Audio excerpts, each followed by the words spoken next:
Some strategy options, as reported by the New York Post, that they have met with U.S. officials to discuss a potential move to the U.S. following new Swiss regulations.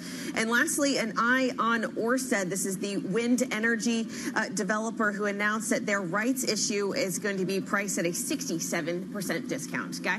Okay, let's see how all this trades into the market this morning. It is time to get this week underway. Here we go. Time for the opening trade. Let me show you some numbers. Remember, a little bit of underperformance expected from the FTSE 100. We are up by less than 0.1%, but the Spanish market, with a firm eye on what is happening with the bank takeover story out of that market, BBVA, etc., Sabadell in focus. Stock 600 is up by 0.2%. We're expecting that to climb a little bit. The CAC 40 is expected to be up. The DAX is expected to be up by around 0.4%. May take a while. I'm interested to see how UBS trades first thing this morning on the back of all of these stories that we're watching. Might be a quiet open actually on the DAX. The DAX sometimes takes a while to get going. This morning it hasn't. We're up by circa 0.3. Let's call it 0.4. Let's call it 0.3%. So maybe underperforming a little bit what futures were telling us. But a positive start, Val, to the stock story this Monday morning for Europe into a busy week. What are we looking like on the sector front? A positive start on the sector picture as well. We've got banks at the top of the basket so far this morning.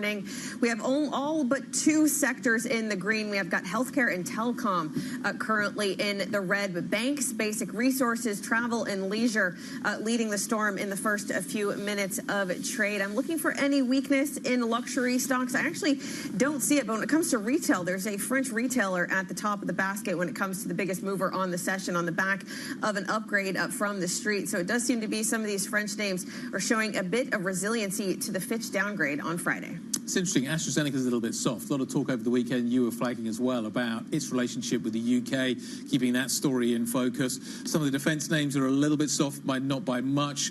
SAP's acting as a little bit of a drag to the downside, but you've also got that being countered by ASML, which is on the upside. In fact, from a points point of view, ASML is the biggest gainer today. There's some positive news from Novo Nordisk in terms of the dosing around its weight loss drugs, and UBS is up by 1.21%, the fourth biggest points gainer on the stock 600 this morning. LVMH not too far behind, which is interesting. French luxury doing pretty well. Remember, we had an eye on this, maybe some weakness on the back of the disappointing Chinese activity data overnight, but it does seem like LVMH is performing very well, almost up 1% so far in the beginning of trade. Hermes is one of the biggest movers as well, up 1% on the stocks 600. So it does seem to be like, again, this theme of French assets really being resilient to what's going on in France. Even BNP Paribas, one of the biggest gainers so far this morning. The luxury names kind of make sense on that front. They are not exposed to France. They are exposed to China and the US, and we're going to get retail sales out of the US a little bit later on tomorrow, I think. So I'm not sure that luxury is a French trade. Definitely a China trade, though. Well, let's bring in Ben Gutteridge, sitting around the table with us this morning, portfolio manager at Invesco. Thanks for sharing your time with us on Monday. I hear you're cautiously bullish this market. What would make you very bullish this market? Well, I mean, yeah, I guess that sort of cautiously optimistic is one of the most overused phrases in like an asset management investment. I think it sort of hinges upon a Goldilocks type backdrop, which might seem a bit cavalier because the growth numbers are looking a bit challenged with the US jobs data clearly getting weaker, but that the resilience of the jobs market still positive, coupled with lower rates on the back of less inflation, is enough to keep me positive. I wouldn't get into the sort of like wildly positive, but positive enough. Well, when it comes to this rotation out of U.S. equities, more into international equities, something that Europe has benefited from a lot this year, do you see that as a continuing theme into year-end, especially as this chorus about worries of Fed independence seems to grow? Well, I think, I mean, I think on balance, it wouldn't be into year end. It's hard to sort of bang the table too much, especially this nice bit of equipment you got here. But leave it alone. I think on a sort of 12, 18 month view, we'd be positive about that rotation. And actually, within your question, sort of the gradual sort of politicization of some US institutions doesn't encourage us to favour the dollar, along with other concerns as well. So, feeling more positive about the euro and European growth leaves us encouraged to support the rotation out of US equities into European equities. Not at a startling rate, but certainly a gradual rotation. Europe outperformed at the beginning of the year. Yeah. Now gone flat. Is that going to change? Well, as I said, it's hard to sort of call over the short term, but we believe, yes, it would. We believe the outperformance of international equities, European equities, will return on a sort of 12 to 18 month view. As I say, the dollar's going to play its role in that. Maybe valuations will play a role, but of course that's been an argument long trailed and never really sort of done enough. But I think with the European banking sector in such sort of great health and European consumers, actually unemployment very, very low, if not record lows, and starting to borrow a little bit more, banks starting to lend a bit more. I still think there's sort of and of course the fiscal story, certainly out of Germany, I still think it's an underappreciated story, and so we do support the rotation. Timing difficult, but we support the rotation. There's this whole narrative that the Americans want to run their economy hot. They want growth. They don't want growth, push it up, keep it going. That's certainly the Trump administration's view at the moment. And I'm wondering why you would invest outside the United States in that kind of environment. Let's cut rates, let's juice the fiscal story, let's go. And that seems to be a call that I'm hearing a lot at the moment. Why would I not want to be part of that and be part of the European story, which seems a little bit more meh?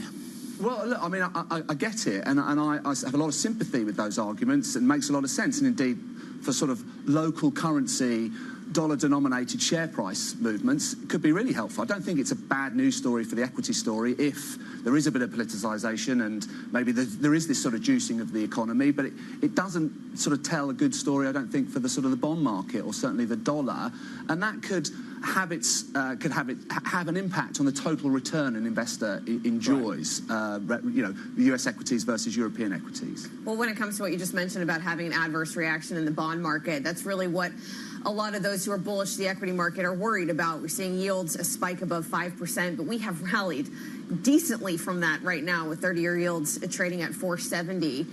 How are you thinking about the curve steepening trade? Is that something that really plays into your decision-making, your calls on how the curve is going to trade going forward?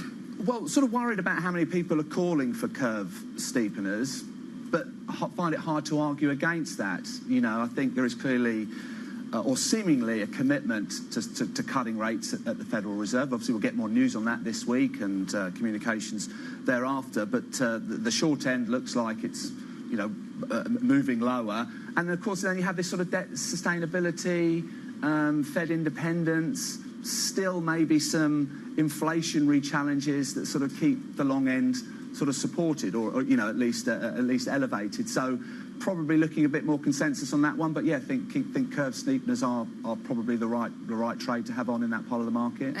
With that frame in mind, are you thinking that the dovish shift from the Fed on Wednesday could be more than the market expects?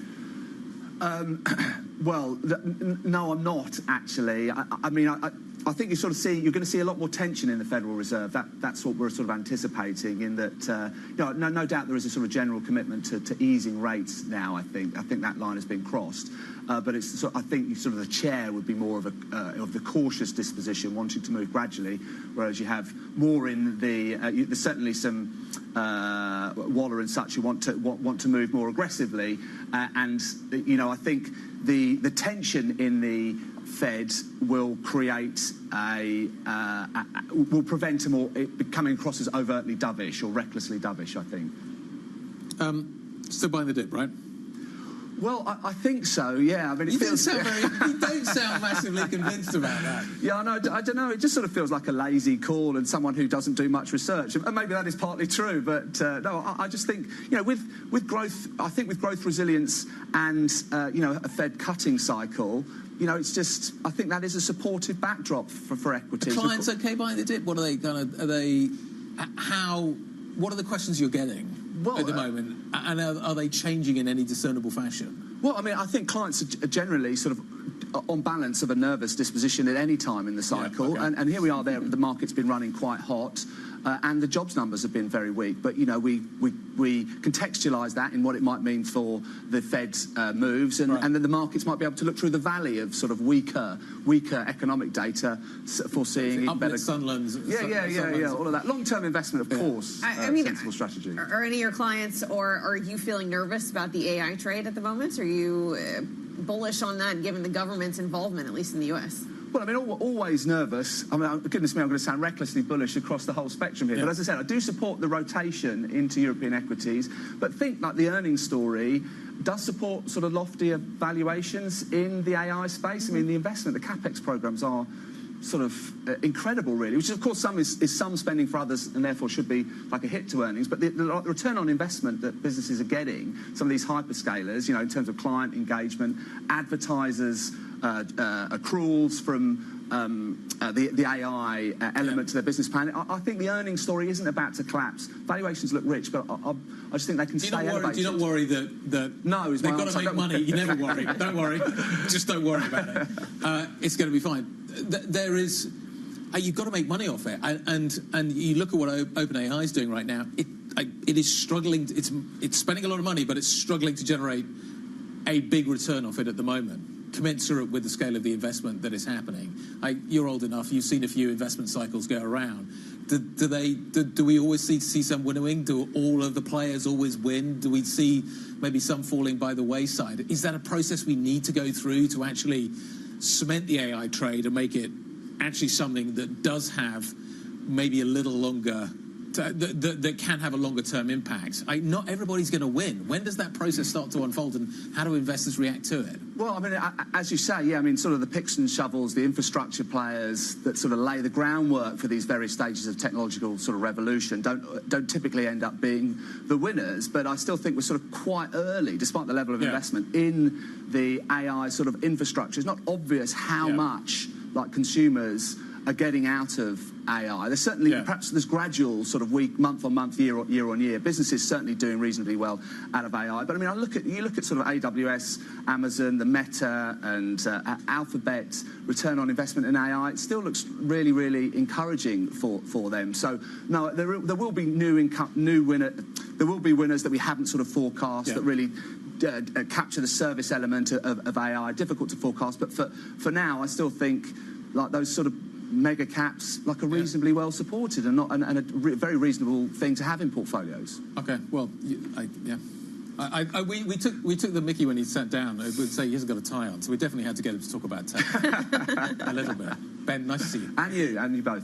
Ben Utteridge, portfolio manager at Invesco. Core 6 looks like this morning. What are we watching in terms of the moves that we are seeing on the screens? As you can see, tech's quite mixed, actually. SAP's a little softer, but ASML is certainly on the front foot this morning. Schneider's a little bit mixed as well. That's kind of the picks and shovel story around the AI narrative too. Rheinmetall's up, making a transaction in the naval space. LVMH, that's the one I was going to watch out for this morning. Looking okay. A on the French front and B on the luxury front.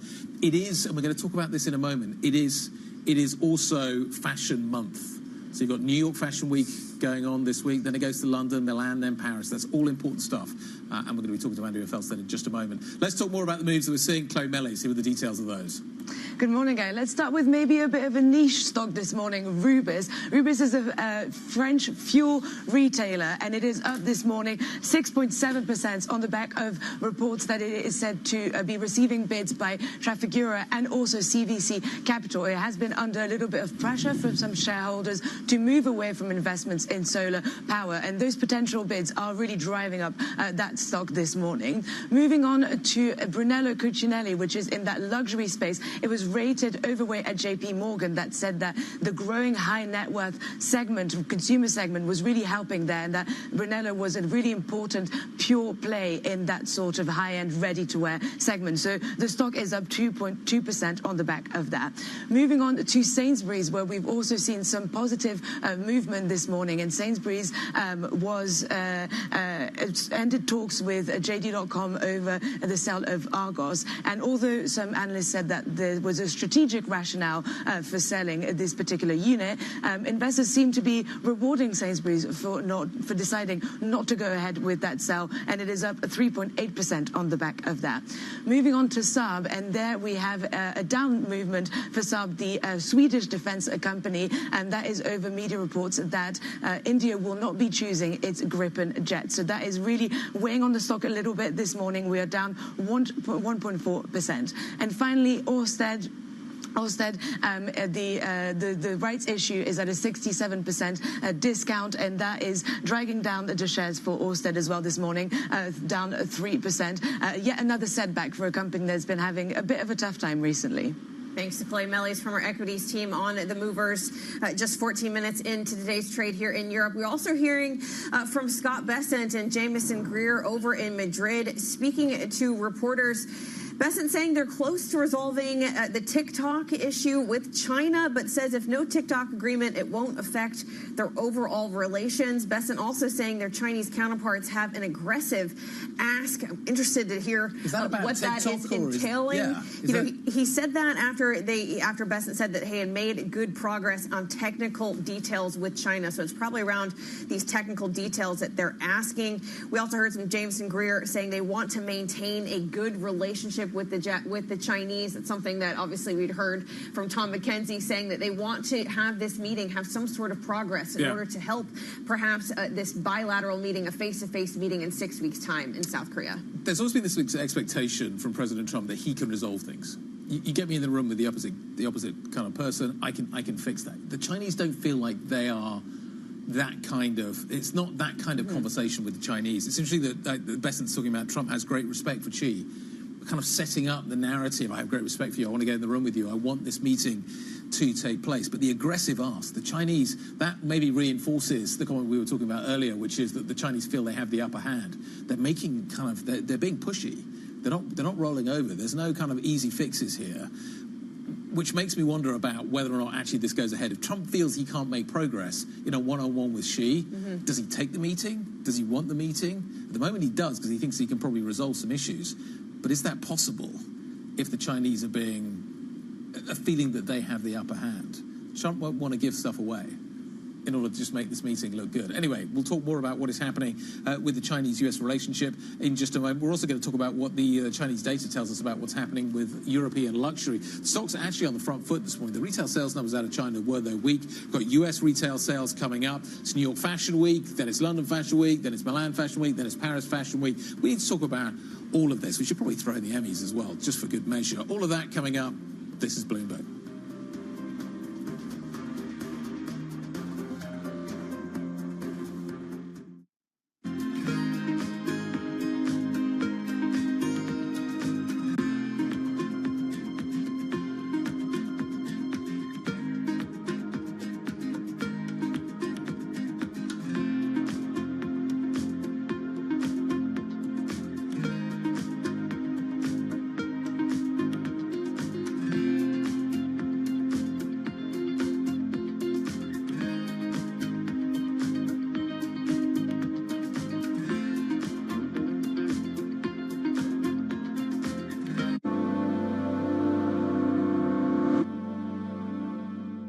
It's the most fascinating time for the global economy in years, and our conversations are front and center. We're stress testing consequential ideas, and investors around the world are scoring them in real time, helping to translate the policies from Washington into actionable ideas for Wall Street. It's the morning call you actually want to be a part of. Separating the signal from the noise, with some fun along the way. This is Bloomberg Surveillance. Bringing you up-to-the-minute political news whenever and wherever it happens. I'm Tyler Kendall in Washington, and this is Bloomberg. This astonishing day for US technology. Shaping the region's technology ecosystem. Asia's biggest tech news and innovation. Technology is embedded in every aspect of our lives. And laying the foundation for the future. From finance to defense, AI to entertainment. And from the road to the stars. Bloomberg brings you the latest stories of the people and companies pushing the tech sector to new frontiers. And the politics that shape global tech markets. I'm Caroline Hyde in New York. And I'm Ed Ludlow in San Francisco. Watch Bloomberg Tech every weekday. Only on Bloomberg Television. Making money isn't about drowning in emotions. It's about understanding what's actually happening. Markets are the best way to glean signal from noise, and that is what we try to do every morning. This is Bloomberg Surveillance. Morning, this is Bloomberg Daybreak Europe. I'm Tom McKenzie in London. These are the stories that set your agenda. Taking you from the U.S. market's close to the overnight session in Asia, we'll walk you through what you need to know to kickstart Europe's trading day. Live from our European headquarters, we bring you the day's top market-moving stories, unmatched expert analysis, and on-the-ground reporting from across the continent. Tune in to Daybreak Europe, only on Bloomberg Television. Context changes everything. Bringing you up-to-the-minute economic news whenever and wherever it happens. I'm Francine Lacqua in Sintra, Portugal, and this is Bloomberg.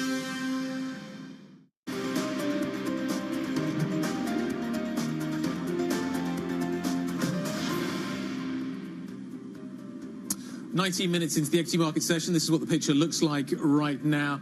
A little, I would say there's actually surprising strength coming through from Europe this morning, which I think is interesting. Stock 600 is up by 0.3%, DAX is up by 0.3%, CAC is up by 0.6%. Actually, it's luxury names that are doing quite well there. FTSE, as expected, flat as a pancake this morning. But actually, the story this morning, in some ways, that does stand out is luxury doing really well, despite some weak Chinese data. We've got US retail sales data coming up.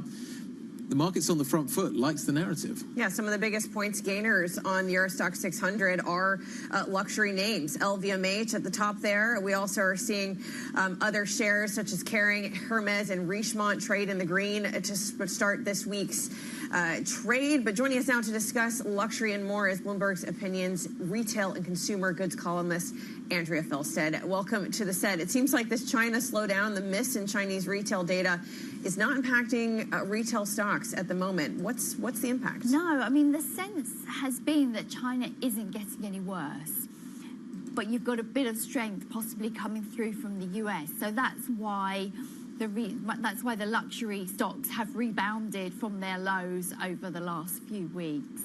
In terms of the data that we're watching most carefully, so you've got Chinese data coming through. China, there was a time when the relationship between China retail sales and luxury was really strong. It feels like it's not as strong. But US retail sales, we're going to get tomorrow, feel like a really important data set. Yes, exactly, because it's really, China has been on the back foot for a while now. It's really the US that's taken on the bling baton. You know, we've got equity markets. Yep.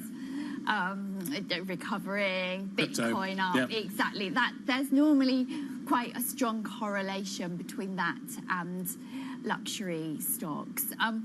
So the problem was when we had tariffs earlier in the worry about tariffs particularly earlier in the year. That's when luxury was really hammered because the idea was both of those growth engines were suffering at the same time. But it looks like apart from the weaker data today, China doesn't seem to be getting any worse, and the US could strengthen a bit, which is why a lot of investors are getting a bit more positive on luxury. And we've had these fashion shows take place in New York. We're also moving to London and Milan in the coming weeks.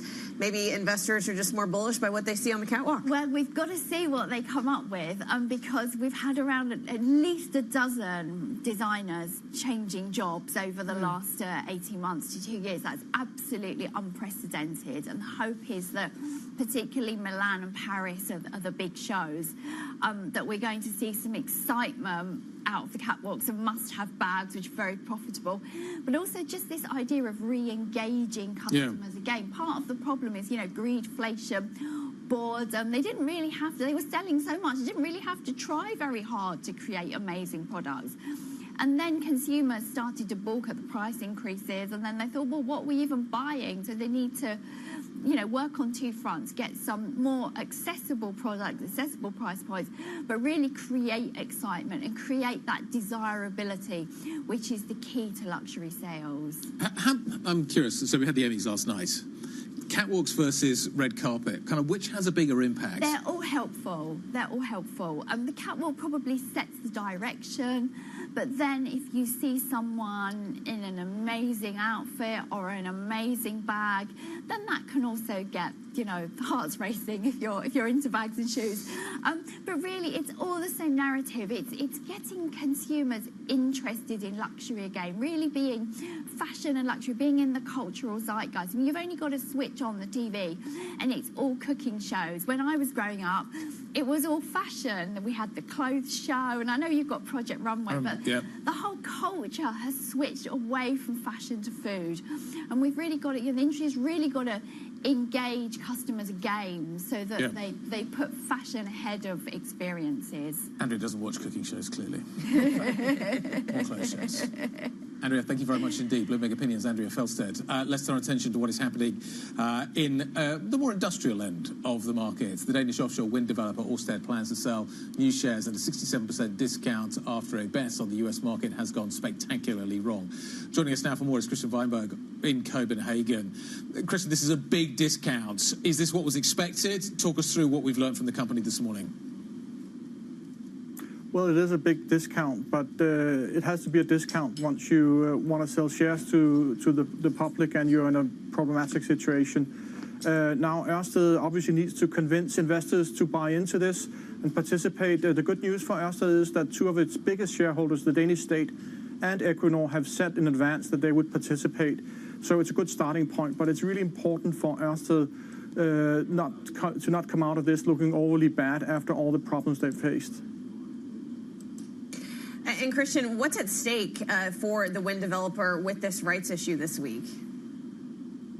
Well, first of all, there's its image, right? You need to come out of this looking okay. You need to be able to show the market that investors backed up on this rights issue.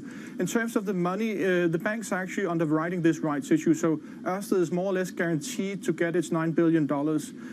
But there's also another thing to look out for here during the process. There's a lot of speculation about consolidation in the wind energy industry.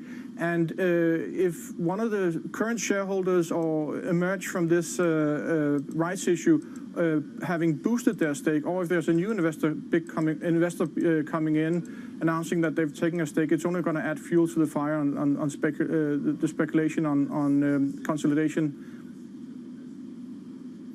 All right, thanks to Bloomberg's Christian Weinberg in Copenhagen on the latest on Ørsted. That's a good point. He ends on consolidation in the wind energy space. If one of these investors, he was just mentioning that a lot of the main shareholders are going to be a part of this rights issue, but perhaps we could have an activist investor on our hands after this rights issue takes place. Or just a trade buyer coming in and saying, actually, we think at the price now that this is an opportunity that we can take forward. Some sort of combination might work. Yeah, I think it's going to be interesting to watch it from that point of view. We're going to be watching very carefully, of course, what happens next this week. Central banks absolutely front and centre. We've yet to come up with a catchy title for this week. We're going to work on that with Janet Henry. She is going to be joining us very shortly. Global Chief Economist at HSBC. Central Bank Week, that's not exciting. Rate Cut Week, is that true? I don't know. Janet's going to help us out. That's next. This is Bloomberg.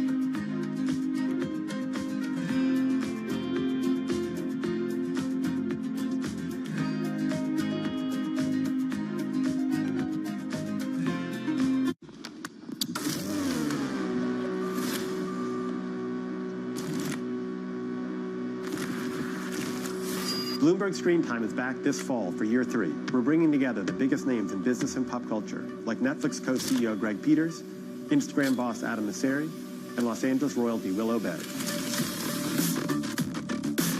We're going to talk about how sports is eating entertainment, check in on the state of the movie business, and get an update on LA after the fires from Rick Caruso and Irving Azoff.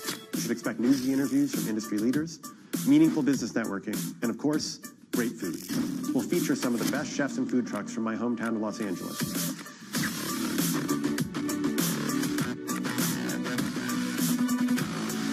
Tickets are available now, and you should head to bloomberglive.com/screentime for details. I'll see you in Los Angeles, October 8th and 9th.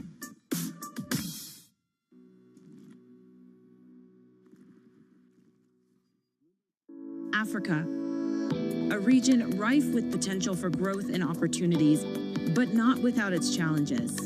Bloomberg highlights the biggest stories, interviewing key players, and reporting on the issues impacting the region. Join us as we get to the heart of African business, politics, and economics, and ask the question, what's next?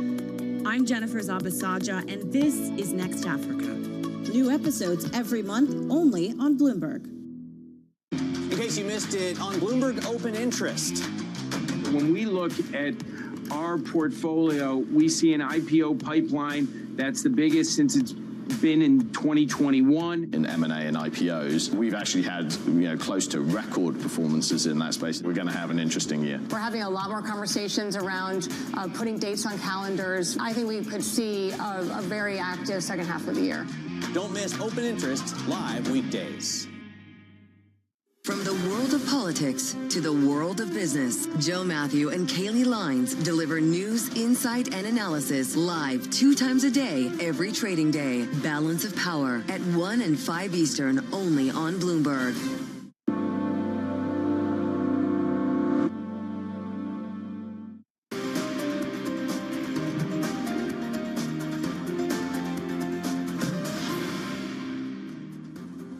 Welcome back to the opening trade. We're 30 minutes into today's session, and it is looking fairly positive, with one exception being the FTSE 100, just slightly in the red. That's off the back of AstraZeneca after they pulled some of their UK investment funding over the weekend. Eurostoxx 600 up 0.3%. Outperformance in the CAC 40 up 0.7% so far in this morning's trade. It's off the back of a decent trade in luxury. Also, some of those French banking names trading positively this morning, really shrugging off the Fitch's downgrade on Friday. Guy? Let's talk about market internals and see where we are this Monday morning. Quietish start, you could argue. You can certainly see that in the volume metrics. We've changed the arithmetic a little bit here. 20-day average, we're down around 10% off the back of that, but 427 up, 151 down. This does feel like it's a market that is on the front foot. There aren't many 52-week lows. There are a few 52-week highs that are worth talking about as well. You've got Rubis. Actually, there's a couple of retailers. Rubis is up on the back that we may be seeing actually a takeout here coming through from private equity. Jay Sainsbury's on the Argos story.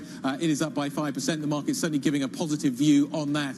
UBS, so we're going to be renaming UBS. The stock's up by 1.42%. Is it going to be the Union Bank of New York? There's talk in the New York Post that maybe actually there's been a conversation with authorities in New York about moving the bank. Feels like this is an early stage and could just be a negotiation tactic with Swiss authorities. But you've also had some fairly big shareholders out over the weekend talking about the fact that maybe it is inevitable that UBS does move out of Switzerland. Anyway, UBS up by 1.33%, Val. Well, here's what else you need to know this morning. China's economic activity slowed more than expected across the board in August, increasing the odds that policymakers will roll out more stimulus to hit its growth goals. Government data shows industrial output and consumption had the worst month this year, while retail sales grew at a slower pace than the previous month. Fitch Ratings has downgraded France to A+ from AA-, citing the country's rising public debt and political instability.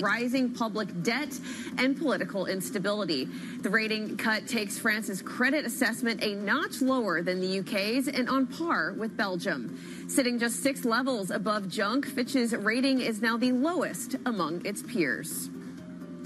And moving to the U.S., President Donald Trump maintains his pressure on the Federal Reserve. He said he expects a big cut from the central bank this week. Trump told reporters conditions are, quote, perfect for cutting.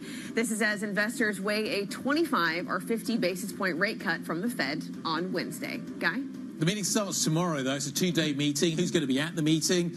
If Mr. Myron is there, does he kind of walk in? He's not Mr. Dr. Myron. As he walks in, is there silence? Does everybody greet him warmly? How does it work? The Fed feels quite divided at the moment. Is Lisa Cook going to be there as well? These are key questions. Actually, the tone of the meeting could be really quite interesting and could be reflected, you could argue, in the dots that we are about to see. Is Myron's dot, if he's there, going to be significantly different to everybody else's? But is he going to be there? The Senate is due to vote on Stephen Myron's nomination to the Fed board. We think that's going to be late tonight. Of course, we are waiting for the Fed decision. Is he going to be there? Ros Matheson joins us now with more. Is he going to be there? Well, quite possibly. We're expecting maybe a decision on that overnight. And as you say, maybe we now get that this evening. But all this is happening very, very quickly as the meeting is supposed to start. And at the last minute. Tomorrow, at the last minute. I mean, you've got the moving parts of Myron, but you've also got Lisa Cook as well. And the question is, what does that do to the potential conversation in the meeting? I mean, the economic data, economists say, really do shift us towards a rate cut of 25 basis points this week. But you will get those voices arguing for 50 basis points. You may get others arguing to hold, saying, you know, that there are people who believe that we are still going to see an impact on inflation from tariffs at some point down the road. We're not seeing it necessarily now, but this is all going to come. You don't want to rush aggressively to cut in all of that. So the conversation in the meeting is going to be very interesting. If he's in the room, you've got a bunch of sort of chairs shifting around in all of this because Donald Trump is trying to reshape the Fed very much into an institution that he feels will be more willing to listen perhaps to where he thinks rates should be. That's part of his agenda as a whole across institutions in the US, not just the Fed, but also courts and elsewhere. And so do you get those kind of dissenting voices, not just at this meeting, but obviously at other meetings the rest of this year? Does it become more controversial as the rest of the year goes on and we see further economic data, and including around inflation? And what does that do around the messaging for the Fed? So the dissenting part of it's going to be very interesting. And Roz, when it comes to this current lawsuit that Lisa Cook is facing, could we have a decision from the appeals court overturning the previous court's rule for her to stay on as governor? Well, they're trying very hard in terms of the White House, because right now there's an injunction that keeps her in place while her lawsuit against her firing goes ahead. There's another effort by the administration on the weekend to get that overturned so that she cannot attend that meeting. That's through the appeals court. If that's unsuccessful, do they dash to the Supreme Court later today to try and get something there? But, you know, time is running out. At this stage, it does look like the base case is more likely that she is sitting in on that meeting that starts tomorrow. You can't really pull her out halfway through. For example, if she's already starting the meeting, she went in saying that she's been preparing for the meeting. She's there to have the conversations around the economic outlook, around interest rates. She's trying not to let all of this distract her in part of that. But, you know, it's very hard to say what the courts are going to do today. Ros, we're going to leave it there. Thank you very much indeed for setting us all up for us as we watch very carefully what is going to be happening at the Fed. Ros Matheson joining us ahead of that meeting, joining us to talk about this and all the other central banks that we need to focus on this week is Janet Henry, Chief Global Economist at HSBC. How divided do you think this meeting is going to be? There will be differences of opinion. There always are. And remember, it was only at last month's meeting, or 6 weeks ago, that it was the first time in many years that you'd had two people voting, you know, dissenting, voting for rate cuts when the rest of the committee was on hold. As Ros just summarised, you could get a three-way divergence, something we've really only seen recently from the Bank of England, not the Federal Reserve. You could have a couple of members voting for no change, the majority voting for 25 basis point cuts, and probably at least three, if not more, voting possibly for 50 basis points of cuts. And that's what the markets care about, not the personnel changes, but what the vote is and how much divergence is shown, as we all know, in the dots and in the projections. Is it's going to be one of those meetings where dots go is the function you need to think about on your Bloomberg? I think that's always the first thing that people look at. You know, previously, I think it will be, are there going to be two cuts or three cuts this year will be part of the key issue. And if you look what's priced into markets, by the end of next year, it's 140 basis points of rate cuts. It's probably going to be hard for the Fed to outdove what is already priced in to the markets. And I think that's what will matter for the currencies. But the initial thing is, are they going to say, yes, we are going to cut rates 3 times this year? And in particular, what do they do to their unemployment forecast within that? But yeah. very divergent. Well, Janet, when it comes to the unemployment forecast and perhaps what Powell says about neutral, we had Morgan Stanley amp up their calls saying the Fed is going to be more at an urgent pace to cut towards neutral. Is that something that Powell could explicitly tell us at this meeting on Wednesday? Well, I think what Powell will be very clear at is remind us that the neutral rate is unobservable in real time, and different members of the committee have a different idea of exactly where it is. So some members think that policy is really quite restrictive. Others think that we are getting closer to neutral. And he will remind participants and all of the reporters that he's talking to that the Fed has a dual mandate, and they will do everything within their mandate to adhere to both parts of it, the unemployment rate and the inflation rate. At the moment, unemployment is tipping the balance. That is moving them towards getting to neutral a bit more swiftly. But then people will ask the question, if he mentions neutral, is neutral 3, is neutral 3.5, or is neutral 2? And I think the majority on the Fed think it does not have a 2 handle. It's what part of 3 to 4% range is the neutral rate. I think he will really step away from the idea of a point estimate of where the neutral rate is currently. And when it comes to estimates of where the unemployment rate could possibly reach, last time around, their previous projections, they penciled in 4.5 by the end of the year. Is there a risk that number moves materially higher? Not materially so. It could be a point estimate, but I think Powell, once again, will talk about not just the demand for workers, but the supply of workers. Because, you know, if the participation rate is not going up, we obviously know what's happening on the immigration side.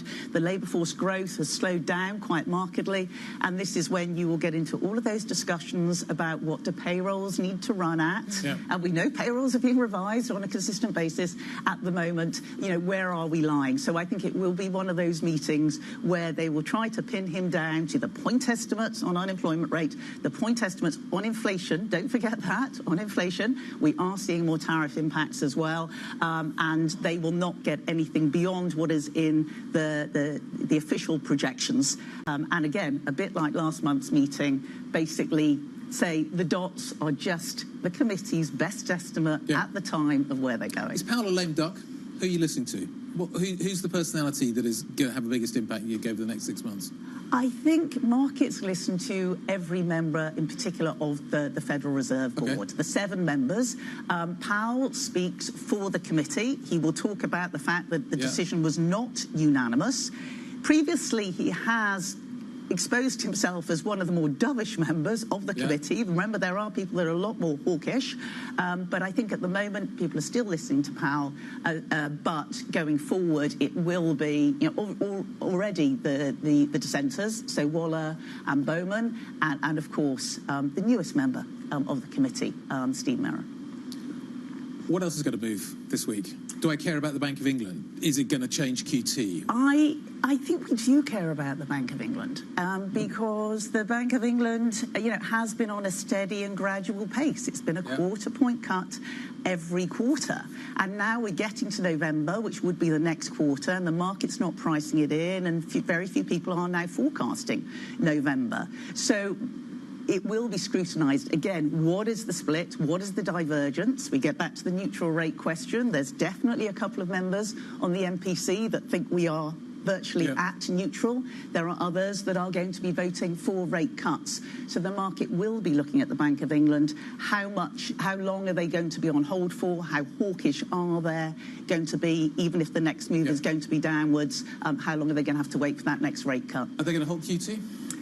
Should they hold QT? We are forecasting that they will keep the pace and reducing it by 100 billion. Absolutely, it's a very close call. Do they slow it down? Do they slow it down to 75 billion in terms of reducing, you know, the QT holdings? But our forecast is that at this point they probably stay on hold because if you're keeping policy on hold because inflation expectations are showing some signs of being de-anchored, then they probably will not change QT at this point. Well, how do you see the labour market weakness in the UK feeding into the inflation picture? As you mentioned, inflation expectations are elevated, services inflation is elevated, but are they likely not to worry about that because of what's going on in the labour market? We get updates on both this week.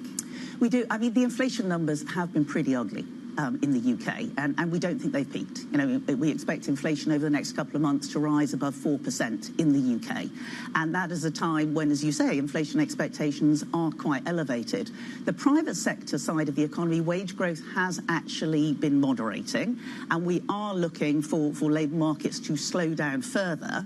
It's just that actually, when you look at the data at the moment, particularly the service sector data, some of it's been a little bit perkier, as our UK economists have been arguing. It has. The service sector PMI surprised on the upside. Some of the labour market surveys have not been so bad. It's all relative. And actually, that speaks to a pause at this point, even if the Bank of England, like ourselves, do expect inflation to slow over the course of next year, which is why we are still looking for rate cuts. We just don't think they'll probably cut again until the end of April next year. Well, could expectations on the UK economy be even perkier if Trump and Starmer get some sort of investment decisions made during the state visit? Are you looking at that at all for economic indicators? We look at everything, and remember, at the moment, globally, we're still talking about a lot of uncertainty. You know, we don't know what policies that are coming out of the White House are going to be tomorrow or next week. And similarly, in the UK, we've got the uncertainty related to the budget, which will not be until November the 26th. So some of the influences from policy domestically, globally, that affects the man in the street, you know, we're not going to know for some time.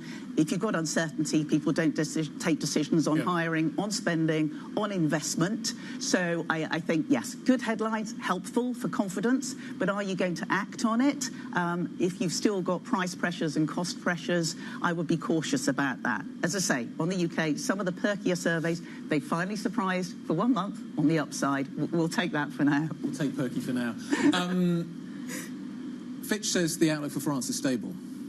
Is the outlook for France stable? Yeah, that's their adjective for using it. Yeah. What I would say is how stable does France look to you economically at the moment? France has a large budget deficit, and it has quite a large debt, not materially different from what we have in the UK or indeed the United States. But remember, France does have a lower interest rate than either the US or the UK. So the debt, if they manage to rein in the budget deficit at least a little bit, you can reach a kind of debt stabilizing level of GDP. So I think where there is the cautious view of France is that they've typically struggled since the 1970s to ever run any kind of primary balance, and they will continue to see you know, market participants and rating agencies watching for signs that that budget deficit is finally starting to narrow. And obviously, we are talking at a time of ongoing political uncertainty in France. Yeah, and the widest budget deficit in the Eurozone for France. We'll continue that conversation on France in just a moment. Thanks to Janet Henry, Global Chief Economist at HSBC, for joining us. Well, coming up, as promised, we'll watch the French bonds after Fitch downgraded the country's credit rating. We'll dive into the details of the rating decision next. This is Bloomberg.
Single best investment opportunity you see in the world, regardless of industry or geography. Why? And again, how are you making it available to your clients? I think there's no question AI is going to impact everything we do. The opportunity to take great companies and use AI is going to transform Also the issue of jobs. What do we do with jobs? Because there's no question, you look at things that are customer service oriented, and the AI is so much more efficient. As we look at across all these different opportunities, what we really like is data centers in the U.S. And, the one thing that we know is that AI is just going to create this enormous demand for data and this even growing opportunity for cloud computing. So for us, owning data centers for 20, 30, 50 years, we're going to have a limitation on power in the U.S. There's no question over the next 20 years, the technology will change for chips. It'll become more competitive, and NVIDIA may not be the only major provider. So I think you're going to have a big technology refresh over the next 20 years. But the one thing we know is you're going to need data centers, you're going to need power, you're going to need cooling to support all this growth in the cloud. So we look at them as long-term bonds. Key investors, top executives, global innovators. Join me for in-depth conversations with the biggest newsmakers on the day's top stories. Insight with Haslinda Onen, only on Bloomberg. Get your fixed income fix. Watch Bloomberg Real Yield around the world right here on Bloomberg. Context changes everything.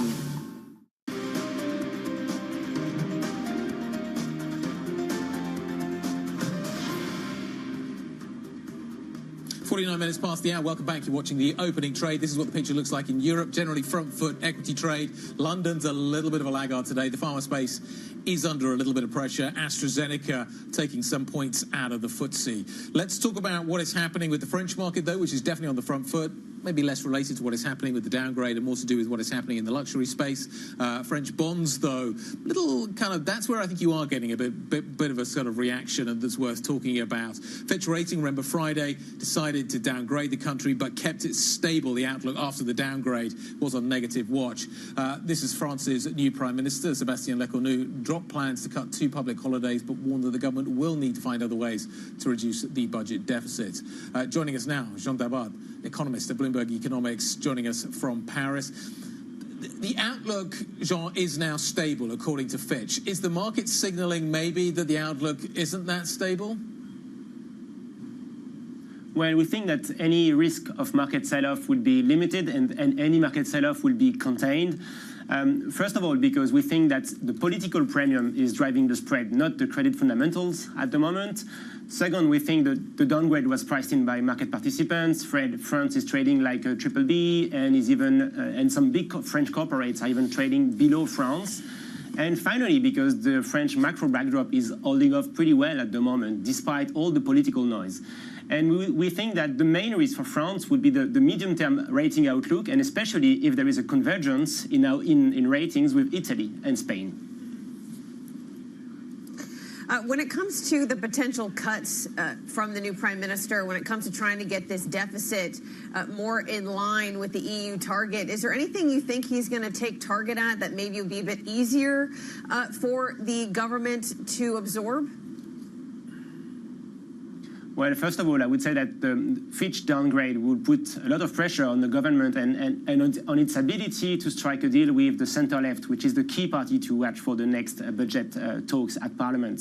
And all in all, we think the next government will have to make some concessions to the left.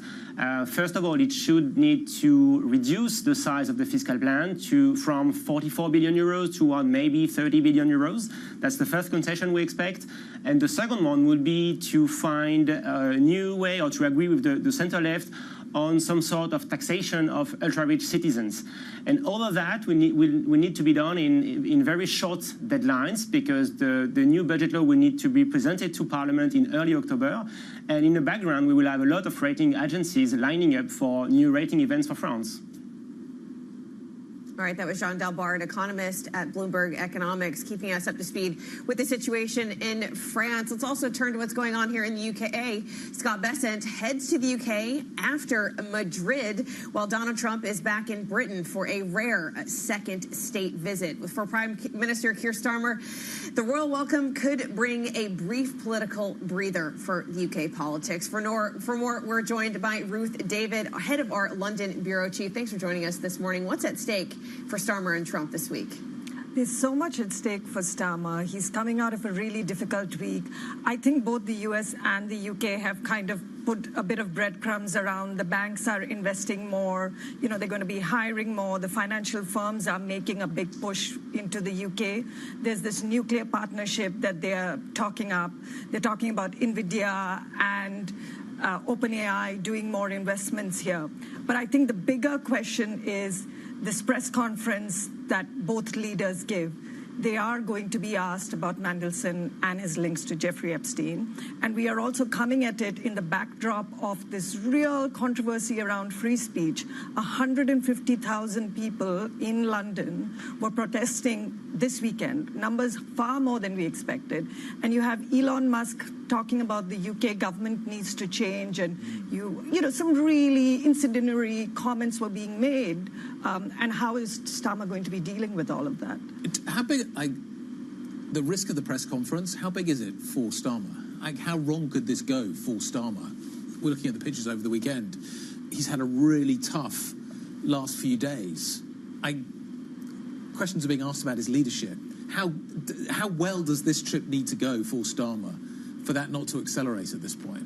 And before Mandelson was fired, it seemed to be going well, right? Because the tech deals that were signed up, there's talk that Mandelson was the architect of it. It is a huge coup to have him here. But obviously the press is going to be asking about Epstein. And remember, President Trump has some connections there. And they're going to be talking about free speech.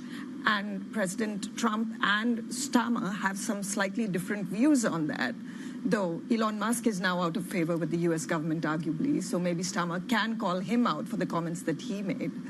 How significant is this Astra story? They're 200 million, Cambridge headquarters. The money's not going to go there. This is part of a trend. Astra's been, and other pharmaceutical companies have been basically saying the UK doesn't spend enough on drugs, therefore we're not going to invest enough. How significant is this as a story? Yes, I mean, and the last talks on drug pricing rebates fell through. That stalemate was really disappointing. Astra comes on the heels of Merck saying that they're going to pull their $1 billion investment. You are hearing of other pharma companies, just this general drip feed of discontent. In yours, you're seeing it in, I mean, not just that UK companies are not announcing big new investments into the country, they're pulling existing investments. I think that is something that absolutely the Prime Minister, and remember the Chancellor, who's talking about this big budget where she wants to get money from God knows where, because there isn't that much money, and she has her fiscal deficit that she needs to take into consideration. It is a huge blow. But then we hear that the Prime Minister is going to be hosting GSK and Microsoft and some other CEOs when Donald Trump visits. So maybe there will be slightly more investments, but Astra is definitely a thorn in their side. Okay, Astra currently down by just over 3% in this morning's market, the biggest points drag on the FTSE 100 well. Well, let's get you set up for your trading week. A lot of risk events on the horizon. Continuing today is the U.S.-China talks in Madrid. On Tuesday, the biggest economic data point of the week, arguably U.S. retail sales. Wednesday, the Fed rate decision, the biggest one of the week, but there are still many more. Wednesday is also the Trump state visit to the U.K. Kicks off with the state dinner with the king that evening. Thursday, Bank of England rate decision, and it doesn't end there. Bank of Japan rate decision also on Friday. Fed's the main focus. Bank of England, its vote splits look like they're going to be the surprise. Yeah, just how much on the same page are all of these global central banks, especially when it comes to the Fed, because we still don't know who potentially is voting in this decision on Wednesday. We don't know who's going to be voting. We don't know how they're going to vote. We're not sure whether or not we could have a three-way split. Janet Henry was talking about that just a moment ago. You could see a similar thing in the Bank of England as well. So significant divergence. There's a lack of clarity maybe within central banks about where policy goes next. Stephen Mirren's going to be joining us a little bit later on. We've got a key vote coming up for his temporary nomination to the Fed a little bit later on. That's a key conversation. Looking forward to that. The polls is next. This is Bloomberg.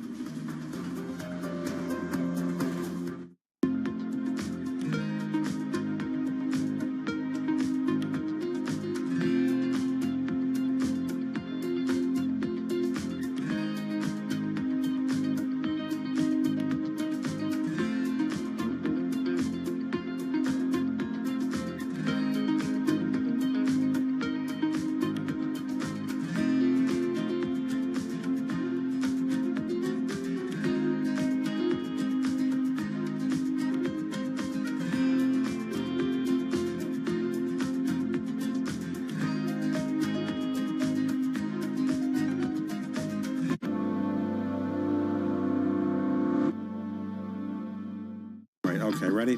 David, what initially sparked your interest in this topic of longevity?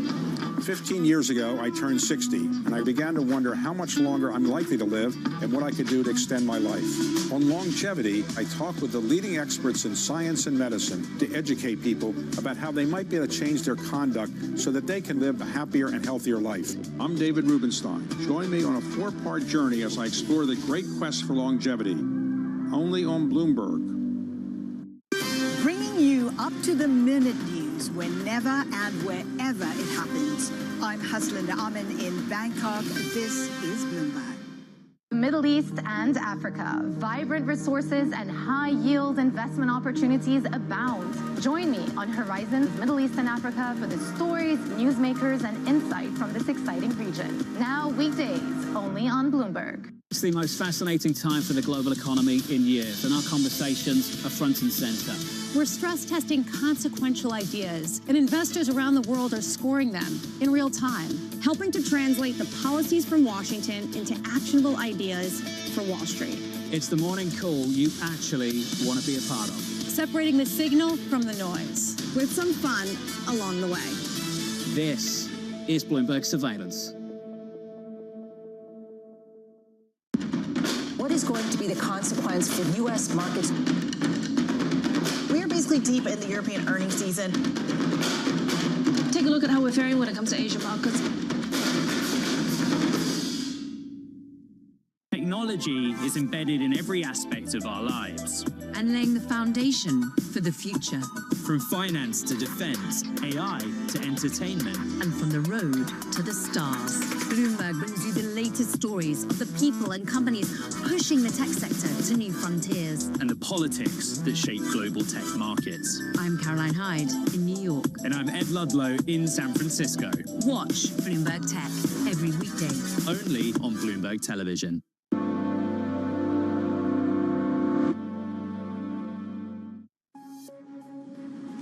Treasury Secretary Scott Bessent says Washington and Beijing have made good progress on technical details ahead of a second day of talks in Madrid. President Trump keeps up the pressure on the Fed, saying he expects a big cut this week as global stocks hover near record highs. Plus, French bonds underperform after Friday's Fitch downgrade following recent political turmoil. So there's quite a lot going on this week. Today, we start a little bit tentatively. If you look at the markets, they kind of look to the Federal Reserve. There are also a number of other central bank action later this week. Now, S&P futures getting some 0.1%, euro dollar 117.35, and then gold. We always look at gold because it's of course, a trade par excellence. If you want to hedge against anything, $3,643. Now, if you look at the European markets map, again, a lot of the focus and a lot of what happens in China will be scrutinized, conversations on TikTok, but also on trade between the U.S. and China. But of course, the Fed will probably move markets across all asset classes and across all indices. The FTSE's flat.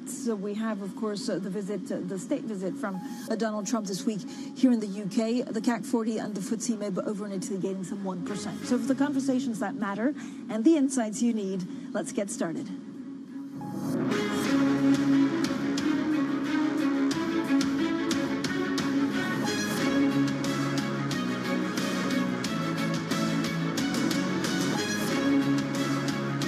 Newsmakers and market movers.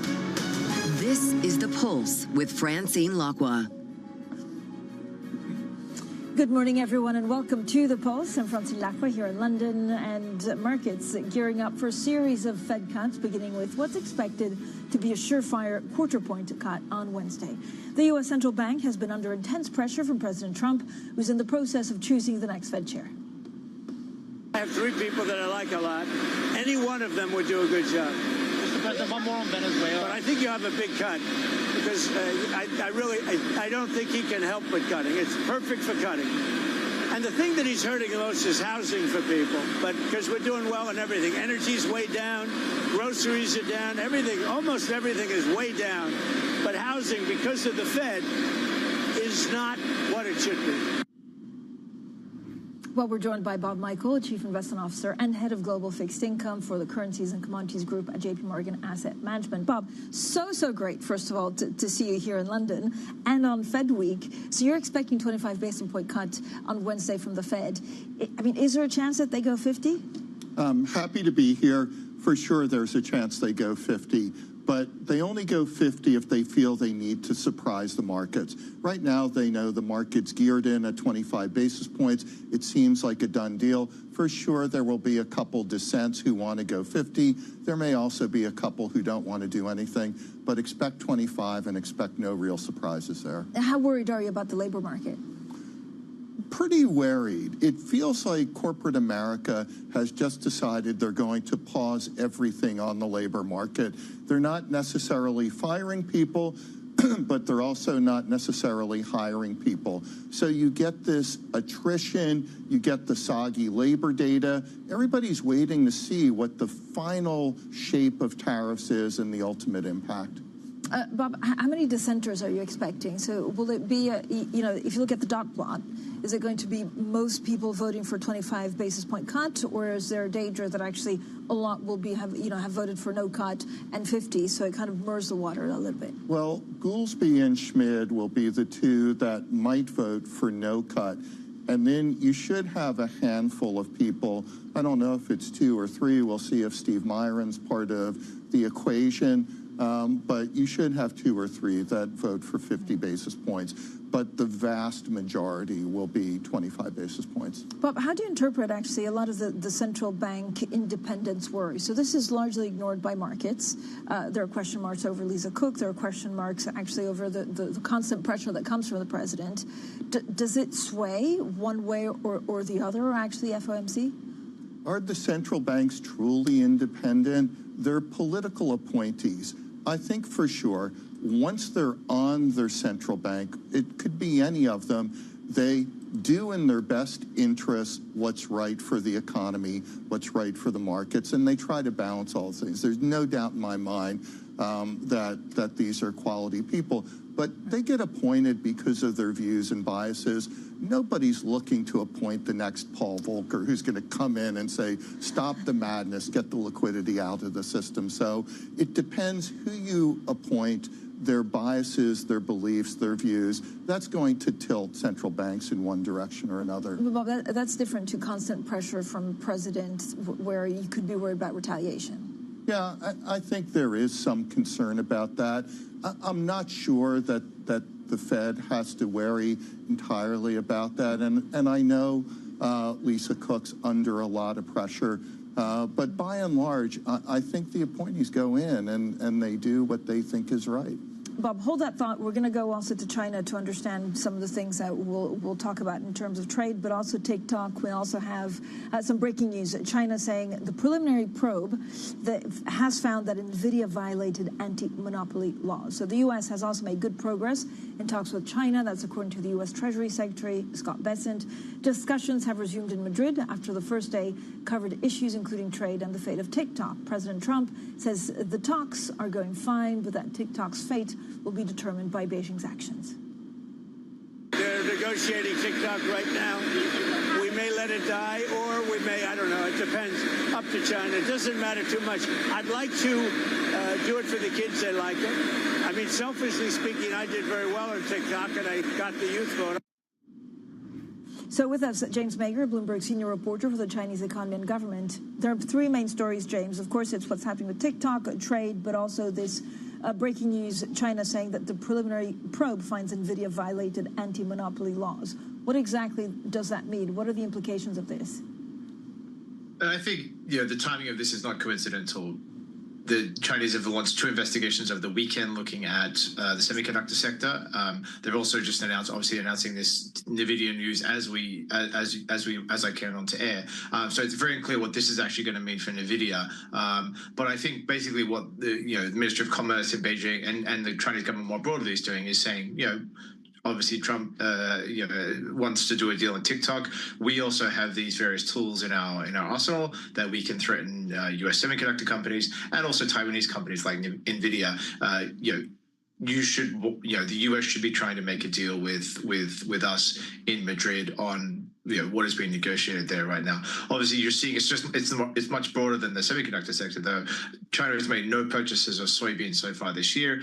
Usually, by this point, the Chinese COFCO and the other state-owned commodities companies would be out buying soybeans as the U.S. is starting to harvest those. They haven't done that this year. That's another tool that that Beijing is holding over Washington's head to try and force a trade deal, to try and force a reduction in tariffs. And I think all of these different investigations by both sides is an attempt to put their thumb on the scales in those talks and try and get a better deal for each of them. So what it actually means for any individual company, it remains to be seen. Yeah, so overall, I mean, is this in the context that you think talks in Madrid have been pretty positive, or they're starting, they could promise something more concrete? I think the last two rounds of talks we've seen, they've come out, it's been pretty positive talk, but there hasn't actually been any real change. The US got rare earth magnets exports restarted in the London talks, and then in the Stockholm talks, they agreed to extend that. They extended tariffs. They extended, China agreed to continue exporting magnets, but there hasn't really been any kind of pullback from the levels we have on tariffs. So maybe both sides are now seem to be upping their game, putting pressure on different sectors, not just trade with tariffs, but other things as well. Maybe that will lead to a breakthrough on tariffs or reduction of US tariffs. Maybe it will lead to a breakdown of talks. Again, it's going to be hard to see. And remember, after the Stockholm talks, we didn't really have the Chinese come out and said they had a deal. The US didn't confirm that deal for almost 2 weeks until Donald Trump actually came out and said that yes, that something had been agreed. So far, Scott Benson's sounded so positive when he spoke to the media earlier today, but we may not even find out today really what has been agreed and whether it's broadly positive or not. James, thank you so much. And of course, we'll have plenty more on TikTok throughout the day. James Mager, Bloomberg senior reporter for the Chinese economy and government. We're back with Bob Michael. Bob, we're talking a little bit about what your expectation from the Fed was, questions about central bank independence, especially on the Fed. Overall, what's your take on China? What does that mean for how the Fed also thinks of things? Well, certainly what we're seeing today is part of the negotiation process, but it's a negotiation process that's been going on for over half a year. It's very difficult for corporate America to put in place business plans for the next 12, 18, 24 months unless they know exactly what tariff policy will look like. It helps to explain some of the gridlock that we see in the labor market. And you go back to the Fed, it is something that worries them. If they see corporate America in an extended pause for a while, that will put a lot of pressure on the labor market. Bob, how would you describe actually the U.S. economy and the global economy right now? Are you, concerned that there are risks to the downside? There's also a court that will have to pronounce itself on the legality of the tariffs. That could change everything. So the U.S. and global economy are doing surprisingly well. If you go back a year and said, you're going to have a minimum of 10% baseline tariffs, and they are being collected right now, and the U.S. is going to cruise through right around trendline growth, and inflation will be a little elevated, and the rest of the world will be doing okay, but no recessions anywhere. I think people would be very surprised. So you have to give corporate America and corporate Europe and the rest of the corporate world a lot of credit for being able to manage around these issues. Do I get concerned that tariff policy will be very aggressive? That will cause businesses to absorb more costs and push some through, and you'll get slower growth? Yeah. Do I think it pushes us into recession? No, I don't think so. What's been happening when you look at treasuries, but just the long end of the bond market in general, it's been, pretty messy. Has it been oversold? Yes, it looks cheap to us. And in fact, in the last week, we've gone in and we've repositioned some portfolios to take advantage of that. We also have to understand, to some extent, when central banks are bringing rates down, yield curves always steepen. We're getting back to an environment that existed pre-Great Financial Crisis. And that's a lot of movement in the curve, a lot of movement around yields. Yeah, there's some concerns about the U.S. spending and borrowing and funding that with treasuries. But we also forget the Treasury has a lot of tools to bring that funding forward in the curve. So right now, the long end of the curve looks like the cheap spot on the curve for us. So, for example, if for a 30-year Treasury yield, where should it be, or where do you see it going? Well, I think anything around 5% or over 5% looks pretty cheap.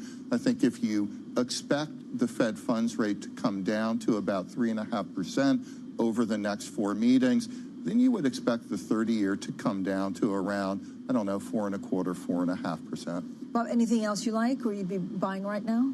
Yeah, we're still buying a lot of credit.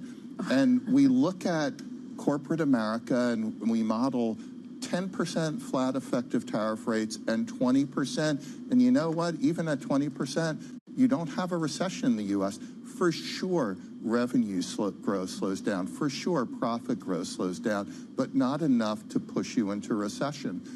So as long as there's no recession, any backup in credit spreads, we're buying. And I know everyone wants to buy them cheaper, but there's a lot of money on the sidelines waiting to come in. High yield, investment grade, or you buy everything? Both of them and emerging market debt. So we're going where the yield is.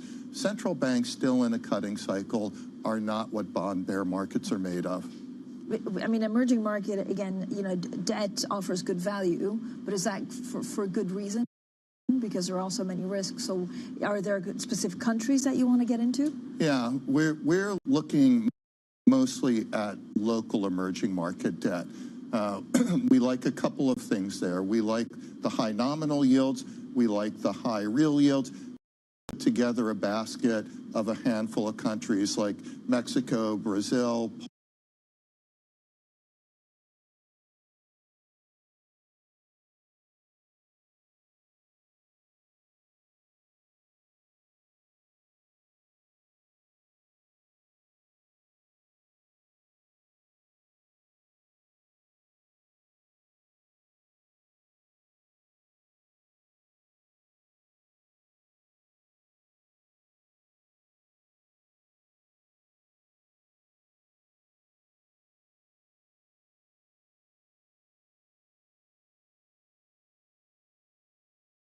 a basket of a handful of countries like Mexico, Brazil, Poland, Czech, you can mix in South Africa, Turkey, Indonesia, you get a yield of over 11%.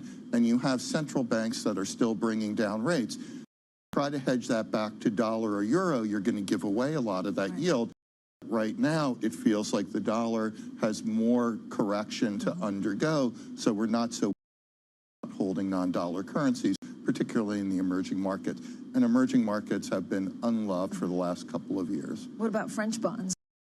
That links back to the ECB, or is there any value in Europe?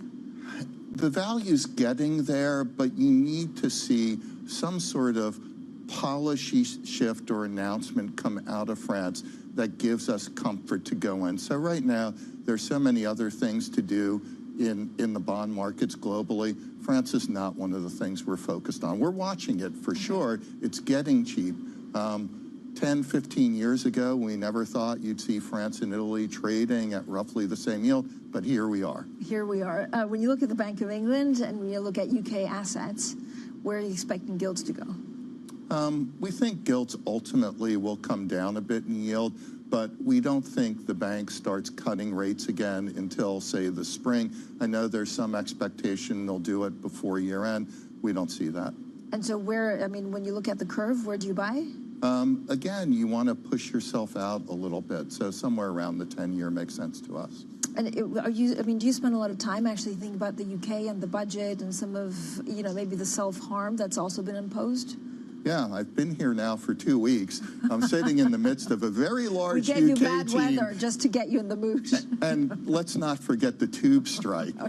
So I had a lot of stuff last week and this week. We think a lot about what's going on in the UK and how they adopt policy. And, there's an unsolvable riddle about how do you cut spending or raise taxes when you really can't do either. How much actually the way that markets go will depend on that autumn budget? I think a lot. Okay, Bob, thank you so much for joining us. Bob Michael, pleasure to be here. They're Chief Investment Officer and Head of Global Fixed Income for the Currencies and Commodities Group at JP Morgan Asset Management. Now, coming up, we were talking about French bonds. They're rallying after initially underperforming against their German counterparts. This follows a credit rating downgrade from Fitch, due to recent political turmoil in the country. We'll have more details next, and this is Bloomberg.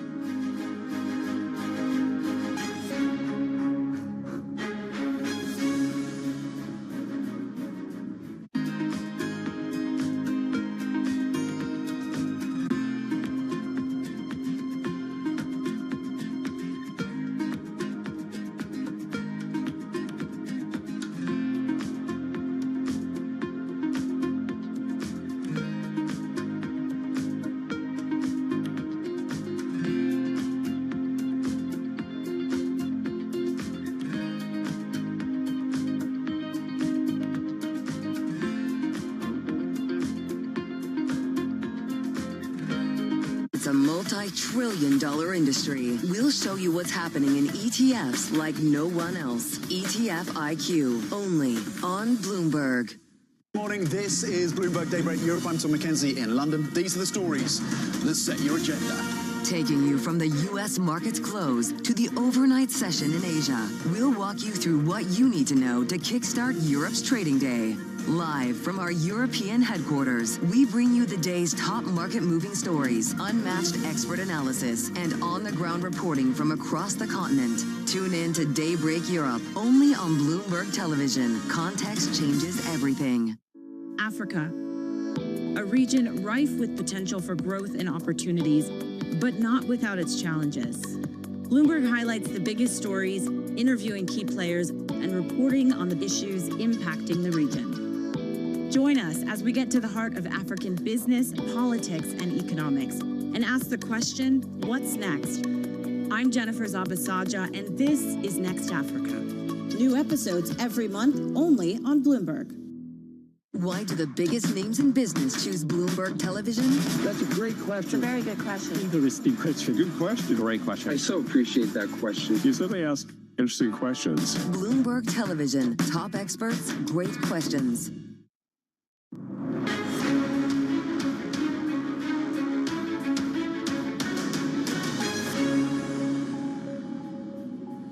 Well, French bonds are rallying after initially underperforming against their German counterparts. This comes as Fitch cut France's credit rating following recent political turmoil. Meanwhile, France's new Prime Minister, Sébastien Lecornu, has dropped plans to cut 2 public holidays, but warned the government will need to find other ways to reduce its budget deficit. Now, for more, we're joined by Jean Dalbard, economist at Bloomberg Economics in Paris. Jean, thank you again for joining us. So Fitch's downgrade put France on par with Belgium. Talk us through Fitch's decision. Well, Fitch downgrade reflects basically medium-term fiscal issues for France and short-term implementation risks.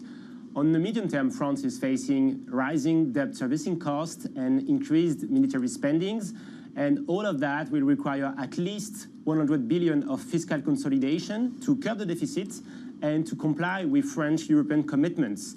And so that's the medium-term risks. And over the short term, the implementation is complicated by a fragmented parliament in France, which makes it harder to strike a deal on the budget, and which obviously make it even harder to implement the necessary structural reforms that France's economy needs. So that's a complicated background for France. And all of that with very tight deadlines, because the new Prime Minister needs to present a budget to Parliament in early October.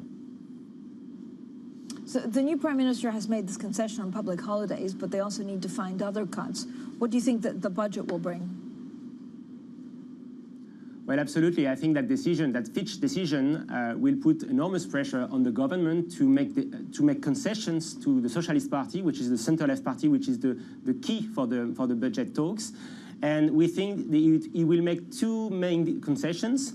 The first one will be to decrease the size of the fiscal plan from roughly 44 billion euros to something like 30 billion euros. And the second kind of concession the government will have to make is to create a new form of taxation to ultra-rich citizens in France. That's something the Socialist Party is really, really looking for and waiting for. And so we expect difficult negotiations ahead, as I said, with tight deadlines, but also with credit rating agencies lining up in the coming weeks and months. Jean, thank you so much. Jean Dalbard, our economist at Bloomberg Economics. Now, U.S. Secretary of State Marco Rubio is in Israel just days after an unprecedented Israeli airstrike targeted Hamas officials in Qatar. Despite the strike, the Israeli Prime Minister Benjamin Netanyahu says ties with the U.S. have never been stronger. I think this visit here is a testament to the durability, the strength of the Israeli-American alliance. It's as strong and as durable as the stones of the Western Wall that we just touched under President Trump and Secretary Rubio and their entire team. This alliance has never been stronger. Now, for more, let's bring in our Jumana Bersetchi. Jumana, Secretary of State Marco Rubio meeting Netanyahu. What's top of the agenda? I imagine it's, of course, that strike. Yes, absolutely. And perhaps limiting some of the diplomatic fallout after the strike, given how many countries from the region and around the world condemned Israel for the attack on those Hamas officials in Doha. It should be said, though, that this Marco Rubio visit was actually planned even before the strike took place. It is a two-day visit. Yesterday, largely ceremonial, the Secretary of State alongside the Israeli Prime Minister Netanyahu, you just showed footage a while back, they visited the Western Wall along with their spouses, but today they are going to be holding a press conference around 2 p.m. local.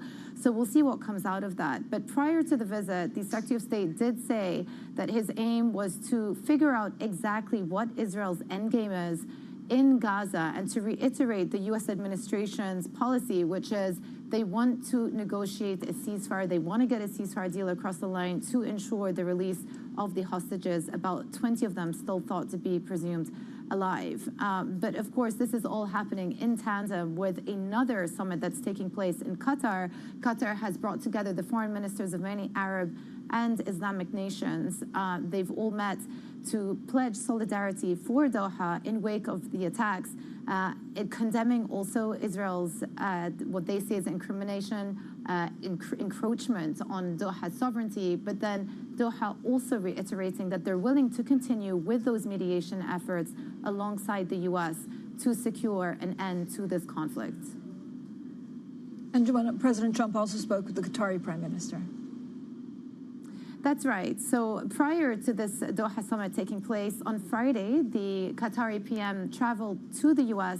He did also have a meeting with the Secretary of State, Marco Rubio. In the evening, he had a dinner with the President Trump alongside Steve Witkoff, the special envoy to the region. There was no formal readout of the dinner. It was just a dinner. It was about a couple of hours long. But an attaché to the Qatari embassy in Washington did say that it was a very successful dinner. And then yesterday, President Trump was asked about the relationship with Qatar, where he reiterated that Qatar is still a very strong ally to the United States.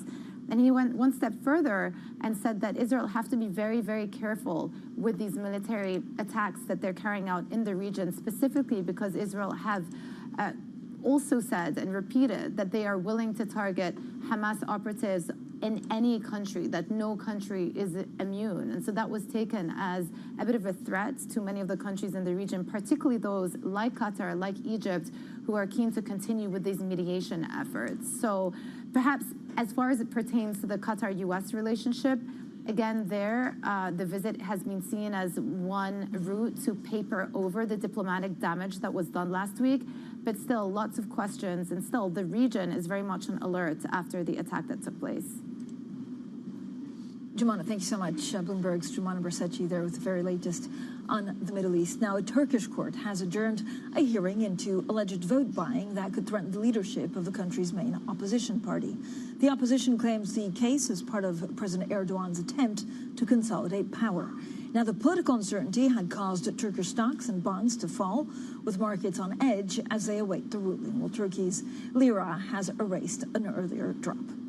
And Donald Trump says he's ready to impose major sanctions on Russia if NATO countries do the same. The U.S. president's patience with Vladimir Putin is wearing thin after last month's summit in Alaska failed to result in a ceasefire in Ukraine. While President Trump has called on NATO to impose up to 100% tariffs on China for buying Russian oil, but said allies, including Hungary, must also stop buying Russian energy. Europe they're my friends, but they're buying oil from Russia. So we can't be expected to be the only ones that are, full bore. But Europe is buying oil from Russia. I don't want them to buy oil. And the sanctions that they're putting on are not tough enough. And I'm willing to do sanctions, but they're going to have to toughen up their sanctions commensurate with what I'm doing. Coming up, we discuss what the latest data out of China tells us about the country's economy, as well as the negotiating tools that Beijing has at its disposal as it continues talks with the U.S. That's next, and this is Bloomberg.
Opinion, at least, the reason that the U.S. is so creative and innovative and has so much interesting development and has, most of the largest trillion-dollar businesses is because we have the best capital markets. And capital market development is really what creates the funding in order to pursue ideas. So in America, any idea you have, there's a market for it. Right? So building markets like the securitization markets in the U.S., really allowed for non-financial companies to get into the financial industry business. And that was really a derivative of making the securitization market so competitive. So building securitization markets and continuing to grow markets and figuring out how to continuously fund ideas, I think that's going to be the next stage of growth for these markets. In case you missed it, on Bloomberg Open Interest. When we look at our portfolio, we see an IPO pipeline that's the biggest since it's been in 2021. In M&A and IPOs, we've actually had close to record performances in that space. We're going to have an interesting year. We're having a lot more conversations around putting dates on calendars. I think we could see a very active second half of the year. Don't miss Open Interest live weekdays. At a time when policy in Washington is driving Wall Street, we draw a distinction between the rhetoric and the action, bringing you market-moving guests and original reporting. This is Bloomberg Surveillance. Join me each week on Wall Street Week for stories of capitalism from business, markets, economics, tech, and climate. More than what you need to know, it's what you need to think about.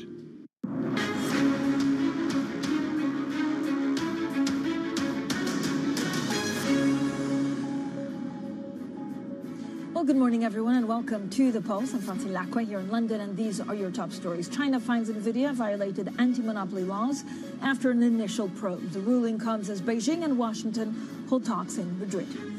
President Trump keeps up the pressure on the Fed, saying he expects a big cut this week as global stocks hover near record highs. Plus, French bonds underperform after Friday's Fitch downgrade following recent political turmoil. Now, the latest China data today suggests an economic slowdown with industrial output and consumption having their worst month yet this year. This comes as Chinese and U.S. officials continue their trade talks in Madrid, where agenda topics include the ownership of social media platform TikTok. Well, joining us now to discuss all things China is Kei Jin, of course, author of the new China Playbook, professor of finance at Hong Kong University of Science and Technology, and one of the greatest minds when it comes to understanding China for foreigners. Kei, as always, thank you so much for joining us. Look, there's a number of things that we're trying to figure out, the relationship between the U.S. and China on semiconductors, on trade, but what exactly does President Xi want and need today from the U.S.? China is pressing back. They're not in a rush to get any trade deals done. Of course, uncertainty is weighing down the economy. Both sides believe that there's no point in escalating, but there need to be some red lines. For instance, technology, restrictions, export bans, these are really front and center for China, and really kind of just on, reducing the uncertainty between the two countries, taking the temperature down. Are there, what do we most misunderstand actually about China? Because when China speaks, is it, to the foreign media, or is it really also to continue its grip in China? Well, China believes that it's in a position of strength, domestically and internationally, despite what's going on with the economy. And that poise is really important on carrying negotiations with the U.S. And there's leverage, right? Rare earth is a leverage. It's not maybe the wisest thing to use, but they're using it. And they're saying, look, U.S. needs China. The supply chains can't be further disrupted. They're embedded in each other, so let's take it forward, but in a way that doesn't disrupt Chinese domestic politics, Chinese state enterprises. That's a no-go. What about semiconductors? Again, we had about half an hour ago this headline saying China says preliminary probe finds that NVIDIA violated anti-monopoly laws. Is this a negotiating tactic? I think it is a wider policy tool, or wider negotiating tool, where it's saying, look, U.S. is probing into Chinese tactics, but is U.S. practices fair? It's probably unfair on both sides, and they want to use this to push forward and say, okay, what's the balance that they want to strike? So it's a broader. Also, there's anti-monopoly, anti-involution policies in China. What's really fair practice? Is it just really one-sided, or does China have some say as well? Keiyu, I know you said that China's strategy is not confrontation. How difficult is it not to be confrontational when you're dealing with the Trump administration? Well, I think China's side has managed this pretty well, very calibrated. They've had many years to think about this since Trump 1.0, many years to prepare. It's assertiveness, but it's calibrated, but it's measured, it's managed. I don't think they've taken it down a worse path, but it's really to say, look, what scope is there for countries to work together? How should we look at the Chinese economy right now? Still tested, I'd say. Resilient in some ways if you look at the macro numbers, but still tested by deflationary pressures, real estate way down. But what I found out this summer was that there's a real dichotomy between how good high tech is, how really strong high tech is going forward. DeepSeek is really only the beginning, but how weak the micro level economy is on consumption, all that. They're leaning off of policy, but is there an endogenous engine to carry this forward without policy measures support? I don't think it's there yet. DeepSeek was a real eye-opener for many people that kind of watch China from afar. Yeah. I mean, could that be replicated in other parts of the economy? DeepSeek is really only the beginning.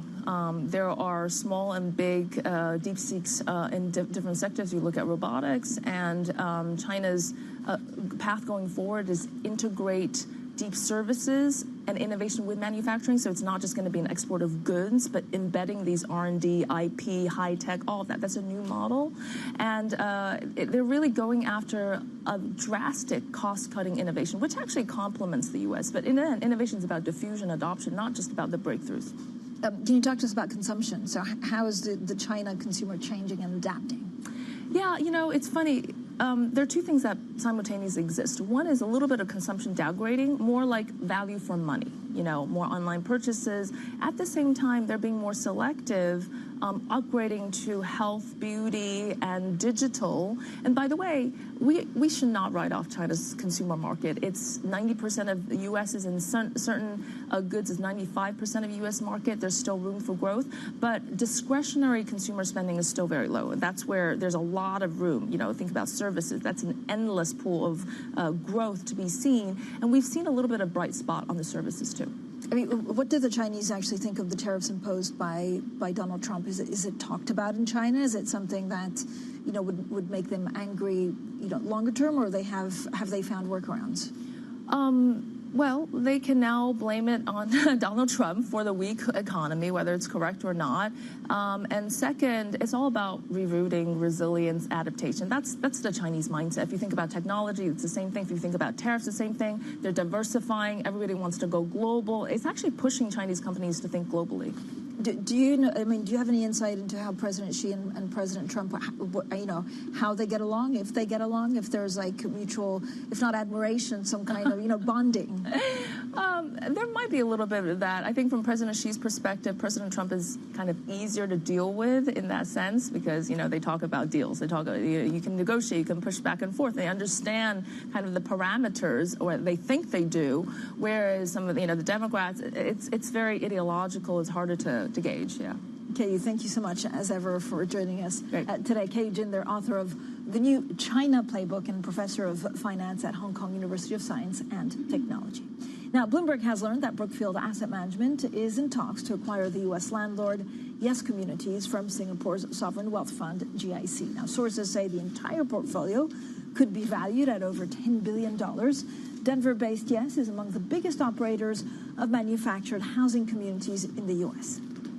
And food inflation in the UK is expected to climb to 5.7% by December, driven by regulatory costs. That's according to the Food and Drink Federation, a group that represents the industry. This marks a big increase from its previous forecast of 4.8% given in March, and the Federation is calling on the government to help reduce costs. And the U.S. and Britain will sign an agreement to make it quicker for companies in both countries to build nuclear power stations when President Donald Trump visits this week. That's according to the U.K. government. Now, the nuclear partnership is one of the several economic deals that the Prime Minister Keir Starmer intends to announce in order to stop Mr. Trump's visit, or President Trump's visit, from descending into diplomatic difficulty. Well, Bloomberg's Rosalind Matheson and Ruth David, our London bureau chief, are both here. There's a lot to talk about. There's the U.S. and the U.K. But Ruth, when you look at all the details coming out about the deals, what can we actually expect from the state visit? And they're talking about around 50 billion pounds of deals being signed. They're focusing on the fact that some of the big financial companies, so Citigroup is saying they're going to be investing more in the UK. Bank of America is talking about increasing investments, hiring more people. And you've got the tech companies, so NVIDIA, OpenAI might be announcing new investments. There are quite a few sectors that the UK government is trying to focus on. Interestingly, and we and others reported how the tech deals, Peter Mandelson, who, of course, Prime Minister Starmer is facing plenty of pressure from his party members over, was one of the architects of the deal. And this was meant to be this huge triumphant visit and a sign of US-UK ties being stronger now. But it couldn't have come at a worse time. We've also had news over the weekend about Astra pausing a $200 million investment that it was planning to make in Cambridge. How much does the Peter Mandelson affair actually, how much of it will be a massive distraction? Because he didn't resign, they had to fire him, and it kind of overhangs everything. Absolutely. And it also looks into the fact that President Trump is facing pressure in the U.S. about his links to Epstein. And you can imagine that there's going to be a press conference where they will be asked about this. And how do they navigate that? I mean, the Mandelson resignation and what it says and what the media is saying about Prime Minister Starmer's judgment coming on the heels of Angel Arena having to go because of her underpaying taxes when she was the housing secretary on her own house. It's really a bad look. Roz, what can you tell us about what the U.S. is expecting from this visit? And again, it comes at a difficult time from Donald Trump because of the Charlie Kirk assassination. And they have like a fraught relationship with the U.K. Yeah, well, as Ruth was saying, a lot of it is about business because Donald Trump will want to see U.S. companies front and center. He wants to see that they're going to get opportunities to do business in the U.K. that's going to benefit them, and also vice versa. So the idea behind this nuclear deal is that you use each other's safety assessments to speed up licensing. So it's basically about getting money going and very quickly. And so he'll want to see all those lined up in those announcements this week. He also would like to see, he's a guy who likes pageantry. So he's going to expect to have, a lot of that when he is received by the royal family, by the king. And that's one card that the UK government can play there is we all know that Donald Trump does have a fondness for the royal family. So there's that. But what does Donald Trump want? It can change in the minute. What does he decide to talk about in the minute throughout this entire week that he's here? Is it about Epstein? Is it about UK politics? Does he use UK politics to make a point? Again, you talked about Charlie Kirk and his killing. Does he, while he's in the UK, decide to comment on some of the issues here that are going on around migrant social media, the conversation that we're seeing here that's being magnified at the moment? Does he talk about disinformation in the UK? So does he wade into domestic US politics, not just about Epstein and Mandelson, but also to use that to try and make a point back home about Charlie Kirk. Yeah, and again, very delicate time for Keir Starmer because we had these huge right-wing demonstrations in the UK over the weekend. 150,000 people in London, far more than the organizers were expecting, and most of them pro, as they're saying, free speech and all of that. But also remember, Elon Musk spoke to this gathering via video link, and he was talking about how the UK government, and the problems with it, and that do they need to be in power for as long as they are predicted to be. And I think this comes in the backdrop of a lot of the UK media over this weekend have been talking about the local elections in May and what that means for the Prime Minister. Does that really set the starting gun on, your time is up? Because there's been so much of discord. This government was supposed to be the contrast to the Tories and the chaos of that time. And it's really seeming like every week they're lurching from one crisis to the other. Yeah, and to Ruth's good point, I mean, just a couple of, quarters ago, Munich Security Conference, it was clear that Elon Musk was attacking the UK for what he called, a lack of freedom of speech. What do we know about the rift between Donald Trump and Elon Musk and how that influences their thoughts on the UK? Well, Elon Musk has gone pretty quiet in terms of his relationship with Donald Trump and vice versa. So they're not spending a lot of time together, from what we can tell. They're not commenting about each other on social media so much anymore, whether that's a tacit understanding after they had that very big blow-up, earlier in the year. Is it also Elon Musk just saying, I'm going to actually retreat a bit from politics and focus on my businesses? We know he's got potentially an incredible payout if he starts to hit goals back at his core businesses. So has he made a conscious choice around that to sort of separate himself from Donald Trump a bit? Obviously, Sam Altman is here this week, and Elon Musk and Sam Altman, they have history and none of it's good. So is Sam Altman now the new Elon Musk in terms of having Donald Trump's ear around some of these issues? But certainly Elon Musk still has a massive base that he talks to in America. He's got very powerful social media platforms at his disposal, and he feels very free to come in and comment on other countries' issues, challenges, and the way that they're managing, to Ruth's point, some of the protests that we've seen here lately. Ruth, from a business point of view, having AstraZeneca pausing $200 million investment, it feels like they're going cold on the UK, which is the last thing you want to be showing the American CEOs when they all come into town. Especially given that it is a domestic blue chip UK company. This comes on the heels of Merck saying last week that they were going to back out of a $1 billion investment in the UK.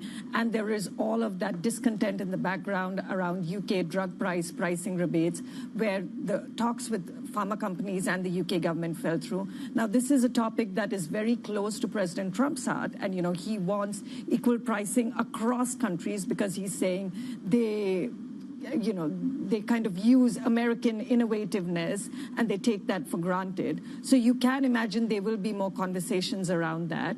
But the CEO of GSK is going to be at a gathering. We hear that Prime Minister Starmer is hosting, along with the CEOs of Microsoft and Rolls-Royce. We had the story on Blackstone maybe committing another $100 billion to the UK in the next 10 years. So they are trying to push back at it.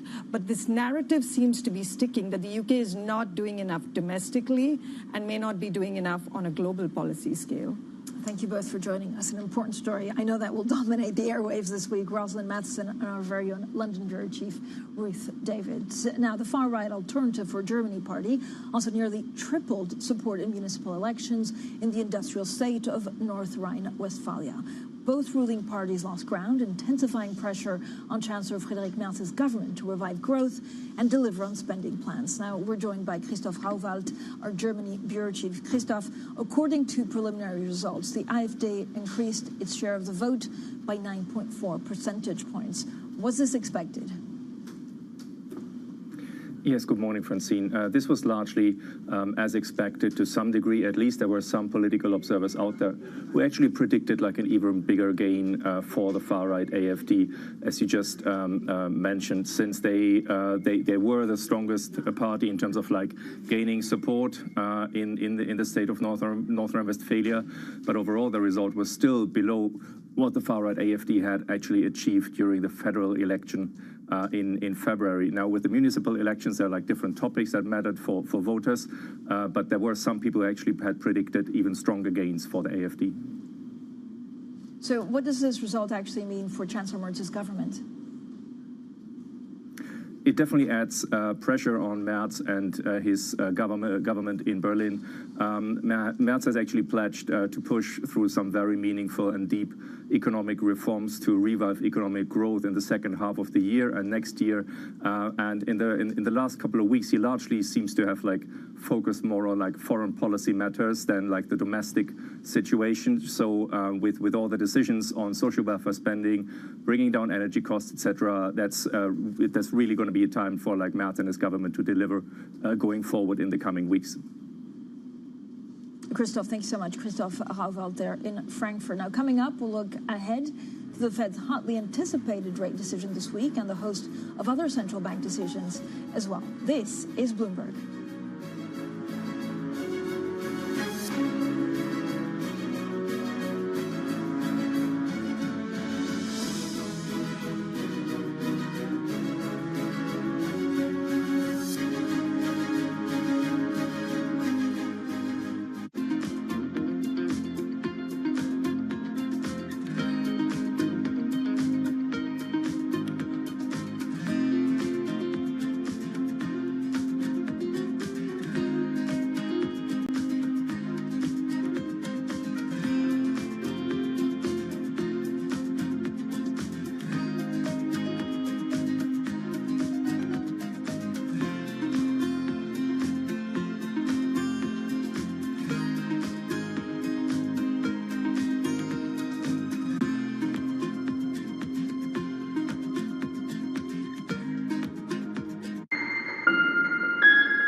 Okay, ready? David, what initially sparked your interest in this topic of longevity? 15 years ago, I turned 60, and I began to wonder how much longer I'm likely to live and what I could do to extend my life. On longevity, I talked with the leading experts in science and medicine to educate people about how they might be able to change their conduct so that they can live a happier and healthier life. I'm David Rubenstein. Join me on a 4-part journey as I explore the great quest for longevity. Only on Bloomberg. Astonishing day for US technology. Shaping the region's technology ecosystem. Asia's biggest tech news and innovation. It's the most fascinating time for the global economy in years, and our conversations are front and center. We're stress testing consequential ideas, and investors around the world are scoring them in real time, helping to translate the policies from Washington into actionable ideas for Wall Street. It's the morning call you actually want to be a part of. Separating the signal from the noise, with some fun along the way. This is Bloomberg Surveillance.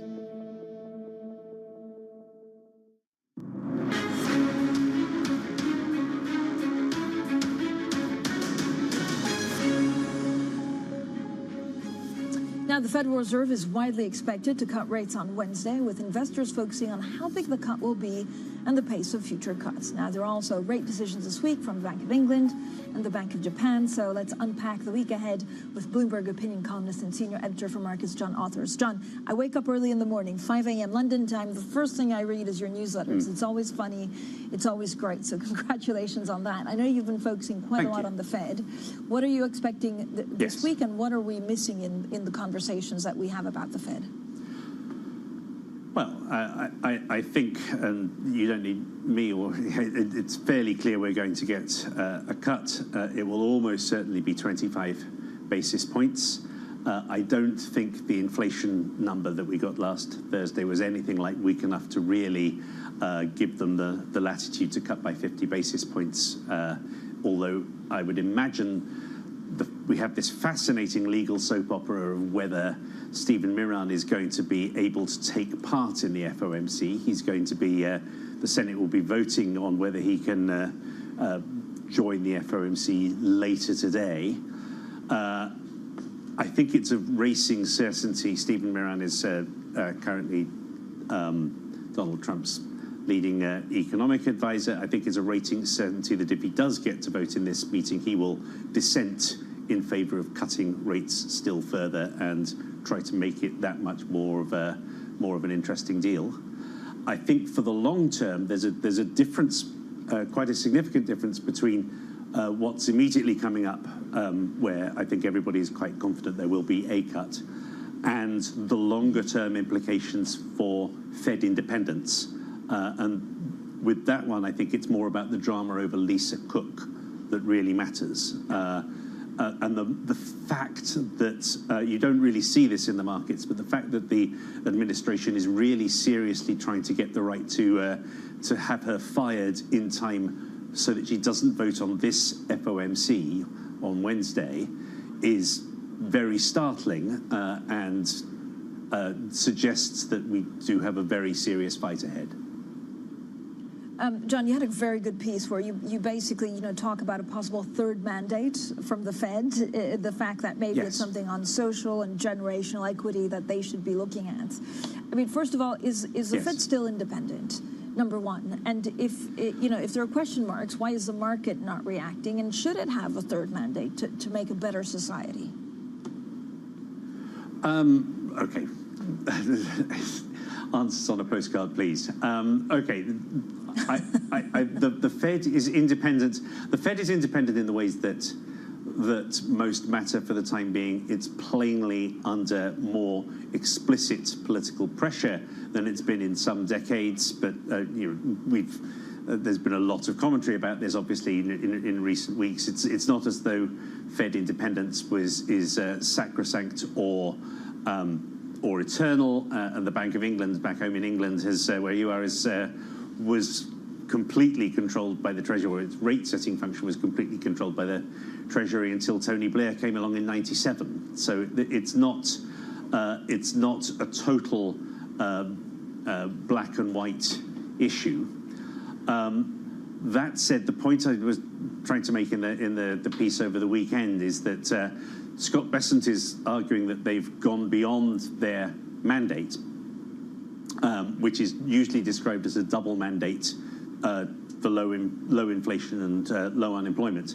It does actually say with moderate long-term interest rates, which is taken to mean bond yields, in the 1977 legislation that set that mandate. The fascinating point is that the Fed has actually succeeded very well for the whole of the last 25 years or so, with a very brief interruption with when they allowed inflation to get out of hand after the pandemic. And we don't like the results. That implies, obviously, that it's very serious inequality in the US and ever-growing social disenchantment.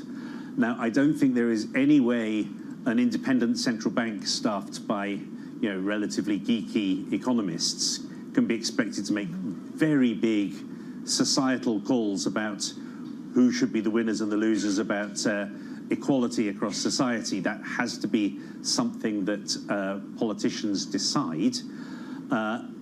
It then gets very difficult if we've decided we actually want more from the Fed than what they're giving us, that we need more than what they've been mandated. That more or less inherently means they're going to have to be less independent of politicians, because they're going to be taking more precise instructions, and markets are inherently less likely to trust an elected politician who's got an eye to getting some votes than they are a central banker, who's sitting in the same institution that Paul Volcker used to be in. So it's a cleft stick. It's obvious. You just need to go around the US with your eyes open to see that people aren't happy with the economy that's been created. But what do you do about it without compromising independence? John, yeah, so your point is that maybe it's politicians that should have these discussions. It's not up to central banks. Yes. Is that fair? Yes. Yes. This is the problem with central bank independence all along. They need to be given a very great degree of operational independence.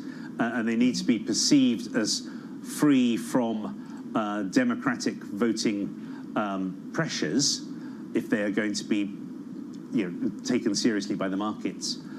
But you can't. They are very, very powerful. They have to have some degree of democratic oversight. There's no perfect answer to that. I don't myself think that the way that the current administration is dealing with it is a good way.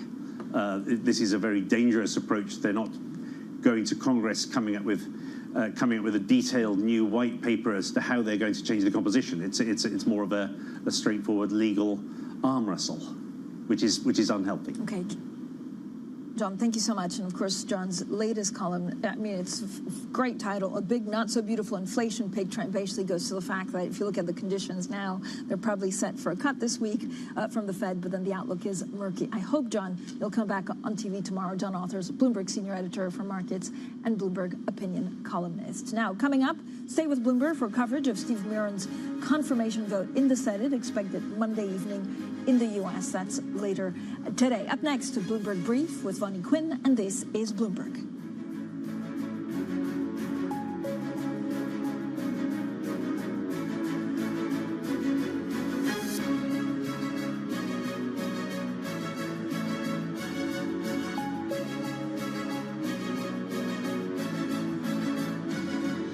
Making money isn't about drowning in emotions. It's about understanding what's actually happening. Markets are the best way to glean signal from noise, and that is what we try to do every morning. This is Bloomberg Surveillance. Based on the data that you've seen, do you think it's a good idea now for the Federal Reserve to lower interest rates? The Fed doesn't want to lower rates and appear to be kowtowing, if you will, to President Trump's language. On the other hand, I think there's actually room for them to lower rates. If you look at the Fed's Beige Book, which the Fed reacted to last year when they started lowering rates, I think there's room for them to take action now. And if I were the Fed, I'd start thinking about going ahead and lowering rates.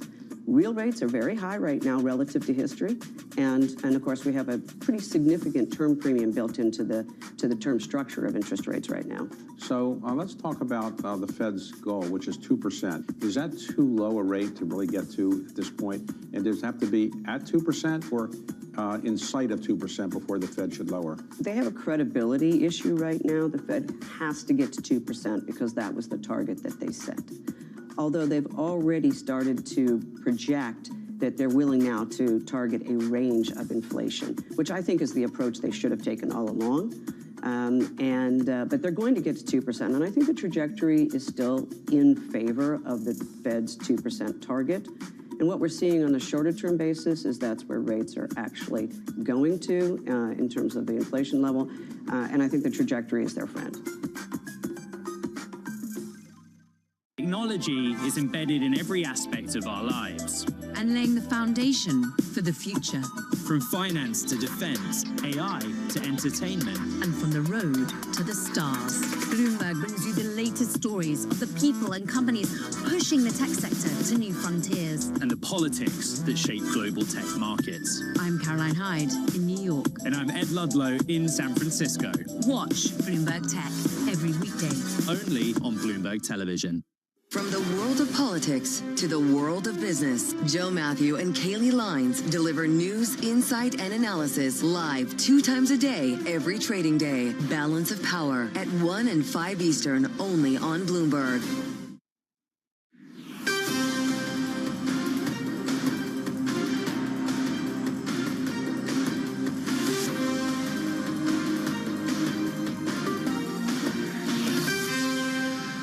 It's 5 a.m. in New York City. Good morning. I'm Vonnie Quinn with your Bloomberg Brief. Here's what you need to know. China hits NVIDIA. Beijing rules that the chip giant violated anti-monopoly laws after a preliminary probe. That's as U.S.-China talks extend into day 2 in Madrid. Trade, TikTok, and defense on the agenda. And investors gearing up for a big week of rate decisions with the Fed, the BOE, and the BOJ on deck. And indeed, it did appear that we were risk on with futures on the S&P and Russell 2000 pointing higher. We were actually higher until just a few moments ago for NASDAQ 100 futures as well. It would have been a 9th day of gains. We'll see how the day pans out. But those China headlines on NVIDIA just dropped a few minutes ago, and that sent the stock lower in pre-market trading, and that has futures pointed lower as well. Interesting week, of course. We're almost likely to get a 25 basis point cut. There's very little chance that we won't, but it's what happens after that that matters. Goldman Sachs out today saying that the Fed chair might nod softly to an October cut, but there are some questions still to be answered. We're pretty much where we were at the end of last week, obviously, in yield land with the 2-year at 3.55, the 30-year there still below 4.70. So let's get to some individual stocks to watch now. Here's Valerie Titel in London. Valerie.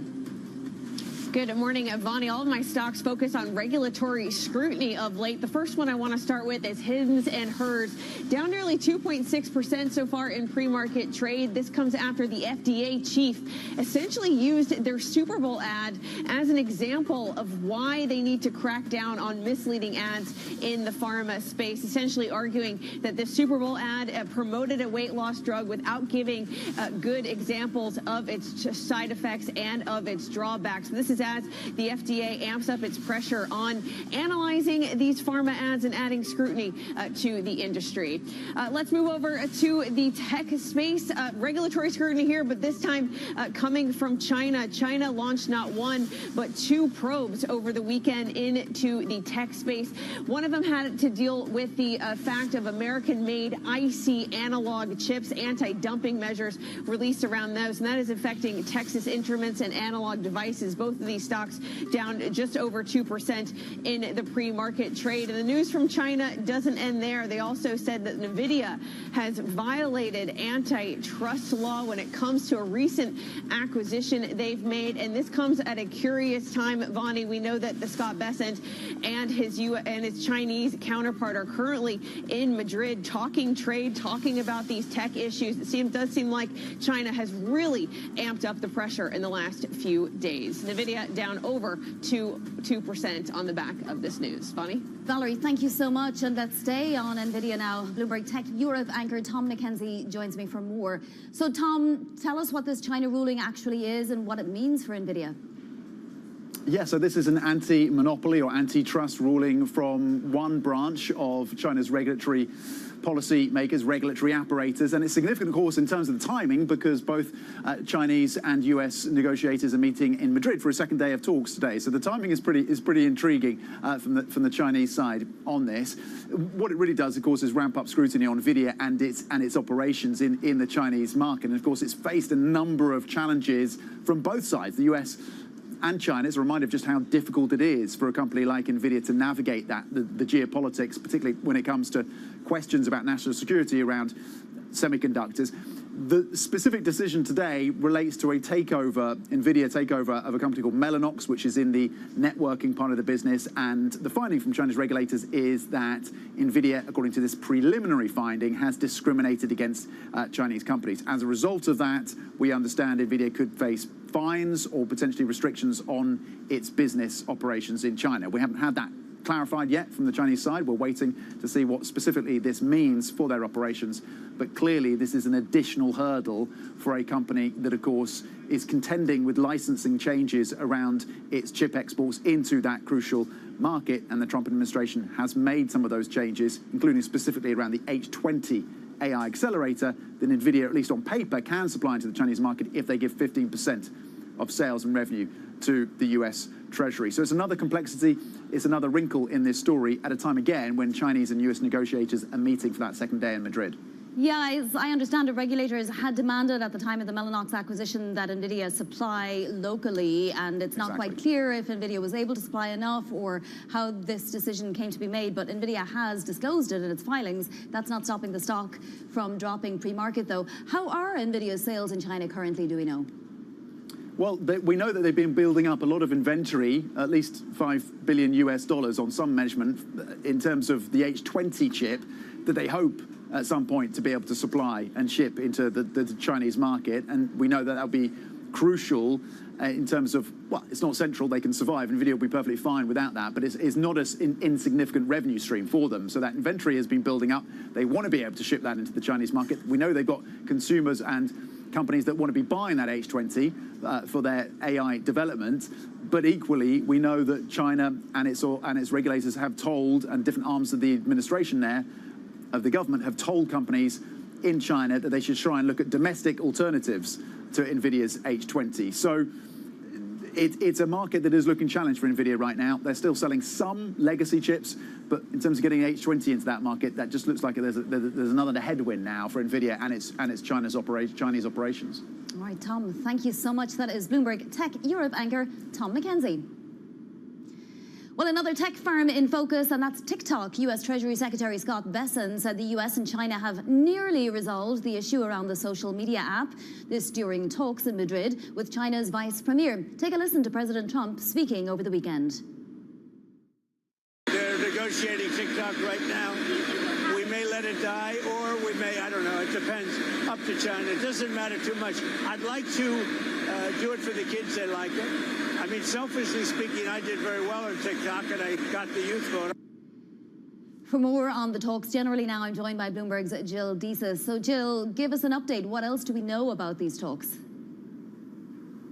Well, as of this point, Vonnie, we know that these talks continue into today. So actually, the side, Bessent and Greer, are meeting again with Chinese officials today in Madrid as they continue to go over some of these issues. What we've heard so far, I mean, what you've laid out is that the U.S. side is saying that they're close on reaching some kind of a TikTok deal here. But I think the big question there is what exactly that looks like, particularly ahead of that Wednesday deadline by which that's sort of the U.S. sale deadline. There's also been some reports that may be delayed again, so we'll have to see how that ultimately develops. But I think really critically here, when it comes to TikTok, any kind of a sort of an agreement reached with China could really be something that paves the way for this really highly anticipated potential meeting between President Donald Trump and Chinese President Xi Jinping. That's something that could actually happen probably toward the end of October. That's when you've got some really big conferences that are happening in Asia Pacific that would sort of give a timeline for a potential Trump and Xi meeting, but it may be that we have to reach some kind of a deal on TikTok first. What we did hear from the U.S. side is that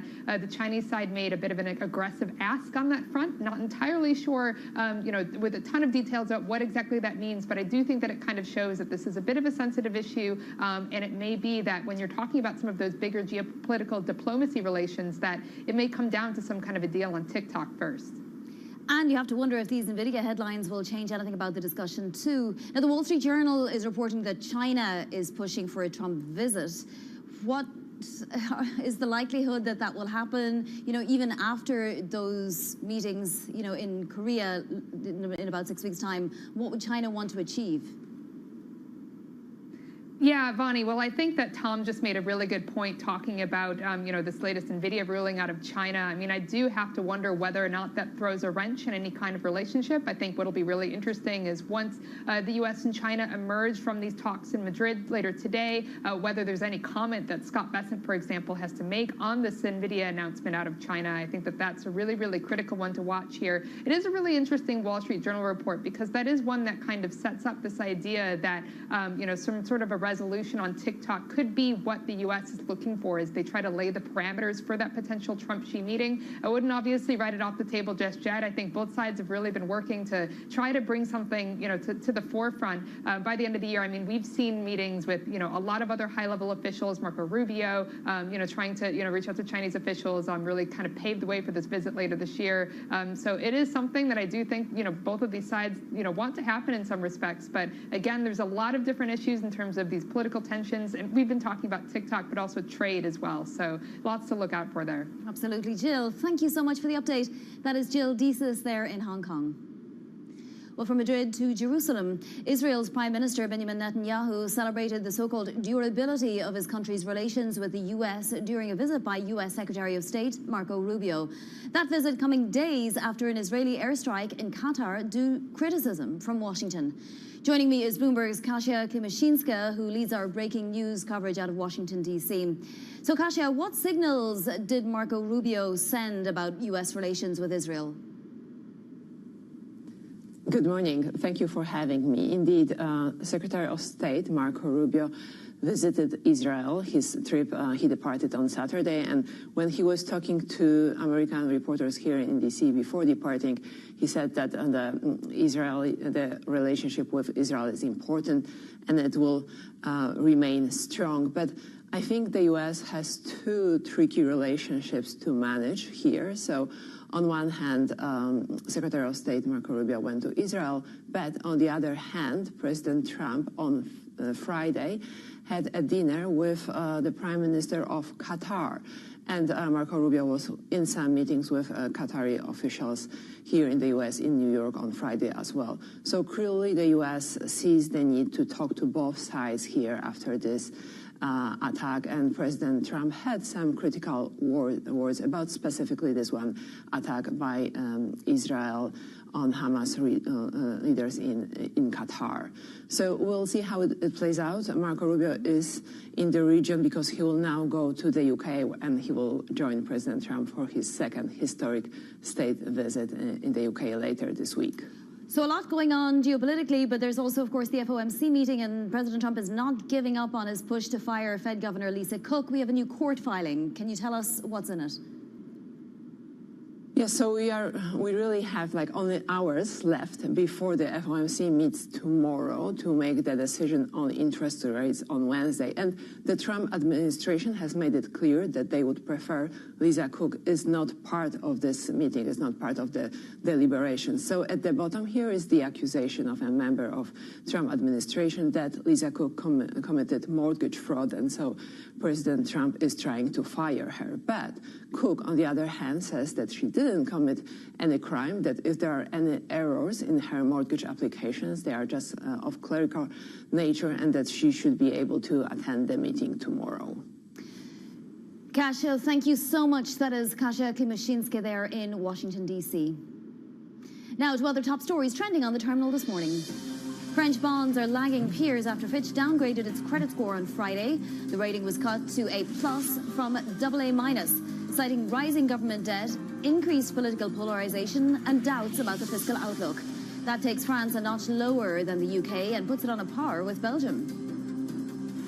China's economic activity slowed more than expected in August. Retail sales grew 3.4% year-on-year, down from 3.7% the previous month. Industrial output and consumption had their worst month yet this year. The underperformance puts more pressure on Chinese negotiators holding trade talks with the US this week. Singapore's sovereign wealth fund, GIC, is said to be in talks to sell its stake in US landlord, Yes, to Brookfield Asset Management. According to sources, the entire portfolio could be valued at more than $10 billion. The deal could be one of the biggest exits for the sovereign wealth fund in years. Brookfield and GIC declined to comment. Coming up, Kamakshya Trivedi of Goldman Sachs. This is Bloomberg.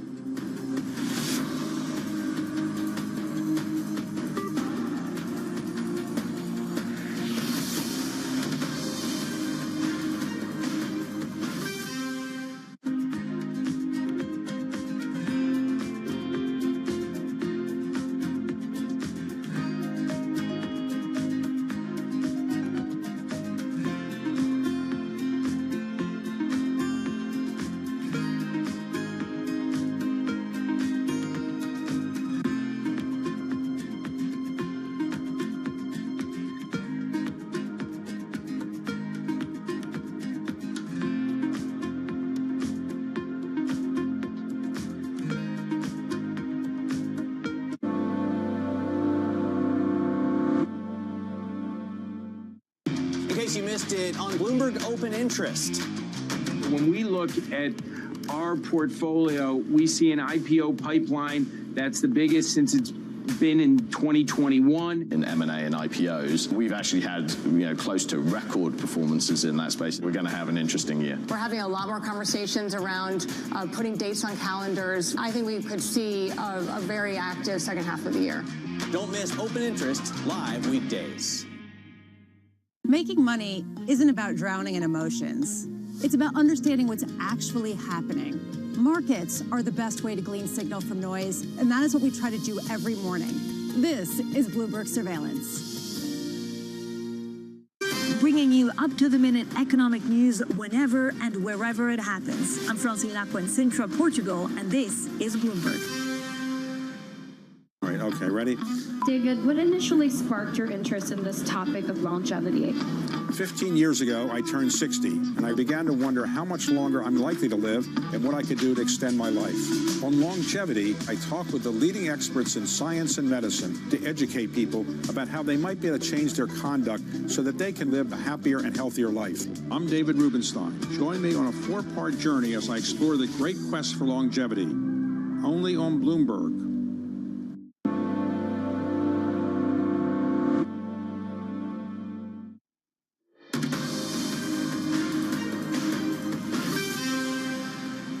For for sure there's a chance they go 50, but they only go 50 if they feel they need to surprise the markets. Right now, they know the market's geared in at 25 basis points. It seems like a done deal. For sure, there will be a couple dissents who want to go 50. There may also be a couple who don't want to do anything, but expect 25 and expect no real surprises there.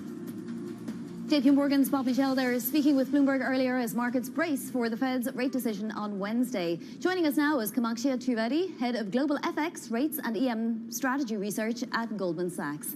Thanks so much for joining, Kamakshya. So, as I understand it, Goldman now looking for 3 rate cuts this year and 2 early next year.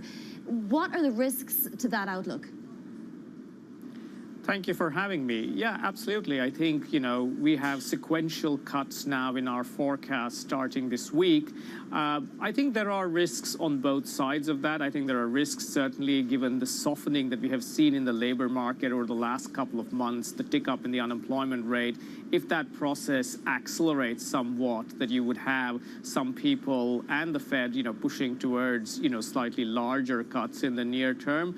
But equally, as you get past, this softer period, what I think of as the kind of zone of maximum risk for the U.S. economy in the next couple of months, as you get into early next year, you could also see some risks, and certainly there will be some people in the Fed who might be, wanting, more limited or more gradual moves into next year. So I think there are risks on both sides. I think the forecast we have, 3 cuts this year, 2 more next year, feels pretty much, a balanced one here. Well, you mentioned that there might be a couple of people that would dissent or at least not be completely happy with the decision. We also have, for the first time, potentially Stephen Myron, somebody from the administration on the actual board. Might that, at the margin, shift things in one direction or another? I don't really think so. I think that, for this meeting, I think 25 basis points seems like a pretty reasonable expectation. I think, the key here is not just the rate cut itself, but kind of what it is signifying. And I think it's signifying the fact that the economy has slowed. I think that the labor market in particular has slowed even more sharply.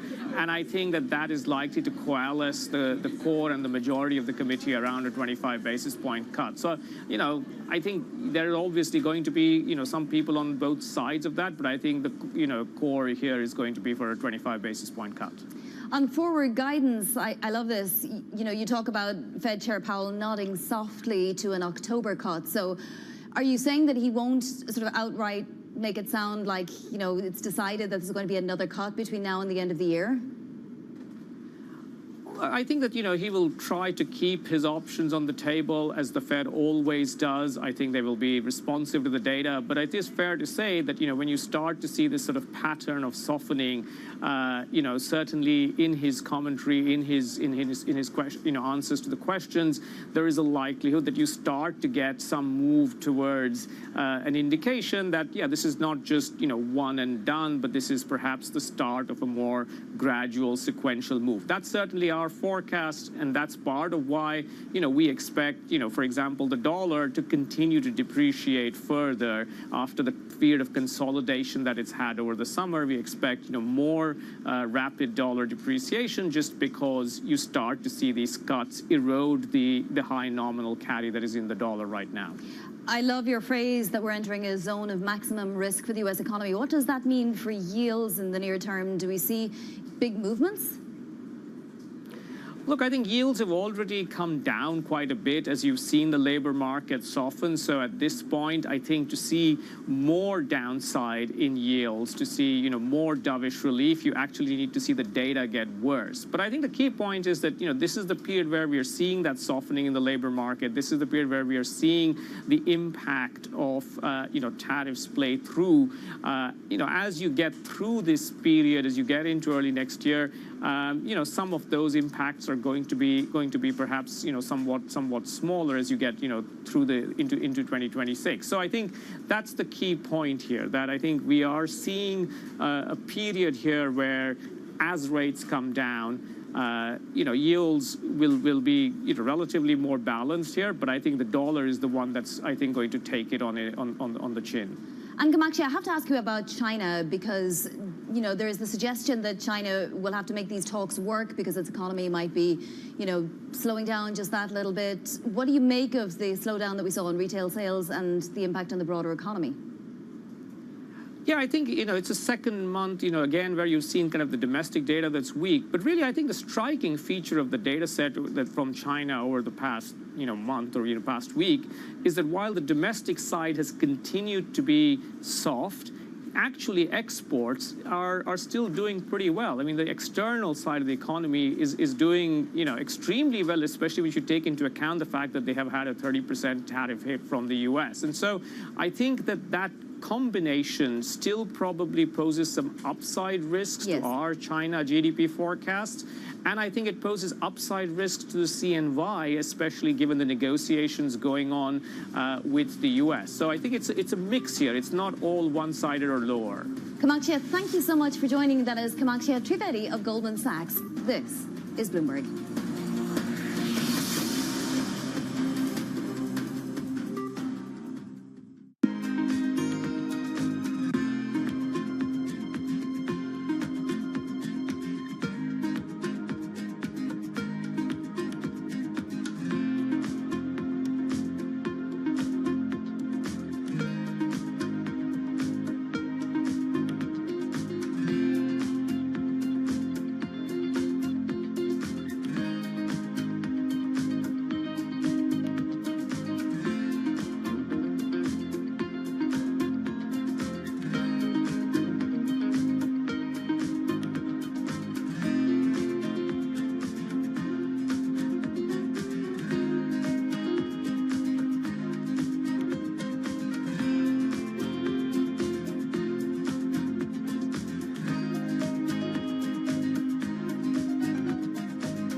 I think with the new world reorder, it means that there will be regional clusters of excellence. There will be regional clusters of great companies. And so it's okay to be number two, because you could be number two in every single region and still command that premium. Because today we talk about AI, we talk about data, we talk about processes that's going to be very specific to industries, specific to countries, specific to regional challenges that needs to be built and addressed. And therefore, the good of it is that now it's not just going for that one company and overpaying for that company until the returns goes to zero. It's actually about finding regional champions, which could also be huge category leaders for us as funds as well. And I think it's actually good for the world to have multiple pots of excellence that can be localized to its own needs.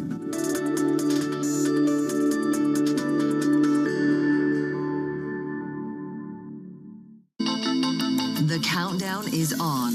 Everything you need to get the edge at the end of the market day. Get ahead of tomorrow's trading with The Close. Weekdays on Bloomberg. Context changes everything.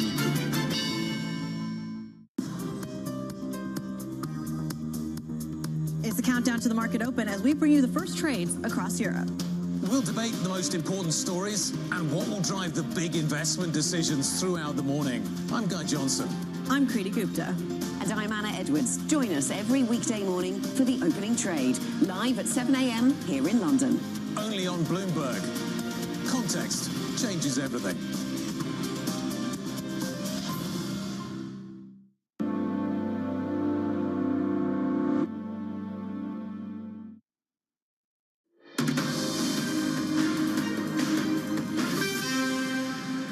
Bloomberg Brief. I'm Bonnie Quinn in New York. Time now for your front page news. First up, on the New York Times, New York Governor Kathy Hochul endorses Zoran Mamdani for New York City Mayor.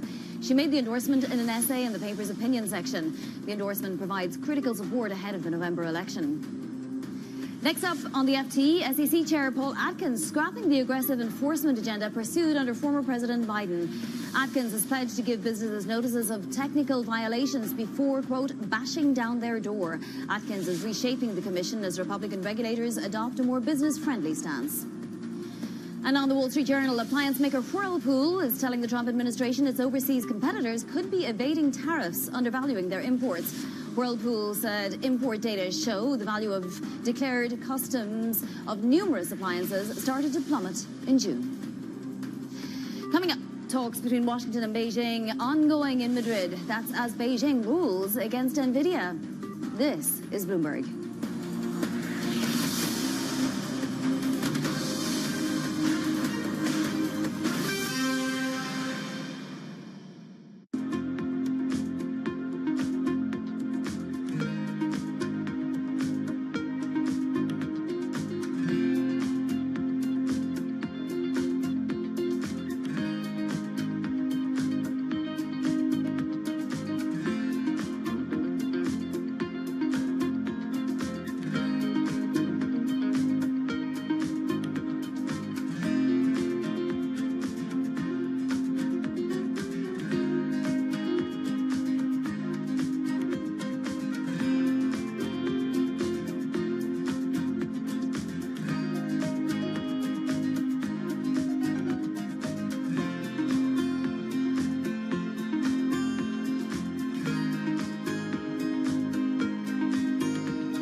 How much does the geopolitical volatility emanating from the United States perhaps undermine the bull case for Mexico? Is that a scenario you've plotted out? Structurally speaking, we do still have a very positive view in Mexico. On the macro side, it is a very attractive investment geography for the U.S. Mexico is hugely competitive in terms of costs. The wages in Mexico are much more competitive than the wages in China. So why would the U.S. companies not take advantage of that? And this structural cost advantage is going to lead Mexico to continue to contribute to the growth of U.S. as well. The value chains, the supply chains are so integrated that Mexico has to play a continuing role in the further development of the U.S. And U.S. is growing very healthily, very nicely. It will benefit Mexico this way or that way. It will benefit Mexico. Mexico for BBVA is, a source of resiliency of earnings, and it generates and complements the diversification that we have from the footprint. But there's another topic that is very important, which sometimes we don't focus a lot about, and why we're so convinced that Mexico is going to continue to do well, which is the leverage in the country. Because the leverage in the country is only 33%. And when you've seen Mexico grow and BBVA grow in Mexico, structurally speaking, the leverage is so low that just a little bit of growth in the leverage is going to be able to support that bull case in Mexico. So that's why we're structurally positive in Mexico. Good morning. Good morning. This is Bloomberg Surveillance. Welcome back to the opening trade. Watch Bloomberg Tech. This is the Asia Trade. This is Wall Street Week. Welcome to Balance of Power. This is Bloomberg Television. Join me each week on Wall Street Week for stories of capitalism from business, markets, economics, tech, and climate. More than what you need to know, it's what you need to think about.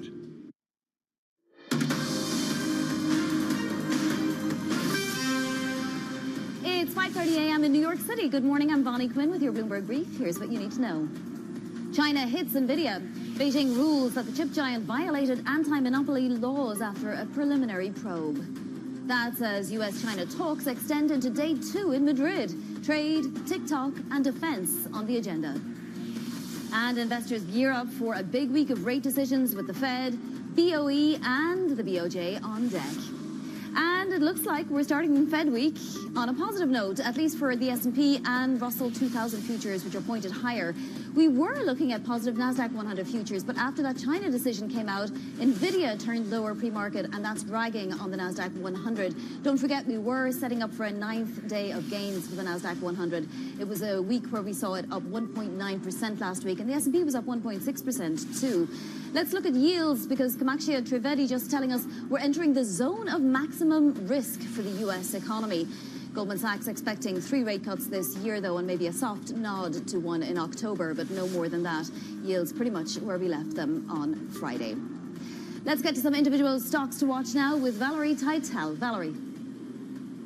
Good morning, Vani. I want to start with Hims and Hers. It's sinking further in pre-market, down nearly 3.5%. This is on the back of the FDA chief writing an article over the weekend, essentially using the Hims and Hers Super Bowl ad as an example of what not to do with pharma ads, saying it did not disclose the appropriate side effects and is using this case to argue for more stringent regulations when it comes to pharma ads. And this comes just a few days after Trump's executive order on declaring that these pharma companies have to declare even more side effects in their ads. Let's move over to the tech space. More regulatory scrutiny here, but this time coming from China. China launched not just one, but two probes into the chip sector over the weekend. One of them focused on anti-dumping measures when it comes to American-made IC chips. We're seeing Texas Instruments and Analog Devices both down nearly 2.5% on the back of this. This comes at a time when China is cracking down and even more on U.S. tech companies. We also heard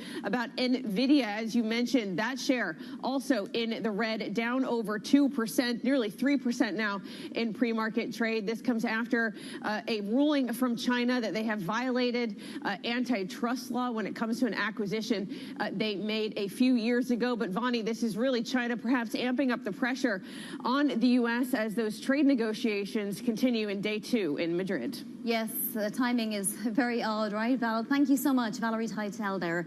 Well, let's stay right with it. Bloomberg executive editor for Global Tech, Peter Elstrom, joins us now. So, Peter, this relates to the acquisition of Mellanox, as Valerie was saying. Can you explain what China has actually decided? Yeah, this is a very good example of how these multinational corporations can get caught in the crossfire between Washington and Beijing. So NVIDIA made this acquisition of Mellanox a few years ago, originally announced in 2020. And then they got approval from Beijing to go ahead with the acquisition in 2021, as long as they didn't discriminate against Chinese companies in their business. Now, we know what happened after that. The Biden administration and the Trump administration set in bans where NVIDIA couldn't sell its chips, its highest-end AI chips, to Chinese companies, to customers. So by definition, it's discriminating against them. And now Beijing is coming back and saying, hey, you promised that you weren't going to discriminate against these companies. Now you are violating those antitrust laws. So this is just a preliminary ruling. We don't know exactly where it's going to go from here. Of course, there are also trade negotiations going on at the same time, but it's an indication that NVIDIA is going to have some troubles here. Yeah, and NVIDIA had disclosed that it might be liable for penalties depending on this decision. It was clearly looking forward to a time when, you know, there was a potentially negative decision for the company. But at the same time, what Mellanox does within the company is not a huge portion of what NVIDIA does, right? That's right. That's right. And Jensen Huang has been pushing quite hard to be able to sell chips into China. He wants to be able to tap into that Chinese customer base. The United States and China are really the two leaders in AI at this point. They're investing the most in AI services in particular. So NVIDIA would like to be able to sell its entire range of products into China at the same time that it does into the United States. They've gotten somewhat of a hearing in Washington under Donald Trump's administration, where at first they wouldn't allow NVIDIA to sell this H20 chip, and now they can. So there is some movement on that front, but it's all tied into very complex negotiations between politicians on both sides here. Peter, thank you so much. That is Peter Elstrom there. Let's over to Washington, D.C. now. Bloomberg's Kasia Klimashinska is back with us. Kasia, this NVIDIA headline out of China, this decision from the Chinese, what might it mean for ongoing U.S.-China talks in Madrid? Good morning. NVIDIA, TikTok, a lot is at stake for those talks between the U.S. and China in Madrid. The negotiations started yesterday. U.S. Treasury Secretary Scott Bessent traveled to Spain, and he spent about 6 hours talking to his Chinese counterpart, Vice Premier. And then the staff talked even longer into the evening. Then today the talks resumed, and Treasury Secretary Bessent sounded optimistic, but he also said that China has made a very aggressive ask without specifying what exactly this might be about. There is a lot of topics, semiconductors, AI is one. TikTok operations here in the U.S. that should be divested this week is another one. But of course also tariffs and trade.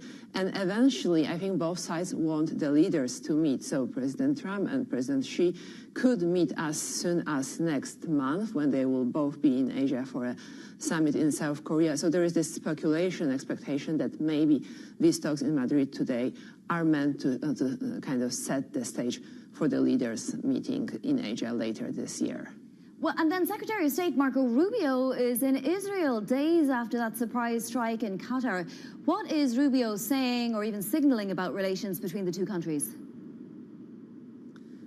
Yes, so Secretary of State Marco Rubio and Secretary Bessent are both in the region because eventually they will join President Trump in the UK later this week. But Secretary Rubio met with Israel Prime Minister Netanyahu yesterday.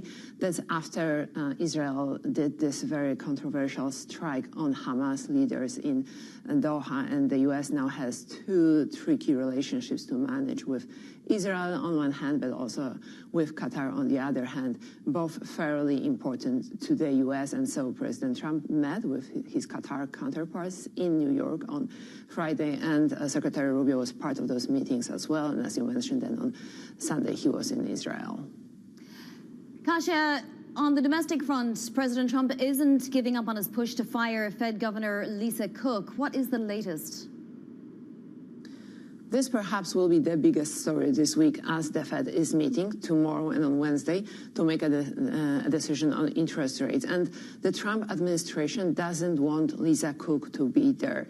The Trump administration believes that she committed mortgage fraud. One of the members of the administration presented documents claiming that she described two different properties as her primary residence, and so maybe that led to better terms for her mortgage loans.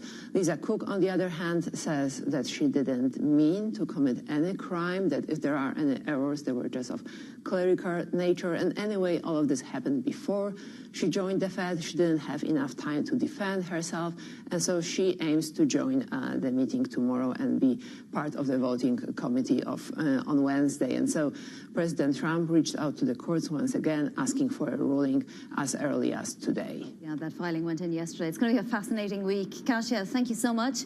Kasia Klimaszinska there in Washington, D.C.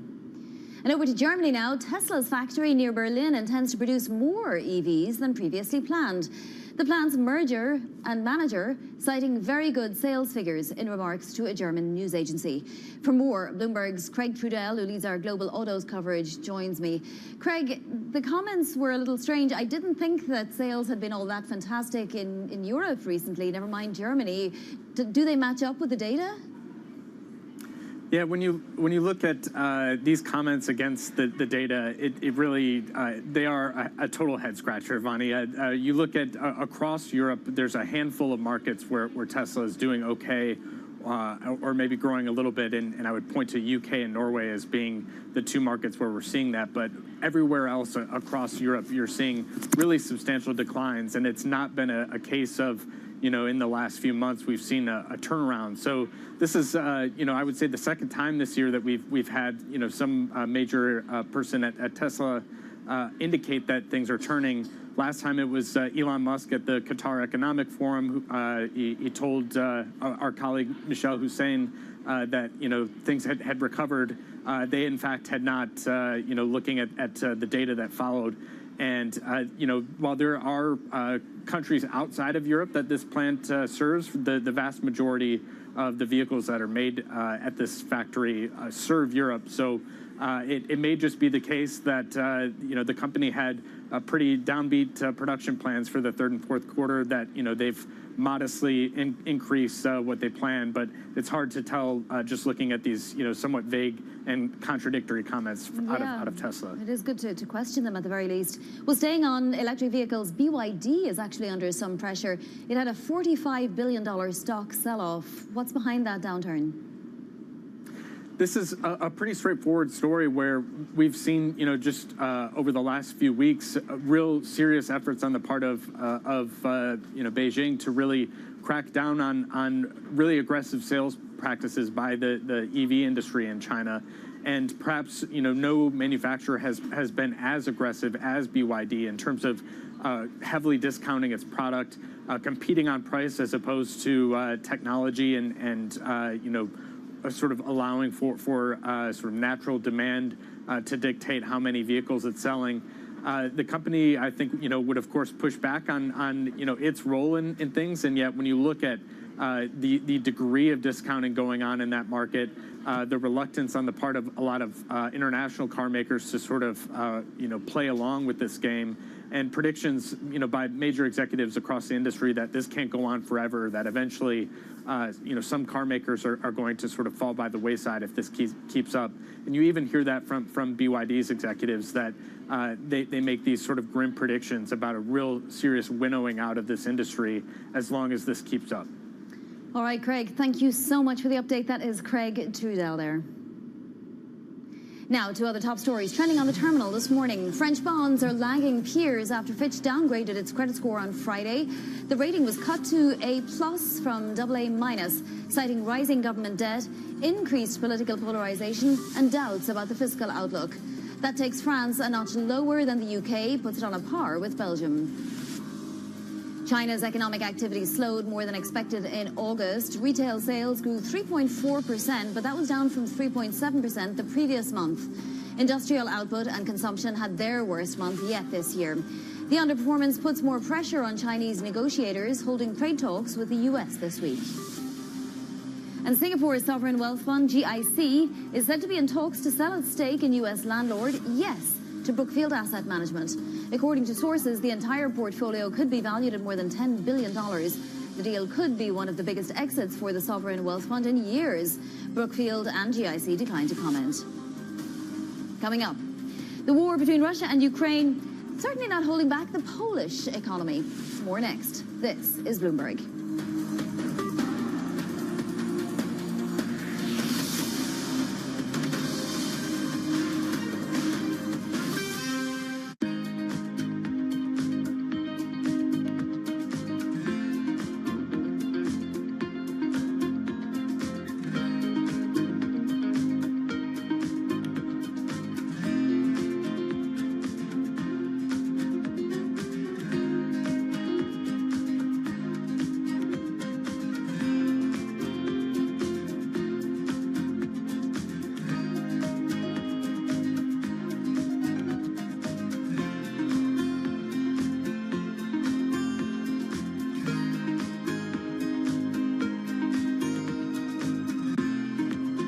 I'm David Weston. Join me each week on Wall Street Week for stories of capitalism from business, markets, economics, tech, and climate. We go on the road for a look at what lies behind the headlines of today and what will likely be the headlines tomorrow. We need more transparency. Oil and gas is still important. They said every citizen should be investing in the market. Accelerate progress in all fields of science. Watch Wall Street Week right here on Bloomberg. More than what you need to know, it's what you need to think about.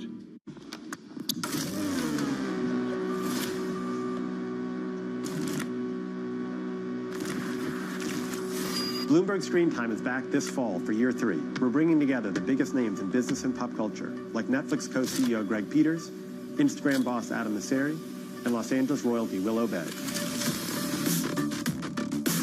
We're going to talk about how sports is eating entertainment, check in on the state of the movie business, and get an update on LA after the fires from Rick Caruso and Irving Azoff. You should expect newsy interviews from industry leaders, meaningful business networking, and of course, great food. We'll feature some of the best chefs and food trucks from my hometown of Los Angeles.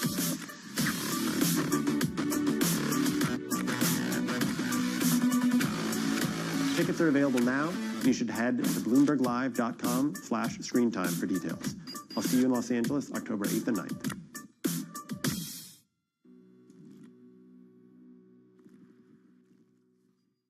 Technology is embedded in every aspect of our lives. And laying the foundation for the future. From finance to defense, AI to entertainment. And from the road to the stars. Bloomberg brings you the latest stories of the people and companies pushing the tech sector to new frontiers. And the politics that shape global tech markets. I'm Caroline Hyde in New York. And I'm Ed Ludlow in San Francisco. Watch Bloomberg Tech every weekday. Only on Bloomberg Television.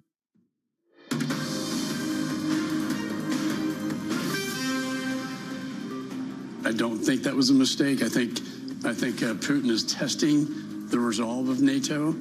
He wants to see how NATO reacts, how Poland reacts. The good news is Poland had a great response. They shot him down.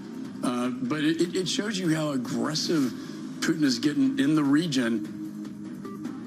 Republican Congressman Michael McCall of Texas speaking to ABC on Russian drones entering Polish airspace last week. Well, despite having much to lose during the war between Russia and Ukraine, Poland is actually the fastest growing economy in the EU. Joining us now is Matthew Winkler, Bloomberg News Editor-in-Chief Emeritus. And Matt, you have a story out today that's just fascinating in which you call Poland literally a juggernaut among the 26 nations of the EU, the fastest growing economy. Give us some statistics before we ask you how it got there.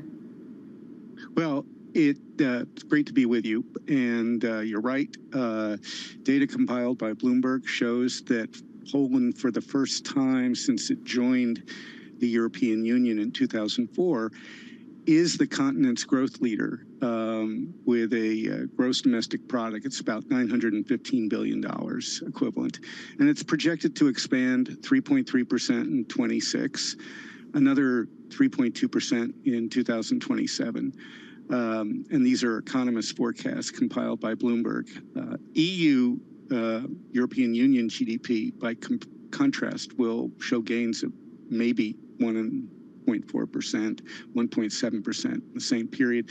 Russia, by the way, is way behind, 1.4 and 1.5%. Yes, how did it get there? How has the war impacted Poland's economy? Well, you know, the funny thing about the truth is you never have to change your story. Poland's ascendance is the validation of the single market. And since it joined the EU, the country's resilience after so many partitions, historically, occupations, it's really a data-driven rebuke to the anti-EU groups that paved the way for Brexit in 2016. And in fact, all those people who may have left Poland to work in European Union countries, Britain, for example, France, for example, derided as the Polish plumber, those people actually have returned to Poland since, of all things, Brexit. And they've made a huge contribution to the GDP, but they've also brought back very skilled labor. And in various professions, whether it's healthcare, for example, or any number of the professions that are most important to the economy, the Polish employee worker is part of the juggernaut. And you can see that actually if you compare Poland's GDP expansion compared to the UK. Since 2016, which was when that referendum occurred, Poland's GDP has expanded leaps and bounds, 100% since then, whereas the UK, unfortunately, is way below 50%. So you could say if Brexit marks the turning point when the UK transitioned to a European laggard from a leader, it coincides with the reverse brain drain in terms of the total number of Poles living abroad, which actually declined to 1.5 million in 23, but that was mostly because of largest, if you like, aging population and fewer women of reproductive age. But nevertheless, even with that happening, Poland has economically become the leader of Europe. Well, and no European economy comes close to that, replicating this. It's a 125% increase in household consumption, for example. Wow. And you always get that with the reverse brain drain, right? Because it's a virtuous cycle, so then growth continues and it just carries on like that. I want to mention that the zloty is the best performing currency among the 23 most traded in emerging markets. And also the stock market in Poland is up 61% this year alone, as you write, making it the 5th best performer in the world. How risky is an investment in Poland considered to be right now? Relative to anywhere else, actually pretty good. You know, the relative value actually of Poland is, if you look at the stock market, it's, you know, and we're tracking large and mid-cap prices. It's up 49% this year in dollar terms, and it's number 6, you know, as you referenced, and that's among 46 countries. But at the same time, if you look at Polish banks, which are really the biggest part of the robust performance, they're still a bargain for investors. They're only paying 1.7 times for their net assets compared to 4.7 times for the benchmark, according to data compiled by Bloomberg. So the answer to your question is actually Poland still is relatively cheap at this point. You know, I don't want to call it a Slavic tiger necessarily because we're not seeing other Slavic economies winning quite clearly, but are other economies benefiting at least from Poland's growth? You know, sure, to the extent that, you know, Poland engaging with other countries is certainly helping all of its neighbors and all of its trading partners. So it is benefiting the EU in that sense. And as I said earlier, you know, this is a validation of why the common market makes so much sense and why it's been a disaster for the UK leaving, because the UK has just given up a lot of economic growth that it otherwise would have had being part of the EU. So, yeah, the answer to your question is everybody benefits to the extent that Poland is doing well. Well, it's a fascinating read, and our thanks to you. That is Bloomberg Editor-in-Chief Emeritus Matt Winkler. Coming up, 3 major central bank decisions in the span of 3 days. We'll get you set up for your week ahead. This is Bloomberg.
The Middle East and Africa regions are home to some of the biggest deals and fastest growth in the world. Vibrant resources and high-yield investment opportunities abound. I'm Jumana Versace. Join me on Bloomberg Horizon's Middle East and Africa for the stories, newsmakers, and insights shaping the decisions of traders across this exciting region. You had heightened levels of volatility. There's still room to maneuver. Reduce the opportunities. It allows you to increase significantly your net income. Every trading day, only on Bloomberg. It's a multi-trillion-dollar industry. We'll show you what's happening in ETFs like no one else. ETF IQ, only on Bloomberg. Key investors, top executives, global innovators. Join me for in-depth conversations with the biggest newsmakers on the day's top stories. Insight with Haslinda Onen, only on Bloomberg. It's the most fascinating time for the global economy in years, and our conversations are front and center. We're stress testing consequential ideas, and investors around the world are scoring them in real time, helping to translate the policies from Washington into actionable ideas for Wall Street. It's the morning call you actually want to be a part of. Separating the signal from the noise, with some fun along the way. This is Bloomberg Surveillance. Bringing you up-to-the-minute energy news whenever and wherever it happens. I'm Joanna Bercecci in Vienna, and this is Bloomberg.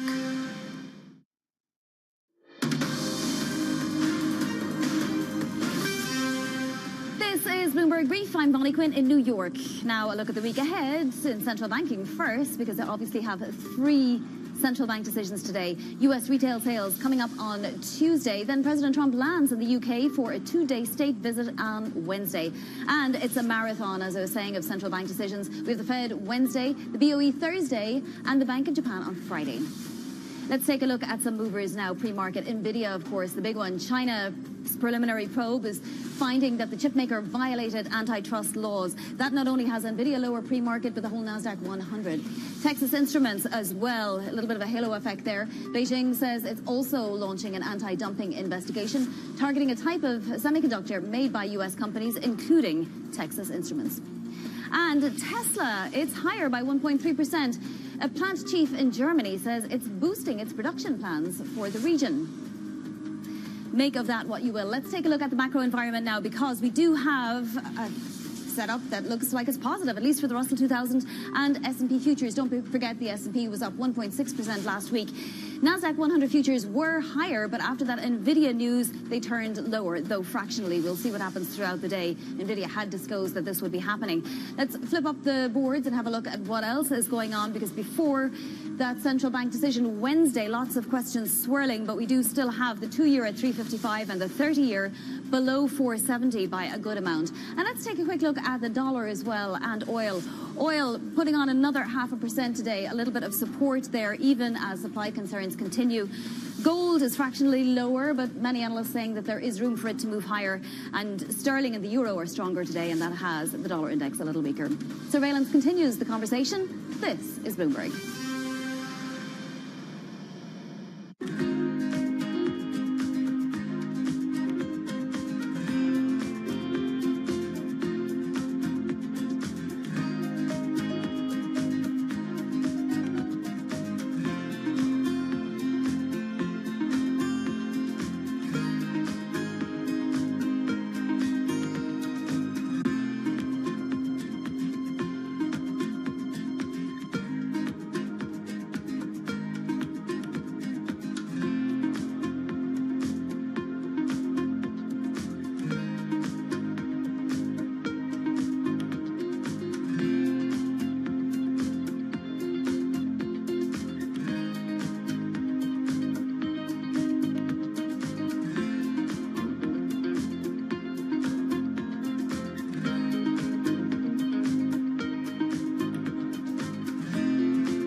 I think people are paying attention now to what we're doing in a way that wasn't happening 5 years ago. I think the convergence, not just of the hardware investments, but the AI investments in particular, have been the real watershed for us in helping people understand why we've always believed having these devices be wearable and having sensors and having context in the world around you has been so important. And it's like, oh yeah, of course, now that you realize there's going to be a potentially super intelligent assistant that's operating there, you want it to have, for free, all the context on what you've heard, what you've seen, what you're doing, so it can help you the most out as you go about your day and try to accomplish what you're trying to accomplish. So we feel a lot of vindication on that. I think the question is, yeah, will it be us? Will it be a competitor? That depends on our execution and their execution. I have a lot of confidence that the paradigm that we're in right now, which has been stable for a long time, right? The phone that you all have in your pockets now is roughly the same as the phone you had in your pocket 4 or 5 years ago. There's not really a lot of new innovation happening at that scale. There is a lot of things. The phone is the greatest consumer electronic device ever built, and yet there's also a lot of things that we wish it could do better or different. And I think with AI and integrated context with the world around us, that becomes more and more obvious. So I'm very confident that the paradigm will shift in that time frame. And you all know the saying, we get a lot less done in 1 year than we think and a lot more done in a decade. That really is going to be true, I think, when it comes to these shifts. What is going to be the consequence for U.S. markets? We are basically deep in the European earnings season. Take a look at how we're faring when it comes to Asia markets. Bringing you up-to-the-minute news whenever and wherever it happens. I'm Haslinda Amin in Bangkok. This is Bloomberg.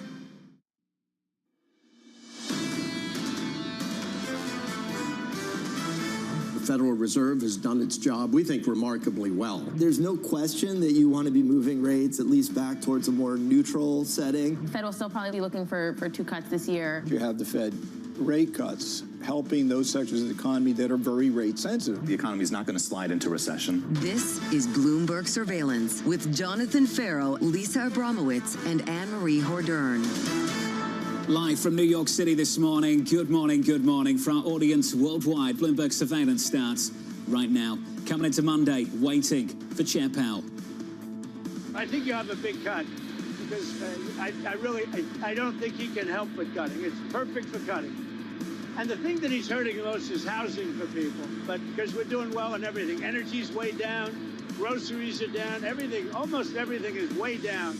The President Donald Trump pushing for Fed Chair Jay Powell to go big as the US and China meets in Madrid to bring down the temperature. China is ruling that tech giant Nvidia has violated anti-monopoly laws. That headline sending that stock lower. You know, you set it up perfectly. The big picture this week is the Fed meeting, whether they cut, how much they cut, they're going to cut, and then what they signal going forward. But right now, the here and now is how much is signal and how much is noise heading into day 2 of these meetings between China and the U.S. Is this truly China going after Nvidia for potentially anti-monopoly laws or even anti-dumping laws, although it has to come with a price cut, and I'm not sure how that factors in? Or is this them trying to get leverage and using the same tactics as the U.S. have used to try to get an upper hand at these negotiations? The stock is down by 2.5%. I'm right there with you. The flexing outside of Madrid is what gets your attention. Not just this decision from Beijing this morning on Nvidia, but also the president over the weekend, ramping up the pressure on NATO members to essentially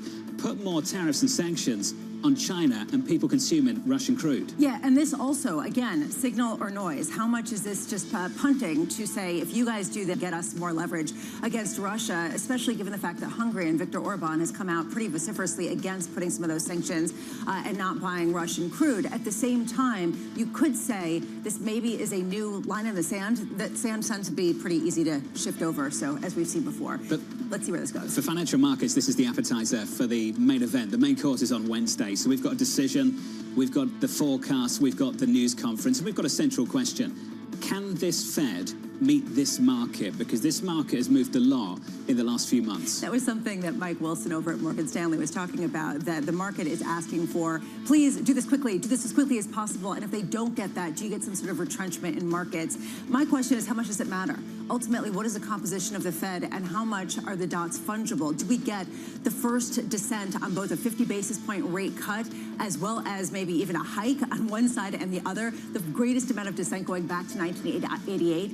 Is Lisa Cook on the Fed when it comes to Wednesday? Who else is going to be signaled to be on the Fed? These are the big questions surrounding how much the market can really take signal from noise from the Fed this week. It's a quiet start to a very, very busy week coming up later this week. Equity futures on the S&P just about positive by 1/10% and very close to all-time highs. Coming up this hour, we'll catch up with Lori Calvasina of RBC on rising valuations. We'll speak to Terry Haynes of Pangaea Policy as President Trump calls on the Fed to go big. And the former White House trade official Kate Kalukowicz joins us on US-China trade talks. We begin this hour with stocks near record highs as investors bet on the first rate cut of 2025. Laura Calvasina of RBC writing the following. Our worries have centered on elevated valuations and the tendency of September and October to be tough months for the S&P 500 performance over the past 5 years. Laurie joins us now for more. Laurie, good morning. Good to see you. Good to see you too. You've talked about Q3 risks for quite a while now. As we work our way through September and have a look at October, do you think there are some decisions that corporate America needs to make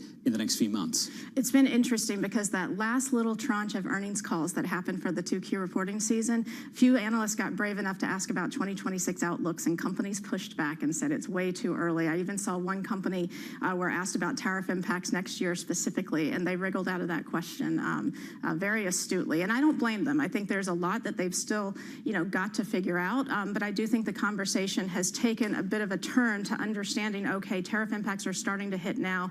Are the mitigation strategies working? What's going on with inventories? How much demand was pulled forward?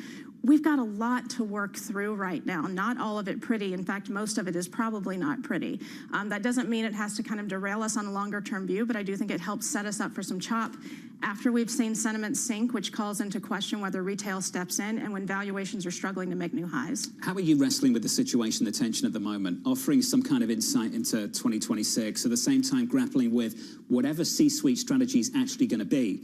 for the next few months and beyond? I think the reality is that we know that it's a more uncertain environment than what we would prefer to have as forecasters.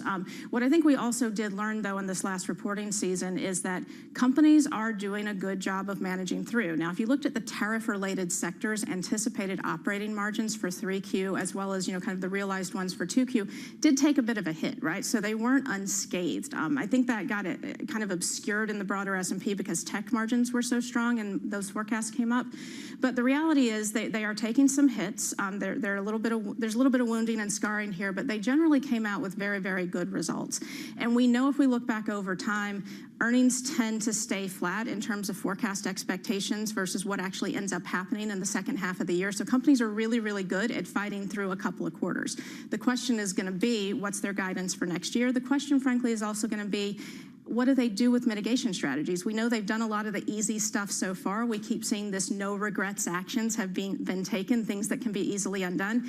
It might be time for harder decisions to be made. So all of this doesn't answer the question that a lot of your clients want to know. Do I buy stocks, right? And so this is sort of the key question. You came out with this complete black box and you said 7,100 at the end of 2026. And people would say it sort of feels like throwing a dart at a dartboard. What's the point of you even putting something like that out? Look, it seems way too early. And I think I was on one of your sister shows, a week and a half ago saying it's way too early. But the reality is I got out and started talking to clients last week in kind of the post, kind of Labor Day, kind of rush of marketing. And the reality is that people are, I would say there's a debate on the near term. Some people are bearish. I talked to a fair number of people last week who are bullish and thinks things are just going to rip. But the reality is the conversations turn quickly to the year ahead setup. And in our weekly, we always update our target models. So we felt like it's just time to sort of say, this is what they're signaling about the year ahead. We're going to have to keep revising them as we get closer to 2026. But the reality, if you look at AAII sentiment, it's sunk like a stone in August.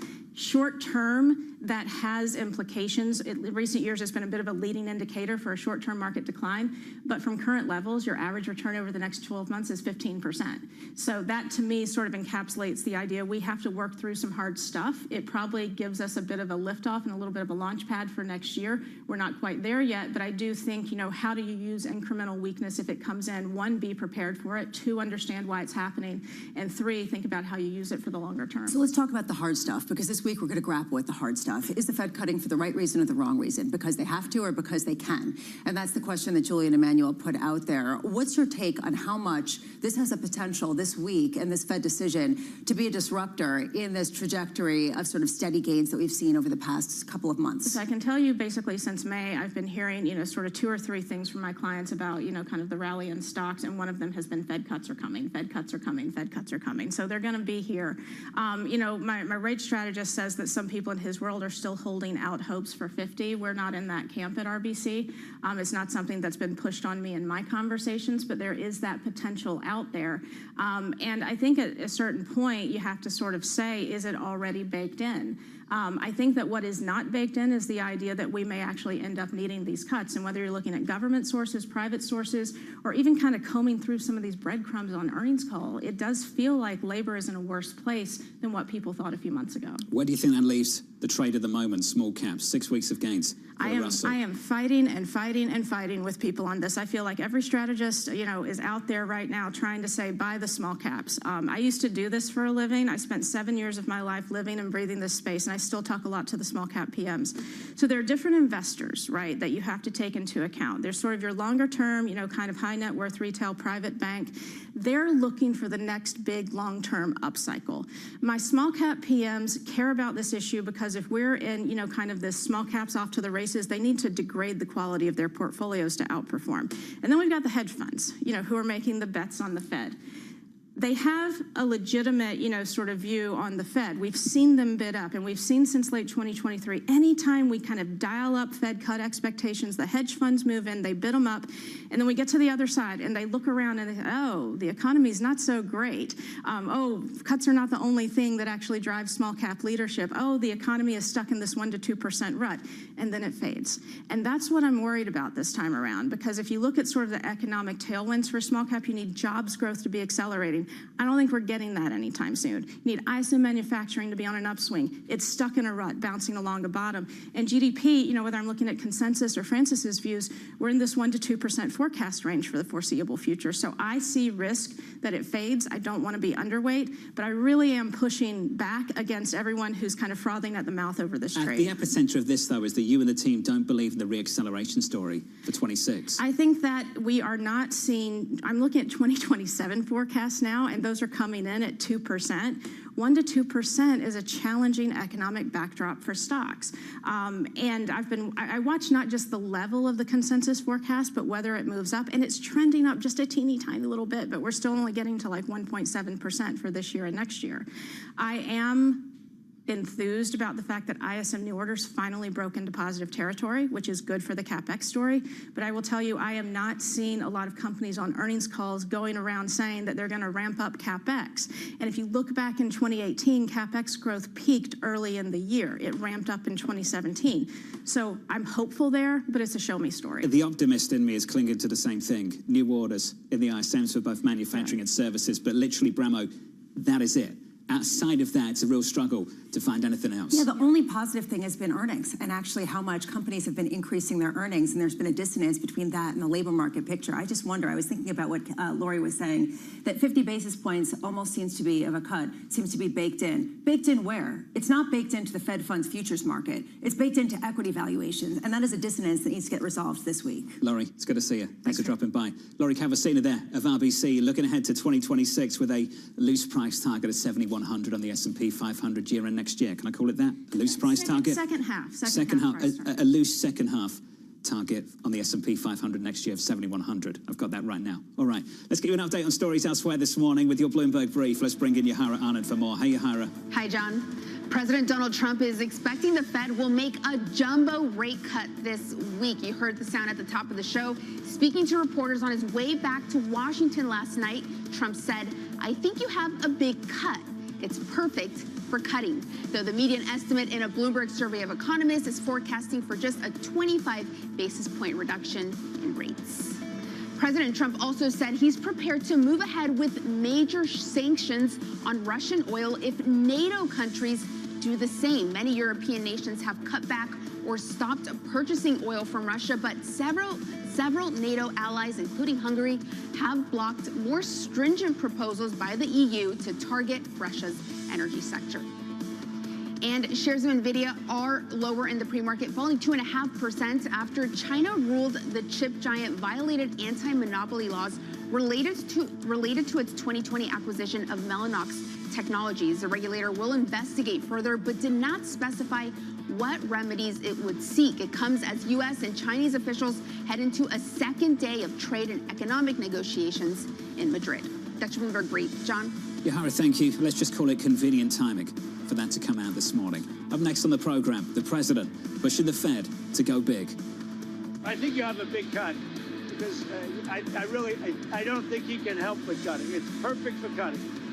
And the thing that he's hurting most is housing for people, but because we're doing well and everything. That conversation up next with Terry Haynes of Pangaea Policy, live from New York City this morning. Good morning.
Asia is at the forefront of some of the world's biggest stories. And we're here, where the action starts in Sydney. And in Tokyo, get ahead as the global trading day begins. The Asia Trade, weekdays only on Bloomberg. Tune in to Bloomberg Business Week Daily. We got to talk crypto. From the magazine that helps global leaders stay ahead. What's the conversation around your company? Bringing you insight on the people, companies, and trends shaping today's complex economy. Planning very big things. The new level of premium. Plus global business, finance, and tech news as it happens. The floodgates of innovation are going to open up. You can't fake passion. You either are or you aren't. Bloomberg Business Week Daily, only on Bloomberg. From the world of politics to the world of business, Joe Matthew and Kaylee Lines deliver news, insight, and analysis live 2 times a day, every trading day. Balance of Power at 1 and 5 Eastern, only on Bloomberg.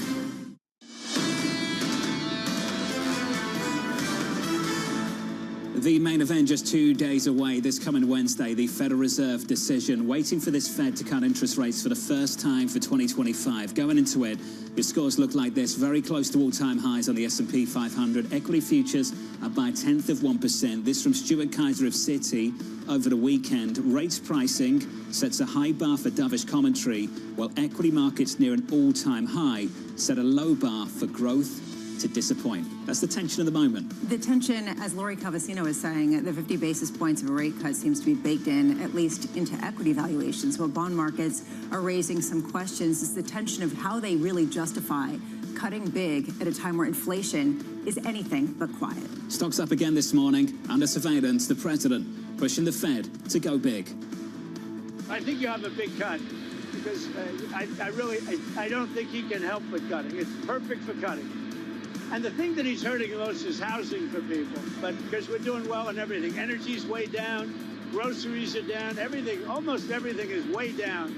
But housing, because of the Fed, is not what it should be. So here's the latest this morning. President Donald Trump expecting a big cut from the Federal Reserve on Wednesday, following months and months of pressure. The central bank likely to ease policy for the first time in 9 months. Bloomberg's Tyler Kendall joins us now with the latest. Good morning, Tyler. Hey, John, good morning. So unsurprising comments from President Trump, since we know he's been advocating for this. And he could have an advocate at the table come Wednesday. And that's because a senior aide to Senate Republicans tell me that they're going to kick it into overdrive to get Stephen Myron's confirmation done by tonight. There's a few different procedural things that have to happen first, but at 5:30 p.m. Eastern, the Senate's going to open debate on Myron's nomination. That's going to last about 2 hours, which means at this point, we're tracking a final confirmation vote around 8 p.m. Eastern. And at this point, Republicans seem pretty confident they can only afford to lose 4 GOP votes. And at this point, it doesn't look like Myron's really going to lose any. Now, of course, this comes at this moment of unprecedented political tension for the central bank. And as you said, the Fed is widely expected to cut. But the 2 big questions become, 1, as President Trump framed it, by how much, and 2, whether or not this kicks off a rate-cutting cycle. And as President Trump says that he wants to see a big cut, it's likely that Myron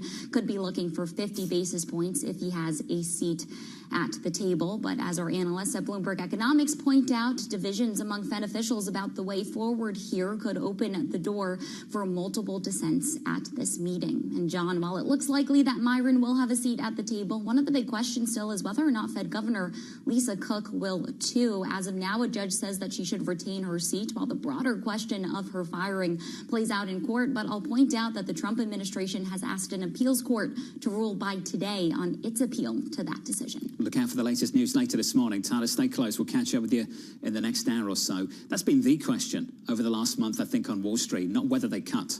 Been a conversation about whether it's 25 or 50, but who's going to be sitting around the table in the next 48 hours? Given the fact that there is this rush attempt to try to get both Lisa Cook as well as Stephen Myron off and on the board respectively to try to change the composition. Just to put this into perspective, to give you a sense of how long it's been with consensus on the Fed. Yes, we saw those dissents at the last meeting, but this has the potential to be the first Fed meeting with 3 governor dissents going back to 1988. You could have people saying we should cut by 50 basis points, and you could get someone saying, I'm really concerned about inflation. We should put a hike back on the table. You could get both of those things in the same meeting at a time where the market's saying, please just say you're going to cut to 0. Yeah, and I'm with you. I don't think that speaks to the politics. I think that speaks to how uncertain the economics are. And that's a very, very different view of what's happening at the moment. This is the reason why you're not seeing inflation expectations surge on the long term. Maybe you can point to one thing that you think looks like a political survey, but other people point to the break-even rates in markets and say, it doesn't seem like there's really this runaway inflation. So if there really was this feeling that this was a politically motivated Fed, you'd expect a little bit more of that. Terry Haynes of Pangea Policy joins us now to extend the conversation. Terry, good morning and welcome back to the program. It's good to see you as always. Is it easier from your standpoint to say who will be around the table tomorrow when that two-day meeting begins, or who won't be around the table? Oh, I think you've got a situation here where both Cook and Myron are probably around the table. Sure, do they have influence? Probably not. In fact, the squawkier Myron gets, I think the less independent he looks as a governor, considering that the Senate is preparing to confirm him as somebody who's on leave from the White House. At this point, there's a real question around how long Republicans can kind of coalesce around each other and continue to push forward President Trump's agenda. You expect this to be very concrete, at least here in the Fed nominees and potentially Stephen Myron's confirmation later today. How about when it comes to the fight over the budget? How about when it comes to some of the other agenda items that the president has? Well, I think so on spending, what the Republicans are very interested in doing is very different than what the Democrats are interested in doing, which is why I've been saying for a month on your air that I think a shutdown is very, very likely. What Republicans want to do, among other things, is show markets that they're interested in being responsible on debt and deficit, and they're also interested in showing markets that it's New York, right? Is that it's New Yorkers, Schumer and Jeffries, that are interested in not interested in reining in debt and deficit. So there's that. What Democrats need apparently is some sort of demonstration to their base that they're willing to fight the bad orange man. And so there will be, I think, at least a short-term performative shutdown. But Leader Schumer has been very deft in the past over letting people kind of shut down the government, letting his colleagues go, and then saying privately, see, this doesn't work, let's get back to the table, and so the shutdown ends. But, that debt and deficit problem is real. I'm just wondering how much the Fed cutting rates aggressively or signaling that offsets some of the political turmoil, how much this is not necessarily just parallel lines of thought, but actually connected in some level. Well, they are. I expect that the Congress expects, like everybody else expects, there's going to be a rate cut of some kind. And, as even the Fed has been saying for months, there's likely to be more than one rate cut. So they'll anticipate that. That takes some pressure off the debt and deficit matter, and since markets, particularly bond markets, have found a newfound affection for tariffs, the fact that tariffs are very likely to remain in one form or another provides another safety valve there. But paradoxically, that also allows more opportunity for performative political playing around rather than less. Let's talk about some theatre, Terry, and let's keep it on trade. So this morning, we've got the Chinese regulator going after NVIDIA. Over the weekend, the president's going after NATO, pushing them to put tariffs on people who buy Russian crude, China. And Terry, I just wonder what you make of the talks happening in Madrid, whether the real performance is taking place elsewhere. Well, I wrote for markets yesterday that markets will consider the talk, the continued engagement, a plus, but they really ought to consider it as being a minus, because it won't amount to anything more than delay meaningfully on either trade or geopolitics. The signal from China is geopolitically, particularly, has been very, very clear. If you're Russia gets a whole lot more aggressive after the Alaska summit, in part as a result of new energy deals from China to prop up its economy. You have your answer there. And I've been saying for quite a while that the whole chip thing has been a rope-a-dope on China, basically to embarrass the United States. They say they want it. Then when they get it, they claim there's going to be security backdoors and newfound antitrust allegations. So I think that tells you everything you want to know about whether or not China is actually interested in doing a broader deal, either on trade or geopolitically. So Terry, what do you think we are addressing in the Spanish capital? I think this is a clear case of Churchill's jaw is better than war. We might as well engage them because why not? But I think at the same time, there's less belief in this White House than there were in prior White Houses that talks like this can really lead to much of anything. I think what the Chinese are likely to do is, provide some small win for the United States, and there's a lot of talk in the Chinese press about trying to do whatever they can to get Trump to come to China and meet with Xi Jinping, in part because they want the optics that Trump is going to China to meet with Xi Jinping. Terry Haint of Pangaea Policy. Terry, always appreciate your take. Thank you, sir. This market moved on from this China story a long time ago. Doesn't really care about the news coming out of Madrid. What it does care about is escalation risk. And so long as we don't get escalation, that's okay. The issue is rare earth metals and how much they can continue to go into the United States, how much there can be an ongoing volume of essential trade that continues between the U.S. and China. And all of this seems to be theatrics about getting the upper hand while maintaining that basic amount of trade. And that it really is all the market cares about. We've got some movers to get through, not just NVIDIA, but Tesla. The CEO, Elon Musk, in a filing buying over 2.5 million shares. That stock is up this morning in the pre-market by 4.5%. Up next on the program, we'll catch up with the former White House trade official Kate Kalukowicz on U.S.-China trade talks in Madrid.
You've said 25% last year, I believe, of Google's code is AI generated. You have over 180,000 employees right now.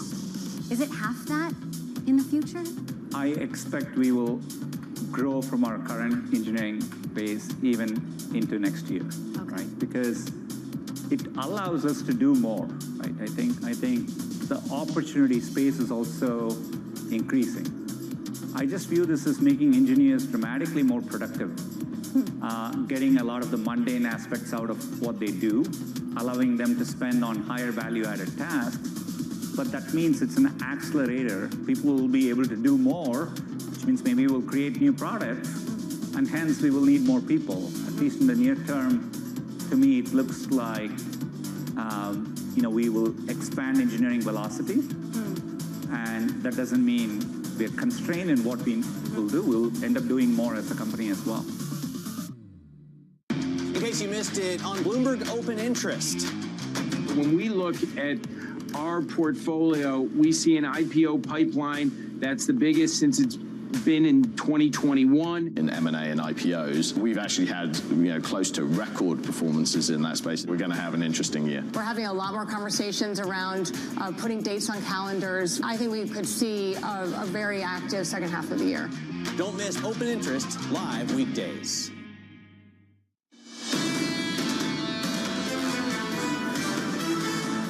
Snapped a 4-day winning streak on the S&P 500 in Friday's session, but only just on the NASDAQ, an 8-day run of gains. The longest stretch on the NASDAQ 100 going back to August of last year. This morning, up again by just 0.05%. That's the equity story. Switch to the board and get to the bond market. A sneaky rally in the 10-year bond yield, outperforming the front end in last week's trading sessions. Now, this is for a second straight week. We have seen a flattening of the curve. The 10-year this morning, yields down by, let's call it a basis point, to 4.05%. 4 weeks of falling yields on a 10-year bond. That's the longest stretch going back to February. That gets my attention. Especially because the two stories you just mentioned, which is potentially, if we get another day of gains, the longest winning streak on the NASDAQ going back to 2023, versus the rally in the bond market, which suggests maybe a greater degree of weakness, don't go together. There is a question of what is behind a rally in the 10-year Treasury yield, given the fact that the Fed controls the front end. It doesn't control the long end, at least not yet. So there's a real question going forward about what it is saying about the trajectory for growth. So it's bad news if bonds sell off, and it's bad news if they rally too at the long end of the curve. Is that what we're saying? Why? I mean, if you really think that there's an infusion of cash into the Treasury Department and then yields are going lower, or that inflation's been absolutely stomped out, well, then that's a great story, but that doesn't seem to be cohere with what we're seeing in the data, at least in the past week. 30-year bond yields near 5%, no good. Okay, come on. 467, no good. It's not that I'm saying no good. I'm saying that the stories are somewhat in conflict, and that I suggest maybe let's wait and see what happens, if this is a head fake or if this is actually a real trend. So bad news in the economy, good news for bonds. And I think that's the good news, that bonds are behaving the way bonds should. Because the worry was going into a downturn that maybe even with bad economic data, these bonds wouldn't rally. I don't know if that changes in the months to come. It's just an observation about the performance of the last 4 weeks. And I think that speaks to a better picture for the risk mitigation characteristics of fixed income in America. If you still believe that bonds are a haven asset, this is absolutely the best news you could possibly get, because it suggests that continues to be the way things are. That's, of course, a big if, and I'm right there with you on that debate. That is a big if still. I don't mean to be skeptical, this morning. We welcome it. It's on brand. Oh, okay. It's what we want. Let's stock some bonds for you. Let's get back to single names with your morning movers. Here's Danny Berger. Hey, Danny. Hey, John. It's a push and pull in the Mag 7 today. NVIDIA versus Tesla. I'll get to Tesla and that breaking news in just a moment. But starting with the decline in NVIDIA this morning, down 2.5%, with China targeting the company over anti-monopoly charges over a 2020 purchase of Mellanox. That's a networking geared chip maker. So it will be launching that investigation, of course, comes on the heels of that high-profile meeting in Madrid between Chinese and U.S. officials. It doesn't just stop at NVIDIA. Also moving this morning, you have other chip makers like Texas Instruments and Analog Devices, and that's because China also launching an anti-dumping investigation over analog chips. Again, these two companies make those exact kinds of chips, hence the declines this morning. Also comes off the back of on Friday of the U.S. adding 32 Chinese companies to its entity list. Finally, I mentioned Tesla, this breaking just moments ago, a filing showing that on September 12th, on Friday, Elon Musk purchased $2.5 billion of shares. That equates to about $1 billion. The last time we saw any big action from Elon Musk was in 2022, but then he was selling Tesla shares in order to fund his purchase of Twitter. This morning, he is buying shares up 6.7%, John. Danny with the latest. Danny, thank you. Tesla absolutely flying. More from Danny in the next hour. On our radar this morning, President Donald Trump pushing for a big cut. Trump hoping Fed Chair Jay Powell delivers a cut larger than 25 basis points and a dovish forecast on Wednesday. The Fed expected to ease policy for the first time in 9 months. Elsewhere, President Trump looking to turn up the pressure on Russia. Trump announcing on Truth Social over the weekend he's prepared to move ahead with major sanctions on Russian crude if all NATO nations agree to do the same and stop buying oil from the country. And finally, NVIDIA under pressure, as Danny pointed out. China, ruling the chip giant, violated anti-monopoly laws. The decision following an investigation into the firm's 2020 acquisition of a networking gear maker. You put this all together, and I think we were talking about it earlier, signal noise. How much is this just theater and theatrics to benefit potential trade counterparties versus reality? It's very hard to know, because with China and the U.S., there's an ultimate existential question, which is, what is the goal? We don't have a sense. For markets, the goal is just keep things relatively normal, keep things going, and as long as you guys keep talking and having theatrics, I think it's okay. With NVIDIA, there's a potential tail risk. With Russia, frankly, it's almost a bigger story to me right now, more imminently, because it's unclear what could potentially stop Vladimir Putin from going harder after Ukraine if some of these threats don't materialize in the near term. Both sides are buying time in Madrid, and in the background, some really important developments are taking place. The US is putting even more pressure on their European partners, ultimately putting the ball back in their court to say that if you want us to go harder on Russia, you need to join in and go hard on the buys of Russian crude. And essentially that's India and that's China. They're the two countries in focus at the moment, and China's the bigger piece of the puzzle. Are the Europeans willing to sacrifice the economic relationship they have with the Chinese to make sure they continue to get the security they need from the United States? And the president is forcing them to make a decision with this push over the weekend. Yeah, but it's really hard because the European Union doesn't act as one. And you have the likes of Hungary and Viktor Orban, who has come out vociferously against instating greater degrees of sanctions and continues to buy Russian crude. And there comes a sort of chicken and egg question where Europe feels like, well, if U.S. isn't going to be a reliable trade partner, why should we throw all our eggs in that basket? And the U.S. is saying, well, if Europe isn't going to step up, why should we be out here alone, potentially torpedoing our chances at trade deals with China and India? This was the goal of Vladimir Putin, was to split the West. And that essentially seems to be on the peripheries what's happening, at least in some of these trade negotiations. In a much bigger way more recently, that's for sure. Let's stick with China and the recent trade negotiations. The US and China engaging at a second day of talks in Madrid. The president saying the talks are going just fine. We've hit them very hard in so many other ways. I don't know if you know. Do you know what they're paying right now? What are they paying right now? You know what China is paying right now in tariffs? A lot. Joining us now, the former Trump White House trade official, Kate Kalukowicz. Kate, welcome back to the program. I want to pair the talks in Madrid with the developments over NVIDIA and whether you believe that's just convenient timing or deliberate timing. Probably both. I think it's very deliberate on the part of the Chinese to try to keep some pressure on the Americans as they go into these trade negotiations, which of course were assumed to be discussions only with the Treasury Secretary, Scott Bessent. But over the weekend, USTR Ambassador Jamieson Greer joined him, which tells me that there's a bit more on the table than we had initially expected. Kate, what do you think the goal of the talks are there? What do you think is on the table? What's the ultimate ambition, objective of things? Well, U.S. officials are signaling that TikTok seems to be the primary goal here, which is a bit out of left field since it hasn't been as front and center as it once was. That indicates to me they're setting standards somewhat low. I mean, I think the goal here is to continue talking and to continue trickling along while, you know, the Trump administration starts to create a front against China with allies around the world. So the goal, keep China at the table, don't let things escalate, but under the table, both sides continue to push below the belt. And this really, Kate, is the reason why some people are pointing to the moves on NVIDIA as theatrics. It's almost like saying, hey, U.S., guess what you're doing? You're talking about both anti-dumping and you're talking about national security. We can do that too. I mean, how much is this just essentially a performative act to give a sense of the conflicting goals on both sides?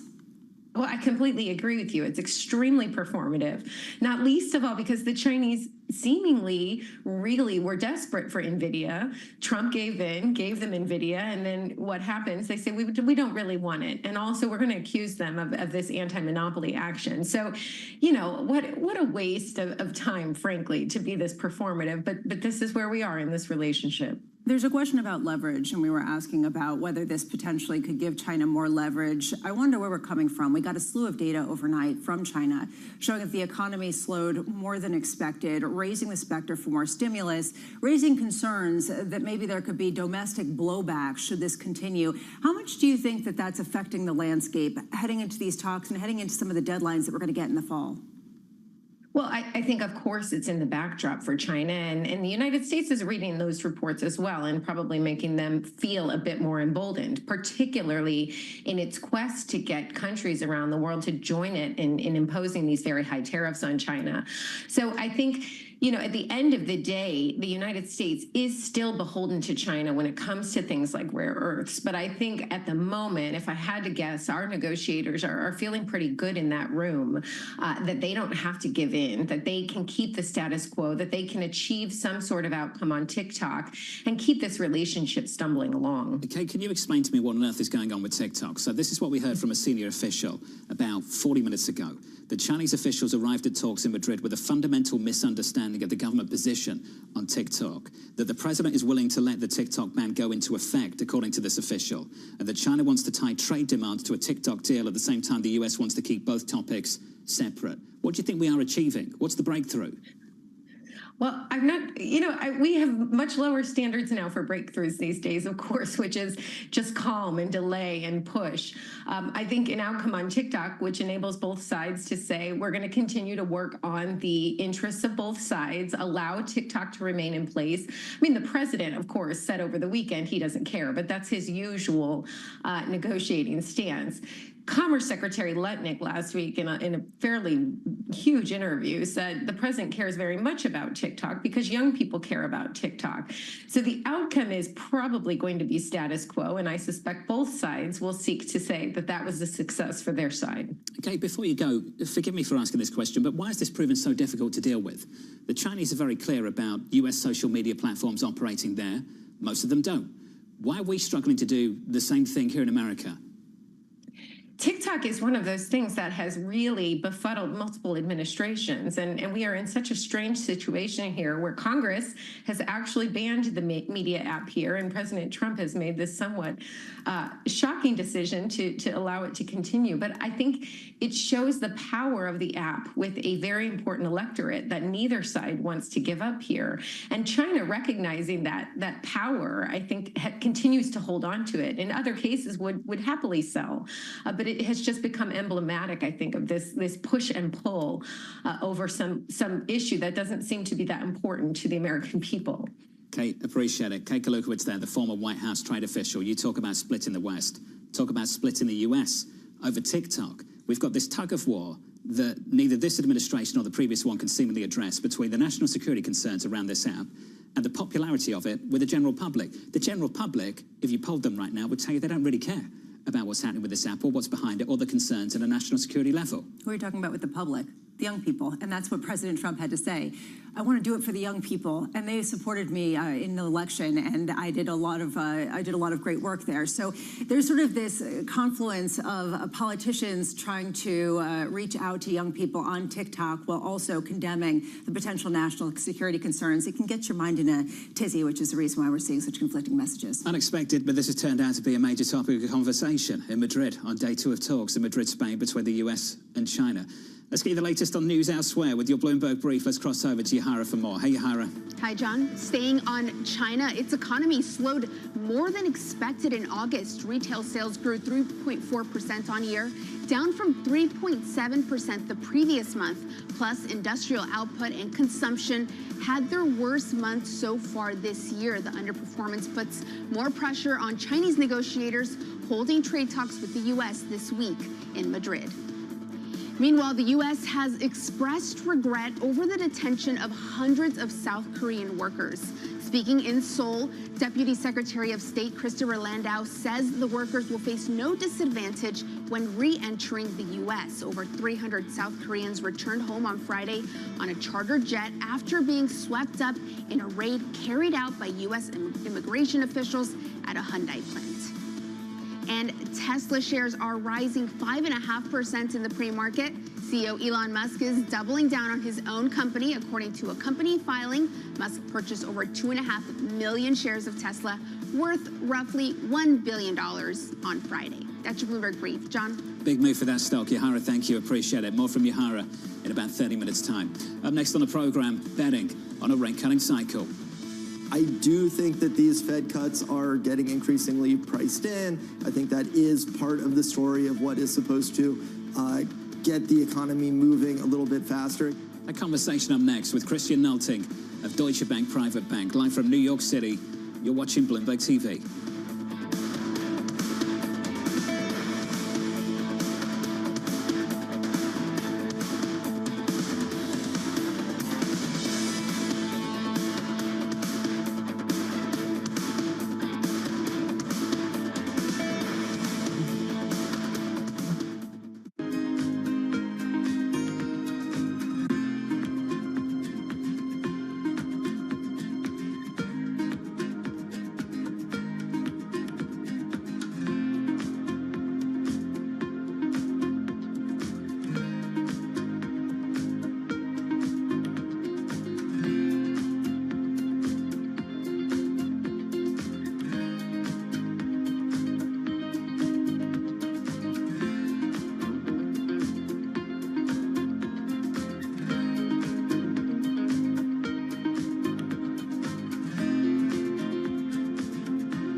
case you missed it on The Close. Sweet Green, which has a kind of a similar business model to Kava, they're having some issues, and it's more about just the foot traffic. Maybe the price points are too high, or people have just moved on to other types of ways to feed themselves. What are you seeing? We're not seeing anything underneath structurally in the business. If anything, we're seeing greater structural strength. In recent years, we've now underpriced CPI by 900 basis points. So again, our value scores continue to improve.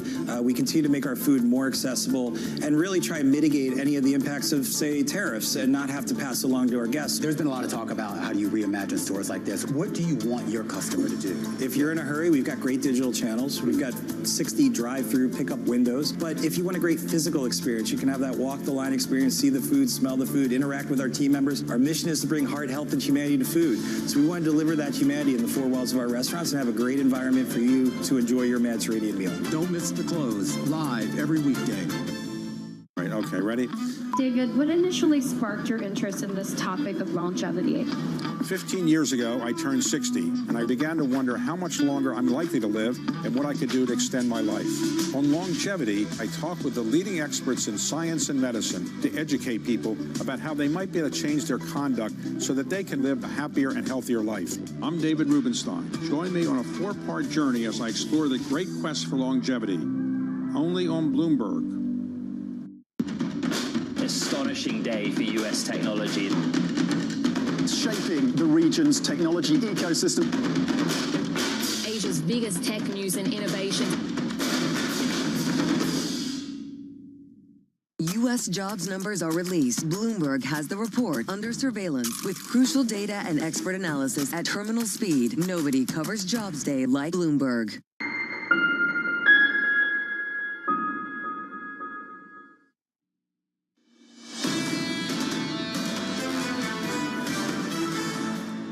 Stocks bouncing back from Friday's very mild losses. We're positive this morning by 0.14% on the S&P, just about unchanged on the Nasdaq. Under surveillance this morning, we're betting on a rate-cutting cycle. Equity market, I think, definitely thinks that there'll be this re-acceleration in the economy. Not as clear to me that the rates market is sold on that, which is part of why we're pricing in these cuts in the rates markets. I do think that these Fed cuts are getting increasingly priced in. I think that is part of the story of what is supposed to get the economy moving a little bit faster. So here's the latest this morning. Traders raising bets the Federal Reserve will deliver a string of interest rate cuts, starting with 25 basis points on Wednesday. Christian Nolting, the Global Chief Investment Officer at Deutsche Bank Private Bank, writing, with inflation appearing contained and labour market cracks emerging, the Fed is bound to pivot from its cautious stance and begin easing in September. Christian joins us now for more. Christian, welcome back to the programme, sir. I think we all understand they'll be cutting interest rates on Wednesday. All looking for that 25 basis point reduction. Christian, the question we've all got is what happens after that? What are they allowed, what can they ultimately forecast and guide to for 2026? So I think we all agree on this probably cut. So the question is 25 or 50. I would be really in the camp of 25, because why would you surprise the market, to be very honest? And if you go for 50 this time, I would say the market could also argue, do they know more about the labor market? Is it weaker than expected? So I think it's 25. And then, as you rightly say, there's more to come. I think there's room for the Fed to cut. We would expect over the next 12 months, way into 26, as you're saying, we expect 5 cuts, so a bit less than the market, because we think there's still some inflation pressure, not massively going higher. But I would say it's 5 cuts over the next 12 months. And the market is, if I look at Bloomberg, 6 cuts. Christian, forgive me for getting stuck in some of the small print, but I think we've got to. We'll all go to the summary of economic projections on Wednesday that gets delivered alongside the statement. And in that, at the moment, for 2025, they've got unemployment for year-end of 4.5%. And I'm just wondering how much has actually changed for a lot of people on the committee looking at the labour market. They don't forecast payrolls. They have to forecast unemployment. Has that picture changed that much? Yeah, I agree, right? It still looks very close to being at, say, full employment in the US. But I think if you look at the trend, it's weakening a little bit. I'm not saying it's massively going higher. But I think what the market is also pricing is the Fed is doing something, not a recession, but they want to cut now. And from that perspective, that should be positive for the economy. And from that perspective, yes, we don't talk. And that's the big difference, Jonathan, to other cycles. Normally you cut into a fiat recession. That's not the case. And that's one reason why we say it's probably only 5 cuts, still a lot from my point of view, compared to the market who is maybe saying 6 or even more. Christian, from an investment standpoint, does this make you more willing to go into U.S. assets because of the prospect potentially of faster growth, or flee because of the potential for faster inflation? I think if you look at this year, 2025, it's very interesting. So it started with, being here in Europe, with a nice outperformance of Europe for the first time in many years, I would say. That has changed in the second quarter where the US came back. It's a lot about, of course, technology, AI in the US. I think that doesn't change. From my point of view, I'm not fleeing US equities at all. My question is rather, do we see a change in Europe? And maybe there's more room for upside in Europe as well. Because if you look at rate cuts which are anticipated, which normally is good for the market, if you look at earnings in the US, quite decent, right? Up 8% expected for 2025.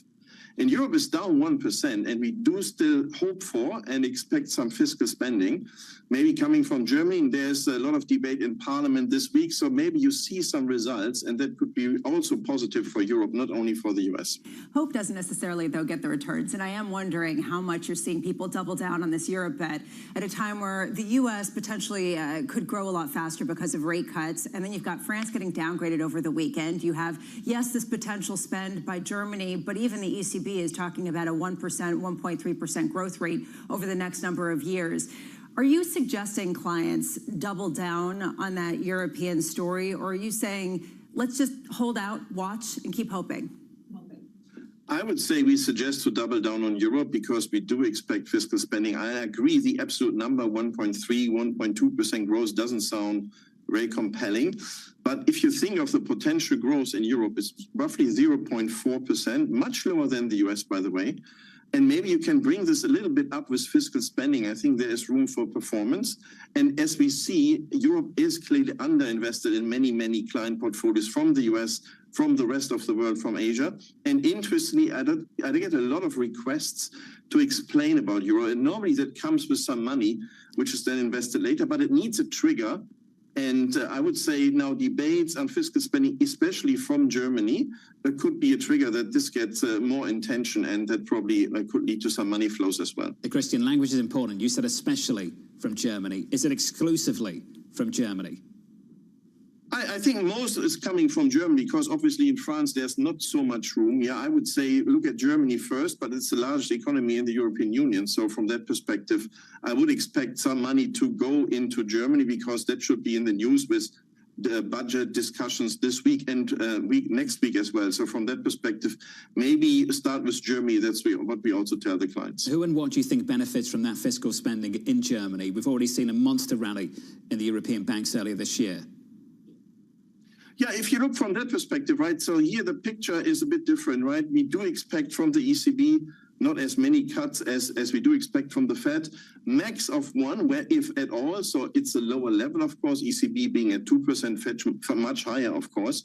But if you look, we still have some inflationary pressures, not too much, but there's still a steep curve, and that's positive for financials. So that call we made quite some time ago is still on. From that perspective, we think it's quite interesting to still look into this. And many banks are still trading below book value. So from that perspective, it remains quite interesting given the interest rate environment we are in here in Europe. That's the medium term. This week, I'm curious about the reaction function in markets. If we do get a signal from the Fed that they're going to cut more steeply, do you go out and buy gold?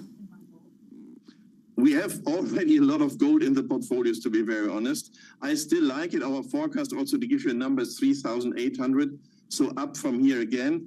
It has been quite a call because there's so much discussions which currency you want to invest in. Of course, dollar, but everything in euro, probably also not everything in renminbi. No, that's why people look into buying gold. We think that's continuing. Central banks are buying gold, but also retail investors are looking into this. I think the trend will continue.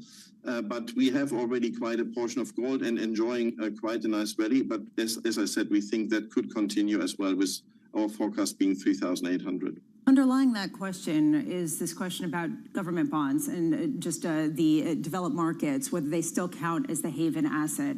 Do you view the rally that we've seen in long-term bonds, particularly in the United States, not necessarily in Europe, as reaffirming this quality of the securities at a time where there have been a lot of questions?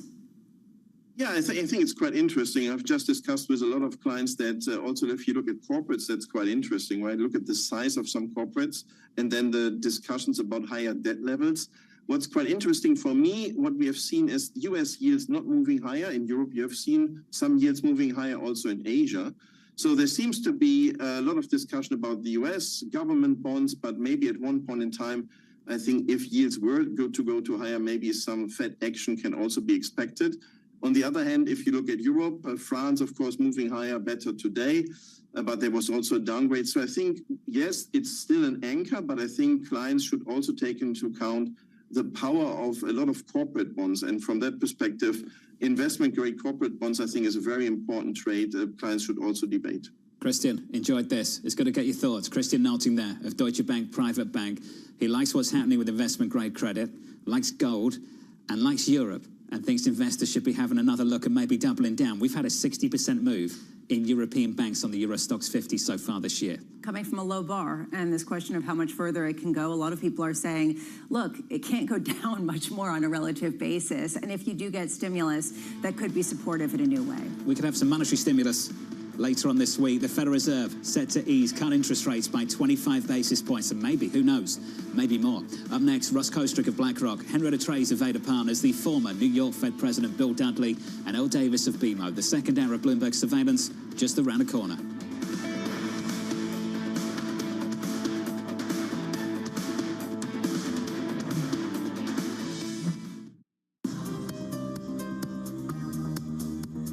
It's the countdown to the market open as we bring you the first trades across Europe. We'll debate the most important stories and what will drive the big investment decisions throughout the morning. I'm Guy Johnson. I'm Kriti Gupta. And I'm Anna Edwards. Join us every weekday morning for the opening trade, live at 7 a.m. here in London. Only on Bloomberg. Context changes everything.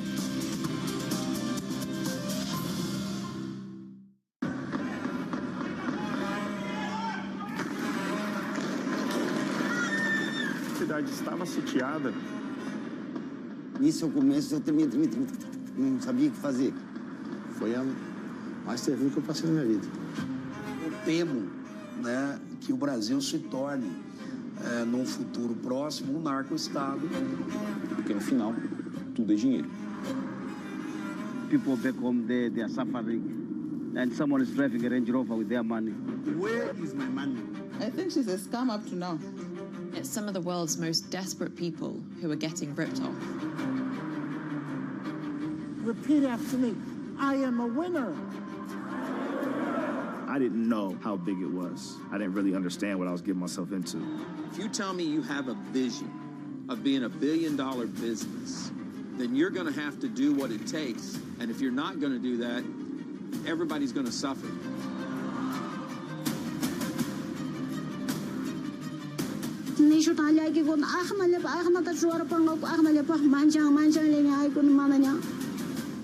Una batalla a muerte. Money can do a lot of good. It can really transform people's lives, but it can also hurt them.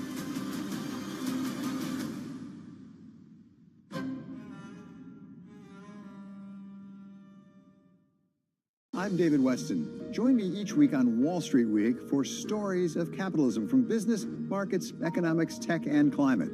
We go on the road for a look at what lies behind the headlines of today and what will likely be the headlines tomorrow. We need more transparency. Oil and gas is still important. They said every citizen should be investing in the market. Accelerate progress in all fields of science. Watch Wall Street Week right here on Bloomberg. More than what you need to know, it's what you need to think about. Making money isn't about drowning in emotions. It's about understanding what's actually happening. Markets are the best way to glean signal from noise, and that is what we try to do every morning. This is Bloomberg Surveillance. Technology is embedded in every aspect of our lives. And laying the foundation for the future. From finance to defense, AI to entertainment. And from the road to the stars. Bloomberg brings you the latest stories of the people and companies pushing the tech sector to new frontiers. And the politics that shape global tech markets. I'm Caroline Hyde in New York. And I'm Ed Ludlow in San Francisco. Watch Bloomberg Tech every weekday. Only on Bloomberg Television.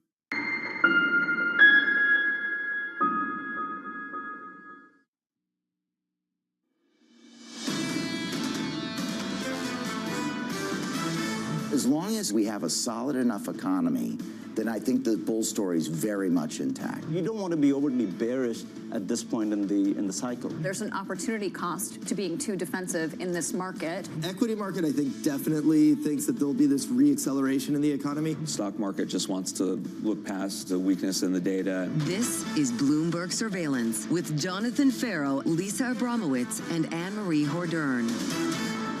Live from New York City this morning. Good morning to you all. For our audience worldwide, the second hour of Bloomberg Surveillance starts right now, and your scores look like this. Equity futures on the S&P 500 bouncing back very close to all-time highs, up by 0.2% so far this morning. That's stocks, sneak peek of bonds, 2-year, 10-year, 30-year bond yields. Yields lower at the front end just by a little bit, 355. At the long end on 10s, just north of 4% on 30s. 468. Going into the big one later this week, it's all about Wednesday. Chairman Powell, decision, news conference, and some very important forecasts. Because right now, it's not necessarily about whether they cut 25 or 50 basis points. It's about the trajectory of what they signal going forward. Do they ratify the market's expectation for 150 basis points of cuts by the end of next year? Could they even go more, and why? Is it because of weakness or is it because of something else? You were talking about 2 10s, 30s. I'm watching the 10s. President Trump was talking about mortgage rates. Let's see what happens with the mortgage rates if the Fed does signal it's ready to go big. Bond yields down for 4 consecutive weeks to the long end on 10s. That's something I don't think we've seen since, I believe, February. So it's been quite a while. That's a decent run. Let's talk about why. Is that about the pivot to interest rate cuts from the Federal Reserve, or a bond market that's starting to trade on the weaker economic data that's been building through summer and into September? You know, I don't know that we know the answer. I'm going to be really honest and say I don't know. It could be a little bit of both, that the weaker data suggests that we aren't going to get this runaway inflation that would make people concerned about buying longer-term bonds. Maybe there's some sense of the income coming from tariffs, but maybe the bond market and the stock market aren't talking to each other. And right now, the bond market is counting on certain aspects that the stock market is just ignoring, because if it really were trading on weakness, why would stocks be rallying to the degree that they are, led by, you got it, the cyclicals and small caps? Small caps, so the Russell has had a tremendous run through the whole of August and into September. 6 weeks, I believe. Lori Calvasina of RBC on the program a little bit earlier, saying that the Russell and the small caps are trading almost exclusively on rate cut bets, and she finds that problematic because she believes it should be trading on the growth story, and she's not got that much confidence in it. And she's talking about people who rally around it, then take a look at the fundamentals and say, oh no, and run the other way. Julian Emanuel of Evercore ISI put it really well over the weekend when he said the ultimate difference between whether you get a risk asset rally after Wednesday or not will be whether the Fed is cutting because they have to or because they can. Right now, the market is betting that they will because they can, and because the composition on the Fed will allow them to tweak things on the edges to help the long end as well. The rally continues, positive by 0.2% on the S&P 500. Coming up this hour, we'll catch up with Russ Kostrick of BlackRock, with stocks rallying ahead of this week's Fed decision. Henrietta Trays of Veda Partners joins us as the US and China work to hammer out a trade deal, and the former New York Fed President Bill Dudley as President Trump pushes for a big rate cut. We begin this out with stocks reaching record highs as investors bank on the first Fed cut of the year so far. Russ Kostrick of BlackRock looking beyond this week, writing, we expect a resumption of the Fed's easing campaign to begin with the September meeting and continue into 2026. Russ joins us now for more. Russ, welcome to the program, sir. Let's talk about those expectations for 26. Less interested in 25. What's the big view into next year? Good morning, Jonathan. I think the big view is the Fed is going to begin their cutting cycle. Now, again, we can debate how far it goes, how long it goes, but this is interesting because it's not just this question of do they have to, can they, it's also the context. And the context is that while we have generally some weakening in the labor market, we know there are parts of the consumer space that are feeling some pain. Generally, the economy is doing okay. We printed 3.3% growth in Q2. So we're not getting these cuts in the context of a collapsing economy, in imminent recession. And generally, when you see the Fed cutting and the economy in decent shape, that for the most part has been a good environment for risky assets. So, Russ, that's a good argument for equities. But you've also got an argument for bonds too. And Lita and I have been talking about this recent outperformance of the long end, the flattening we've seen over the past 2 weeks, and the pitch from you and the team that maybe now is a good time to start adding some duration back in. What do you think is driving the long end of the curve now? The long end is a little bit different. To be clear, we've been adding a lot of our duration in the front to the belly of the curve, which is the part we generally like the most. We have added a bit more longer out, and we've gotten our duration closer to benchmark. So what's happened? A couple things. One, obviously, changing reaction function from the Fed.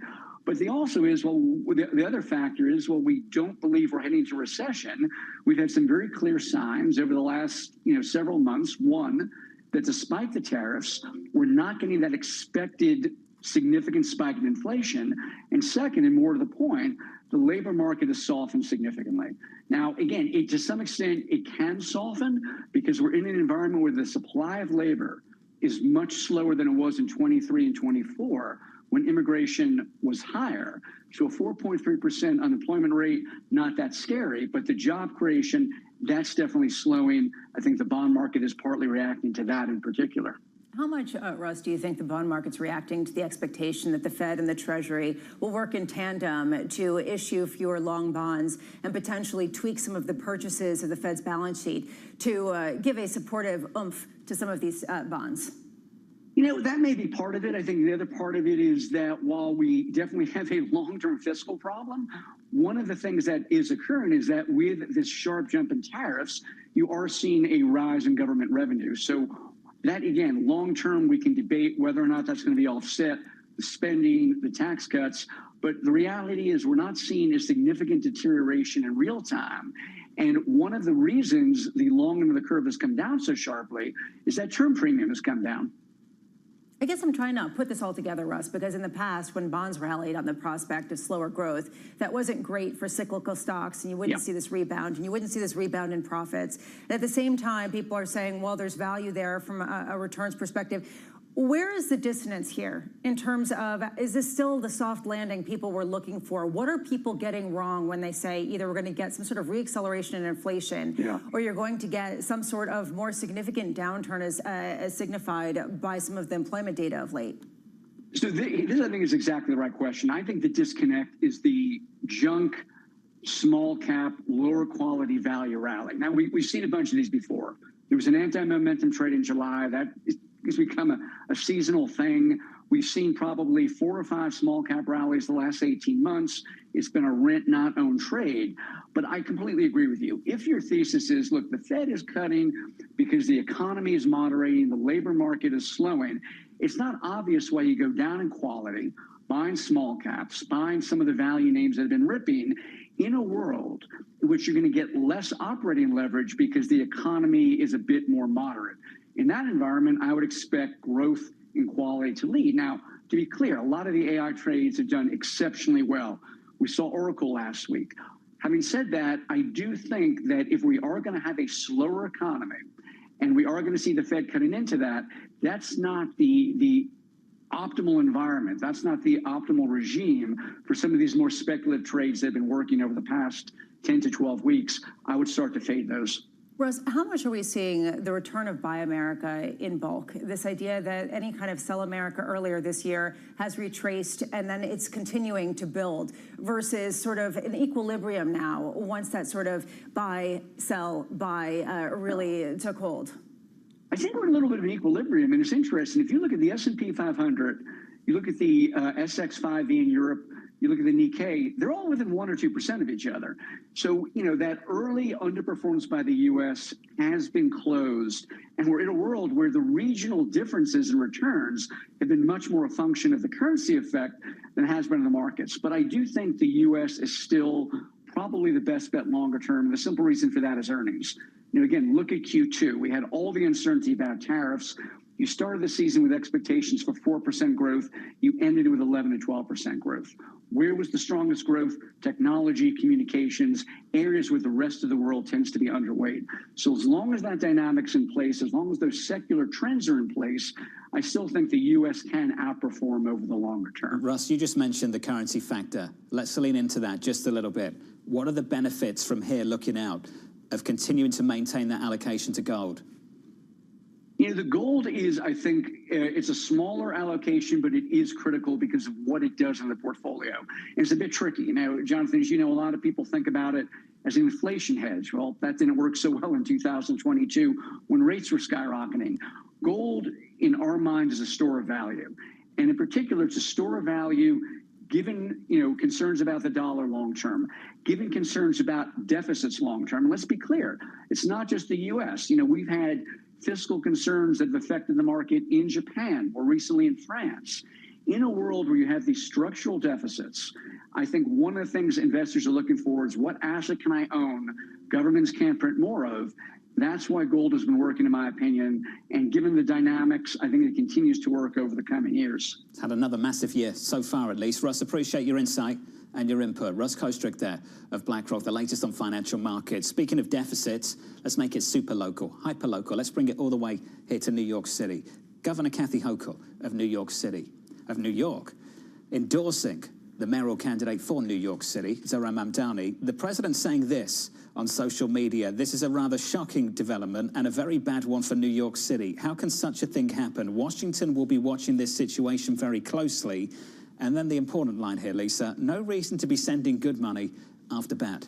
In some ways, his interference or his involvement in this election is going to expedite a number of Democrats coalescing around Zohran Mamdani. And you've already seen that with Democrats saying we can't let him win, right? This is turning it into which side are you on? And this is the big fear, actually, for Democrats, is that Zohran Mamdani will end up representing the Democratic Party in the midterm elections. It just highlights, and I really am going to take a little bit of a liberty, but it highlights how polarized in us versus them it has become, rather than looking at an issue-based type of doctrine and figuring out what could be best for each region and for each individual. I'm still trying to figure out who us versus them actually is, because Exactly. the president won't even endorse the Republican candidate for this race. Well, look, this is a really key question. How do you get a sort of coalescing around an ideology when there are parties that are so deeply fractured? With Zohran Mamdani, Kathy Hochul said, as a consummate capitalist, she endorses him. At the same time, it's clear that she's trying to put some ring fencing around some of his proposals, like raising taxes on wealthier individuals. All of this coming under a lot of threats of President Trump potentially taking money away from New York City. The drumbeat continues running up to November and that important election here in New York City. With the latest news elsewhere, with our top stories worldwide, with your Bloomberg Brief, here's Yahara Anand. Hey, Yahara. Hi, John. U.S. and Chinese officials are on their second day of trade and economic talks in Madrid. Treasury Secretary Scott Bessent said the U.S. made good progress on technical details with China, but added that when it comes to TikTok, the Chinese side had made aggressive asks. He did not elaborate further. Officials are expected to lay the groundwork for a meeting between Presidents Trump and Xi Jinping as soon as next month. Meanwhile, U.S. Secretary of State Marco Rubio made comments after meeting with Israel Prime Minister Benjamin Netanyahu in Israel. Rubio saying the U.S. stands with Israel and that Hamas needs to be eliminated and all hostages must be returned immediately. Rubio also said the U.S. will maintain maximum pressure on Iran, which has been backing Hamas. And the Trump administration held a vigil for Charlie Kirk at the Kennedy Center last night. While President Trump was not at the vigil, he says he will attend Kirk's funeral this coming weekend. Kirk, of course, was shot and killed last week at Utah Valley University while hosting an event. Charges are expected to be filed against the 22-year-old suspect, Tyler Robinson, tomorrow. That's your Bloomberg Brief. John? Yahara, thank you. More from Yahara in about 30 minutes' time. Up next on the program, tough talks with China. We had talks going on. Scott Bessent is there and some others. Jameson is here. And I think they're going fine. You know what China is paying right now in tariffs? Huh? A lot. Up next, Henrietta Trays of Vader Partners, live from New York City this morning. Good morning.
The countdown is on. Everything you need to get the edge at the end of the market day. Get ahead of tomorrow's trading with The Close. Weekdays on Bloomberg. Context changes everything. The Middle East and Africa regions are home to some of the biggest deals and fastest growth in the world. Vibrant resources and high-yield investment opportunities abound. I'm Jelana Versace. Join me on Bloomberg Horizon's Middle East and Africa for the stories, newsmakers, and insights shaping the decisions of traders across this exciting region. You had heightened levels of volatility. There's still room to maneuver. We do see opportunities. It allows you to increase significantly your net income. Every trading day, only on Bloomberg. Good morning. This is Bloomberg Surveillance. Welcome back to the opening trade.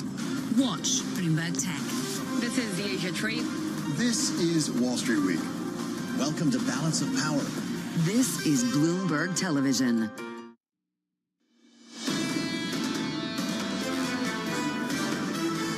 Stocks are positive this morning. Good morning to you all. Higher by 0.2% on the S&P 500. On the Nasdaq, what a run. On the Nasdaq 100, 8 consecutive days of gains and looking for day 9. Up 0.1% so far this morning. Under surveillance this morning, tough talks with China. We had talks going on. Scott Bessent is there and some others. Jameson is here. And I think they're going fine. We've hit them very hard in so many other ways. I don't know if you know. Do you know what they're paying right now? What are they paying right now?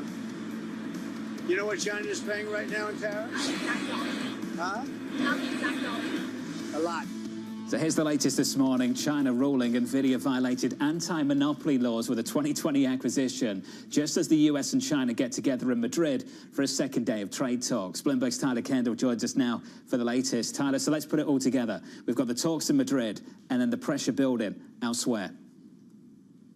Right, exactly, John. And as you pointed out, this acquisition in question here when it comes to NVIDIA was approved 4 years ago in 2020 on the condition that NVIDIA wasn't going to discriminate against Chinese companies. So that timing really was a surprise, but it also did continue this trend of mounting pressure really from both sides here ahead of the talks in Madrid, right? You had China announcing over the weekend an anti-dumping investigation into certain chips, including those made by Texas Instruments. But then you had the U.S. adding some 23 Chinese companies to its entity list for further restrictions. But NVIDIA itself is, of course, this really interesting case because it has repeatedly found itself in the center of these sensitive negotiations. Just weeks ago, you had the administration greenlighting the sale of certain NVIDIA chips into China, including those H20s, only for Beijing to actually urge local companies against using them. But it goes to show how there have repeatedly been these sort of moves, these sort of concessions just to keep the de-escalation in place, which actually up to this point has seemed to be really the main objective as both sides continue to negotiate on the levies, market access, we know in particular for U.S. agricultural products, but then also making sure that those export licenses continue to flow when it comes to critical minerals. So pressure from a lot of different places, and now we've gotten this wrinkle that TikTok appears to be at the forefront of the conversation as the Treasury Secretary Scott Bessent says that progress has been made, but that China made some pretty steep demands when it comes to the potential for a deal. John, really pressure from all over. Just to go back to the original question, as we know that the U.S. is now also urging allies to include those secondary tariffs on China when it comes to its imports of Russian energy supplies. It really completes the picture that we've seen in the last few weeks as China invited Russia and India to the country for its own security summit. Tyler Kendall with the latest. Looking at NVIDIA and other issues as well. NVIDIA down at the pre-market by close to 2%. Henrietta Trays of Veda Partners joins us now for more. Henrietta, welcome back to the program. Are we doing a lot of work here just to stand still? Yeah, absolutely. I think that both sides are just trying to get away with the bare minimum of poking one another without getting into any real trouble. So I'm not expecting tariffs to escalate back to 145%, which the president had on earlier this year. But I'm also not expecting China to purchase any U.S. soy, which is a massive problem and a mounting one for the Trump administration. There are 0 orders placed with the farming community for soy from the world's largest purchaser of soybeans. So it's a big problem domestically that I think is getting a lot more outspoken than the Trump administration would have anticipated. It seems like we're talking about security issues on both sides. It seems like there's anti-dumping concerns on both sides. Are we getting a clear contour of what the ultimate goal on both sides looks like for this trading relationship? I don't think so, because I think ag is the easiest off-ramp here, and now we're inserting TikTok into the conversation again. And even when we're giving on NVIDIA, China turns around and says, no, that's cool, we don't want those chips anyway. I don't see this coalescing around a clear objective that can get us to another repeat of sort of the phase one agreement that was reached in 2020. That's not the direction that I'm seeing right now, and the expansion into TikTok is really the key signal for me. How much is this a story about China? How much is this a story about Russia? How intertwined are these two stories as the Chinese and U.S. delegations meet in Madrid? You know, I'd really put the Senate Republican Conference right in the middle of that conversation. There are 85 senators who want the president to acquiesce to their sanctions package and put on real sanctions against Vladimir Putin. And President Trump continues to resist that effort, and he has given them the Heisman for months now. And I think that's really what's going on with China. And when the president comes out with these massive contingencies, like every single NATO nation has to sanction Russia by tariffing China and India, you get a clear instance of an off-ramp where the president is once again declaring that he will not pass that sanctions bill, not let Senator Thune bring that to the floor. So I think it's actually a three-way situation here that really centers around the United States Senate and the power that they have, that they are not exercising so long as Trump gives them an off-ramp. Henrietta, doesn't the president have a point to put the pressure on their European partners to say that if you really want to go hard on Russia, this is what you need to do? I think so, absolutely. But the United States has a very bifurcated approach to the Russia sanctions as well. We'll put tariffs of 50% on India, but not on China. It's obviously a conflict of interest in terms of going to the EU and then saying, hey, y'all, you do this, even though you're going to have to deal with the economic ramifications much more than we will. I also think it's a little duplicitous to say energy prices are low, gas prices are low. Oh, but by the way, I want you to put massive sanctions on anybody buying Russian oil, which will, of course, spur price increases on oil and gas, especially domestically, when we have already high electricity prices. So I think there's a lot of talking out of both sides of your mouth here. But the messaging is so effective because it exposes the core contradiction of the Europeans, Henrietta, as you know, that they would like the US to join them to go hard on sanctions. At the same time, they continue to consume Russian energy. Henrietta, what can we do about that? Because that, for me, is the heart of the biggest contradiction in all of this. Yeah, I think you've got to be able to have a little bit of leeway where you don't make demands like every single NATO nation has to do X, Y, and Z before we will do, you know, F. So that's sort of the direction that I think the administration has gone, which is we will make such high contingencies that we can't find a middle ground. I'd be really surprised if there was anything that came out of the UK, for example, later on this week that suggested that they were going to work in tandem on this. You can jawbone about it, but we obviously need more from the administration in order to actually get Putin to stop invading Ukraine and then branching out into Poland and elsewhere, which is what's occurring. This was one of the strategies on the part of Russia to split the West, to get the sense that NATO wasn't going to necessarily work together to rein any kind of the fighting in. I wonder if you could just take a step back, given what's happened over the past couple of weeks and given what we're looking at in terms of a likely government shutdown in about 2 weeks' time, and say, have you ever seen, just in terms of both the United States and Europe, a more fractured political backdrop for some of these types of discussions in recent history? You know, that's an excellent point. And let's layer on that you also have a lot of staunch NATO allies who've taken a back seat in the last year of domestic politics. I'm thinking specifically of Mitch McConnell, for example, who's no longer the majority leader. And he was the main advocate for increased aid to Ukraine, which is another way to, you know, avoid sanctions if you want to, provide aid to Ukraine, provide more funding to get out there. And that's not occurring now. But while we go into this discussion about a government shutdown, you can link all these issues together, which is the best part of this job, is you can tie in a potential farmers bailout, you can tie in more aid to Ukraine, stronger signaling towards NATO, and the administration's willingness to negotiate on a funding deal that will keep $2 trillion in funding going, including $914 billion just to defense. So there's a way to link all of those issues together, and we have a deadline coming up of September 30th, and that's where you can really extract some concessions. And I think that's what we'll get, not in the week that we're in right now, not this week, but over the 10-day recess they're about to get into, and then definitely over the last 48 hours before a shutdown. There's nothing easy about this. Joining the dots there, Henrietta Trays there of Vader Partners. Henrietta, thank you. When this war first started, I remember sitting around the table with you and TK talking about this going on for weeks, potentially months. It's stretched for years. The president wanted to end it quickly. It is very difficult to end this quickly. You have Ukraine, which faces an existential threat of its land, and you've got Russia, which believes that Ukraine should be part of Russia and seems pretty set on continuing with the incursion. The question is, are we reaching a tipping point where the escalation has gotten a little bit more extreme, at least from Russia's side, and then also from Ukraine's side? And how does this sort of come to some sort of denouement given the disagreement of how to deal with it? That's the latest on geopolitics. Up next on the program, we bring it back here to the United States and a big decision taking place for financial markets worldwide. Coming up, we'll catch up with the former New York Fed President Bill Dudley as President Trump pushes for the Fed to go big. Plus, Danny Berger has your morning movers. Danny, looking at Tesla as Elon Musk doubles down on the company. That stock is up at a pre-market by more than 7%. From New York City, you're watching Bloomberg TV.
It's the most fascinating time for the global economy in years, and our conversations are front and center. We're stress testing consequential ideas, and investors around the world are scoring them in real time, helping to translate the policies from Washington into actionable ideas for Wall Street. It's the morning call you actually want to be a part of. Separating the signal from the noise, with some fun along the way. This is Bloomberg Surveillance. Key investors, top executives, global innovators. Join me for in-depth conversations with the biggest newsmakers on the day's top stories. Insight with Haslinda Onim, only on Bloomberg. Get your fixed income fix. Watch Bloomberg Real Yield around the world right here on Bloomberg. Context changes everything. Tune in to Bloomberg Business Week Daily. We got to talk crypto. From the magazine that helps global leaders stay ahead. What's the conversation around your company? Bringing you insight on the people, companies, and trends shaping today's complex economy. Planning very big things. A new level of premium. Plus global business, finance, and tech news as it happens. The floodgates of innovation are going to open up. You can't fake passion. You either are or you aren't. Bloomberg Business Week Daily, only on Bloomberg.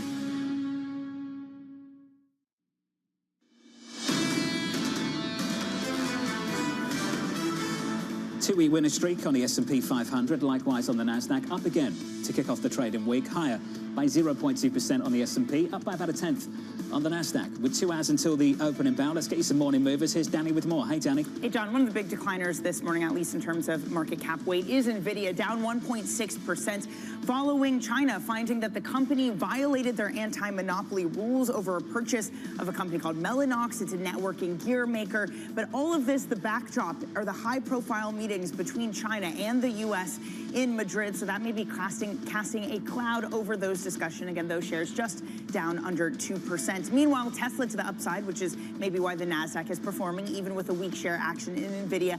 Shares are up 7.7%. Elon Musk, according to a filing on Friday, bought $1 billion worth of shares of Tesla. That translates to about 1.5 million shares. It comes after that $1 trillion pay package over the next 10 years if Elon Musk can meet those punchy projections and targets. So maybe a doubling down for Musk and a show of confidence after that. Finally, a story from the Wall Street Journal flagging that United Health has hired advisors from specifically Trump allies in order to try to ingratiate themselves with this administration. They've, according to the Wall Street Journal, met with Susie Wiles, met with Justice Department officials. Shares were up higher, starting to weaken a little bit, but again, they face a lot of pressure, be it government probes or less payments when it comes to things like their Medicare Advantage program. So those shares just notching into the green, John. Danny, thank you. More from Danny in the next hour. Given what industry they're in, I'm surprised it's taken this long. Aren't you? I think pretty much any industry that touches regulation in Washington, D.C. and has a popular type of interface would have to be on this kind of level where you want to get some people around you who have some voice into Washington, D.C. The latest from United Health there, from Danny Berger. More from Danny in the following hour. On a radar this morning, President Trump pushing the Federal Reserve to go big as they meet this week. The president calling Fed Chair Jay Powell incompetent and blaming him for the slumping housing market. Elsewhere, the Treasury Secretary Scott Bessent meeting with Chinese officials again today in Madrid to discuss trade and TikTok. The talks setting up a potential summit between President Trump and Xi as soon as October. TikTok. I love this. I mean, the story that won't go away, the deadline that just keeps on getting pushed back. Still, sort of a random wheel of what exactly they'd be talking about. We could imagine it would be rare earth metals. We could imagine it would be chips. But the fact that it's like boop, boop, boop, boop, boop, boop, boop, TikTok, you know, it sort of highlights how much is at play and how this is sort of a template for whether this is a national security concern or whether this is an effort to try to deepen international ties. I think it's always been a national security concern. They just don't want to do anything about it because of a issue of popularity with the electorate, particularly the younger cohort. And we've seen that play out repeatedly, not just in this administration, but the previous one as well. You know, it highlights a real tension of how to reach out to younger voters at a time when there has been a huge transformation in the way they get their news. And it highlights a real discomfort with getting rid of a platform, even if it's for national security, that has proven instrumental in a lot of election campaigns. And you see this time and time again. We have seen members of Congress try to coalesce around it, but at risk of losing their seats, they're not willing to go that far. What's curious about what's happening in Madrid on this front is that, according to a senior official on the US side, the Chinese delegation thought these discussions, both TikTok and trade, would be dealt with together, and the US administration wants to deal with them separately. Are they going to agree on that? Is that the big agreement we can expect, that they're actually just going to put this off to one side? Talk about lowering the bar.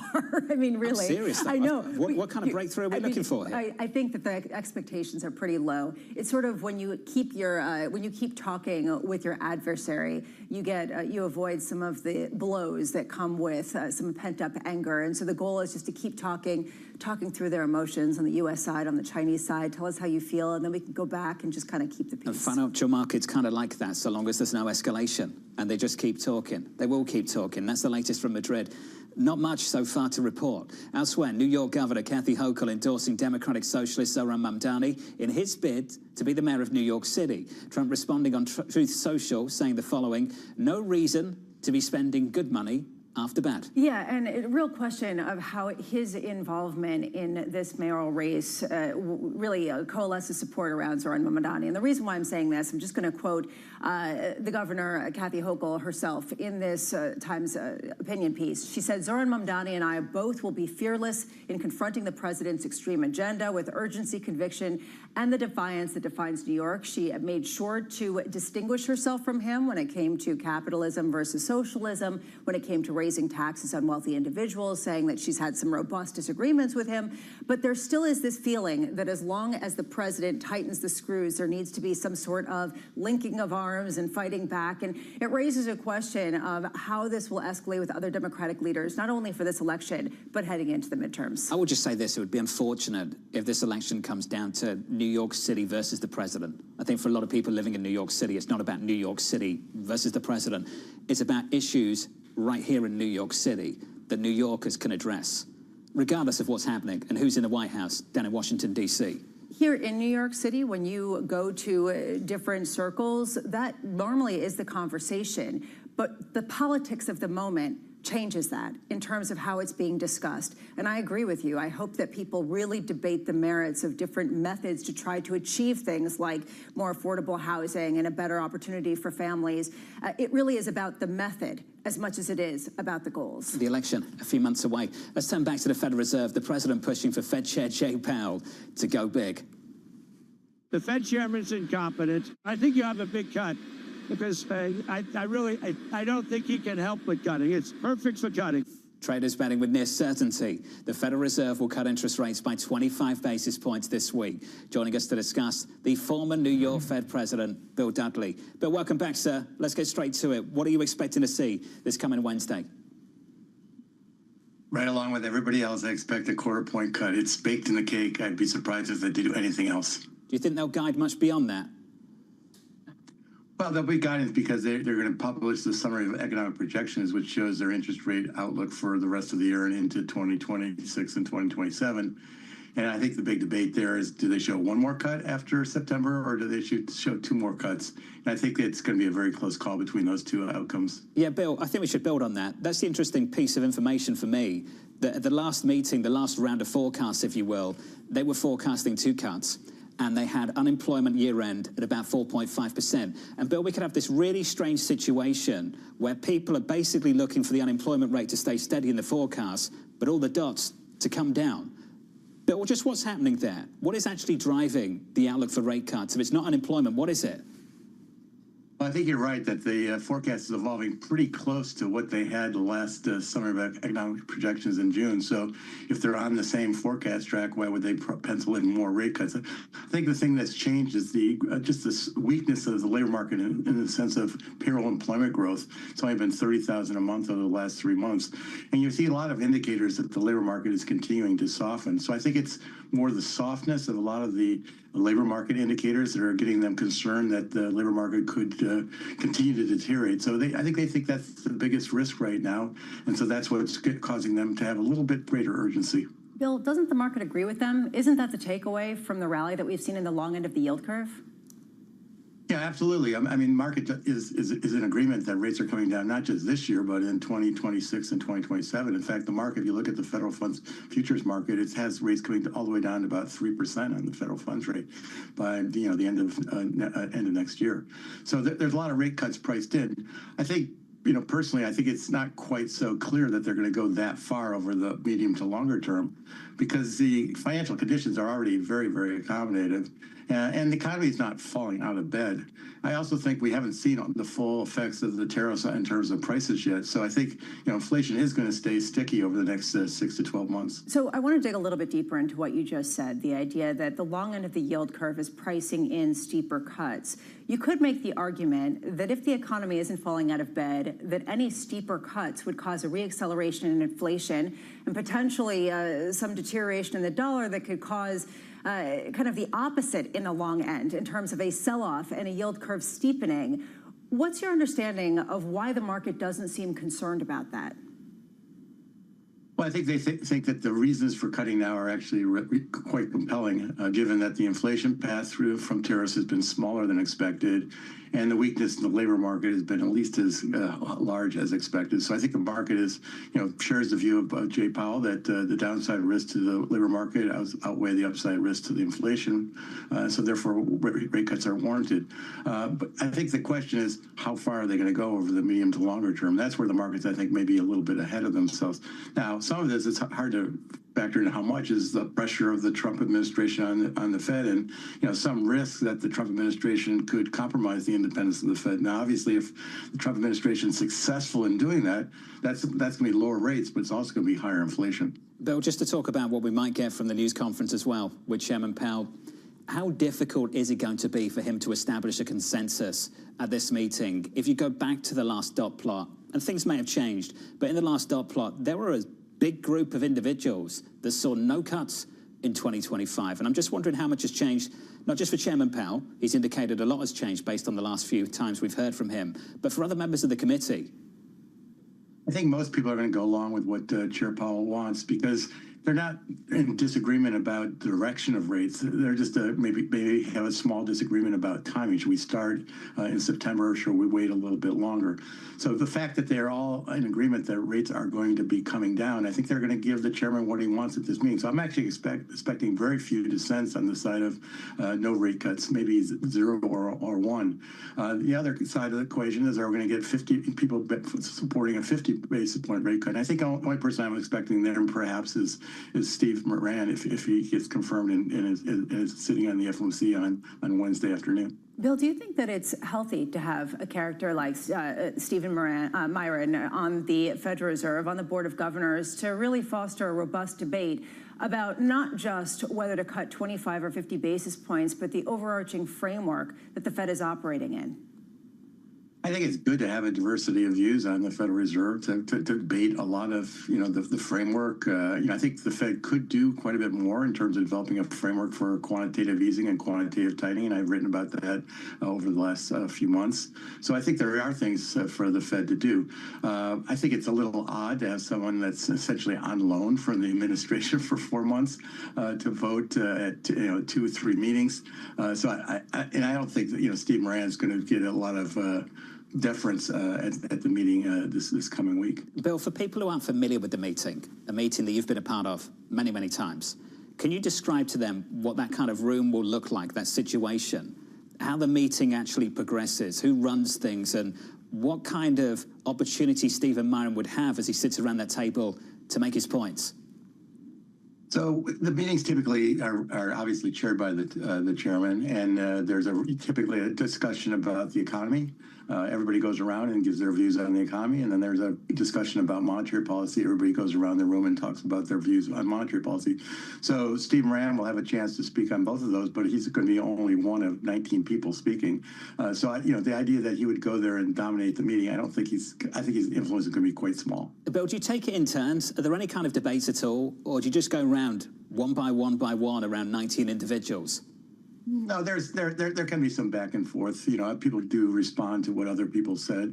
But I mean, remember, everybody's looking at the same set of information. So the disagreements tend to be small, more at the margin rather than large, because everybody's looking at the same set of information, hearing the same staff forecast, evaluating the same economic information. Bill, appreciate your insight, your experience too. Bill Dudley, the former New York Fed president. It's not quite the fight that people might be imagining that takes place at the Federal Reserve. I love this. You're trying to sort of goad him into this idea of, how dare you say that things are weakening in my district, or this feeling that there's sort of this robust kind of UK-style parliament kind of disagreement. Anything, it sounds like not so much. Attempting to get Bill to draw on his experience to articulate how boring these meetings actually are. Well, that was successful, to go around the room and say one by one. Look, he's correct in the idea that there are 19 different people giving their points of view. However, how many people send notes or send little emails messages, or little scathing texts to one another? I'm sure it gets bitchy now and again on the FOMC. Right? I have no doubt. I mean, honestly, humans are humans. You break for lunch, like Mean Girls, different directions. Totally. Who gets to sit with who? Yeah, some people sit like alone. Yeah, Stephen Miron would not have a lunch pretty buddy. sad, isn't it? Okay, Stephen Miron might be there. Based on the vote we get a little bit later, we're expecting him to be there as that 2-day meeting begins tomorrow morning. Let's give an update on stories elsewhere this morning with your Bloomberg Brief. Here's Yahira. Hey, Yahira. Hi, John. President Trump is again threatening to federalize Washington, D.C. after his recent deployment of the National Guard. In a Truth Social post overnight, the president said D.C. Mayor Muriel Bowser told the federal government that local police will no longer cooperate with ICE. The president says crime would come roaring back if that were to happen, and if necessary, he'll call a national emergency. Meanwhile, in a potential settlement with the Trump administration, Harvard University could be required to invest $500 million to build trade schools. This comes as part of President Trump's attempt to squeeze billions of dollars out of the Ivy League university. Brown University has already agreed to spend $50 million over 10 years on a workforce training for vocational programs. And Scottie Scheffler getting warmed up for the Ryder Cup with a win at the Pro Core Championship in Napa. The world #1 golfer started the tournament a bit sluggish, but came back from 2 strokes down to secure a 1-stroke victory at 19 under. This was Scheffler's 6th win of the year and his 19th career PGA Tour win. His season earnings are over $27.6 million. That's your Bloomberg Brief. John? It's not bad, is it? 30 mil for season's earnings. Yeah, but just think we could get if you were some kind of AI genius over at OpenAI. True.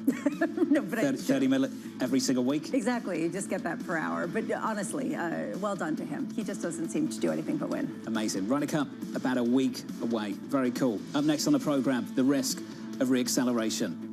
I don't think if they cut, that would be the cause of reacceleration. If it reaccelerates, it will be because the economy was not that soft to begin with. Earl Davis of BMO Global Asset Management joins us in a few minutes' time. Live from New York, you're watching Bloomberg TV.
With the new world reorder, it means that there will be regional clusters of excellence. There will be regional clusters of great companies. And so it's okay to be number 2, because you could be number 2 in every single region and still command that premium. Because today we talk about AI, we talk about data, we talk about processes that's going to be very specific to industries, specific to countries, specific to regional challenges that needs to be built and addressed. And therefore, the good of it is that now it's not just going for that one company and overpaying for that company until the returns goes to 0. It's actually about finding regional champions, which could also be huge category leaders for us as funds as well. And I think it's actually good for the world to have multiple pots of excellence that can be localized to its own needs.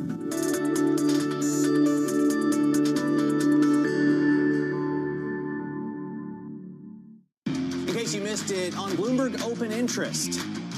When we look at our portfolio, we see an IPO pipeline that's the biggest since it's been in 2021. In M&A and IPOs, we've actually had close to record performances in that space. We're going to have an interesting year. We're having a lot more conversations around putting dates on calendars. I think we could see a very active second half of the year. Don't miss Open Interest live weekdays. What is going to be the consequence for U.S. markets? We are basically deep in the European earnings season. Take a look at how we're faring when it comes to Asian markets.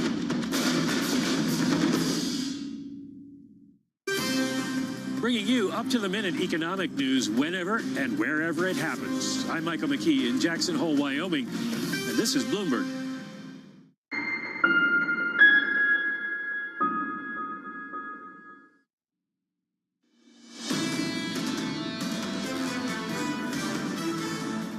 Stocks are doing just fine, up by 0.2% on the S&P 500, up by 0.14 on the Nasdaq, and the rally continues on small caps. The Russell up by 0.3. Under surveillance this morning, the risk of reacceleration. I don't think if they cut, that would be the cause of reacceleration. If it reaccelerates, it will be because the economy was not that soft to begin with, and they cut because of all sorts of reasons. The likelihood that they will move the economy in a meaningful way, I think, is up in the air. So here's the latest this morning. Diverging views on Wall Street ahead of the Fed's interest rate decision on Wednesday. Some traders expecting rate cuts could add to inflation concerns. Earl Davis of BMO writing, we remain constructive on U.S. economic growth heading into 26 based upon the big, beautiful bill and deregulation. Earl joins us now for more. Earl, welcome. Let's address that quote. Not about interest rate cuts. It's about the one big, beautiful bill and deregulation. What do you think is still underappreciated that's coming from Washington? Well, what's interesting about that question, what I feel is underappreciating, is the global fiscal impulse. Because you're seeing fiscal easing not just in the U.S., but you're seeing it in China. You're seeing it in Japan, and that's going to probably accelerate with the new election. And you're seeing it in Europe. So we do feel the fiscal impulse will lead to higher than expected growth globally, and especially in the U.S. in 2026. Why does that lead to lower long-term rates?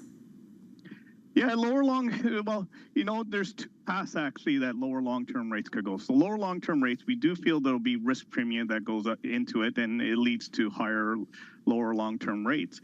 When you're talking about corporate rates, actually, there may be corporate spreads may be further compressed because as equities do well, as risk assets do well, pensions become fully funded. Insurance companies with increased annuities, they have to buy long-dated corporate bonds. So there could actually be, perversely, a very strong bid for long-dated corporate bonds, which will compress it against treasuries. It sounds clean, and I can understand it. At the same time, when I take a look at the economic data, I'm struggling. I'm trying to understand, is this economy weakening? Is this an economy where people cannot get jobs and don't have confidence that inflation is going to come down? Or is this an economy that just hasn't seen the best yet, that just hasn't seen some sort of stimulus that can both boost growth without really influencing inflation? Which is it? Yeah, well, what's interesting, on the short term, it's definitely weakening. But we always ask ourselves, when we see what the market is doing, is it persistent or is it sustainable? We see it being persistent and sustainable for 2025. And the reason why is we do see unemployment bending. Having said that, you know, the uncertainty that's been taken out of the market, that is significant. And what I mean is that tariff uncertainty. Now businesses know the economics of investing. I think we have to wait for the ruling in October. After we get over the ruling in October on tariffs, that is specifically, that takes out the final leg of uncertainty. And then that we think is the catalyst for the big boost. So, Earl, as you know, stocks are an anticipatory asset class. They're anticipating a lot of this. Stocks are close to all-time highs. In addition to that, credit spreads are very, very tight. Earl, can you just walk me through the way you're thinking about interest rate reductions and the cash on the sidelines, so to speak, a phrase that I know a lot of people don't like, but how much of that money is actually going to come into risk as this Fed is cutting rates? Yeah, so just to walk through that, so the cash overnight rates are, let's call it 4.25, 4.50. That in itself is the highest level on the whole yield curve. So, you know, money market has in and of itself become an asset class, someplace where you could park money and earn a very good return. The dynamic of that starts changes with central bank eases. What's discounted in the market this year is 75 basis points almost this year and 75 next year. Any changes to those expectations, so if people are expecting 100 basis points this year, you will see another bid to corporate credit because more money is going to come out of money market accounts into risk assets to ensure that they're still earning 4% or higher return. And the more discounts that come in, the more discounting of easing that comes into the market, that accelerates that. So we think we're in a new structural paradigm with lower credit spreads, tighter credit spreads. Having said that, it becomes very important to watch the defensive side of things, which active managers do, because if a company or something goes boo in the night, you want to ensure that you're in the right credit. So I think it's very important to look at that. We think structurally lower credits, tight credit spreads, but it increases the importance of what you're invested in. Well, typically, where does that cash migrate to? Fixed income's a huge asset class. Does it go everywhere equally? Where would you expect it to be concentrated? Yeah, I do expect it to go everywhere equally because the redistribution of one asset class to others. Well, sorry, let me rephrase that. I do expect it to go everywhere. Not necessarily equally, I think along the same proportion of what we're seeing now. You'll see a very good amount go to equities, you'll see a very good amount go to corporate bonds, and you'll see a modest to decent amount go to the alternatives. Gold is another asset class that you have to be aware of. I think that will take a lot of the money that comes out of money market accounts as well from the safety aspect. Just 30 seconds, Earl. Do you think fewer dollars are going to end up going to developed market bonds and instead go to investment-grade corporate bonds?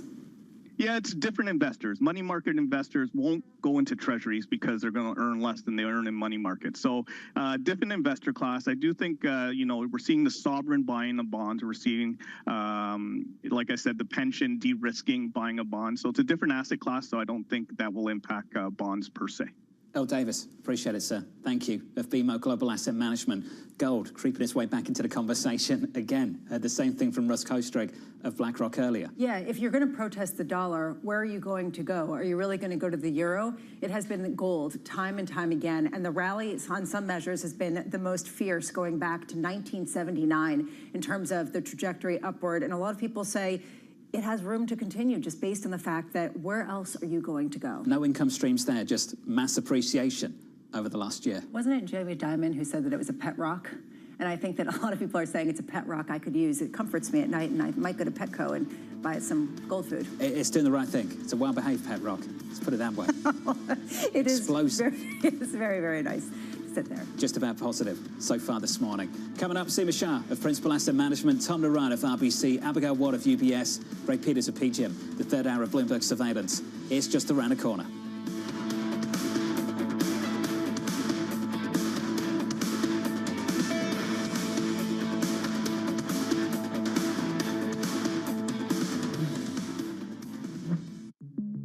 There is a nice confluence between the long-term investor and what we're trying to do. We have an operating principle that's in our handbook, take the long view. When we went public, we put a timeline up on the screen for the whole company in an all-hands meeting. And that timeline went from founding to 100 years out. And the IPO was one dot in 1 year on that timeline. And we tried to orient the employees to, this is a wonderful event, this IPO, but it's a moment in time on a very long journey. This is a company that you want to exist in 100 years. We do. Wall Street doesn't think in... No, they think in like hours. Yeah. And what I've learned of Wall Street, and particularly Wall Street investors, when they say they are long-term investors, that means they'll keep your stock for like a month. There has been one instance where I did something that was just for short-term stock, and I felt so bad about it that I don't think I'll do it again. What was that? There was one quarter, a few quarters ago, we were not going to beat the quarter. We were going to probably just hit it. And so far, we beat every quarter. So we were all like, wait, what? Our perfect record. We're like a 4.0 student that is going to get a B for the first time. This is not good. And I decided that for a short period of time, at the end of a lesson in our app, we would show 2 ads instead of 1. Turns out that that by itself was good enough to beat the quarter, but it's bad for the product. It's not good. After that, I'm never doing that again. Okay, ready? David, what initially sparked your interest in this topic of longevity? 15 years ago, I turned 60, and I began to wonder how much longer I'm likely to live and what I could do to extend my life. On longevity, I talked with the leading experts in science and medicine to educate people about how they might be able to change their conduct so that they can live a happier and healthier life. I'm David Rubenstein. Join me on a 4-part journey as I explore the great quest for longevity. Only on Bloomberg.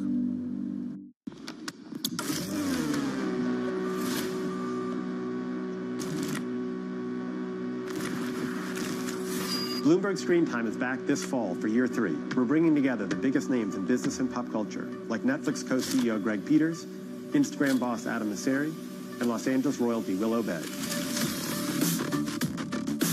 We're going to talk about how sports is eating entertainment, check in on the state of the movie business, and get an update on LA after the fires from Rick Caruso and Irving Azoff. You should expect newsy interviews from industry leaders, meaningful business networking, and of course, great food. We'll feature some of the best chefs and food trucks from my hometown of Los Angeles.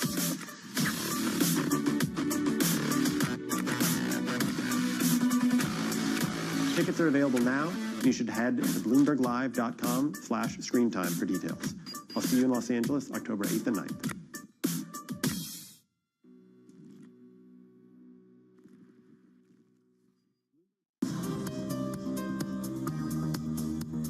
It's the countdown to the market open as we bring you the first trades across Europe. We'll debate the most important stories and what will drive the big investment decisions throughout the morning. I'm Guy Johnson. I'm Kriti Gupta. And I'm Anna Edwards. Join us every weekday morning for the opening trade, live at 7 a.m. here in London. Only on Bloomberg. Context changes everything. Bringing you up-to-the-minute economic news whenever and wherever it happens. I'm Francina in Sintra, Portugal, and this is Bloomberg.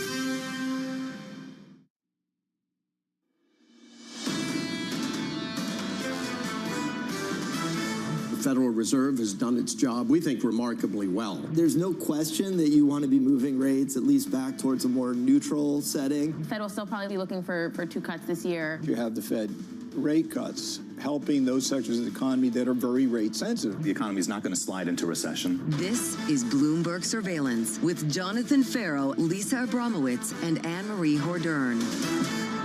Live from New York City this morning. Good morning to you all. For our audience worldwide, Bloomberg Surveillance and the third hour starts right now. Your scores look like this. Equity futures on the S&P 500 just about positive across the board, up by 0.2%. 2 weeks of gains on the S&P and on the NASDAQ. For the bond market, 4 weeks of lower yields at the long end of the curve. The 10-year yield this morning, just a little bit, north of 4% at 4.07%. And the week ahead dominated by one thing. The Federal Reserve and the meeting taking place on Wednesday. To borrow a phrase from Governor Waller, let's get on with it. A lot of people just hoping for the meeting to be over. Let's figure out who's going to be at said meeting. And then what are the projections as they look forward? Before we get there, there's retail sales. And this is really a key question that I have, which is how well is the economy actually holding up? We seem to have moved past that into how much will the Federal Reserve stimulate said U.S. economy. But there still is a huge question about whether the weakness in the labor market is something more persistent and whether we're going to see that expressed in terms of lower consumer spending. Haven't seen it in bulk yet, but there are signs around the edges. That phrase, the weakness in the labor market, the weakness in payrolls, unemployment has been really quite stable over the last few months. And as for spending, Bank of America, Aditya Bharve came on the program a few times, and he talked about card spending, and he said there was a pickup as we got to the back end of the summer. Are we actually seeing the consumer start to re-engage as well? Yeah, at a time when some people were saying that those jobless claims were skewed by some interesting different reports over in Texas, and yet people didn't take back the idea that this was going to be something of a weaker read on the U.S. labor market, even though some people were discounting this as a blip, an aberration that also was affected by seasonality. So you put this together, and you wonder whether people are awaiting near-term weakness and saying, well, it could spur the Fed to cut rates, but just because they've got an opening to do so, not because there actually is weakness in the underlying economy. So that's the economy and the Federal Reserve. Now, allow me to confront this in real time, because this news is just coming in from the President of the United States, rather active on social media this morning, writing this one. Subject to SEC approval, companies and corporations should no longer be forced to report on a quarterly basis, but rather to report on a 6-month basis. That will save money and allow managers to focus on properly running their companies. Did you ever hear the statement that China has a 50 to 100-year view on management of a company, whereas we run our companies on a quarterly basis? Not good. Now, this is just a social media post in the last few moments. How seriously should we take this recommendation from the president? You know, I can't answer that, so I'm going to punt, and I'm going to say that ultimately this might give a lens into some of the issues that are on the table as the U.S. heads into this meeting with China, and this question of competition and how the U.S. remains competitive, given that some of these companies are going to have to take some difficult steps in the short term to rearrange their supply chains, et cetera, in order to divest a little bit from China. So there's a lot behind this in terms of the context of when he is writing this that I think might be more important than the feasibility of changing the disclosure rules around the SEC. So let's just take a step back and just say, I think for a lot of people this morning, there will be a supportive view and there will be a critical view. The supportive view would be that we need to take a much longer-term vision, have longer-term goals. That's what the president's alluding to. This makes sense. What can we do to help achieve that? The supportive view. The more critical view would be, This is an effort to reduce transparency at a time when the economy's not doing so well, and these companies aren't going to have a good story to tell. That would be the pushback this morning. And it's going to be directly tied to some of the initiatives that he's been talking about. We've already seen a number of companies raise concerns about hiring plans as a result of some of the trade uncertainty, talk about potential charges that they're going to have to pay. So yes, that is the skeptical view. At the same time, I think that he is correct if it is a longer term sort of focus that he wishes to direct. I just think it's an interesting timing. He's very active on social media this morning. Incredibly He's got some time. I wonder what's going on there. Tyler Kendall's down in Washington, D.C. We're going to go grab her to get her thoughts on the latest in the nation's capital in just a moment. Coming up this hour, over the next 60 minutes, we'll catch up with Seema Shah of Principal Asset Management as stocks trade near all-time highs, Tom Narad of RBC as tariff headwinds hit the auto sector, and Abigail Watt of UBS with a key Fed meeting just around the corner. We begin this hour with stocks edging higher ahead of Wednesday's Fed rate decision. Seema Shah of Principal Asset Management writing, we anticipate 3 25 basis point cuts this year, followed by a pause as the Fed reassesses the economic landscape. Seema joins us now for more. Seema, good morning. Great to be here, thanks. It's not just the Federal Reserve we need to talk about disclosures as well, and we'll get to that in just a moment. Let's start with the Fed. What are you expecting, and do you think there's a bit of tension in this market at the moment, which seems to be overweighting the rate cuts and underweighting some of the reasons for them? Yeah, that's a good way of putting it. So we are expecting 3 cuts starting, of course, on Wednesday. I don't think there's any questions around that. But we do think they're going to go into a sequence of cuts, try quickly take the economy to neutral, and then be able to just reassess where things are moving. And I think to your point, the economic data is really confusing right now because you have the labor market, which is slowing according to some parts of the numbers, but the broader economic picture is fine, it's slowing, but it doesn't seem like it's heading towards recession. You've got credit spreads incredibly tight, earnings looking pretty strong. So I think this is a murky picture, but it's one where the Fed ideally gets in front of this story, ensures that this slowdown doesn't become something which spirals out of control, and then, you know, taking it to neutral at least gives them a moment where they can reflect. Many investors have sat in your seat and talked about positioning for a re-acceleration in this economy. Would you fade that view? So I guess I have a slight issue with the word re-acceleration. I think there's going to be a recovery in 2026. I think there's a number of factors which are going to come together. You're going to have, of course, you have the rate cuts, you've got the fiscal stimulus, ideally some more certainty around where tariffs are heading, and all of that helps the economy move to a slightly stronger path.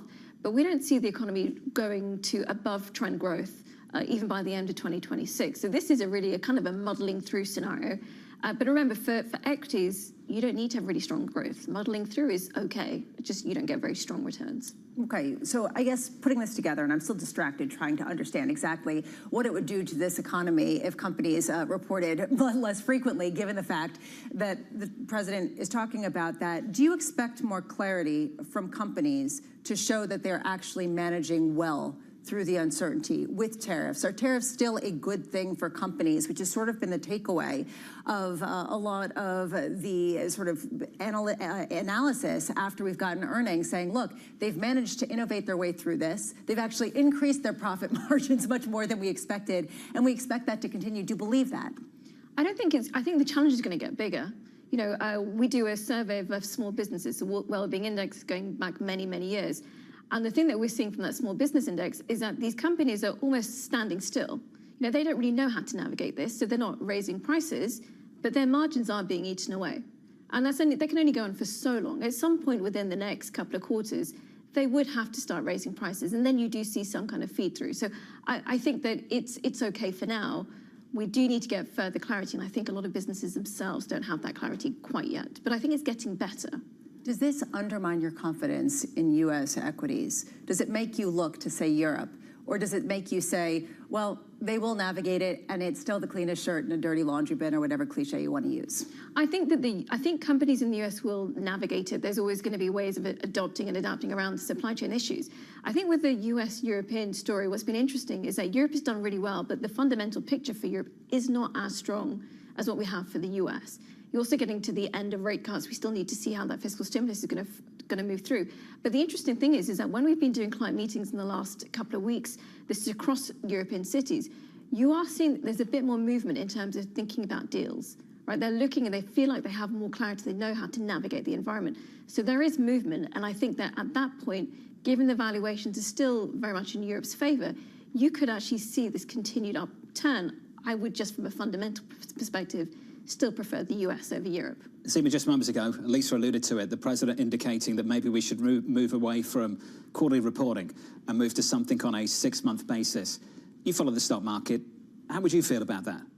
Please don't do that. You know, we need to have that information. If you just think about over the last 6 months or so, the thing that we've all been looking out for is how are these companies trying to navigate tariffs? Are they putting up their prices? Do they feel these kind of problems? If you don't have that information, how can you trade, especially when the economic data itself is so murky? So transparency is really key to trading this market.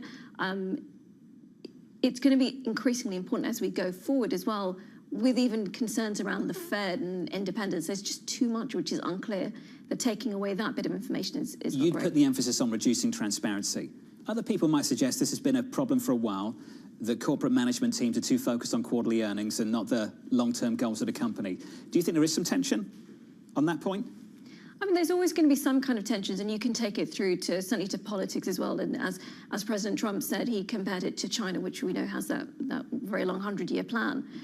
You can see some benefits, of course, but I think as an investor, what you need is to see that transparency. You need to know exactly what management is doing, how they're going to be performing, how they're navigating the environment. And I think particularly right now in this kind of environment, where this is the backdrop, having that bit of information is incredibly helpful. Seema Shah of Principal Asset Management. Seema, thank you. Appreciate it. This from the President just moments ago. Subject to SEC approval, companies and corporations should no longer be forced to report on a quarterly basis, but rather to report on a 6-month basis. You know, I'm thinking a lot about sort of the positive way of looking at this, which is that investors should be looking longer term and companies should be planning longer term.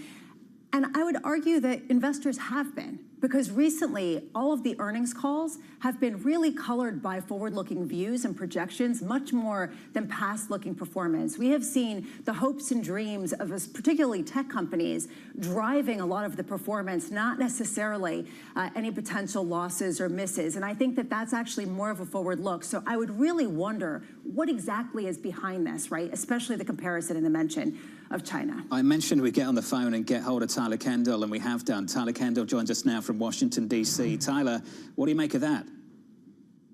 Yeah, John, well, to pick up on Lisa's point, I really think the key in this post from the president is his comparison here when it comes to China, since we know that all eyes this morning are really on Madrid as they continue this second day of discussions. And it's interesting because this administration really has had this push and pull with the private sector when it comes to their own tariff plans. Here, President Trump making this suggestion and seeming to allude to this idea that there perhaps needs to be a little bit more of a forward outlook here when it comes to the private sector and their manufacturing plans, and how that could even play into this idea that at the heart of the tariffs we had heard was this idea that there needs to be more reshoring when it comes to domestic production. The other side of this, though, is that the president has taken aim before at those private sector companies when it comes to the projections of their tariff plans. You'll recall when he told Home Depot that he'll be watching, when he threatened Amazon after we had heard that they were going to show that tariff transparency that was later disputed. So it really paints perhaps a bigger picture of both sides of this, John. President Trump putting pressure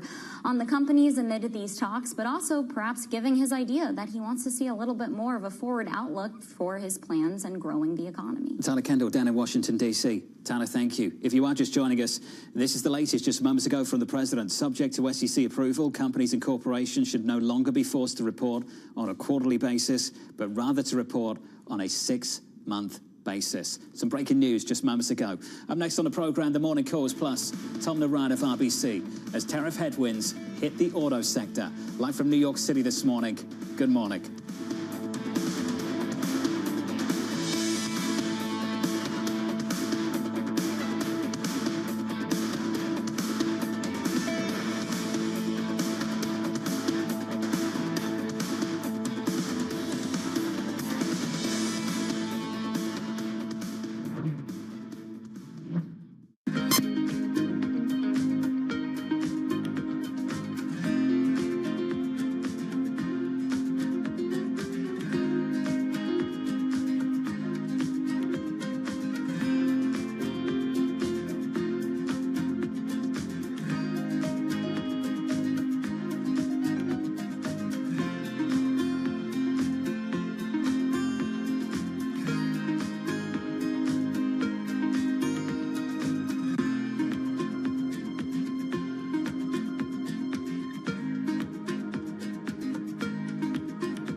Asia is at the forefront of some of the world's biggest stories. And we're here, where the action starts in Sydney. And in Tokyo, get ahead as the global trading day begins.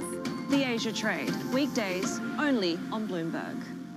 I'm David Weston. Join me each week on Wall Street Week for stories of capitalism from business, markets, economics, tech, and climate. We go on the road for a look at what lies behind the headlines of today and what will likely be the headlines tomorrow. We need more transparency. Oil and gas is still important. They said every citizen should be investing in the market. Accelerate progress in all fields of science. Watch Wall Street Week right here on Bloomberg. More than what you need to know, it's what you need to think about. From the world of politics to the world of business, Joe Matthew and Kaylee Lines deliver news, insight, and analysis live 2 times a day, every trading day. Balance of Power at 1 and 5 Eastern, only on Bloomberg.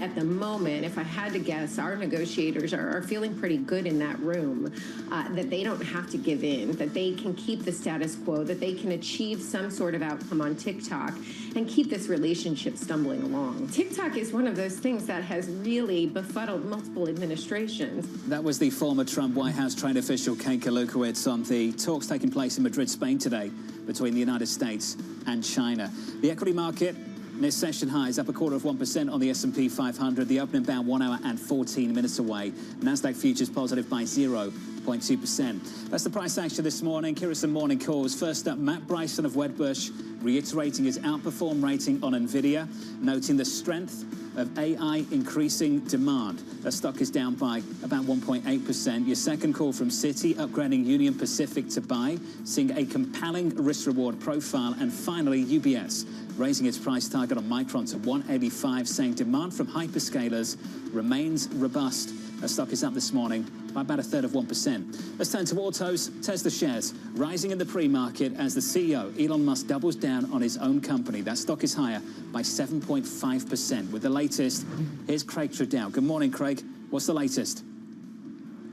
Yeah, this is a roughly $1 billion purchase, which is, of course, couch cushion change for Mr. Musk. But it is a show of confidence in this company at a time when you don't have a whole lot of buy signals, right? You've seen, really sort of disappointing sales data here in Europe in particular.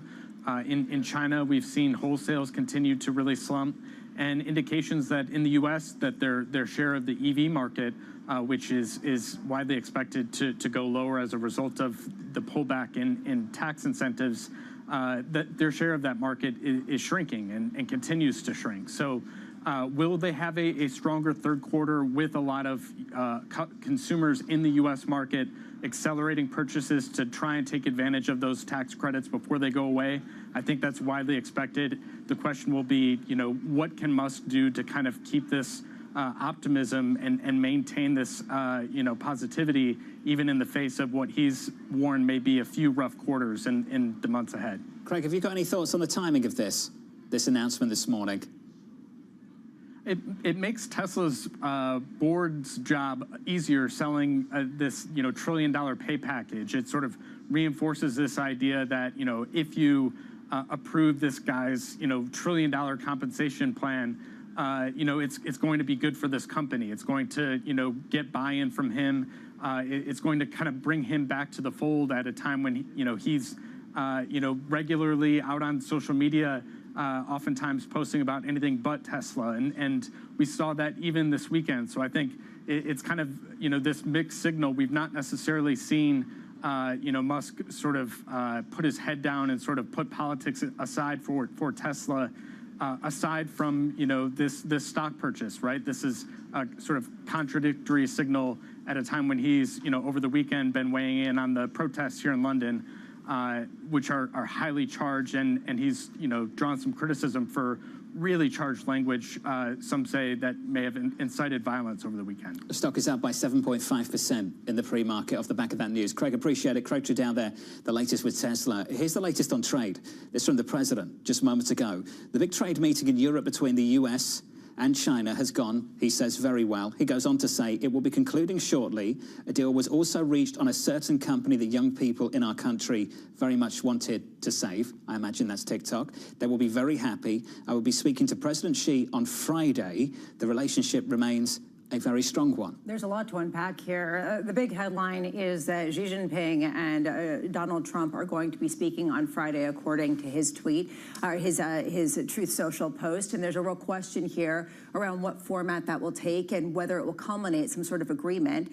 The fact that they got a TikTok deal, is that the entirety of the conversation, or is this kicking off a new parameter for the trade discussions between these two nations at a time where there's still a lot of questions around some of the sanctions, particularly involving Russia? Perfect time to speak to Tom Naran of RBC. Tom, good morning. Good morning. Great to have you with us. What do you make of this news? Yeah, I mean, ultimately, we think that all of these tariff discussions are about trade deficits. We used to think that perhaps it was focused on China, but it's actually not just China. Now, that said, there is a fear, right? And you're seeing what's happening in Europe with Chinese automakers and the infiltration they've been having. That's probably going to happen at some point in the U.S. How will it happen? I think the president has said in the past that he'd be okay if it's good for U.S. jobs, perhaps if it's increased production in the U.S., a JV with the U.S. automaker. Probably is how it'll happen. But all in all, I think all of these tariffs are just there for what the president believes is a trade deficit issue. Even if we manage to remove the so-called barriers to entry, I just wonder how competitive any of the manufacturers in Europe or the US can be in the Chinese market at the moment. Oh, in the Chinese market?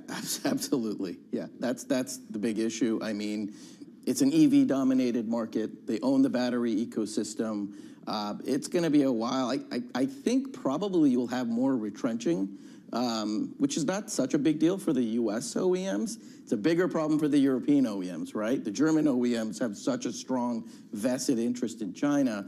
They have to sell more EVs. I think they have to be okay with losing market share there, but kind of staying in the mix. Well, there's another question about how competitive U.S. auto manufacturers can be if the tariffs on Chinese goods in particular stay on, right? How important is it for some of these tariffs to come in, especially given that there now are guardrails on Mexico's imports around Chinese vehicle parts and things of that nature as well? Yeah, that's true. I mean, I do wonder, though, if some of that, the Mexico tariff, 50% tariff, has more to do with a potential deal being struck, right, between the U.S. and Mexico. And we've talked to trade experts recently that seem to suggest that as USMCA gets renegotiated July, perhaps before that, it could actually be advantageous for companies with business in Mexico. But perhaps it's a bilateral deal, or you get some U.S. contenting, which maybe it's a 50% requirement. The U.S. OEMs are already at 40%. It's not that hard to go from 40 to 50%. You know, Tom, so many people have come on the show and said that there's a greater degree of certainty around tariffs right now, and that now that companies have a greater degree of certainty, they can go out and have greater conviction with their investment plans and hiring plans. You're in ground zero for tariffs in the auto space. Is there certainty? I mean, what have we learned that has given more conviction to the auto manufacturers that you cover? Yeah, that's a great question. I have to give credit to you guys, Anne-Marie specifically, for being right on this all along. I think a lot of Wall Street, including myself, probably misjudged it early on. We thought we would have deals across the board early on. We underestimated the fact that these tariffs are real. I think that does create some certainty, though. At least we know the 15% number. The other thing we know is 15% is the worst case scenario. I think we know, it's not going to get worse. The trade experts we spoke to said we're probably going to get carve-outs. We're probably going to get credits, right? Like Volkswagen has talked about making massive investments in the U.S. OEM to government deals that perhaps get offsets where tariffs probably come down. There's a reason why the auto sector has actually traded well in the past recent months. It's because of this certainty. They know what exactly they have to do. GM's making the $4 billion investment in moving the Blazer and the Equinox to the U.S. They're onshoring. So, let's not forget, U.S. sales demand, auto sales, is on fire. People forget, like, post-pandemic, we didn't buy cars for like 4 years. And we've done our equity research math. locked ourselves in our door and fired up Excel, and you look at scrap rates, you look at labor market, you look at age of fleet, vehicle density, you do all the math, and you realize there's a 7 million vehicle deficit. People didn't buy cars all these years, semiconductor crisis, Russia, Ukraine, the pandemic. Now the demand is still there, so I think that could support these automakers, even, with these tariffs. Is now a good time to move away from quarterly reporting? How would you feel about that? How would you feel about that? As an equity research analyst, we definitely like the reporting, but I think investors want that as well, right? You can do more, knowledge is cumulative, right? True. More data is better than less data. Tom, appreciate it. Thanks for being with us. Perfect time to catch up with you, sir. Tom Naran there of RBC, a fire hose of news in the last 25 minutes. The president suggesting moving away from quarterly reporting and going to something on a 6-month basis. And then this from the president just moments ago, the president of the United States saying he's going to be speaking to President Xi on Friday. And suggesting that there will be some agreement that will make young people very happy, which, hint, hint, probably is TikTok. As you were mentioning before, a question here around what the contours of this agreement are and exactly what President Trump is talking about. Is it connected, the idea of quarterly reporting and potentially moving to 6-month reporting, or is it just sort of stream of consciousness? Session highs on the S&P 500. I don't know. I mean, this Equities is up again. It's a market question. Up a third of 1% on the S&P. Coming up, Abigail Watt of UBS with a key Fed meeting just around the corner. Plus, Danny's got your morning movers with Tesla up in the pre-market by close to 8%.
Technology is embedded in every aspect of our lives. And laying the foundation for the future.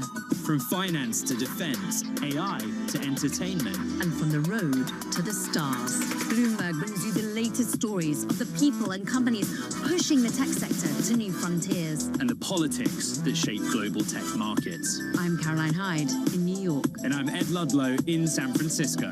Watch Bloomberg Tech every weekday. Only on Bloomberg Television. Astonishing day for US technology. It's shaping the region's technology ecosystem. Asia's biggest tech news and innovation. Join me each week on Wall Street Week for stories of capitalism from business, markets, economics, tech, and climate. More than what you need to know, it's what you need to think about. The Middle East and Africa regions are home to some of the biggest deals and fastest growth in the world. Vibrant resources and high-yield investment opportunities abound. I'm Jumana Versace. Join me on Bloomberg Horizon's Middle East and Africa for the stories, newsmakers, and insights shaping the decisions of traders across this exciting region. You had heightened levels of volatility. There's still room to maneuver. Reduce the opportunities. It allows you to increase significantly your net income. Every trading day, only on Bloomberg.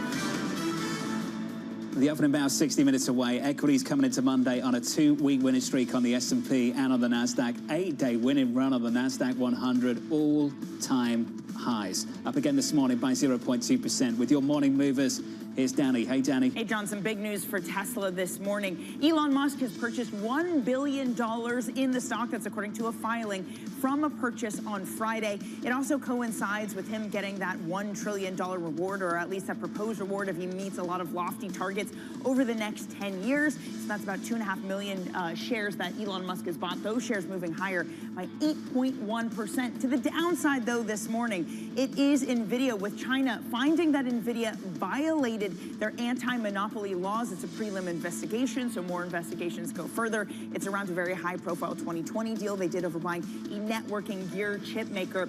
And we also see, at the same time, not just a target of NVIDIA, but maybe other American chip makers. Analog Chips, to be specific, China says that they're investigating an anti-dumping law. Those types of chips are made by both Analog Devices and Texas Instruments, so those shares fall by 2.5% and 2.8% this morning, John. Danny, thank you. Appreciate the update. More from Danny Berger and Matt Miller in about 30 minutes' time for Bloomberg Open Interest to run you into the opening bell about 60 minutes from now. Breaking news this morning came a few minutes ago. President Donald Trump saying he will be speaking with the Chinese leader Xi Jinping on Friday. With the latest, here's Tyler Kendall. Hey, Tyler.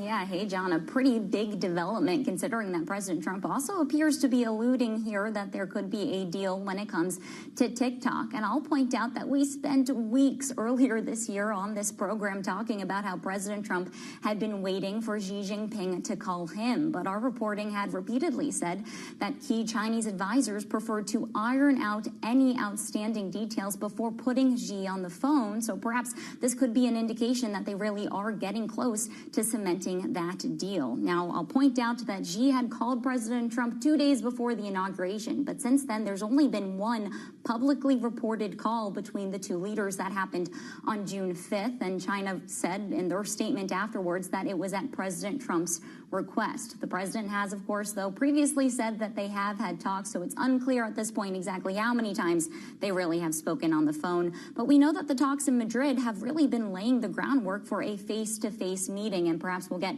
some sort of update there, as we know this White House is aiming potentially for a meeting between the two leaders in person next month, October, at the APEC summit in South Korea. John, I would also just quickly add that we had heard from the president in recent weeks talk about how he's been watching China closely as the leader there has aligned with Modi, the Indian Prime Minister, and also Russian President Vladimir Putin, inviting them to the country in recent weeks to a security summit. So perhaps this is now President Trump's turn to speak with the leader about those developments. Tyler Kendall with the latest down in Washington. Tyler, thank you. Sneak peek of the price action. Equities near session highs. Meta just down a little bit off the back of the news by, let's call it 0.5%. Because it really benefited because of the idea that TikTok could be banned, that it would somehow get the traffic. I want to raise a question. If they have a phone call, is it a rotary phone? Is it a cell phone? Hey, Donnie, what's up, G? Or is it going to be some kind of Zoom call? Is it going to be with everybody around them? No idea. Is it going to be translators? I mean, I'm curious exactly what the circumstance is going to be for this call. The prospect of them even having a call is quite remarkable, given what the president was pushing for over the weekend. And the idea that you could get some sort of contours of an agreement before that call, because Xi doesn't want to get on the phone unless he has a sense of what he's getting into. So I'm curious what he's getting into. I want to understand the contours. Over the weekend and going into the weekend, the president's pushing the Europeans essentially to put tariffs on the Chinese for consuming Russian crude. Yeah, so how did things ease in such a significant way? And does this mean that that's off the table? And does this include some sort of other side agreement with Russia? This has been a mind-spinning morning. Can I just tell you, it is exhausting to try to get your head around all of these details and spinning wheels that are going. I know. And so you just buy stocks. Do you remember that breaking news last week about quarterly earnings and moving to a 6-month basis? It was like a year ago. 30 minutes ago. It's ridiculous. Difficult to keep up. Let's turn to the economy. A busy week on deck with highly anticipated Fed rate decision just around the corner on Wednesday, a statement, a news conference, and Michael McKee some forecasts as well. What are you focused on?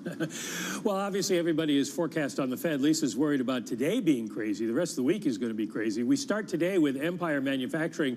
Normally not an indicator that gets a lot of publicity, but there's a big drop in Empire to negative 8.7. That's a 21-point drop on the month. New orders, shipments, employees, all significantly lower. But the interesting thing is prices paid actually improved a little bit below 50. So we'll keep an eye on what that might mean for the Fed and the overall economy. The Fed is the key thing this week, although before we get there, we get retail sales tomorrow. A lot of focus on that as people try to figure out if the consumer is being hurt by all of this tariff stuff and the other fiscal policies that the president has adopted. Right now, the forecast is for an increase, but not as much as we had seen before.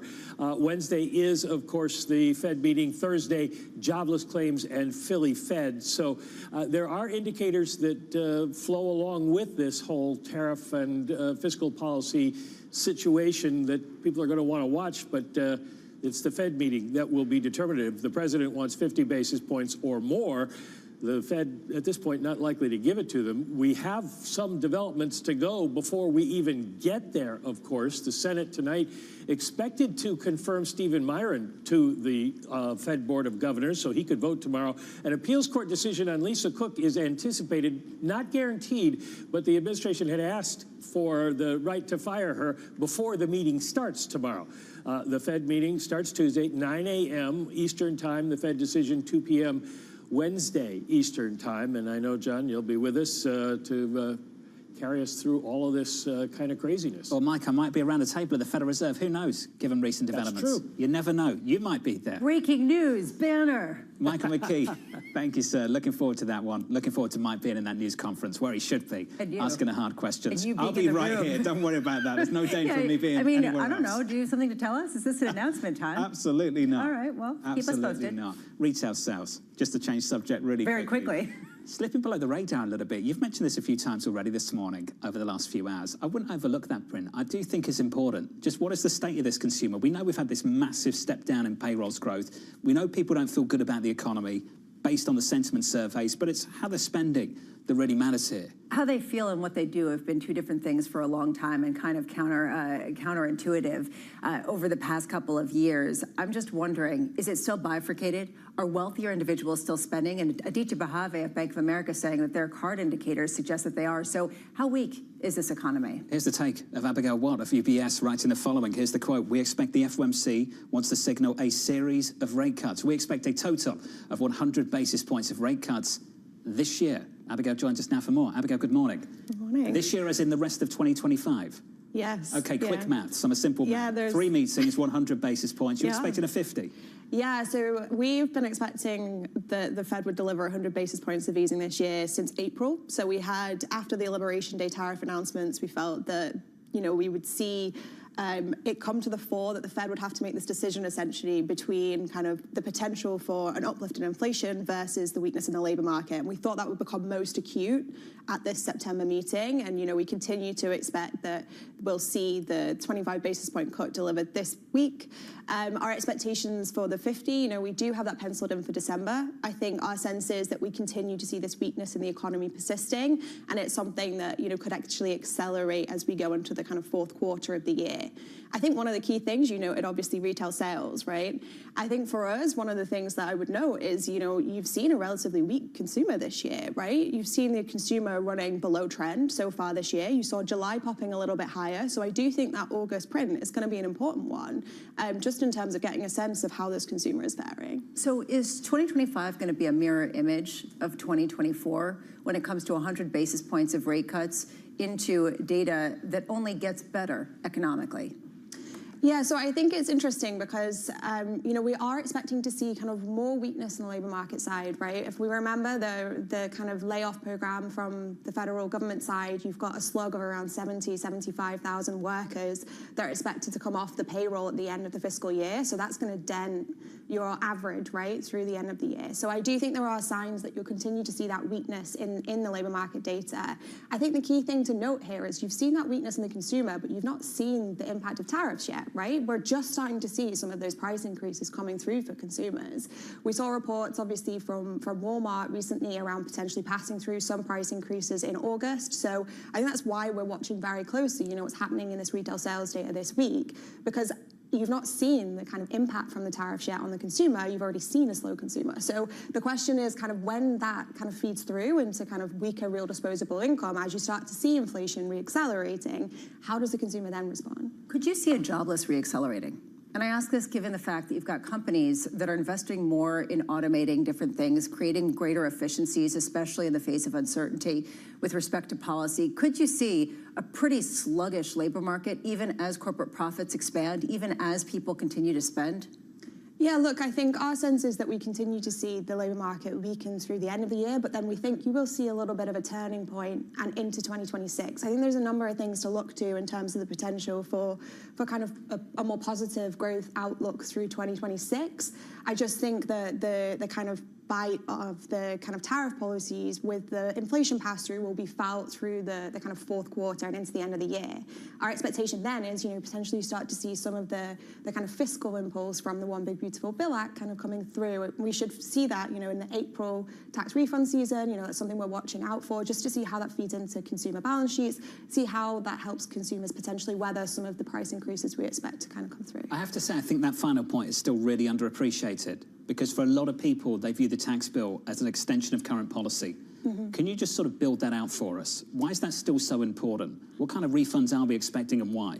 Yeah, so I think there's a number of kind of consumer policies around kind of child tax credits, you know, some of the focus from the campaign around tip income deductions, standard deductions for seniors being boosted. I think there's a number of different elements where you could see that potentially feeding through into a little bit stronger consumption through that period. I think the question is how sustainable that is. I think it would be kind of an impact through the second quarter, say. We have a little bit of a bounce higher in terms of the pace of consumption in our forecast in the second quarter, but then it doesn't necessarily mean that that will be sustained. I think the other element that people are watching is obviously what's happening in terms of the investment side. When we look at the investment dynamics in the US just now, you know, we are seeing kind of a very concentrated increase in investment in kind of AI-related goods and not necessarily a broad-based increase in investment. So I think the question is whether some of the extension, as you say, of some of the expensing provisions, does that then feed into stronger investment next year, potentially? You know, we're a little bit hesitant, just given the extent of the response you saw in 2017. But, you know, that's another potential kind of boost that you could see. But overall, you know, we still expect a relatively muted pace of growth next year. You know, we're still below trend. We've got a 1.6% rate of growth next year. So. Looking for 100 basis points going into year-end of rate cuts, though, from this Federal Reserve. Abigail, enjoyed this. It's good to see you.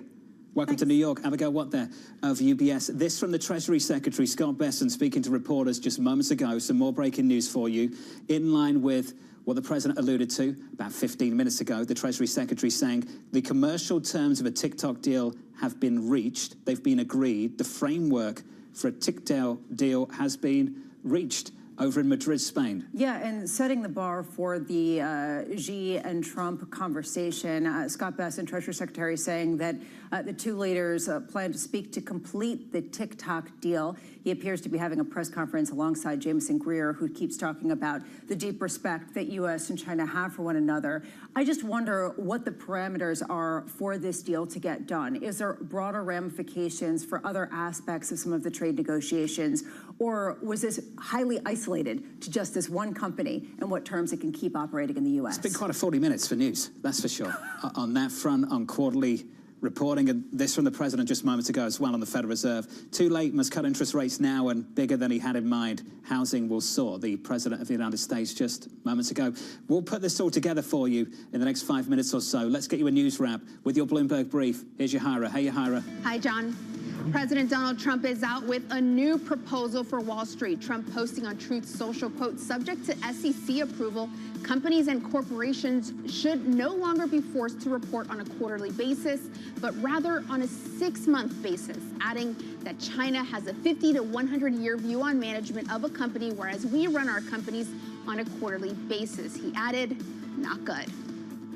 The president also posting about the trade talks with China, saying they are going very well. He also hinted they had reached a deal on TikTok. He didn't mention the company by name, but said it was a certain company young people wanted to save. And Secretary Bessent also alluded to that just earlier. Trump adding he'll be speaking to President Xi on Friday. And New York Governor Kathy Hochul has endorsed Democratic nominee Zohran Mamdani for mayor of New York City. Hochul wrote in a New York Times op-ed that she is confident Mamdani has the courage and urgency New York City needs. Trump slammed the move by Hochul amid his flurry of truths this morning. That's your Bloomberg Brief. John? Yahara, thank you. Appreciate it. Up next on the programme, we'll set you up for the day ahead, get you the latest from Madrid, Spain, and then speak to Greg Peters of PGIM Fixed Income, looking ahead to the Federal Reserve and getting his reaction to developments on trade from New York City. This is Bloomberg.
You've said 25% last year, I believe, of Google's code is AI generated. You have over 180,000 employees right now.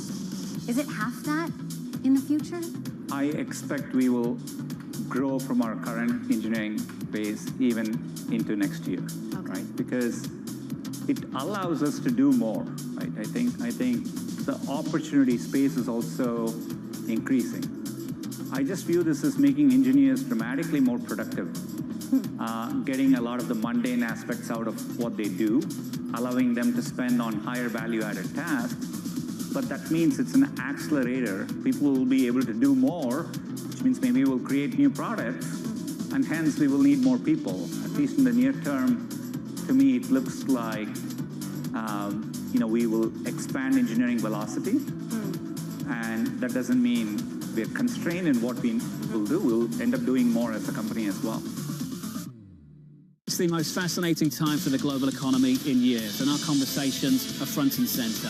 We're stress testing consequential ideas, and investors around the world are scoring them in real time, helping to translate the policies from Washington into actionable ideas for Wall Street.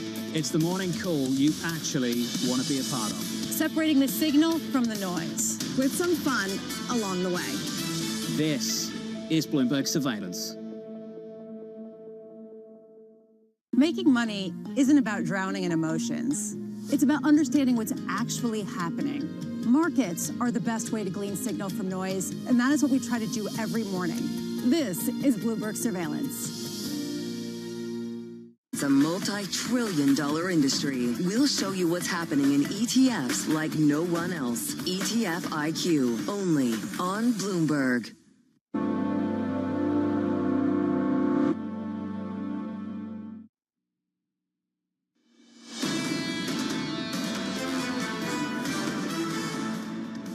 They'll be guided because they're going to publish the summary of economic projections. I think the big debate there is, do they show one more cut after September, or do they show two more cuts? And I think it's going to be a very close call between those two outcomes. We know what this market's looking for. 2 more cuts after this cut this week and a whole lot more into 26. That was the former New York Fed President, Bill Dudley. This market is near session highs, up by 0.3% on the S&P 500. On the NASDAQ, up by 0.2. The opening bell about 42 minutes away. And in focus is global trade. New updates from Treasury Secretary Scott Bessent and US Trade Representative Jamieson Greer, the two looking to wrap up a second day of talks with China in Madrid, Spain. With the latest, here's Bloomberg's Tyler Kendall. Hey, Tyler.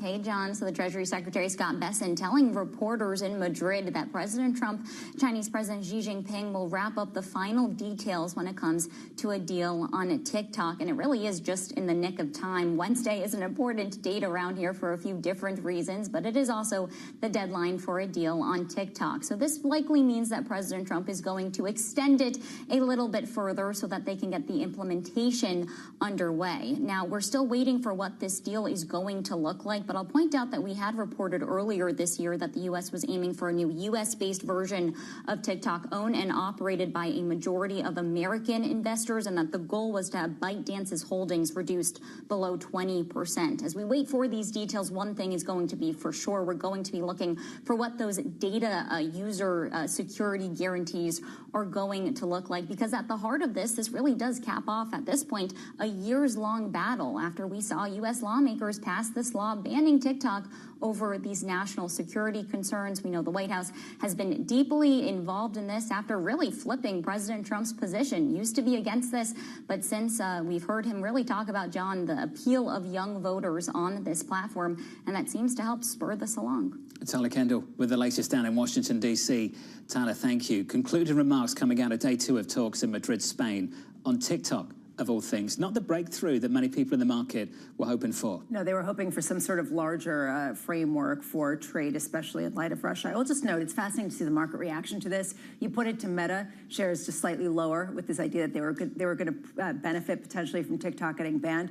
Oracle shares up dramatically in pre-market, and this comes after Larry Ellison was one of the rumored members who could be involved in bringing TikTok to the United States. So interesting to see those shares up 4% in pre-market. I won't speculate. I'm sure you're not keen to either. But of course, this was something that came up in the president's first term over the same issue, TikTok. Do you remember that one? I do. It was Oracle, Walmart in the mix as well. Yep. Odd mix of companies at the time. It's just interesting to see how much markets are moving on this. And if you want to watch for another move, just wait and watch Truth Social. That stock had a massive week last week. Oracle up this morning by 4%. Looking ahead to the rest of this week, Greg Peters of PGIM has this to say. US macro base case is a muddle through. While downside tails remain, there is a chance of a mild recession. We see limited crash risk. Greg joins us now for more. Greg, welcome back. I'd love an update on where you are now, because the last time we spoke, you talked about the risk of a repeat of last year. The Fed was going to cut and maybe the long end sold off. We've started to see some stability return to the long end of the curve, Greg. Do you take some comfort from that? Yeah, there's definitely been a reversal. The steady, unrelenting kind of steepener trade kind of reversed itself over the past week or so. But I'm not convinced that that is kind of how it's going to continue to play out. You know, I still think the risk in the system is for steeper curves, not flatter curves. You know, you look at kind of where we are economically. You have, just talked about, the fiscal lift that I think you'll see. You'll see more monetary stimulus. You're seeing the effects of tariffs come through. You see a lot of, kind of the breaking down of institutional norms, all these types of factors, I think will lead to more pressure on the back end. At the same time, though, everything will get pulled down. The question is, how will the back end kind of get pulled down with it? Will it be 1-to-1 or kind of 1-to-1/2, that sort of ratio? I just don't know. This is something that we've been talking about here. How much is this just crowded positioning getting stomped out in terms of the yield curve flattening? I'm just wondering about the reaction function to Wednesday's announcement. If there is a real dovish bias to what the Fed does, do you see that curve steepening reinstating itself, or do you think that right now the market's just in a different frame of thought? I think the answer is both, Lisa. So I do think there's an expectation that the Fed will just do 25, but, I don't think anyone would be completely shocked by, a more dovish bias here. That's where the markets are leaning. So that should largely be in the price. But I think it's important to note that the inflationary effects haven't really come through yet, from a tariff standpoint. And then if, in fact, this administration and this Fed is trying to kind of goose housing, then that's the area that has actually pulled down inflation, right? It's been a disinflationary environment on the housing front. So if you kind of do programs and policies to reignite housing, that should, all else equal, put pressure on the back end of the curve. So what do you like right now? Are you just going into high yield bonds and cash? Well, you know, we like what we continued to like all along, and that's kind of the safe carry trade. So I think economically, the environment's in pretty decent shape. There is this risk that you can actually overheat in here, just given all the policies we just talked about. But for me, as a credit investor, I just don't see a lot of value, right? Credit spreads are pretty tight, so the bet that you're making to be really long credit in a beta way is that you have to go through, you know, all-time tights, which is a heroic bet in my mind. So it's about safe carry, kind of front to, you know, intermediate part of the curve, and I still think the back end of curves are quite susceptible. Catch up with you later this week, I think. Greg Peters of PG and Fixed Income there on the Federal Reserve into that decision on Wednesday. What a 60 minutes this has been. Concluded remarks from Madrid, Spain on the second day of trade talks between the US and China, a push to move away from quarterly earnings from the President of the United States to something on a 6-month basis, and maybe some kind of outcome with TikTok with very little detail. And the headlines keep coming. So Treasury Secretary Scott Bessent speaking to reporters, this headline just crossed, they discussed the poor timing of the NVIDIA investigation. That was how he framed it, given the fact that China has come out about potentially anti-dumping laws and anti-monopoly laws. This is a very active administration and a very confident market, and that seems to be the contradiction here. This from Jameson Greer, suggesting the US is open to action on extending the truce with China. Just keeps being extended. Coming up tomorrow, Henry Allen of Deutsche Bank, Sarah House of Wells Fargo, Monica Guerra of Morgan Stanley, Alicia Levine of BNY Wealth. From New York City this morning, good morning. This was Bloomberg Surveillance.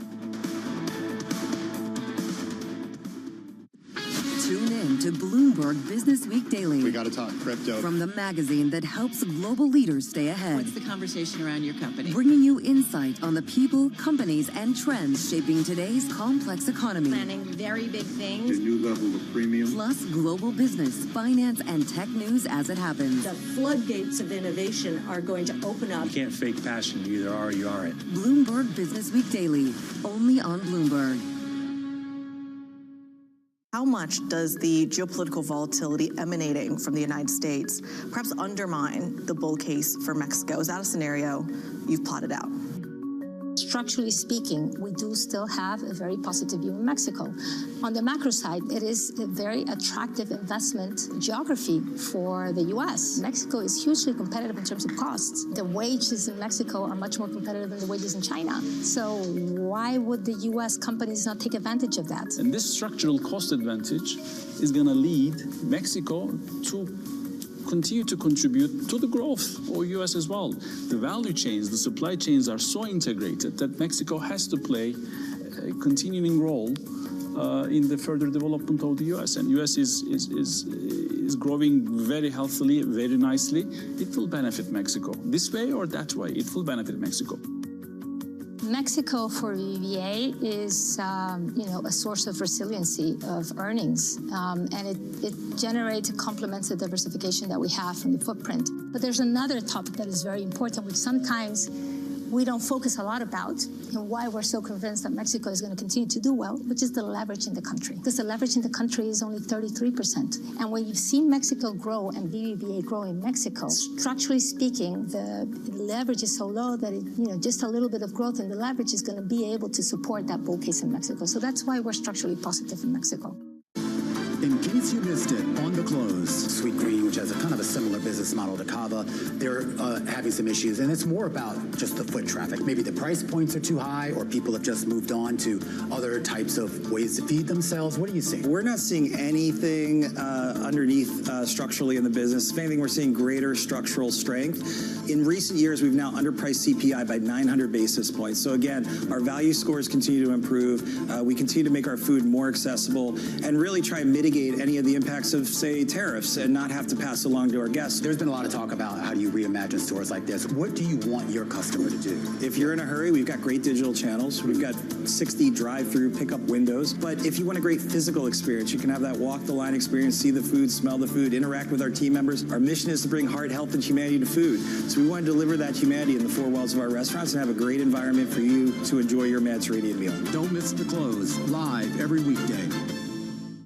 Bringing you up-to-the-minute energy news whenever and wherever it happens. I'm Joanna Bersecci in Vienna, and this is Bloomberg. Futures higher on a flurry of headlines. 30 minutes until the start of trading. I'm Matt Miller. And I'm Danny Berger. Bloomberg Open Interest starts right now.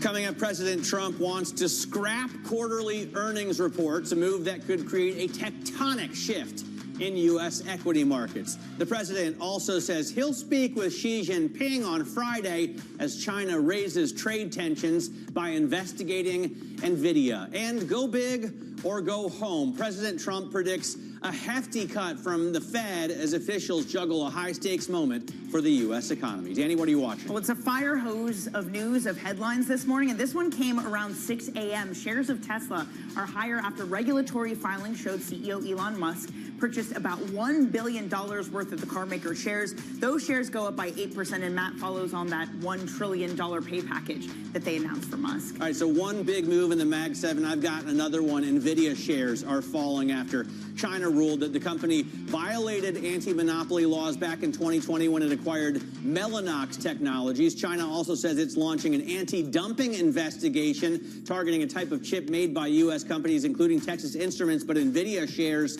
right now down just about 1%. They had been off more earlier in the pre-market. TI down more than 3%, Danny. Let's go back to our top story this morning, Matt, and it is President Trump saying that companies should not be forced to report quarterly earnings. The president took to Truth Social to say firms reporting on a half-yearly basis would, quote, save money and allow managers to focus properly on running their companies. For more, we are joined by Bloomberg Intelligence senior government analyst Nathan Dean. Nathan, it's something Trump flirted with in 2018. How likely would this be to get through to the SEC, and what kind of big changes would it mean?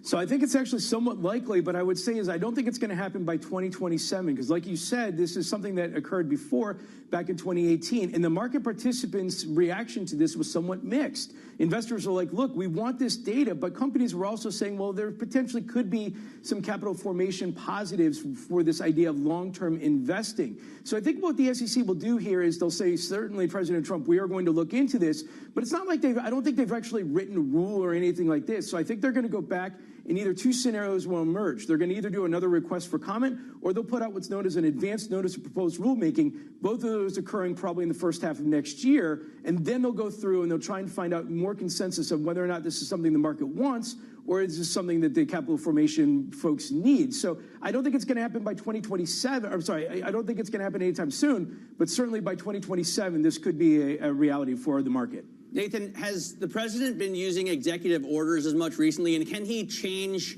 regulations in that way? So, you know, the way that President Trump is using executive orders in the regulatory sense is just a fancy way of picking up the phone and saying to his agency leaders, saying, I want you to do this.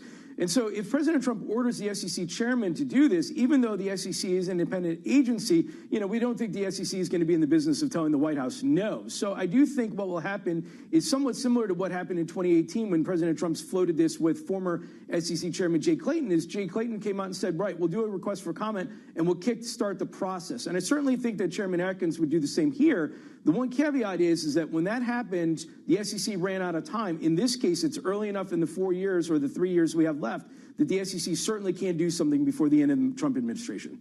All right, Nathan, thanks very much for that roundup. Nathan Dean there of Bloomberg Intelligence, for some reason known as America's dad. I can't remember exactly why, but that's Joe Matthew. I felt comforted listening to him. He's not wearing his vest. Sometimes he wears apparently a fleece vest and resembles America's dad somehow. Turning to tech, Elon Musk purchased about $1 billion in Tesla stock on Friday. He made the move after Tesla's chair spoke with Bloomberg Tech's Ed Ludlow about the merits of a potential $1 trillion pay package for Musk. The board's responsibility is to look at who the CEO is for the next period of time. And we believe that Elon is the right CEO for Tesla over this transformative period of time. And our view is he's a generational leader. There aren't any other people out there like Elon. Let's get straight to Bloomberg Tech's Ed Ludlow. Ed, again, the timing interesting here. What was the decision, and why do we think Elon Musk did this? Yeah, I mean, the market's seeing it as a really positive signal that Musk, from the other side of the negotiating table, is saying, yeah, I kind of buy what Robin Denholm's saying, like, I'm feeling positive about this, you're feeling positive about this. It's the first time that Musk has bought stock on the open market, but I'd note he did it through a revocable trust, and he did it on September 12th, the same day as that conversation, the first time since the beginning of 2020. Remember, in 2022, he was a net seller of about $20 billion worth of shares, but that was the year that he acquired Twitter, now known as X, and he needed the capital and the cash. So there's a long way to go on this still. Remember that shareholders will vote on that package on November 6th. And it was really difficult on that conversation Friday. And actually, I've kept phoning investors to get a sense of where they sit on it, because it's not universal that they feel that the structure of it, the way that Elon is required to hit mandatory targets, is a good thing or not. Ed, we know that the U.S. and China are having talks around TikTok in Madrid right now. President Trump is going to meet reportedly President Xi at the end of the week. The Chinese have opened an investigation into NVIDIA. What is it on? Where does it stand? And how damaging could this be to the U.S. chip maker? Yep, it's on NVIDIA's 2020 purchase of Mellanox Technologies, which in the data center context focused on networking. So think basically like Ethernet cables that tie all the stuff together. You know, it's a story about timing, right? And the Treasury Secretary noting that the unhelpful nature of the timing, it reinforces that NVIDIA, in more than one investigation and domain, is kind of at the heart of these negotiations. Remember that more casually, Chinese regulators are advising tech companies in China not to buy NVIDIA's H20 chip, even though on the American side, they're now authorized to do so, or at least able to apply for licenses. So it's a historic investigation, the timing therefore a little bit interesting. But you know, based on the headlines of this morning, both out of Madrid and from the president on the social media space, things seem to be progressing. As we're talking about headlines of this morning, Ed, less than 30 minutes ago, we got Bessent telling reporters that a framework for a TikTok deal had been reached. Trump seemingly putting on Truth Social something along those lines as well. Yep.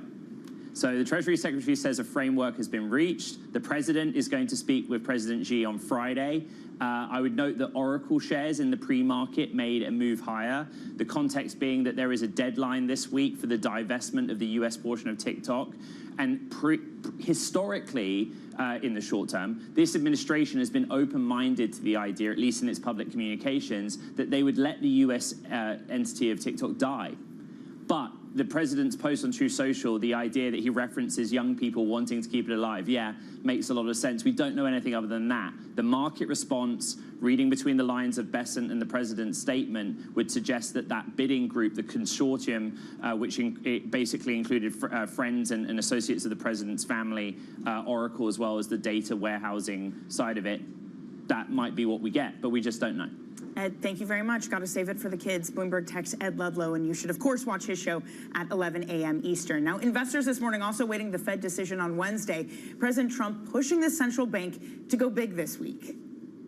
The Fed chairman's incompetent. I think you have a big cut because I don't think he can help with cutting. It's perfect for cutting. Michael McKee, Bloomberg Chief Economics and Policy Correspondent, joins us now. Mike, Trump expecting a big cut. What are markets expecting? Markets are not expecting a big cut, and the president is likely to be disappointed. However, he is likely to get a cut. It is going to be a very busy week. Today we had Empire Manufacturing post a big loss. suggesting the economy is slowing down significantly, and that could mean more evidence for the Fed to cut rates, but they're already on track. Tuesday, retail sales and import prices will give us an idea of whether consumers are hanging in there and whether foreign exporters are cutting their prices to absorb some of the tariffs. Wednesday is the big meeting, of course, and Thursday, jobless claims in Philly Fed. They could be influential, but the Fed will have already met, so probably not going to matter quite as much. Before we get to Wednesday, though, we've got a lot going on. The appeals court may decide today on whether Lisa Cook can be part of the Fed when the meeting starts tomorrow. The administration has asked for a decision by today. They don't have to, but we could get a decision tonight. And of course, also tonight, the Senate likely to confirm Stephen Myron to the Fed. The Fed meeting begins at 9 a.m. on Tuesday. The decision at 2 p.m. Will there be a cut? Will there be dissents? Plus economic forecasts and the dot plot. Got to stay tuned for that. I know the Fed is looking closely at the jobs data, and that's why they'll cut. But inflation is still relatively high, right? It's still 50% above their 2% target. 2.9% is the headline number. 3.1% is the core CPI number. President Trump says, first of all, that inflation is gone and it's come down on groceries. But he says housing is the main sticking point. That's the big problem. And he thinks this cut is going to help somehow with housing. How does that work? How does that look to you? It looks iffy. We're not sure what will happen with housing. But first of all, grocery prices are going back up again, which the president kind of left out of his statement. But with housing, it's the long end that matters because that influences mortgage rates. And the long end has not been, as you know, behaving the same way as the short end. The Fed is the influence for 2 years and shorter, and after that, you start to get into what investors think inflation expectations are going to be. So if inflation is still going up, then we may not see long-end rates come down, which may mean you don't see mortgage rates come down. So it's hard to say exactly what's going to happen. It's not a one-for-one correlation. Well, I know the last time the Fed cut, we had the 10-year actually rise. Mm-hmm. But if we got the long end down and mortgage rates are lower, house prices, I assume, would go higher. Right, because all of a sudden the people who are locked in their mortgages that didn't want to move might start to move if you get enough cuts, and then there's more demand, and then prices are higher.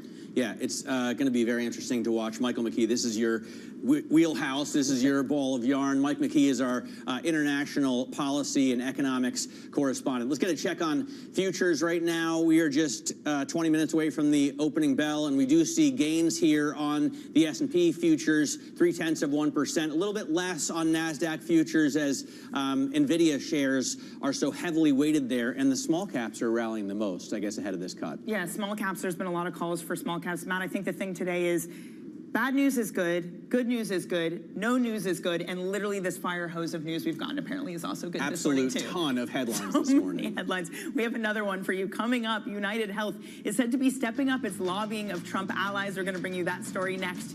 You're watching Bloomberg Open Interest.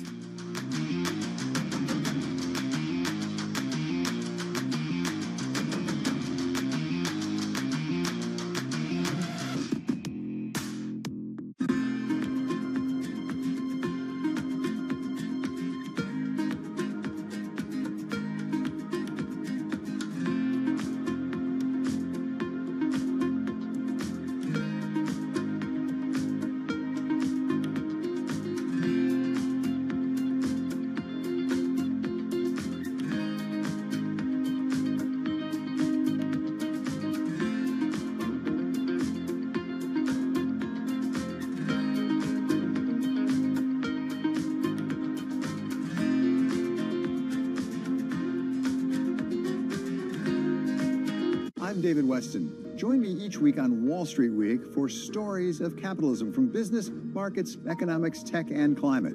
We go on the road for a look at what lies behind the headlines of today and what will likely be the headlines tomorrow. We need more transparency. Oil and gas is still important. They said every citizen should be investing in the market. Accelerate progress in all fields of science. Watch Wall Street Week right here on Bloomberg. More than what you need to know, it's what you need to think about. I'm Alex Rodriguez. And I'm Jason Kelly. And we're back with more episodes of our show, The Deal. The theme of this season, On the Road.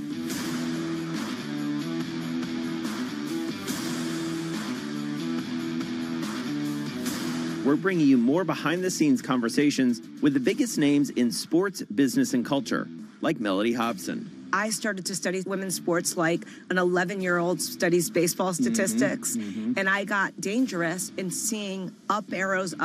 Susie Wolf. When you're competing, you're not thinking about any fear or any worries of what could happen. Josh Harris. You can't do a good deal with a bad person.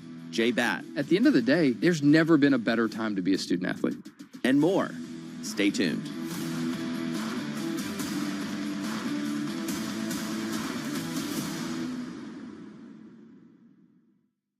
It's a multi-trillion-dollar industry. We'll show you what's happening in ETFs like no one else. ETF IQ, only on Bloomberg. Key investors, top executives, global innovators. Join me for in-depth conversations with the biggest newsmakers on the day's top stories. Insight with Haslinda Anand, only on Bloomberg.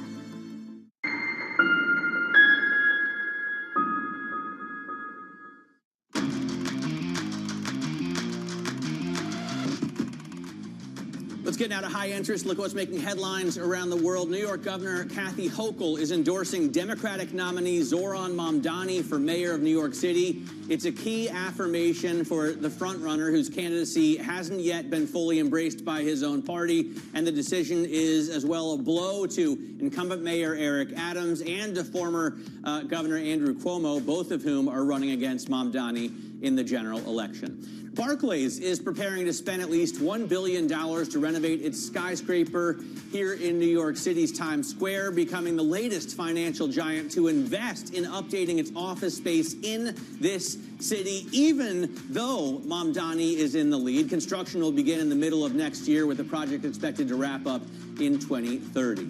And United Health has tried to schedule meetings with President Donald Trump, although it has not yet secured one, according to the Wall Street Journal. The attempts are said to be part of an increasing lobbying effort by the health insurer as it faces a number of regulatory challenges. United Health has been grappling with high costs and federal investigations, including a criminal probe into its Medicare billing practices, which has pushed its share price down about 30% so far this year to date. Danny? Yeah, it's been a company that's been struggling, and let's get more on that story. Shelley Banjo, Bloomberg's managing editor for global business, joins us now. Shelley, this is a company that also seemingly secured meetings with Susie Wiles, so with Trump allies.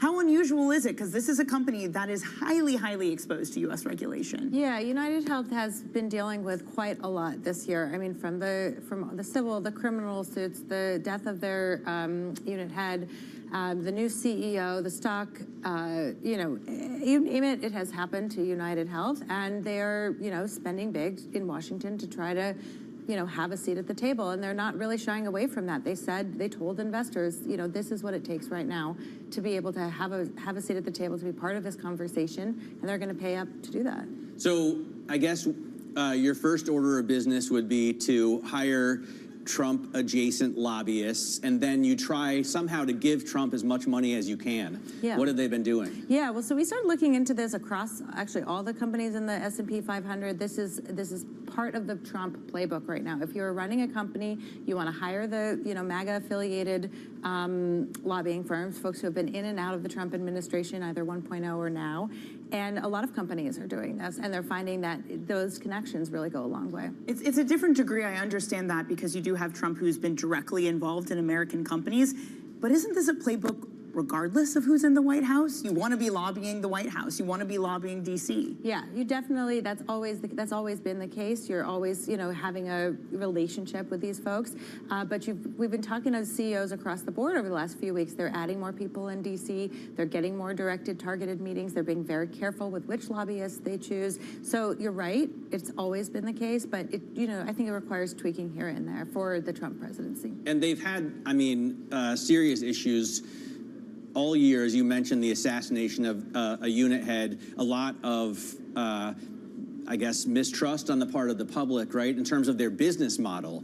Have they addressed that, how they're operating as a health insurer? Yeah, I don't think there are few companies that have more at stake right now in front of the Trump presidency than United Health. They've got civil and criminal probes going on. They have this sort of issues that they've been having with the American public. You know, how much are we going to be spending for healthcare? Things like prior authorization that get people like really, really ramped up about it. And so, you know, we have to convince the American people as well as the Trump presidency that they should, you know, be able to keep going with their business practices. I know one of the issues also is in payments that they have for their various Medicare businesses too. It's been something this entire industry though has been grappling with, right? Yeah, and they were hit pretty badly. They're starting to, you know, try to figure out what does all of this mean for them now with all the cuts and all the hits to Medicare, and that's part of the ongoing conversation that's happening right now.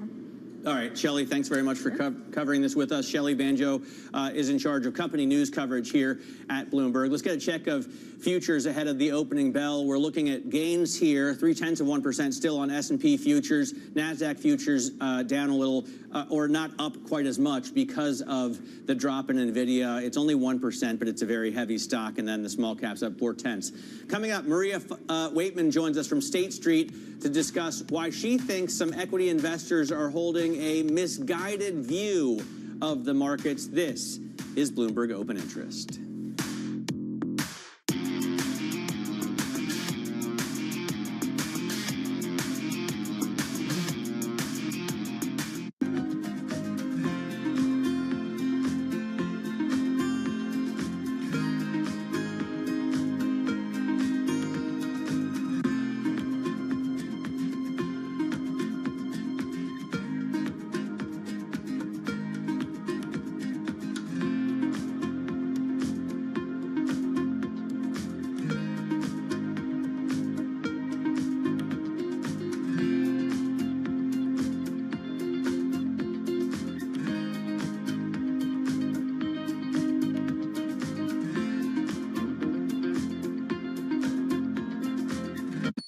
Asia is at the forefront of some of the world's biggest stories. I'm Sherrian in Tokyo. And I'm Heidi Stroud-Watts here in Sydney, where the trading day begins. We're here in the center of all the action to get you set up with the numbers, news, and knowledge you need for the day ahead. The demand is indeed recovering. We've been waiting for this moment. The opportunity of a century. Join us on Bloomberg The Asia Trade. Weekdays only on Bloomberg TV. Context changes everything.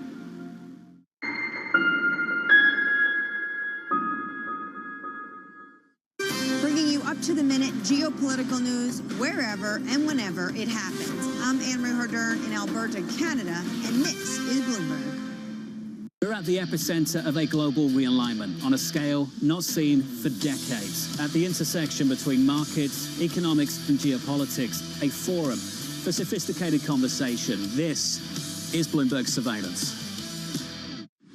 Tune in to Bloomberg Business Week Daily. We got to talk crypto. From the magazine that helps global leaders stay ahead. What's the conversation around your company? Bringing you insight on the people, companies, and trends shaping today's complex economy. Planning very big things. A new level of premium. Plus global business, finance, and tech news as it happens. The floodgates of innovation are going to open up. You can't fake passion. You either are or you aren't. Bloomberg Business Week Daily, only on Bloomberg. From the world of politics to the world of business, Joe Matthew and Kaylee Lines deliver news, insight, and analysis live 2 times a day, every trading day. Balance of Power at 1 and 5 Eastern, only on Bloomberg.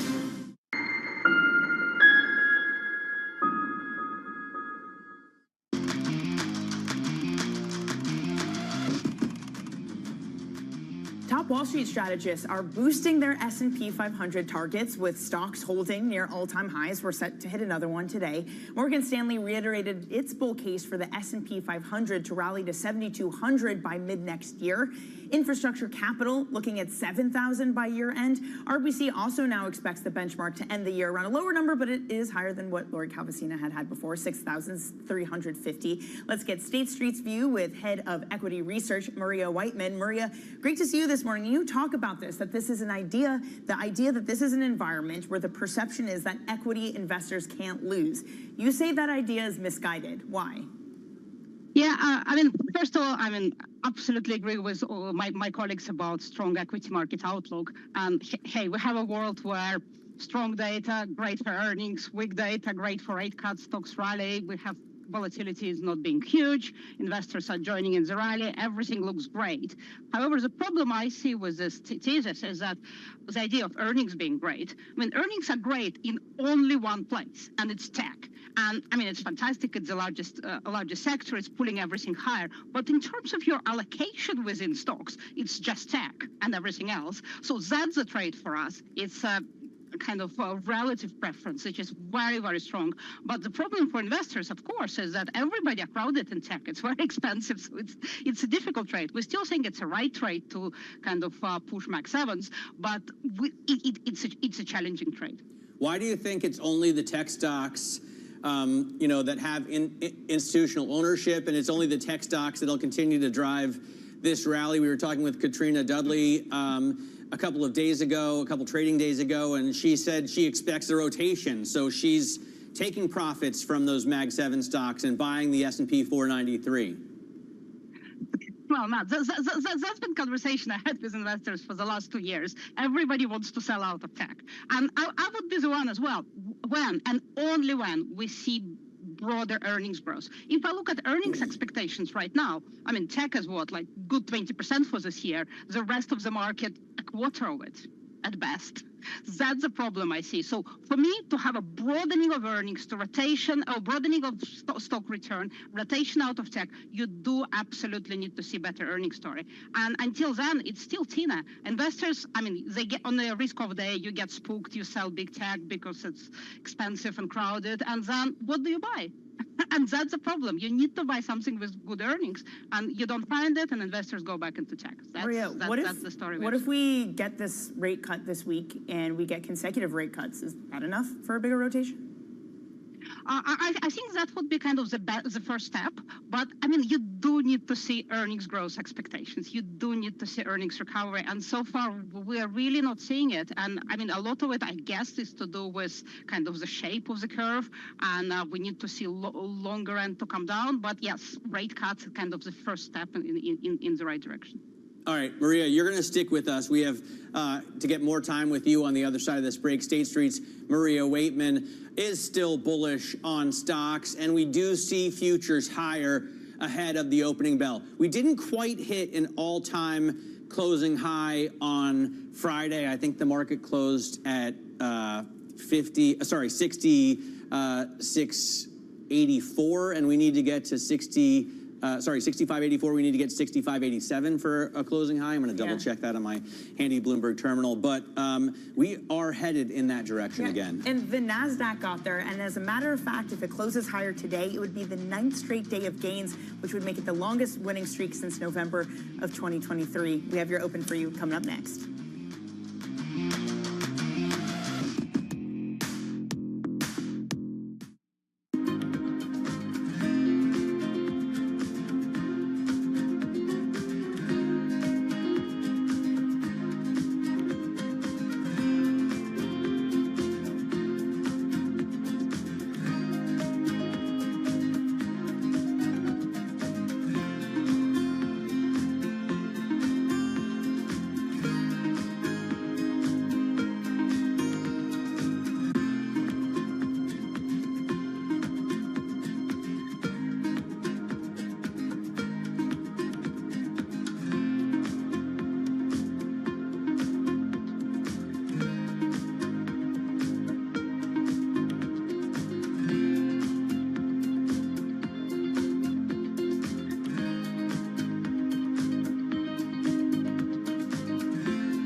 Single best investment opportunity you see in the world, regardless of industry or geography. Why? And again, how are you making it available to your clients? I think there's no question AI is going to impact everything we do. The opportunity to take great companies and use AI is going to transform. Also, the issue of jobs. What do we do with jobs? Because there's no question, you know, you look at things that are customer service oriented, and the AI is so much more efficient. You know, as we look at across all these different opportunities, what we really like is data centers in the U.S. And, the one thing that we know is that AI is just going to create this enormous demand for data and this even growing opportunity for cloud computing. So for us, owning data centers for 20, 30, 50 years, we're going to have a limitation on power in the U.S. There's no question over the next 20 years, the technology will change for chips. It'll become more competitive, and NVIDIA may not be the only major provider. So I think you're going to have a big technology refresh over the next 20 years. But the one thing we know is you're going to need data centers, you're going to need power, you're going to need cooling to support all this growth in the cloud. So we look at them as long-term bonds. Middle East and Africa, vibrant resources and high-yield investment opportunities abound. Join me on Horizons Middle East and Africa for the stories, newsmakers, and insight from this exciting region. Now weekdays, only on Bloomberg.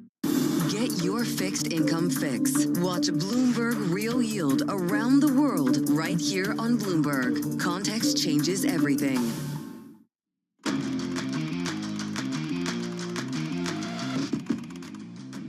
We are moments away from the start of trading. This is Bloomberg Open Interest. I'm Matt Miller, looking at solid gains on futures, 0.3% on the S&P 500 and the NASDAQ. The Russell 2000 futures even higher. We closed at 65.84, and we need to get 65.87 for a closing high. It does look like that'll be pretty easy to do on at least at this stage of the day. Deutsche Bank is ringing the bell at the New York Stock Exchange to celebrate Hispanic Heritage Month.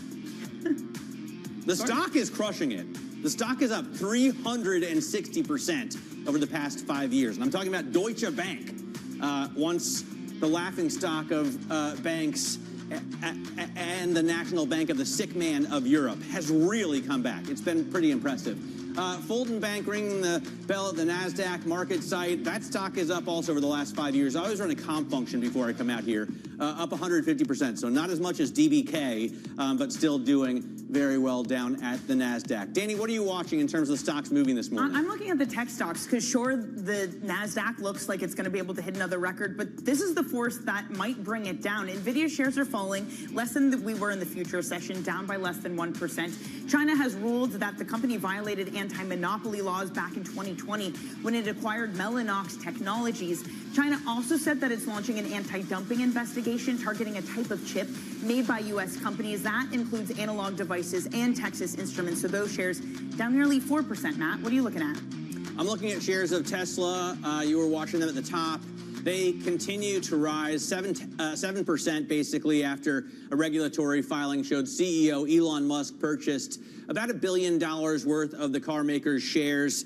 This is the cult of Elon, so it makes sense for this stock to rise on news like that. We're back with Maria Waitman there, State Street Global Head of Markets, Head of Equity Research at State Street Global Markets. Maria, I wonder if you think any other industry group has real potential to rise here in U.S. stocks other than tech. We've talked about your tech earnings forecasts. I think 26% is what I saw most recently for 2025. Who's second best? That's actually a really good question, and we spent a lot of time in our kind of strategy team discussions about that, scratching our heads. So, I mean, tech is by far the best. I think the second best was a kind of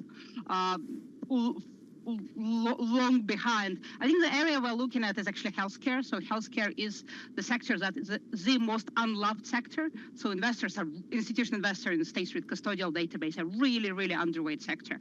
I mean, I would probably like to give you a sense of it.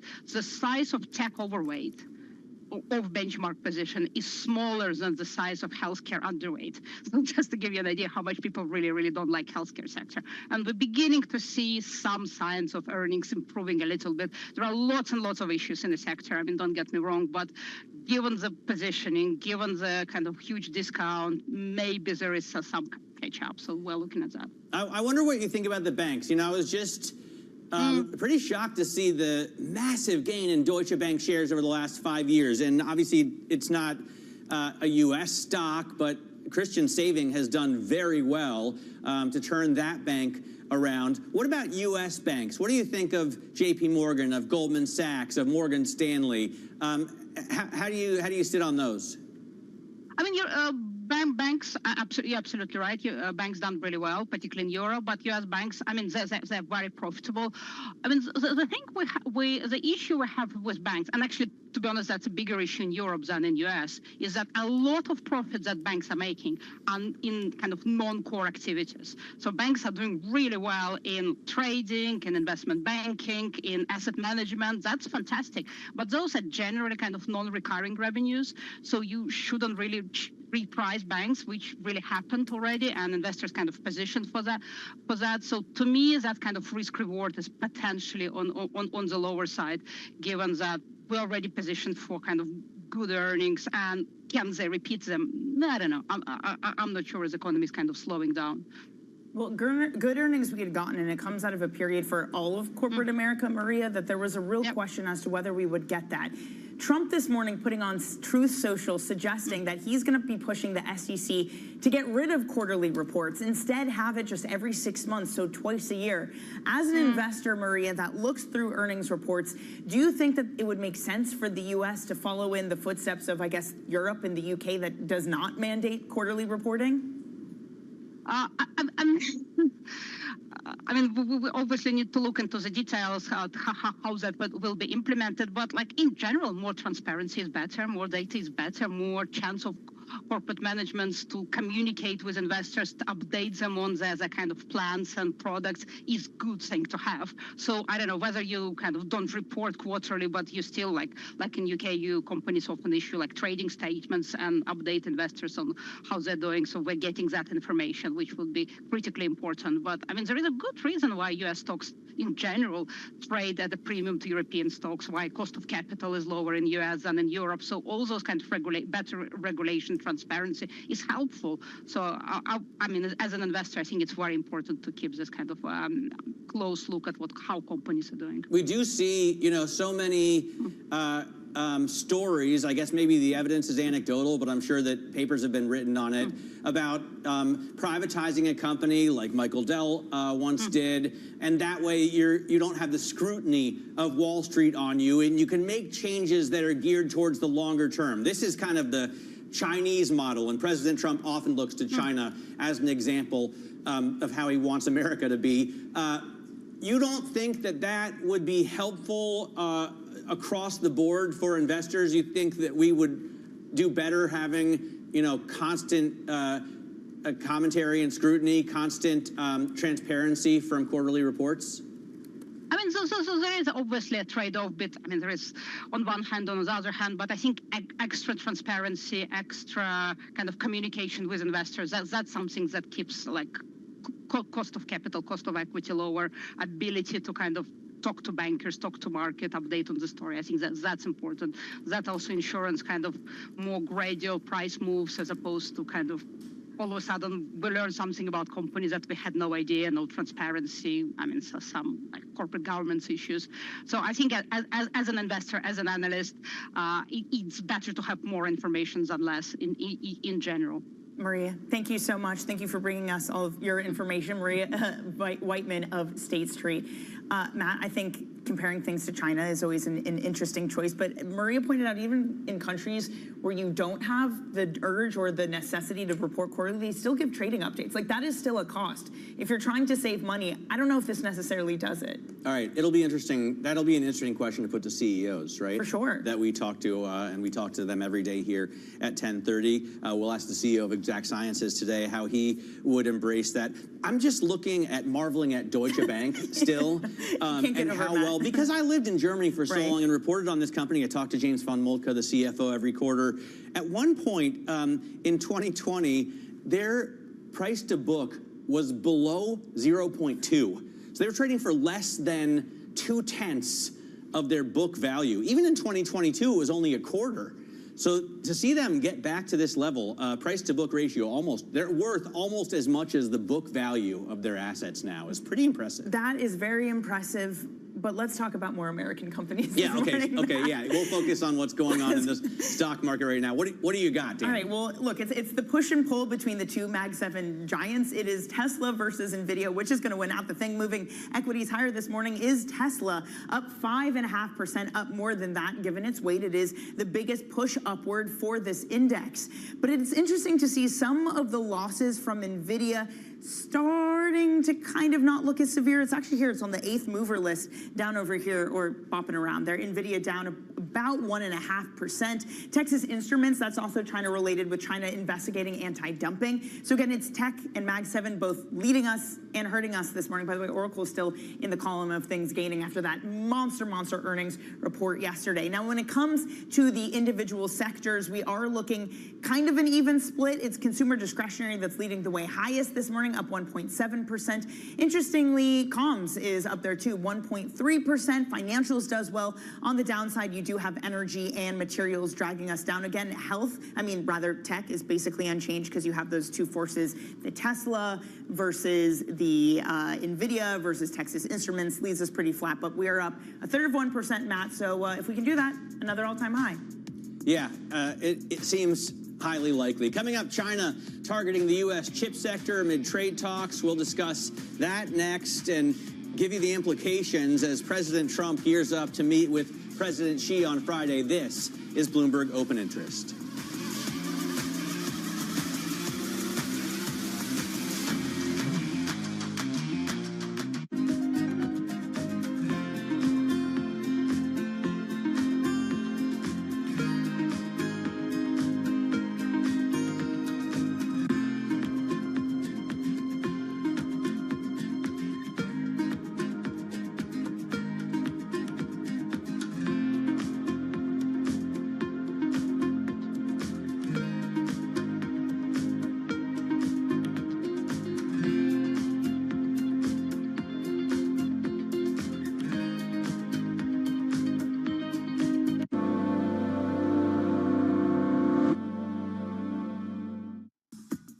At what point do you say, we made a mistake and we're getting out? How long do you give it before you say, this isn't working? That's one of the most critical differentiators between great investors and just mediocre investors.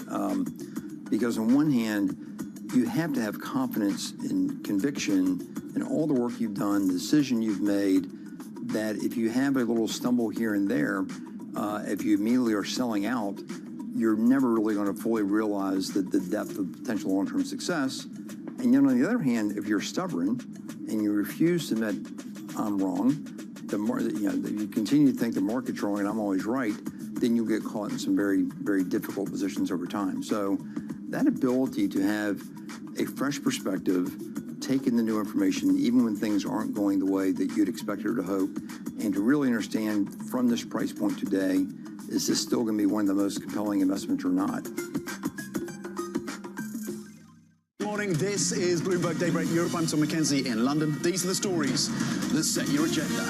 Taking you from the U.S. market's close to the overnight session in Asia, we'll walk you through what you need to know to kickstart Europe's trading day. Live from our European headquarters, we bring you the day's top market-moving stories, unmatched expert analysis, and on-the-ground reporting from across the continent. Tune in to Daybreak Europe, only on Bloomberg Television. Context changes everything. Join me each week on Wall Street Week for stories of capitalism from business, markets, economics, tech, and climate. More than what you need to know, it's what you need to think about. The countdown is on. Everything you need to get the edge at the end of the market day. Get ahead of tomorrow's trading with The Close. Weekdays on Bloomberg. Context changes everything.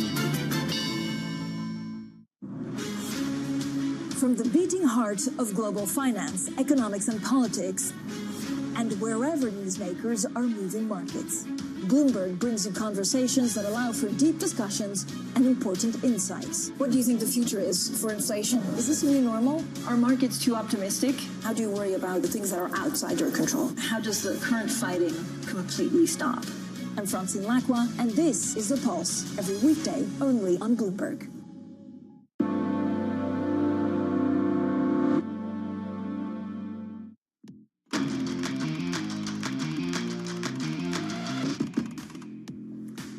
All right, a quick check on stocks this morning. We are higher across the board, looking at closing at another all-time high for both the S&P and NASDAQ. This would be the 9th consecutive day of a rally for the NASDAQ if we can get it. Let's get you some top calls this morning, though, some of the analyst action that we are focusing on. First up, Union Pacific getting upgraded to a buy at Citi. Those shares still flat, though. The firm says that the recent drop in shares is creating a buying opportunity. Not many people taking up that opportunity this morning. Next up, Under Armour, that gets a cut at Rothschild & Co.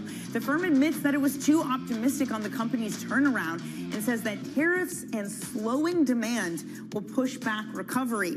Finally, Beyond Meat, that gets cut to a sell at Argus. The analysts there citing ongoing softness in the plant-based meat category, especially in the U.S. Matt, those shares falling 1 1/3%. Have you had a Beyond Meat product? I have. I've had it at a restaurant that served Beyond Meat, and it was fine. It was okay. It was good? I mean, like, it was fine. I wouldn't, like, seek it out instead of meat, but it was okay. Especially smothered in cheese, which I think defeats the purpose, but yeah. I ordered it once at the Ned at the brasserie there, and I will never do that again. Really? It was that bad? Yeah, horrible.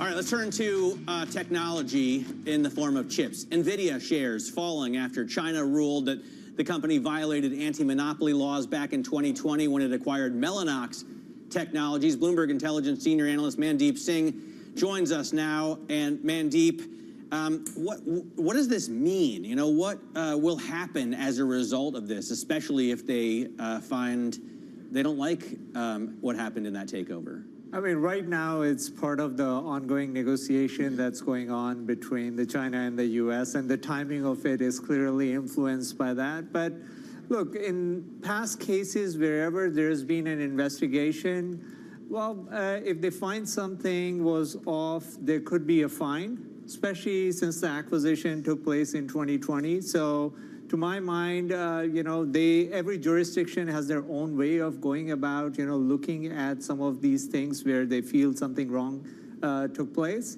And if they find, you know, a company was at fault, they will put a fine and you move on. They have already, at least twice this year, the Chinese Communist Party, through various regulatory arms, has told companies locally, do not buy these NVIDIA chips. Are companies in China still buying those NVIDIA chips? They are, and in fact, NVIDIA actually called out how big the Chinese semiconductor GPU market is. They said it's almost $50 billion a year, and they expect it to grow at a CAGR of 50%. So that just goes to show how big the market is, and I think from a Chinese standpoint, now that they know everyone is kind of looking to tap that opportunity, that's their leverage in these type of negotiations, given TikTok is also on the table, given, you know, there are so many other things at play, then this becomes one of the issues that they can leverage when it comes to negotiating with the U.S. I was going to say, how much do you really want to be pessimistic on NVIDIA around this? If it is just, okay, maybe this is just a tactic for the talks, and maybe something that doesn't stick. Well, so NVIDIA said in 3Q they could ship up to $2 to $5 billion of H20s to China. Well, if something like this happens and obviously things don't go very well, then that's where the upside to the quarter is limited, because that, I mean, there's no doubt that, you know, if NVIDIA beats and raises, China would be a big part of that beat and raise. And it's not just NVIDIA, right? It's anti-dumping for other chip makers, too, that they're focusing in on. Yes, I think AMD gets impacted as well, but the scale at which NVIDIA operates is far bigger than any of the other chip makers. In fact, Synopsys was another company that missed, and they had China as one of the reasons where they couldn't sign multi-year agreements. So you could see, you know, any chip company or related company that's exposed to China is getting impacted right now because there's no long-term commitment from the Chinese customers who are using these products. Yeah, Texas Instruments also down this morning, a decent chunk too off the back of that. Mandeep, thank you so much. Those shares down 3%. Mandeep Singh of Bloomberg Intelligence. Coming up on the show, President Trump says companies should not be forced to report earnings every quarter and instead should take a page from China with a 50 to 100-year outlook. We have those details next. You're watching Bloomberg Open Interest.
U.S. jobs numbers are released, Bloomberg has the report under surveillance with crucial data and expert analysis at terminal speed. Nobody covers Jobs Day like Bloomberg. Making money isn't about drowning in emotions.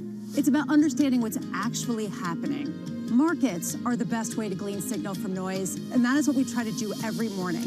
This is Bloomberg Surveillance.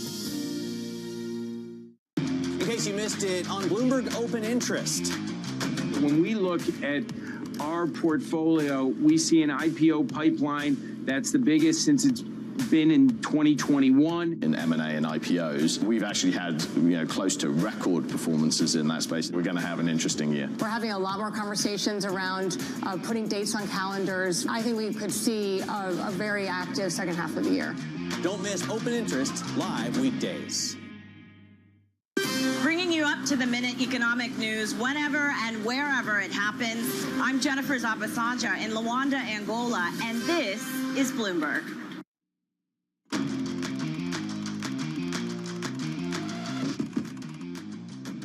This is Bloomberg Open Interest. I'm Matt Miller. Quick check on what's going on in stocks.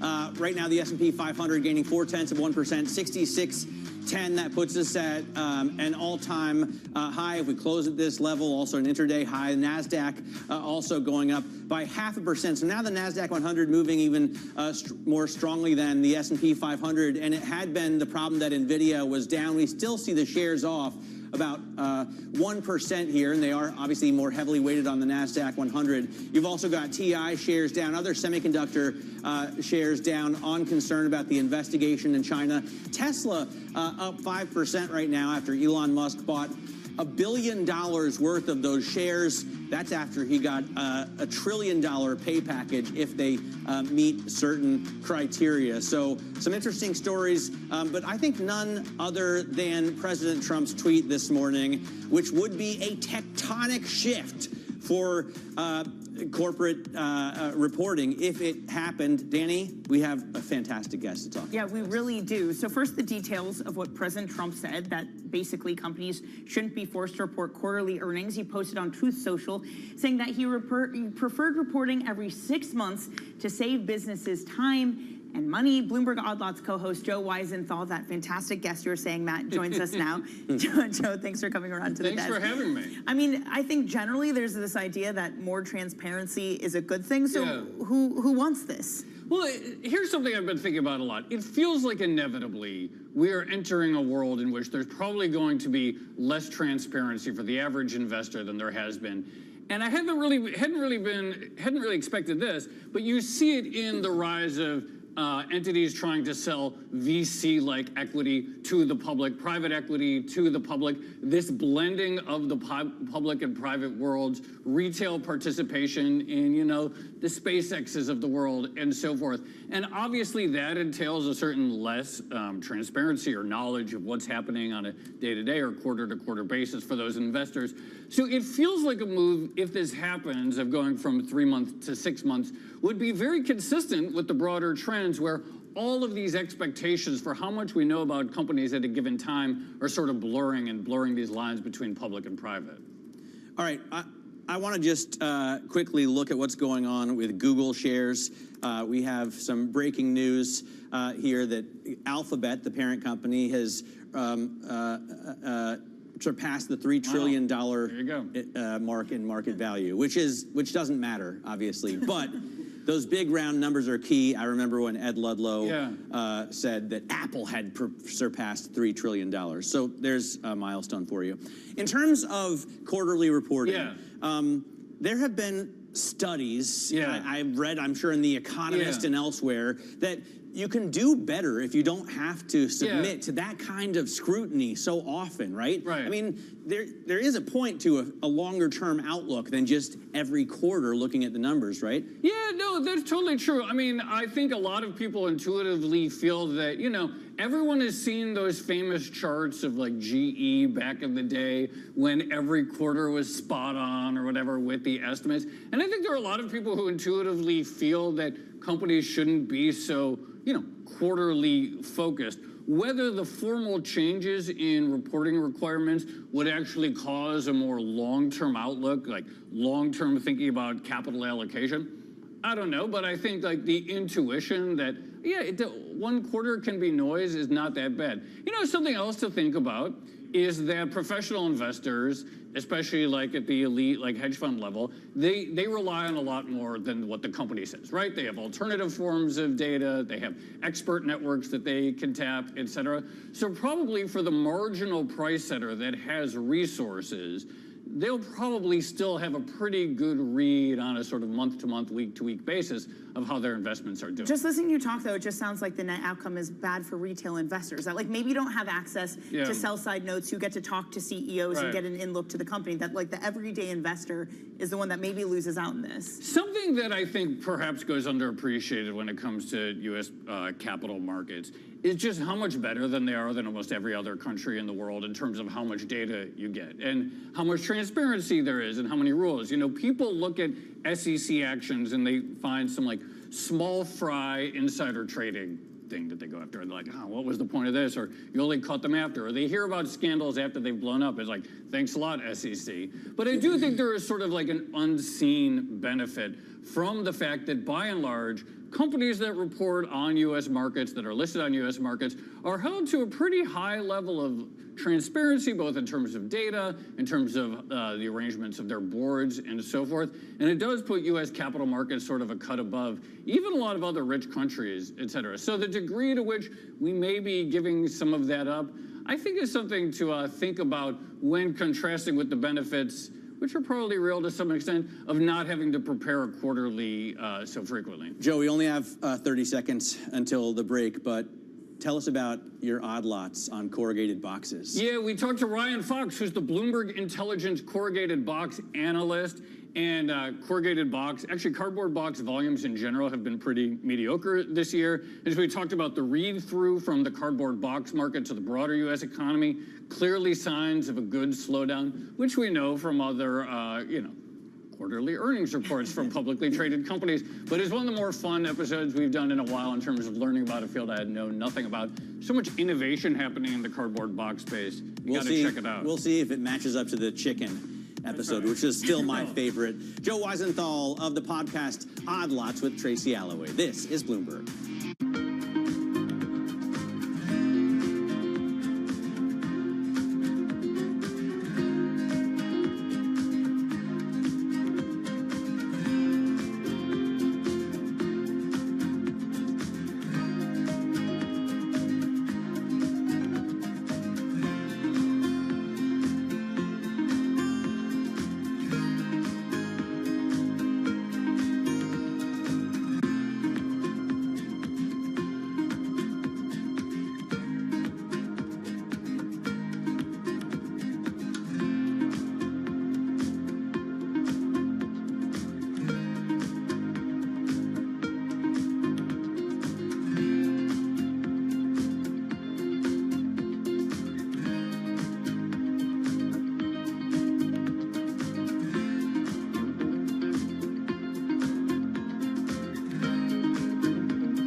Estava sitiada.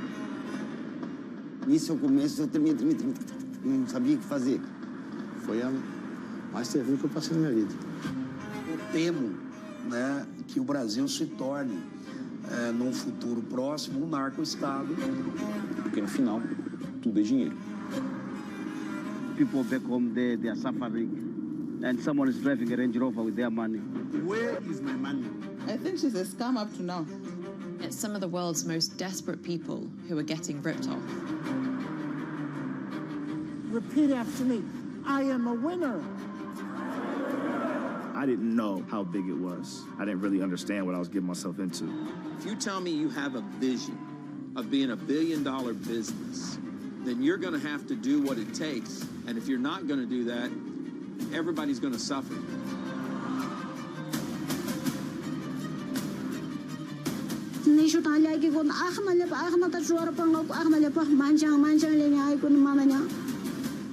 Una batalla a muerte.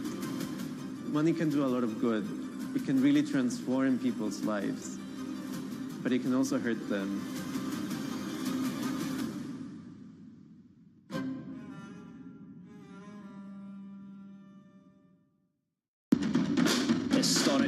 opportunity for US technology. It's shaping the region's technology ecosystem. Asia's biggest tech news and innovation. Bringing you up-to-the-minute political news whenever and wherever it happens. I'm Tyler Kendall in Washington, and this is Bloomberg.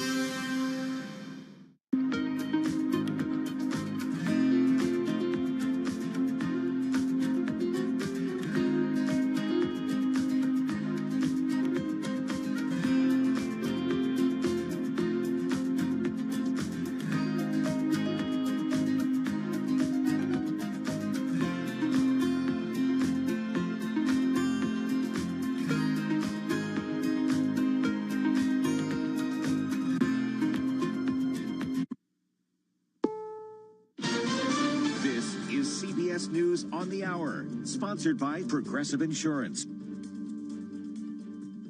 I'm Deborah Rodriguez. Good news for TikTok's American fans this morning. Correspondent Vicki Barker has details from the foreign desk. Treasury Secretary Scott Bessent confirming that a second day of trade talks with China in Madrid did yield an agreement that will allow TikTok to continue to operate in the U.S. President Trump and Party Chair Xi will speak on Friday to complete the deal, but we do have a framework for a deal with TikTok. This just one day after President Trump suggested he'd be prepared to let the wildly popular social platform die if it hadn't passed out of Chinese ownership by Wednesday's deadline. Legal questions remain. Loyola Law's Lori Levinson. We're waiting to find out exactly what the deal with TikTok is and whether it will meet the requirements under the Congressional Act that prohibit foreign adversaries like China from controlling such national security sensitive applications. The 22-year-old accused of assassinating conservative activist Charlie Kirk at Utah Valley University last week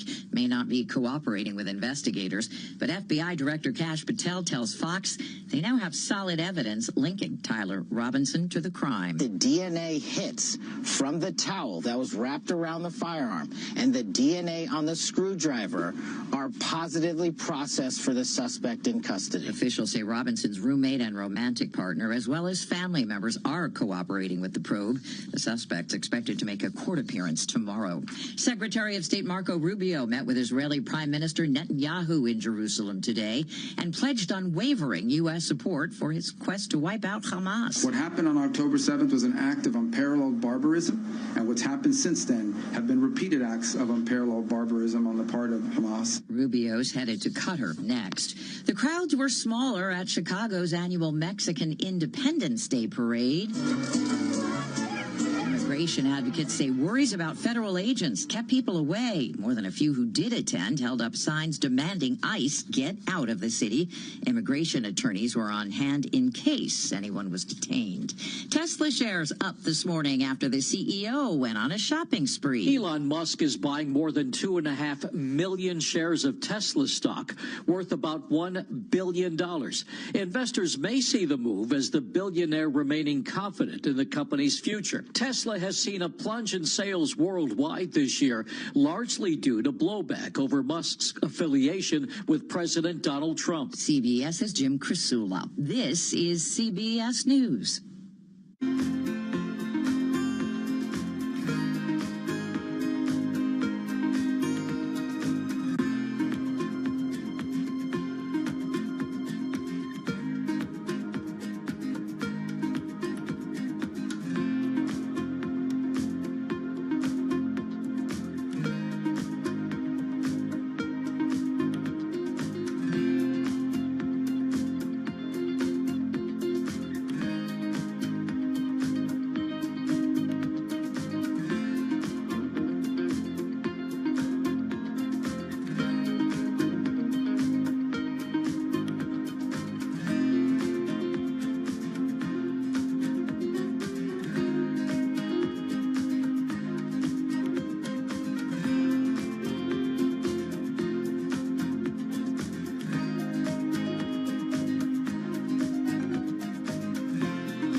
asthma, this is peak week. The switch from summer to fall always comes with an increase in asthma flare-ups and hospitalizations. In large part because changes in temperature, humidity, and pollens will really affect airway inflammation that's the driver of asthma. Dr. Megan Conroy at Ohio State University says viruses like the common cold start to spread around now. They're the most common causes of asthma flare-ups. It's a particularly sensitive time to make sure that you are taking your medications as prescribed for asthma and that you have an anti-inflammatory rescue inhaler available.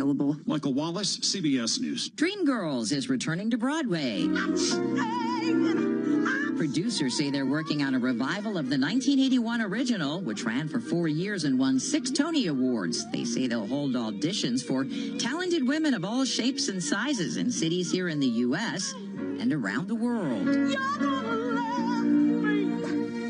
Deborah Rodriguez, CBS News. This is Bloomberg Intelligence with Scarlett Fu and Paul Sweeney. How do you think the Fed is looking at tariffs, the uncertainty of tariffs? Let's take a look at the sectors and how they performed. A lot of investors getting whipsawed every day by news events. Breaking market headlines and corporate news from across the globe. Could we see a market disruption, a market event? Are people just too exuberant out there? You see some so-called low-quality stocks driving this short-term rally. Bloomberg Intelligence with Scarlett Fu and Paul Sweeney on Bloomberg Radio, YouTube, and Bloomberg Originals. Good morning from the Bloomberg Interactive Broker Studio in our headquarters in New York City. I'm Scarlett Fu here with Isabel Lee. Paul Sweeney is off for the week. Now, coming up this hour of Bloomberg Intelligence, China targeting NVIDIA over a 2020 deal, straining trade talks with the U.S. with Bloomberg Intelligence Global Head of Technology Research, Mandeep Singh. Then we've got Liam Knox, our Bloomberg News domestic policy reporter on President Trump's Ivy League deals, which is set to funnel cash to trade schools. Yup Kim, the CIO of Texas Municipal Retirement System, which has $46 billion in assets under management, will join us to discuss the markets and investing. And Damian Sassower of Bloomberg Intelligence and co-host of Bloomberg Business of Sports podcast will talk to us about how he's come up with this $2.65 trillion number that measures the size of the global business of sports. We're going to talk about all of that coming up. But first, let's get things started with Lisa Mateo, who's got our Bloomberg Business Flash. Lisa. You got it. And tech and trade tensions between the U.S. and China, they are in focus as we kick off this new trading week.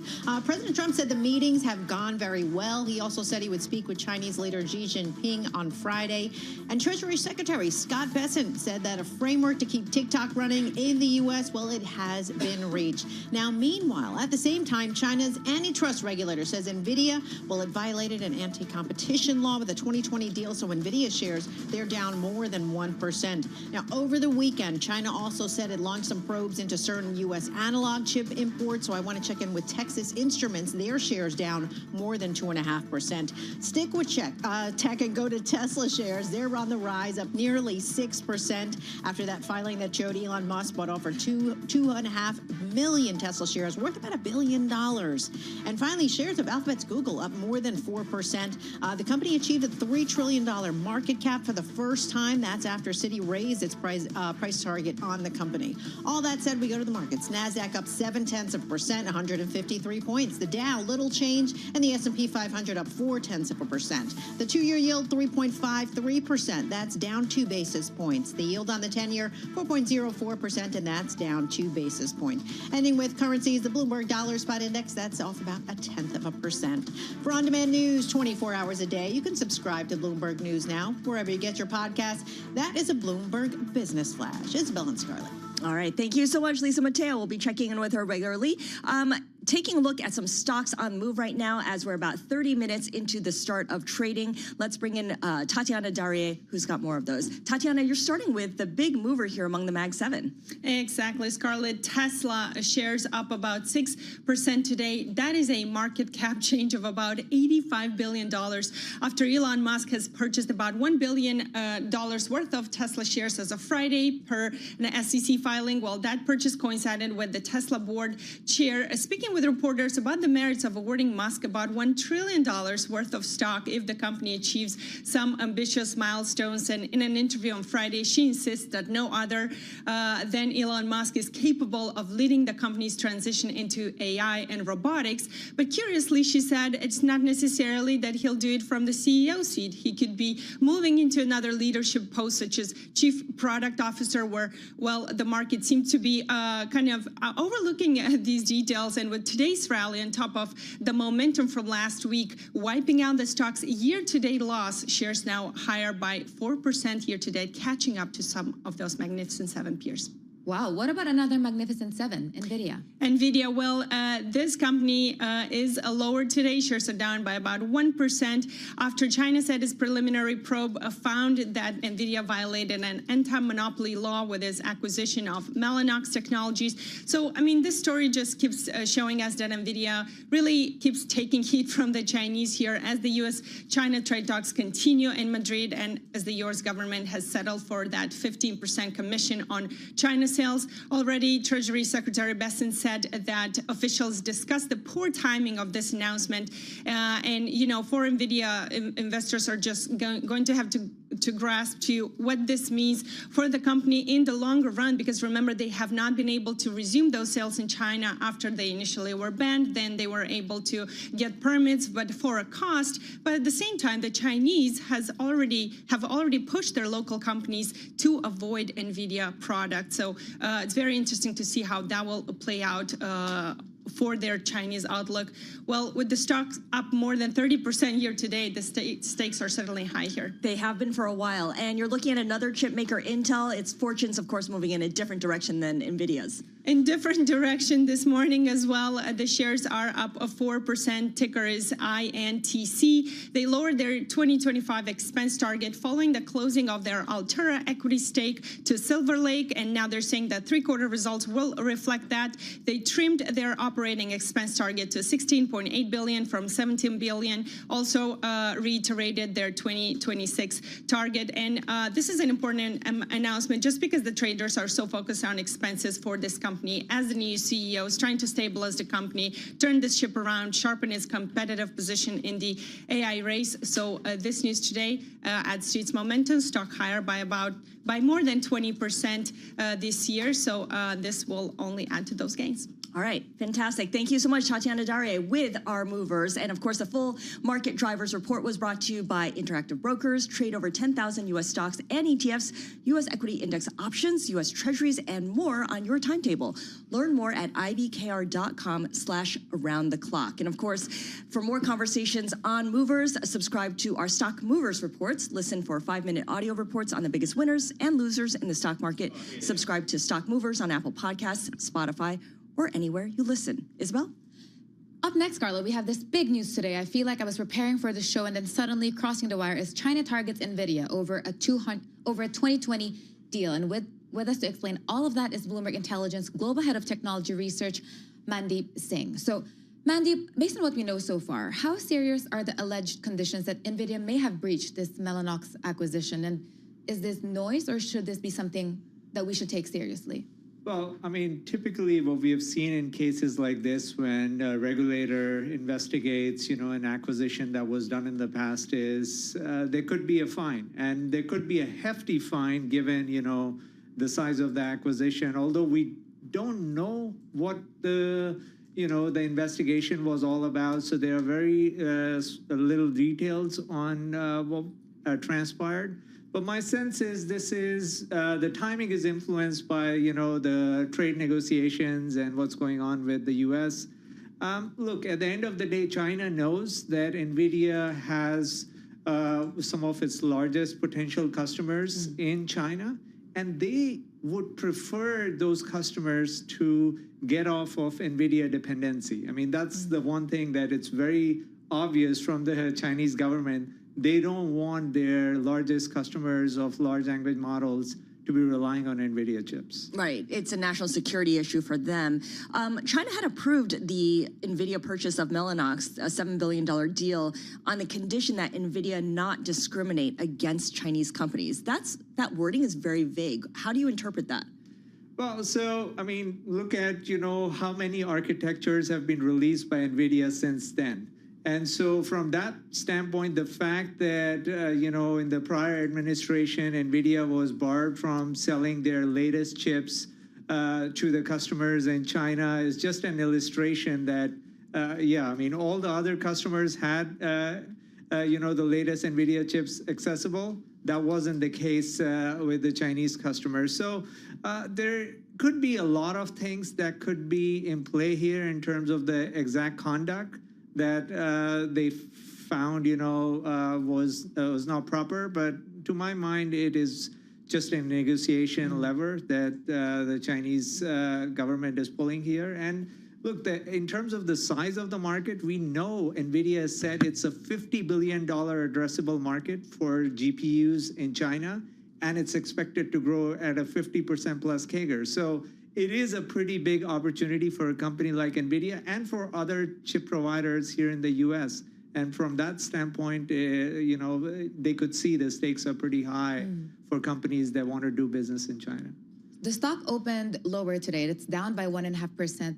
How do you see this affecting investor sentiment around NVIDIA? Like, what are potential downside risks to the stock? You alluded that it could be just noise and the timing is curious, but still, investors must be a little bit rattled at the very least. So what NVIDIA started doing is they've started embedding that in the guide. They said if they were allowed to sell H20s to China in 3Q, it could add another $2 to $5 billion for the quarter. So that's how they guide going forward because of all the uncertainty. And remember, the US government may be getting a 15% cut of those NVIDIA or Blackwell sales in China. So that's where the administration is negotiating. They want a cut of the chip sales. So I think everyone is involved, which is very surprising. You would think it's a company that is doing business, but in this case, there's a big geopolitical dimension to the entire thing that's going on here. Yeah, so it makes it extra complicated. At the same time, or maybe separately, I'm not sure which one it is,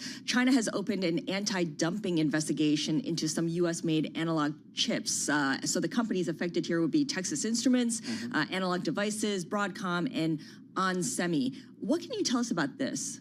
Well, so again, I think when it comes to the analog side, the drivers are very different. Like we are supply constrained on the GPU accelerator side. On the analog side, the auto chip market has been pretty lackluster when you compare that to the overall chip complex. And so from that perspective, everyone is trying to find a lever to boost their sales, given the lackluster demand. And I don't think there was any anti-dumping, but that's where the negotiation aspect comes into play that, okay, TI is another company that does business in China. What have they been up to? Is there anything in the conduct that they could point to? And so to my mind, it's probably a reflection of that. Maybe very briefly, what lessons should other U.S. and foreign semiconductor companies take from this experience in terms of risk to China, regulatory backlash, or conditional approval being revisited after a deal? That doing business in China is getting harder and harder. I mean, if you're a company that relied, like look at Synopsys, the stock dropped 30%. Partly it was because of Intel paring back on the license consumption, but also in China. They couldn't sign long-term agreements in China, and they have a pretty sizable customer base in China. So that's just another illustration of the risk with China sales. The goalposts are constantly moving for companies operating in China, and you could argue for companies operating in the U.S. as well. All right, Mandeep Singh, thank you so much. Bloomberg Intelligence Global Head of Technology Research joining us here. And again, we are looking at shares of NVIDIA. Isabel, lower today because Beijing unexpectedly ruled that the company violated anti-monopoly laws with its 2020 acquisition of Mellanox. Going back pretty far back, a couple of years here. This is Bloomberg Intelligence.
markets, headlines, and breaking news 24 hours a day at Bloomberg.com, Bloomberg Television, and the Bloomberg Business app. This is a Bloomberg Business Flash. And there's Bloomberg Business Flash brought to you by Oracle. Attention growing businesses. Oracle offering to cut your current cloud bill in half if you move to Oracle Cloud Infrastructure. For new U.S. customers with minimum financial commitment, see if your company qualifies at oracle.com/Bloomberg. Well, we are on records watch. This is traders getting ready for what is expected to be the first in a series of interest rate cuts from the Fed. President Trump said he expects a, quote, big cut. Traders almost fully pricing reductions at each of the next 3 meetings. So we'll start with the NASDAQ up 6 tenths of a percent, 136 points, 22,276. The Dow, little change, up 22 points at 45,856. The S&P 500 up 3 tenths of a percent, 25 points at 6,610. The 2-year yield 3.53%. That's down 2 basis points. The yield on the 10-year 4.04%, and that's down 2 basis points. We have WTI crude up more than 1% at $63 a barrel, and COMEX gold up 0.2%, $3,696 an ounce. On the economic calendar for today, the September New York Fed Empire Index that fell to negative 8.7. That was below all estimates. Tomorrow we get the bigger picture. We have retail sales in focus for tomorrow. Among the companies reporting this week, FedEx, General Mills, Lennar. Today it is Dave & Buster's after the close. A few companies in the news. We'll start with Xiaomi. It's going to release its next flagship smartphone this month, and that's going to go head-to-head with Apple's iPhone 17. And finally, shares of Labubu maker Pop Mart. They are slumping after a downgrade from J.P. Morgan, which kind of pointed to its unattractive valuation. Hong Kong listed shares down 6%. For on-demand news 24 hours a day, subscribe to Bloomberg News Now. Wherever you get your podcasts, I'm Lisa Mateo. That is the Bloomberg Business Flash. Isabel and Scarlett. I feel like the Labubu bubble popping is like the least surprising thing in the world. It is. Didn't we all see this coming? I know. It was a phase. It was a fad. I guess it's like fading out. Yeah, it's red hot, and then it's going to die. And then it's gone. And then what's next? What do they have? That's the question. Yeah, it's got to hang off of someone's backpack. Clearly, that's the answer. All right, Lisa Mateo with our Bloomberg Business Flash. Isabel Lee and Scarlett Vu here with you on Bloomberg Intelligence. Paul Sweeney is off for the week. We are keeping an eye on what's going on with the president's war against Ivy League schools, in particular Harvard, Yale. Yale hasn't been part of this, but Brown University, Penn to some extent. I want to bring in now Liam Knox, who is Bloomberg News' domestic policy reporter. And Liam, you've been writing a story about how these deals that President Trump is trying to secure with these Ivy League schools, squeezing money out of schools like Harvard and other elite schools, is something that may benefit another class of schools. And here we're talking about U.S. trade schools. That's right. A number of these deals, one that has actually been inked so far, but a number potentially to come, include settlement payments that basically are in the form of investment commitments in vocational training programs, what a lot of people know as trade schools, whether that's career and technical education programs or workforce development programs geared toward very specific kind of industries and skills. Those President Trump has kind of positioned those programs, those schools, as cultural and political and economic foils to Ivy League universities. Brown University, when it signed its settlement with the Trump administration a number of weeks ago, included a $50 million pledge over 10 years to workforce development programs in Rhode Island, basically trade schools in Rhode Island. Our story from just yesterday includes some new kind of details about where that money might end up landing. But regardless, it's clear that there's going to be a windfall for trade schools in this country if more schools follow the same kind of pattern, the same deal making. And it looks like Harvard University might be the biggest name to do that. We've reported that they're open to committing $500 million in investments to trade schools as a potential settlement with the administration. But how unusual is it for elite universities, to your point, like Harvard, to really push into this vocational school funding, vocational schools as part of a political settlement? What precedent might that set moving forward? It's extremely unusual. Well, any of these schools participating in any kind of a political settlement at all is unprecedented, obviously, as we've been talking about for the past many months. But the Ivy League universities aren't typically involved in vocational training. They're not really typically the kinds of institutions that award credentials, associate's degrees, other kind of short-term skills-based diplomas, basically, that license workers to work in very specific areas of the economy, manufacturing, the trades like welding, plumbing, electricians. These are not spaces where Harvard is typically involved. There are a few such programs out there. Princeton has an interesting one, but it's a space where community colleges are most often involved, or kind of the for-profit online trade programs, or nonprofit private technical institutions. I spoke to someone at the New England Institute of Technology in Rhode Island, which is an example of one of those kinds of schools. But it's very possible that with the structure of the Trump settlements being laid out the way that they are, we might have Harvard-trained welders, electricians, ship fitters, people working on semiconductor, manufacturing lines with degrees from Ivy League universities. And that was Liam Knox, Bloomberg News domestic policy reporter on Trump's Ivy League deals and how they're set to funnel cash through trade schools. Up next, we have Yup Kim. He's the Chief Investment Officer of Texas Municipal Retirement System. TMR manages a $40 billion pension fund.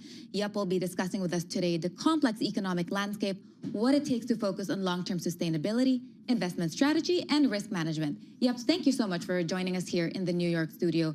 First, can you walk us through TMR's overall strategy and why you've taken an special interest in private markets, and specifically why a thematic approach in private markets? Absolutely. Thanks so much. It's wonderful to be here. So I think just on a very high level, kind of our strategy is really marked by three pillars. Number one, on the public market side, while we have a small pocket for active management and outperformance, on the public market side, we're largely taking a passive low-cost approach.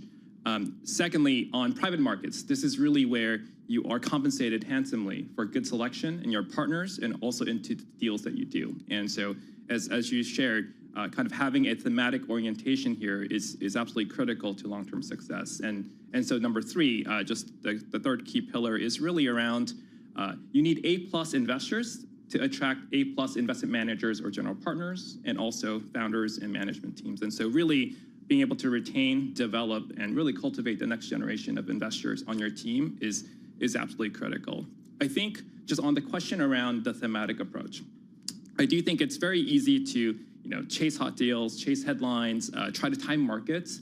But what we're trying to do here at TMRS is really try to identify and underpin, what are the structural forces that are really defining kind of the global economy for the next 10 years. And namely, it's really around kind of the three factors of demographics, of technology, and also geopolitics. Right? And I think what this empowers us to do is not be reactive investors each time a deal comes, but really be proactive investors and really have a right to win long term. And I do think just given the flow of deals that we see, being able to cultivate a relevant set of deal flow at the top of the funnel is absolutely critical to long-term success. That makes a lot of sense, but that third pillar, geopolitics, keeps changing. Correct. There's no stability to that whatsoever. And one day it could be this, the next day it could be something else.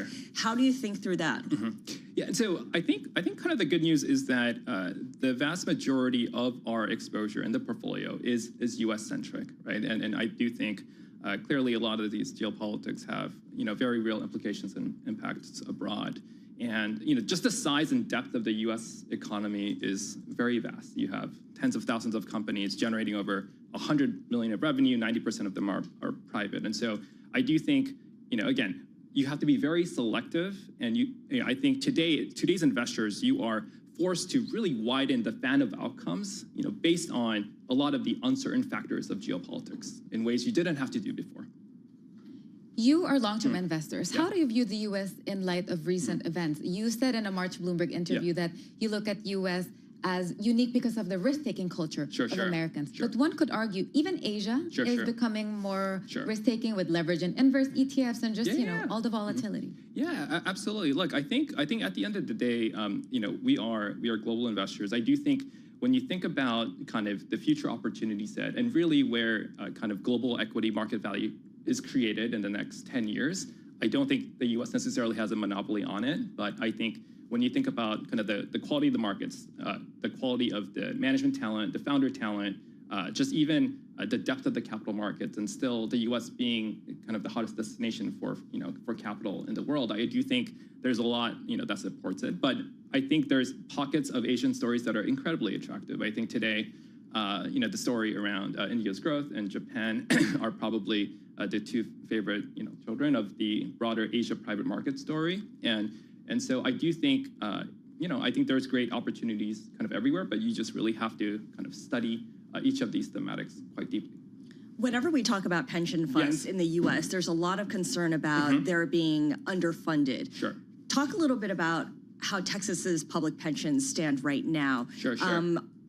How well funded is TMRS? Sure. How does it compare to other state pension fund systems? Yeah, sure. I think broadly speaking, we're about 89-90% funded, which is probably a couple percentage points better than the national averages. I do think this is absolutely critical. The reason pension funds exist is to obviously pay pension benefits for our retirees and members over their lifetimes, and so just making sure you're able to formulate an investment strategy that really serves kind of the retirees and really protecting kind of their retirement income is absolutely critical. And so I think broadly speaking, just given the strong equity market rallies of the past and things of this sort, I think the pension funded status of broader pension funds in the U.S. has certainly improved.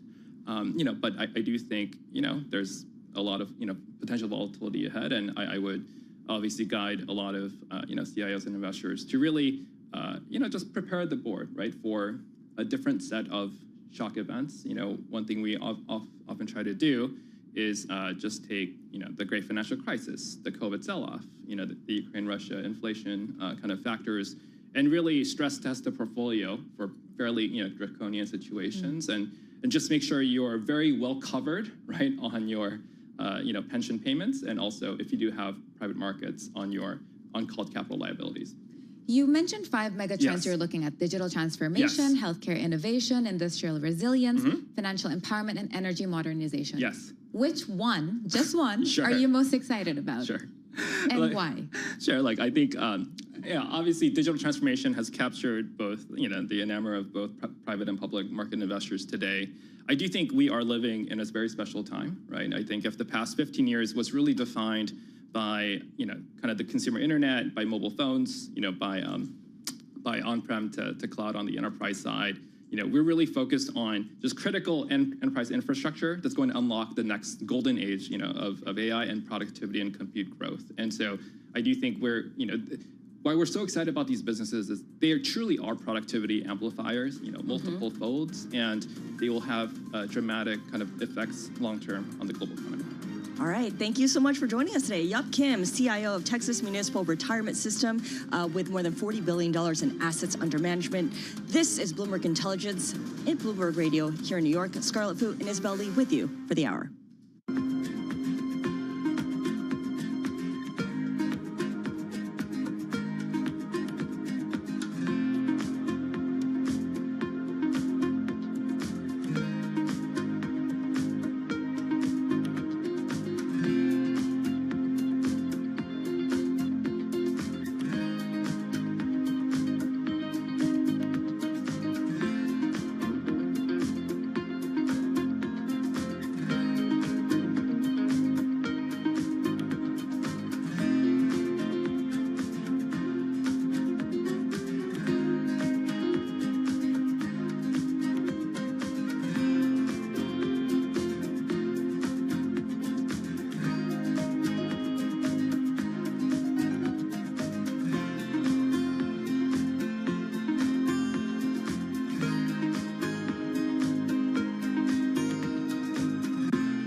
markets, headlines, and breaking news 24 hours a day at Bloomberg.com, Bloomberg Television, and the Bloomberg Business app. This is a Bloomberg Business Flash.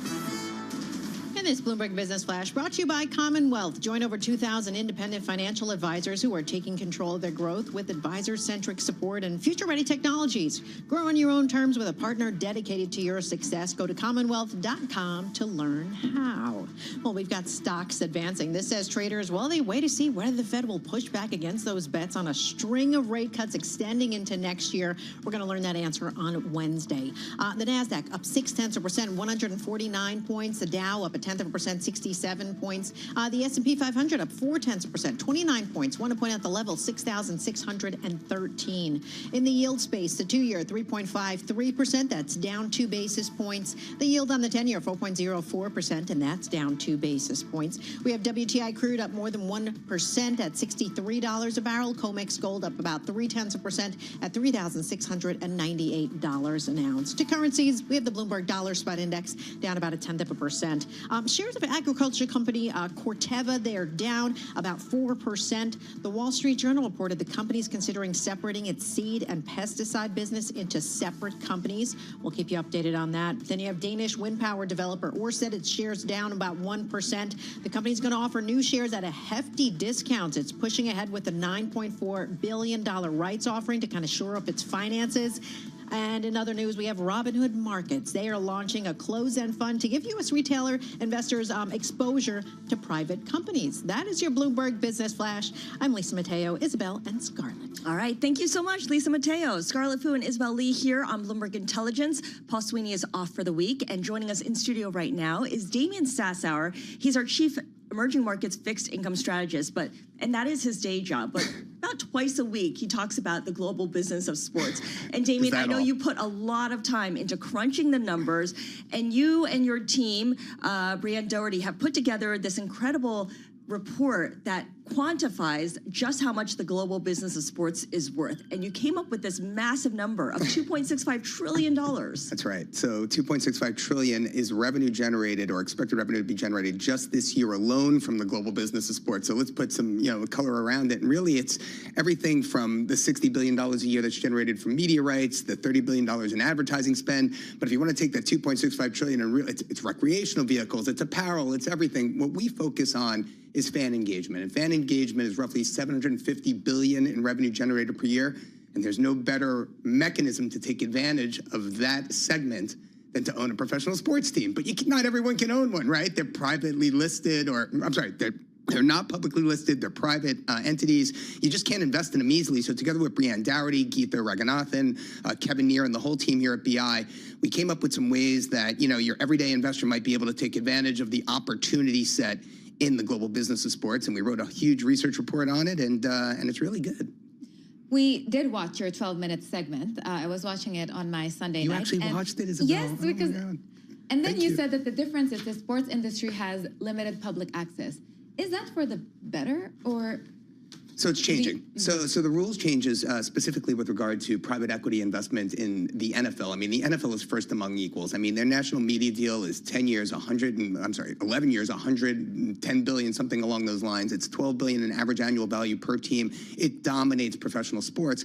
But really, at the end of the day, what you are seeing here from some of the recent transactions that have taken place in the private space, I'm talking the Philadelphia Eagles, the Buffalo Bills. A lot of these teams have sold small minority interests in their teams to private equity. It's driven the entire universe higher. So to put some numbers around it, since year end alone, the average NFL team has gone up by 35% in valuation. So the top 25 teams across all of professional sports, I'm including international sports like soccer, the NFL now comprises 22 of the top 25 slots alone, led by the Dallas Cowboys, of course, but the Jets are up there. So yeah, no, I mean, like it used to have a spattering of NBA. Yeah, right. Despite their best efforts, Scarlett. But, you used to have FC Barcelona, Real Madrid. You have, some baseball teams like the Yankees, Dodgers, and Red Sox that used to be up there, and a lot of them have kind of fallen back due to the fact that private equity is now allowed to invest in the NFL. Okay, I mean, private equity being allowed to invest in the NFL was definitely a watershed moment, but private equity was allowed to invest in European football clubs for a lot longer before Very this. different sport, yeah. Very different sport, but I'm curious in terms of the breakdown of that $2.65 trillion number. How much of that is tied to the NFL? How much of that is tied to things like European soccer? Well, I mean, it's a much smaller percentage than that, right? Because, I mean, that $2.65 trillion that's generated a year, I mean, again, it has everything to do with recreational vehicles, the footwear and apparel. But if you're just talking about a sports team and how they generate their money, it's just really national media rights or local sports media rights. And it's gate receipts primarily, you know, ticketing, parking, concessions, the things that you pay for when you go to an event, right? So, you know, if you just want to talk about gate receipts, I mean, 162 game schedule for the Major League Baseball, they dominate in gate receipts. But in national media rights, which is the real animal that everyone's chasing right now, you hear about the NBA's new media rights deal, F1, UFC, the Major League Baseball just did something new there as well. You know, it's the NFL. I mean, the NFL is first among equals in national media deals. It represents 75% of every team's average annual value revenue that's generated every year. So, yeah, you know, I mean, you know, these national media deals are huge. And now that the NBA just did its big deal, we expect that, you know, come, I believe, 2028, Scarlett, the NFL is going to re-up. It has the ability to buy out of its existing contract and renegotiate it. And it definitely is going to do that. And I think that's what's commanding a lot of these valuations, because investors, specifically private equity investors, they see this and they want to take advantage of it. Can you talk about the revenue mix? Because it varies across major leagues. I'm looking at this really pretty table you have. For NFL, the biggest driver is national media. Yep. For NHL, and I'm eyeballing here, it's ticket sales. And it seems like concessions / parking, who would have thought, is kind of a significant chunk across all of them. What do you think will be the single biggest driver, or is it really going to be different? Well, that's only because the average franchise value to revenue multiple for the NHL is just 7.7 times. I mean, in the NFL's case, it's 12.5 times. In the NBA, I mean, NFL is in a league of its own. Nothing else even compares, right? Correct. I mean, but you might argue, I mean, look, despite the fact that the NHL generates, you know, call it, I don't know, $2 billion in revenue per year on average, you know, its multiple is still smaller than that of Major League Soccer, which generates much less. And again, that just has to do with the fact that you have all these MLS valuations now on the back of, you know, some great European players like Messi, who are now coming to play in places like Miami, just driving up a lot of these valuations. And so, yeah, you know, I mean, you know, we're still in early days, but really it's the entrance of institutional capital, Isabel, that's really driving everything higher. You know, for the first time ever, you know, institutional investors are gaining access to these sports teams, and they are looking to, you know, get a high return on investment from them. And just to be very clear, you mentioned soccer before.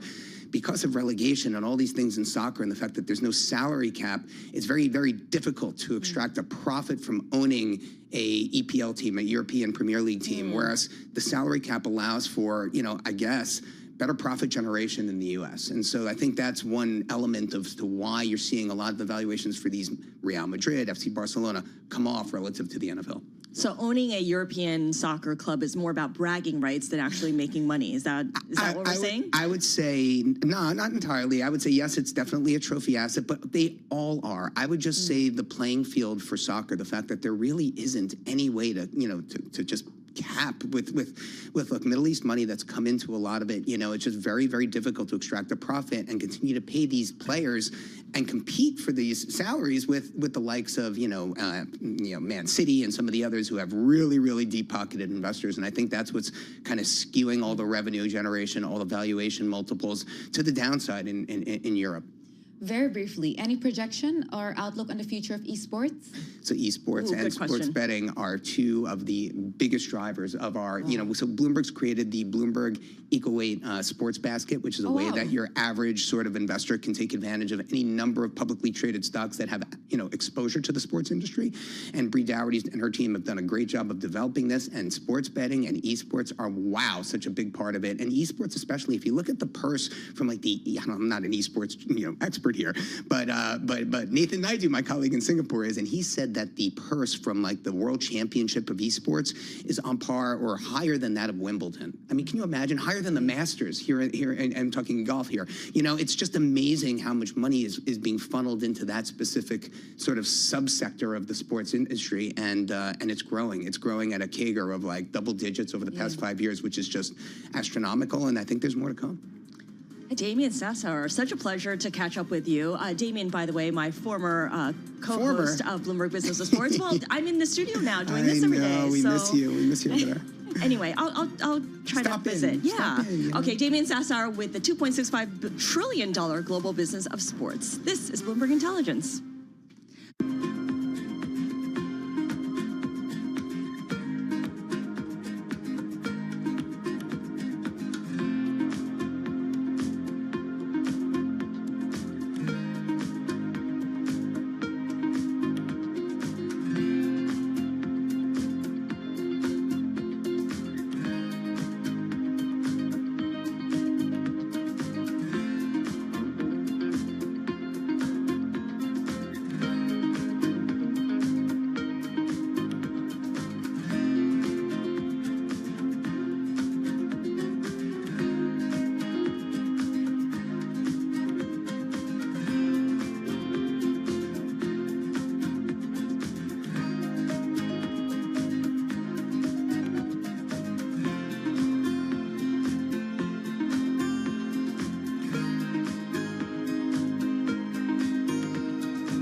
This is Bloomberg Intelligence with Scarlett Fu and Paul Sweeney on Bloomberg Radio.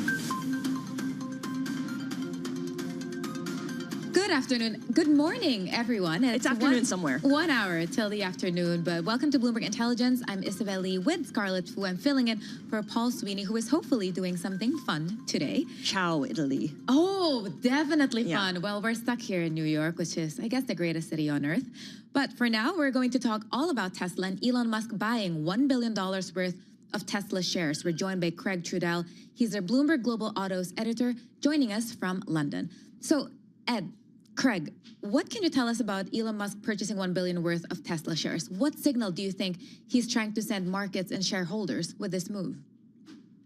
I think it's pretty clear. There was an all-out push on Friday with Robin Denholm, the chair of the company, speaking with us at Bloomberg Television, speaking with the New York Times, the Wall Street Journal, all sorts of major news organizations about the merits of this pay package that the board is proposing. There's going to be a big shareholder vote in November on handing Musk this potentially up to $1 trillion worth of stock.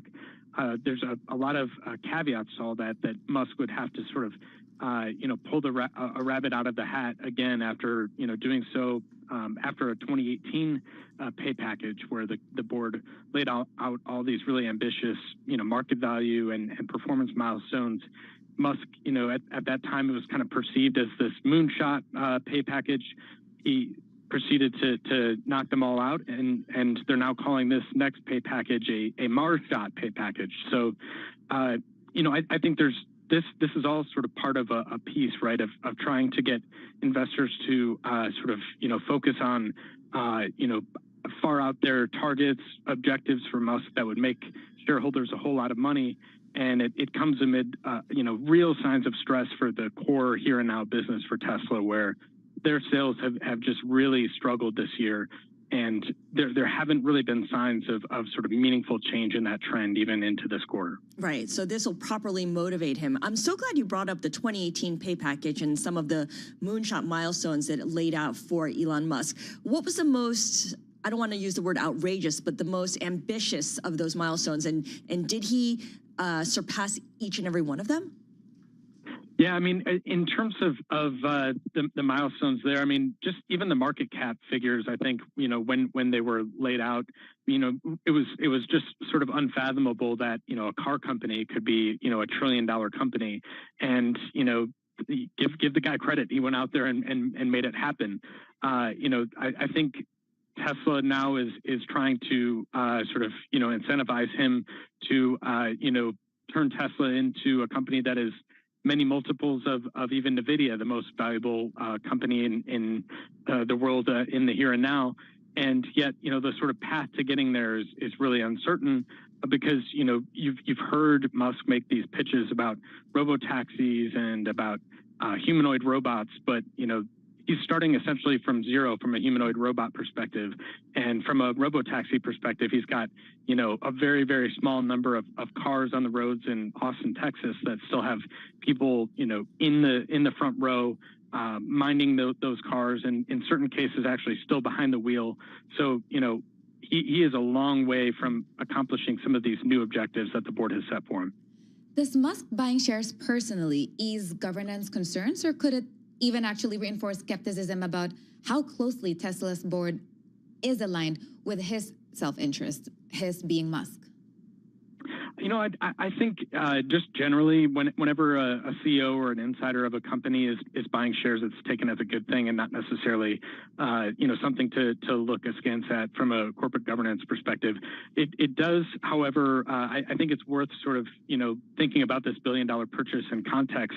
This is a guy who's, you know, it's sort of, you know, $1 billion can be found in his couch cushions, right? He is the top person on the Bloomberg Billionaires Index. He was very briefly, you know, knocked from that spot last week by Larry Ellison, but he's worth about, you know, $420 billion at the moment. And so, you know, just how meaningful this is. With any other CEO, you would look at $1 billion stock purchase and maybe take real note of that. With Musk, is it that, you know, huge a show of confidence? Maybe not in the context of, you know, just how much wealth he has. Craig, all of this emphasis on what Elon Musk can do and what Elon Musk can achieve by a certain period really raises a key man risk here. Is there a succession plan for Elon Musk if something should happen to him? I mean, I'm looking at the company management, and he's got 17 years tenure at Tesla. The person with the next closest tenure, or next longest tenure, is Tom Zhu at 2.4 years. He's the senior vice president of APAC. Yeah, it's a very good question, and it's something that's sort of considered actually in this new proxy where, you know, the board sort of lays out this idea of getting, you know, some buy-in from Musk in terms of helping and assisting on succession. At the same time, you're hearing Robin Denholm, the chair of the board, you know, tell Bloomberg TV last week that there aren't any other people out there like Elon who can actually lead this company over the next decade or so. And so, you know, I think they want to kind of have it both ways, right? Of we must, you know, incentivize this guy because he's the only one who can do this. Right. And yet we do realize we need to sort of assuage these concerns about succession. Craig Trudell, always a pleasure. Bloomberg Global Autos editor on Elon Musk buying $1 billion worth of Tesla shares. Now, for our listeners in the U.S., a reminder, you can listen to us via satellite radio on Sirius XM channel 121. Access the world's only global audio business network, coast to coast, 24 hours a day. Bloomberg Radio on Sirius XM channel 121 is presented by Oracle. Stay tuned for the latest market news and industry research. The next hour of Bloomberg Intelligence starts right now with Isabel Lee and Scarlett Fu. This is Bloomberg Radio.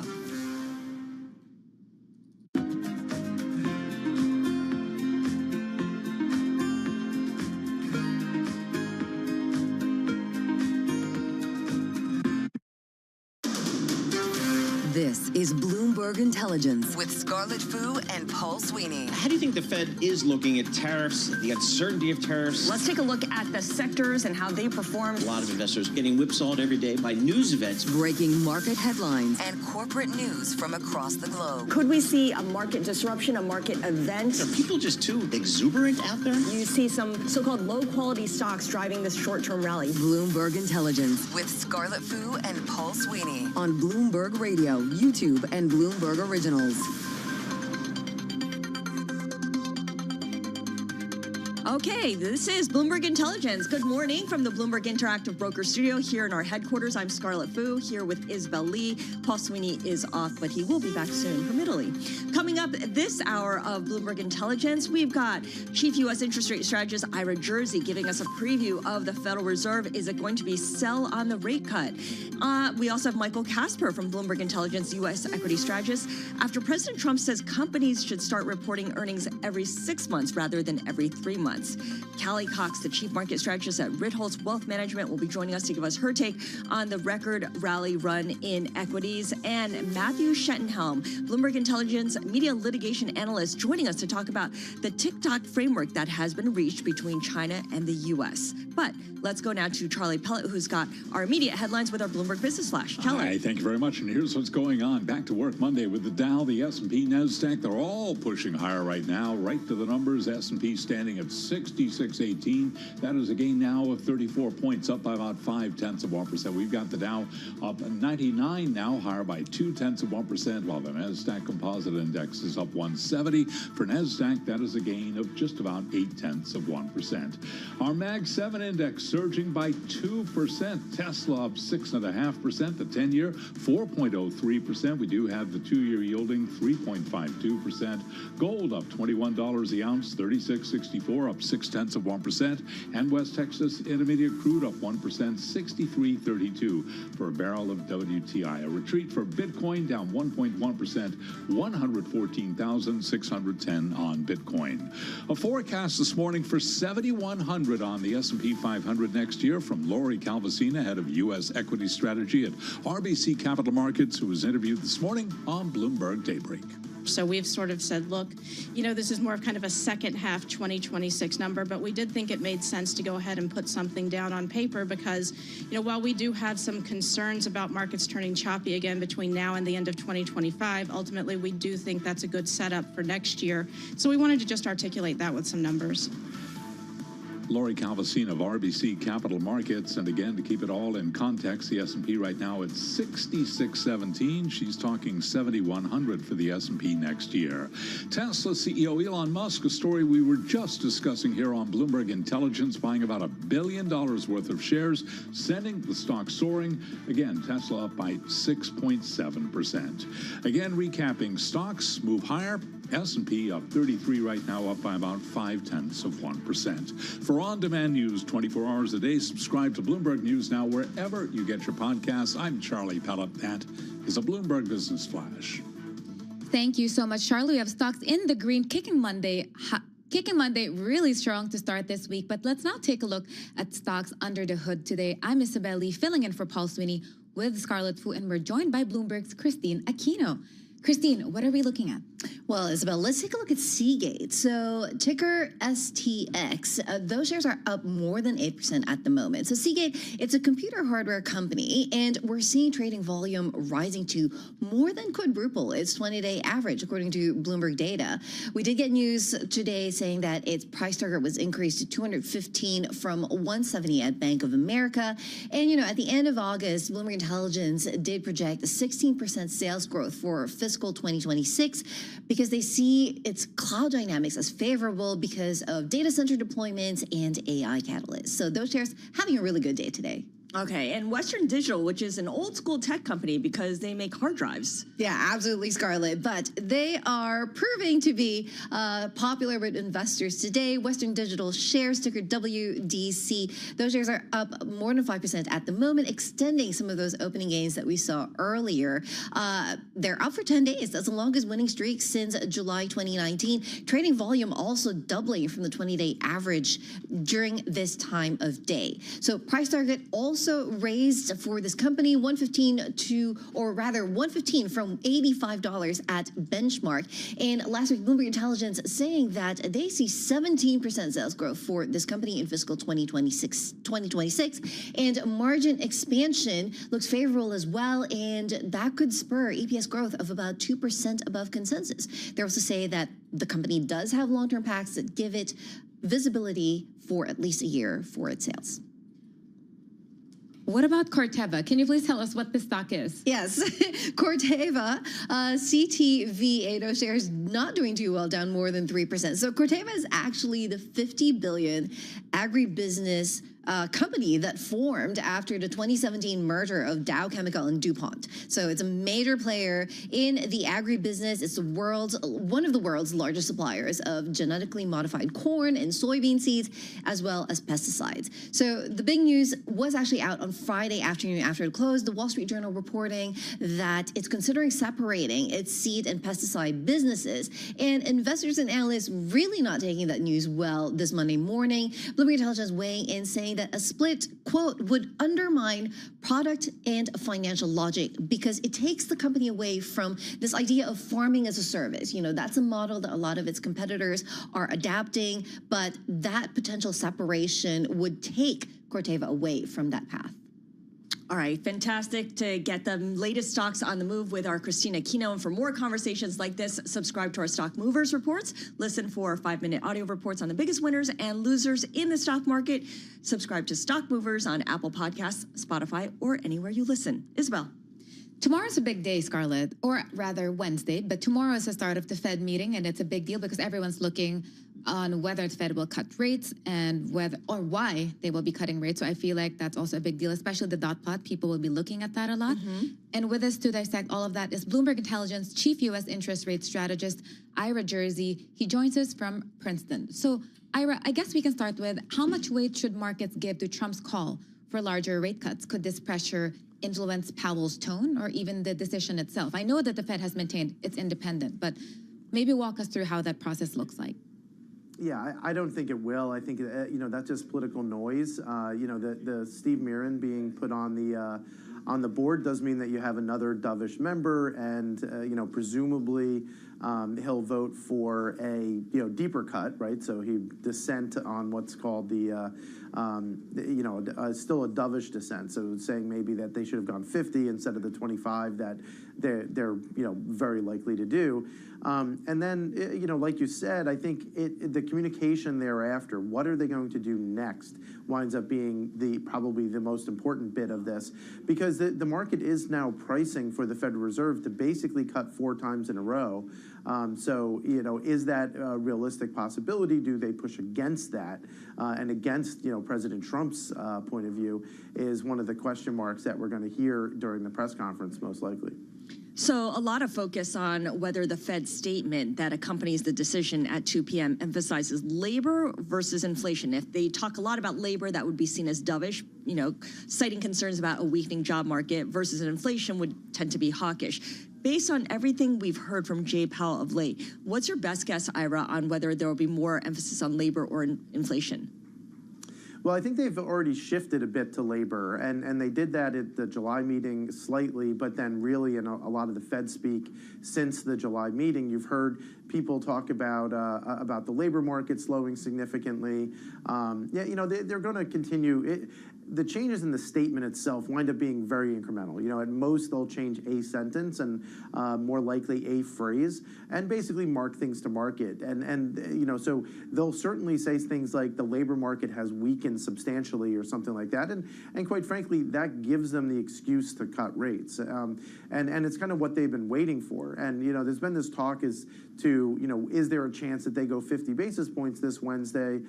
Because if they had the July report in hand when they had that meeting, maybe they would have cut 25 basis points then. I'm not convinced of that. I think that they'd rather go a little bit more cautiously and deliberately, but go at every meeting, because that gives them the opportunity then to pull back a little bit in the event that the economy does reaccelerate. Do you think we're at a risk of a communications gap if the Fed cuts by 25 basis points, but markets are leaning towards a 50 basis point cut? Well, the market's not currently leaning toward 50 basis point cut. What the big thing that's changed over the last couple of weeks, especially since that latest payroll report, was some small chance being priced in of a 50, but it's that we had been priced for only 2 rate cuts this year. Now we're priced fully for 3 plus another cut in January. So we're talking about 100 basis points of rate cuts over the next 5 months. And if they don't deliver on that, then you could actually see 2-year yields move up pretty significantly. Right now the 2-year yield is basically perfectly priced for those 4 rate cuts, then a skip, and then 1 more rate cut in either May or June of next year. I suspect that once they pause, they'll either have a very long pause, or they'll keep going all the way down toward 3 or even 2.5%, depending on what the economic environment is, right? And this is where a lot of the uncertainty around, will we see growth reaccelerate similar to what we did last year, right? Last year, remember, August was basically the worst data that we had, and going into August, but then the September and October data turned pretty dramatically. And I think the markets are kind of thinking, oh, there is a risk that we have a repeat of last year, and because of that, we don't want to price interest rate cuts down toward what would be considered expansionary levels or easy monetary policy type of levels below 3%. All right, Ira Jersey, as always, thank you so much. Bloomberg Intelligence Chief U.S. Interest Rate Strategist Ira Jersey giving us a bit of a Fed preview. Of course, the meeting begins tomorrow and the decision itself comes out on Wednesday. We want to transition now to equities because the president has come out to say companies should report earnings every 6 months rather than every 3 months. This is actually not the first time he's floated this idea. Let's bring in Bloomberg Intelligence senior equity analyst, equity strategist, Michael Casper, for a little bit more. And Michael, this idea, which is not the first time someone has brought it up, according to the president, has currency because he points to China as an example of a place where companies report earnings only once every 6 months, and they're able to focus, I guess, on the longer-term strategy. It's an interesting comparison, isn't it? Yeah, I don't think China's the best analog for that, but it certainly has been an idea that's been floated for quite some time among ESG circles. Even if you go back to the 2016 election, I believe Hillary was floating this idea. But it does have some validity in terms of aligning, shareholder ideas with long-term performance and management incentives, right? If management doesn't have to beat a quarterly number every quarter, they can more easily focus on the longer term, and that certainly has its merits. But again, I don't think China's the best analog to make right there. Talk to us about the risks that semi-annual reporting could pose, because why haven't we done it? Obviously, I'm sure that our regulators and policymakers have weighed the pros and cons. Yeah, so it's less flow of information, right? So you think about the quarterly reporting schedule, you're getting information every 3 months as an investor. You can process that information more accurately, price things in the market, and with a 6-month time frame, you lose a little bit of that, right? And obviously, I think consensus estimates will be a little bit less, let's say, accurate because they have to forecast a 6-month time period instead of a 3-month time period. So there are some bumps in the road with adopting this, but again, if it can align shareholder value with management incentives, maybe you do get a benefit out of it. Would CEOs necessarily like this? I mean, I'm sure everyone wants to save time and save money. That was something that the president cited as a benefit of moving to 6 months reporting as opposed to 3 months. But in general, is this something that CEOs would favor? I don't know if they would favor it. I think they'd be pretty indifferent to it. It's still the same scheme of, you've got a number every 6 months, you've got to beat that number. It's just more aligning that goal with shareholder value, right? So I don't know necessarily if they favor one over the other. They might think their life is a little bit easier trying to beat on a 6-month time frame than a 3-month time frame, but I don't know if it really affects cost too much, as the president pointed out. Do you think that under the current SEC regime that this would actually be approved? Because to Scarlett's point earlier, and we all know this wasn't the first time this was floated, but maybe it will be approved? Maybe, I don't know. Again, it's been a really long push of this and a back and forth. Should we do 6 months? Should we do annual even? There's some countries out there that do annual. And it really hasn't gained a lot of traction. I think investors in the U.S. are really set on the quarterly reporting schedule. They really look for those quarterly numbers to drive their analysis. And so it's going to meet a lot of resistance amongst the investor community, I think. Yeah, especially as more retail investors are now investing in the market too. They want to hear from the companies directly, and a lot of those companies are tailoring their commentary to this new investor class as well. Not so much institutional investors, but the individual investors out there. Yeah, certainly. You've got this huge flow of zero-day trading options and everybody trading around earnings events, especially in the retail space. That's huge. So maybe amongst the constituency, obviously they don't have as much of a lobbying voice as your big institutional investors, but amongst his constituency, maybe there's a little bit of resistance there as well from the retail community. Would there be a sector or industry that would benefit from a semi-annual reporting? Oh, good question. Oh yeah, I don't know necessarily if I could pick a sector that would benefit the most. I think tech obviously has gained the most from the quarterly reporting schedule, right? They've done a really good job of managing their earnings and consistently beating. And we've seen it time and time again. IBM was the bastion of this back in the 90s and early 2000s, financial engineering to beat the quarterly number. It's since, I would argue, it's been Apple and Microsoft have been very good at it. So I think tech's been the biggest beneficiary, so maybe they're the biggest loser. Yeah, back in the day, it was General Electric, right? They would beat by a penny every single time, no matter what. Michael, just give us a broad overview of where things stand with equities right now, because a lot of strategists are now saying that this record run we've seen in equities is going to run out of steam once we get the rate cut on Wednesday, because it's kind of buy on rumor, sell on news. And once the Fed cuts, it's back to refocusing on the lack of clarity over tariffs, their impact on inflation, or is it a focus on the fundamentals, which indicate that stocks are priced fairly? Yeah, so I think the fundamental picture is important. That's really improved after the 2Q earnings season. We got such a large beat that it was almost as if tariffs didn't happen in the second quarter, right? So the expectation at the beginning of the year was actually surpassed for the second quarter, even though consensus cut. And now they're raising estimates again. So fundamentals are definitely strong. But in terms of the cut, I think a lot of the work that we've done is looking at estimate dispersion around the cut, and that's still pretty high, which suggests that the cut isn't necessarily all baked into equity prices yet, and you still might see a little bit of a bump from the Fed rate cut if it does materialize. All right, Michael Casper, Bloomberg Intelligence U.S. equity strategist on the U.S. equity market. Again, record highs here for the S&P 500 and the NASDAQ, but our focus was really on the president saying companies should report earnings every 6 months rather than every 3 months. What will we do, Isabel, if we don't have earnings to cover every 3 months? What I was going to ask Michael actually was, do you think there will be a world in which it will be a monthly reporting? I think that will be crazy for us. Yeah, I mean, companies would have to build out their teams to be able to cover earnings every month. Dedicated to earnings, yeah, yes. And then they'd have to guide constantly. Analysts might be happy though. Really? Then they can adjust their buy and hold. No?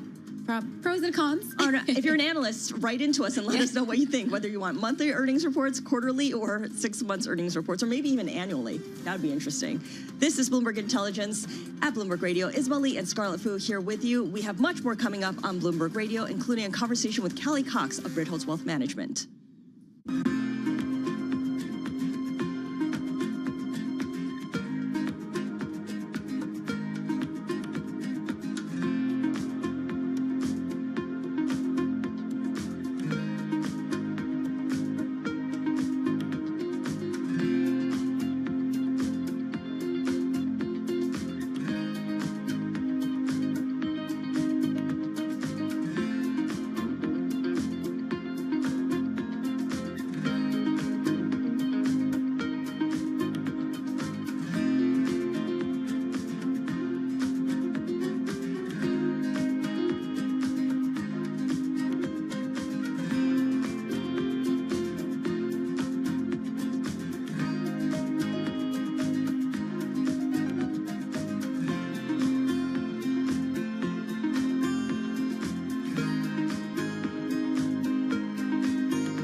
markets, headlines, and breaking news 24 hours a day at Bloomberg.com, Bloomberg Television, and the Bloomberg Business app. This is a Bloomberg Business Flash.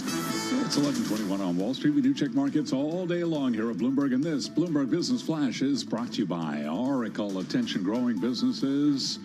Oracle's offering to cut your current cloud bill in half if you move to Oracle Cloud Infrastructure. For new U.S. customers with minimum financial commitments, see if your company qualifies at oracle.com/Bloomberg. Equities are resuming their record-breaking run ahead of the Fed decision on Wednesday. The S&P 6614 right now, a record up 30, up by about 0.5%. The Dow's also advancing up under 0.1%, while the Nasdaq Composite Index up now by 166. For Nasdaq, also at a record, that is a gain of 0.7%.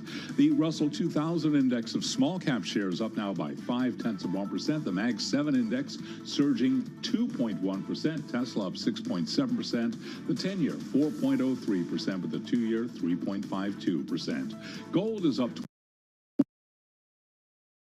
$21 the ounce, 36.64, up by about 0.6%. And West Texas Intermediate crude up 0.9%. WTI right now trading at 63.24 a barrel.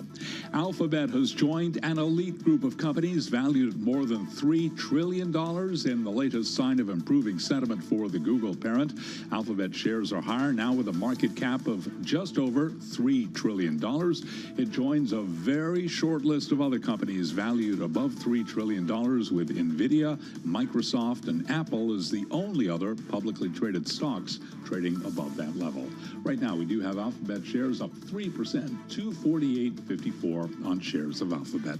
For on-demand news, 24 hours a day, subscribe to Bloomberg News Now wherever you get your podcasts. I'm Charlie Pellet. That is a Bloomberg Business Flash. Thank you, Charlie. And he is right. Stocks are in the green. We have the S&P up by 0.4%. Nasdaq is higher by 0.7%. Ooh, we saw the Dow Jones just slip into negative territory, down by 0.01%. But even though the Nasdaq is up for 8 straight days, that's the longest winning streak in over a year, the S&P narrowly missed a golden week. I just learned this from Daniel Curtis. He sends out an email every morning. It's apparently a new record high every day of the week. So. Wait, that's what constitutes a golden week? Yes. So this is... That's a technical term? Yes, it's news you can use for both of us. Wow. Wait, you know what? I was just looking at the Dow because you pointed out that the index is lower. We're, basically teetering on unchanged. And really what's going on there is United Health and Schwab as the biggest drags there. And because the Dow is this weird animal of being a price-weighted index, completely separate from the Nasdaq and the S&P 500. I know, it's always an interesting thing. I cover index rebalancings, and the Dow is definitely a different beast. But markets are good. For now, you see optimism in this space. To explain to us things, we have Callie Cox, Chief Market Strategist at Ritholtz Wealth Management, joining us from Charlotte. I just saw Callie, actually, in Future Proof Conference in LA, and we didn't talk markets, but we did catch up. So she's been all over the place. She's definitely been all over the place, really managing everything. So, Callie, in your note, you said that it's Houdini's law in action, and any sign of progress can be monumental for the stock market. Can you explain to us what Houdini's law is, and why is progress going to be monumental when we see stocks virtually rising almost every session? Yeah, so I think this is the best way to explain what we've seen since April, Isabella. So, Harry Houdini, we all know him as a magician, but he died from a punch to the stomach, a punch that he wasn't expecting. And look, I think about sentiment a lot. Sentiment was in the dumpster heading into April. Obviously, Liberation Day did a number on sentiment as well. Investors were really afraid of what was to come over the next few months. A lot of strategists were talking about recession. And then a few days later, Trump walked those tariffs back. We've crept a little closer to that Liberation Day line for certain countries. But overall, I think this is a sentiment-driven rally, which doesn't make it illegitimate, but at a certain point, you want to see economics and fundamentals back up the sentiment-driven move. Have we seen that? I suppose you can argue that on the earnings side. On the economic side, it looks like we've gotten weaker, which makes us nervous as experts who watch the fundamental momentum of the economy. Okay, I like that contrast. When you look at the earnings, however, the second quarter profits grew 11%, and analysts are continuously upgrading their profit outlooks. The data on the economic side definitely is starting to deteriorate, but everyone keeps reminding us that the economic data is backwards looking. So what are we to do? Do you put more focus on the upgraded profit outlooks by analysts or the data that shows the labor market is eroding? Well, I think you have to stay nimble because, as probably everybody on this program mentions, nobody knows what the future holds. And look, earnings are worth being optimistic about. Obviously, like you said, we saw a huge beat in Q2 from a number of different sectors. A lot of what we're seeing in profit estimates is tech, which is great. Tech companies have a lot of momentum right now. A bit of that is baked into AI. It does worry me that tech is a little more international, Apple being the poster child of that. But I think what you have to do here is maybe get a little more defensive, lean a little bit more into value, think about stability and consistency as you navigate this uncertain outlook. And, just maybe get yourself in a place where you don't have to be a hero, because I don't think it's the time to, step out on the risk spectrum. So you don't need to be a hero. In your note this month, September 2, I have it in front of me, you said S&P 500's roughest month of the year is September for a reason. But I feel like so many things are unprecedented this year, from the policy front to corporate America front. Do you think that this September could be in case different? I know that's the most dangerous phrase that everyone utters on Wall Street. Yeah, I don't totally buy into the seasonality pattern here. September is one of the worst months of the year because it's been in the middle of a lot of big drawdowns that we've seen in history. I think the average is a little skewed there, and I wouldn't base an investing strategy solely on seasonality. That's actually something clients have brought up to us. That's the answer we give back to them. Yes, we seem to be dealing with a lot of unprecedented events right now. I would say that sentiment is still supportive of higher equity prices. We see some froth here and there in markets. Obviously, the open door saga is one that I would point to there. But at the same time, investors are investing with one hand behind their backs, or it feels like investors are almost investing through gritted teeth. Add whatever analogy you want to add there, which to me suggests that it may be a healthy environment for more gains, especially if we get that rate cut. I think we'll get it for the wrong reasons, to be fair, but for now, momentum is working in the bulls' favor. I'm curious to get your take, Callie, on what the president has proposed, not once, but now twice, which is that companies should not be forced into reporting earnings reports on a quarterly basis, but instead maybe do it by, every 6 months, the way China does it. And, we've talked a little bit about how that's a curious comparison, but is that a better thing from where you sit? No, I'm a little biased because I love rifling through data, to be clear, but I think this is better for companies and less of a good story for investors. And obviously, we sit on the investors' side. We want transparency, especially coming from some of the biggest companies that are driving earnings momentum these days. I think investors in general should champion for more data. I think parts of the earnings reporting structure could be changed. It has become a bit of a game over the past few years, especially around guidance and guiding low and then beating high. But, I really value companies who take transparency seriously. I know that a lot of portfolios and models are built off of earnings quality, and more details here are better than fewer details. I think that's true for anything that investors take in. Yeah, more detail better than fewer details. Certainly from an investor standpoint, that is something that we all would prefer. Callie, thank you so much. Callie Cox is Chief Market Strategist at Ritholtz Wealth Management. Let's move on now to the headline we got this morning that this TikTok deal has been secured, or at least a framework deal has been reached, according to Scott Bessent, our Treasury Secretary. President Trump says he will now speak with Chinese President Xi Jinping on Friday to complete the deal. Let's bring in Matthew Schettenhelm. He is Bloomberg Intelligence media litigation analyst from Washington, D.C. Matt, where does this leave TikTok's legal status? Well, Scarlett, it looks like we may finally be seeing some movement here. This has been an extended legal limbo as President Trump has extended this law 3 times, even though it's not really clear that that's what Congress envisioned. He's been able to adopt these extensions in January, in April, and in June, and that extension set to expire on Wednesday of this week. And as you said, it sounds like there may be at least the shape of a deal coming into place to maybe be finalized after those talks on Friday. So it looks like there probably will be another extension since the law is set to take effect on Wednesday, and we might not be done then. But this at least seems like progress. So it is progress indeed, and I feel like there has been one extension after the other. What outcome are we hoping to expect on Friday when President Donald Trump will speak with Chinese leaders Xi Jinping? Are we expecting a share of American company, or tell us what you're looking at? Well, it's really hard to know exactly what, the law contemplates a divestiture so that the company that runs the U.S. operations would not be controlled by ByteDance.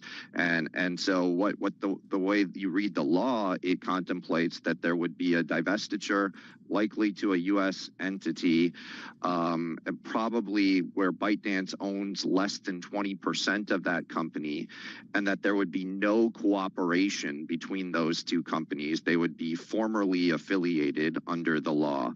I think the really interesting thing to watch is how much is this deal going to stick to the terms of the law. You could make a pretty strong argument that President Trump hasn't exactly adhered to the law so far, and he hasn't gotten any pushback.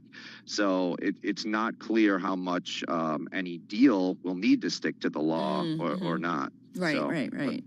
No, that's an important point. And, it could not stick to law, but it doesn't matter if everyone's okay with it. Matthew, in terms of companies affected by some kind of framework deal reached, for which companies is this good news? Well, sure. I mean, so Apple and Google have been hosting TikTok in their app store at enormous legal risk. With this law in place, in theory, they are potentially exposed to liability of $5,000 per TikTok user. And you do that math and it's absurd. And so no one wants to operate with that cloud hanging over your head. So in that sense, some clarity in the law here is good for those companies. I'm not sure it's so good for TikTok's competitors, like Meta, that had the opportunity to have one of their top competitors in the U.S. Knocked out of the market, and it looks like that is going away. So looks like TikTok will remain a fierce competitor in the United States, and so Meta won't be able to use this law to its advantage. We also have a story published less than 30 minutes ago. It's about Treasury Secretary Scott Bessent saying that the threat of allowing TikTok to go dark in the U.S. was what ultimately sealed a framework deal. Can you talk to us more about how this strong-arm negotiations may shape future negotiations between foreign companies and the U.S., and at least for this one specifically in isolation, it looks successful? It does look like that this may have worked. This is not the way that these things typically work. But here, Congress really gave President Trump a lot of leverage by passing this law. I think it was questionable whether President Trump was using that leverage by letting TikTok continue to operate. You could make the case that he could have made a stronger, had more leverage if he hadn't. But it seems to be working. Matthew, always a pleasure. Matthew Schettenhelm, Bloomberg Intelligence media litigation analyst from Washington, D.C. on TikTok's legal status now that there has been a framework deal reached on TikTok, according to Scott Bessent.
markets, headlines, and breaking news 24 hours a day at Bloomberg.com, Bloomberg Television, and the Bloomberg Business app. This is a Bloomberg Business Flash.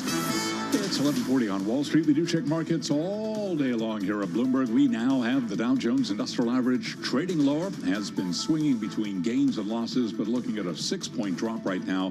S&P at a record, NASDAQ at a record. Wall Street kicking off the week with gains. Traders see a Fed cut Wednesday as a sure thing, while awaiting validation from officials on bets for a series of reductions extending into next year. Complete coverage of the Fed decision right here on Bloomberg Radio, and of course, Jay Powell's news conference, the all-important news conference, 2:30 p.m. Wall Street time. Right now, we've got the 10-year, 4.03%, with the 2-year, 3.53%. Gold is up $25 the ounce, up 0.7%, 36.68 the ounce. West Texas Intermediate crude up 1%, 63.29 for a barrel of WTI. Now, as for the market backdrop ahead of the Fed, Callie Cox is Chief Market Strategist at Ritholtz Wealth Management. She was interviewed moments ago right here on Bloomberg Intelligence. I think this is a sentiment-driven rally, which doesn't make it illegitimate, but at a certain point, you want to see economics and fundamentals back up the sentiment-driven move. Have we seen that? I suppose you can argue that on the earnings side. On the economic side, it looks like we've gotten weaker, which makes us nervous as experts who watch the fundamental momentum of the economy. Callie Cox of Ritholtz Wealth, interviewed right here on Bloomberg Intelligence. Keeping an eye on Alaska Air Group shares, indeed other airlines as well. Alaska Air Group now down by just about 3.5%. It said adjusted third quarter profit will be at the low end of the carrier's previous estimate. So Alaska right now down 3.6%. Among other carriers, we have got Delta down 1.7%. American lower by 1.8%. UAL, parent of United, it is down by 1.8%. Recapping, S&P 500 index up 31 right now, trading at a record up by about 0.5%. And for on-demand news 24 hours a day, subscribe to Bloomberg News Now wherever you get your podcasts. I'm Charlie Pellet. That is a Bloomberg Business Flash.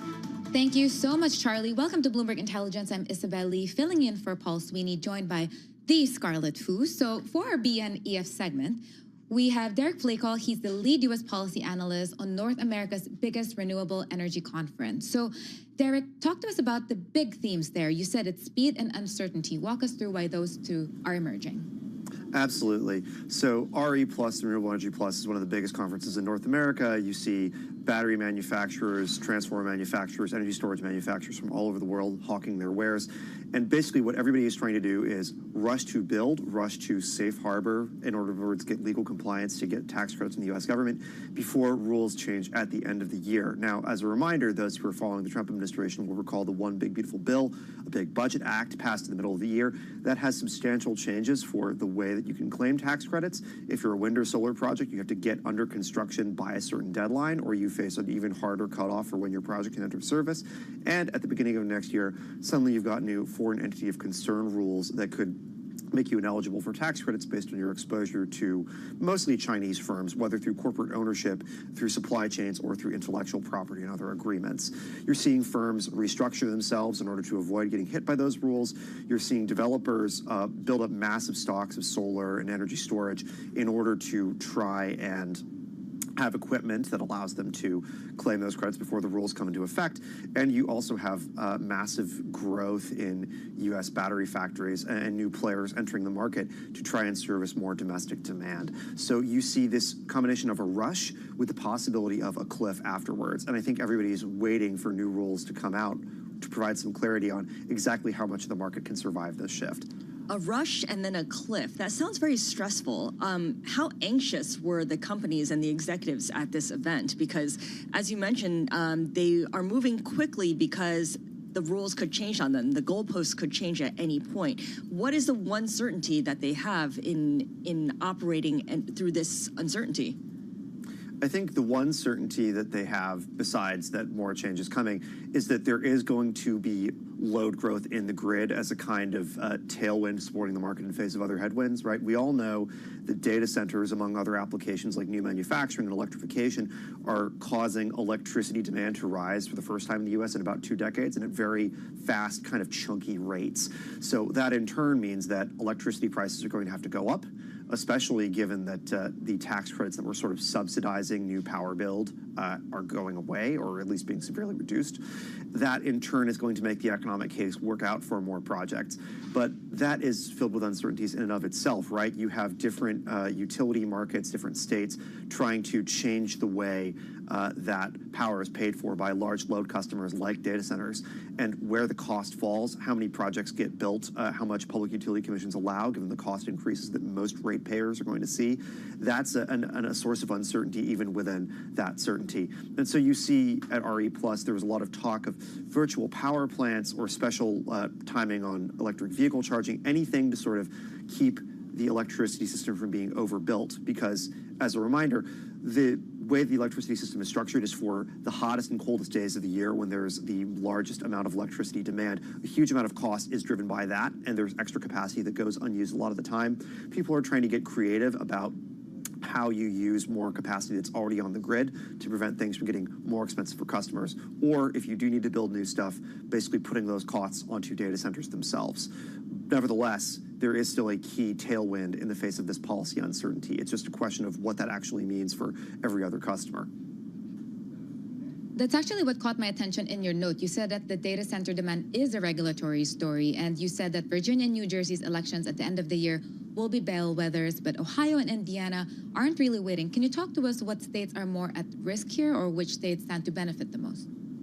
Absolutely. So if you look at Bloomberg NEF's data center demand projections in the U.S., we see the majority of demand coming from PJM. That's basically the big power market that includes Ohio and Virginia, among others, and in states like Texas, where it's easier to connect to the grid, both on the power side and on the demand side.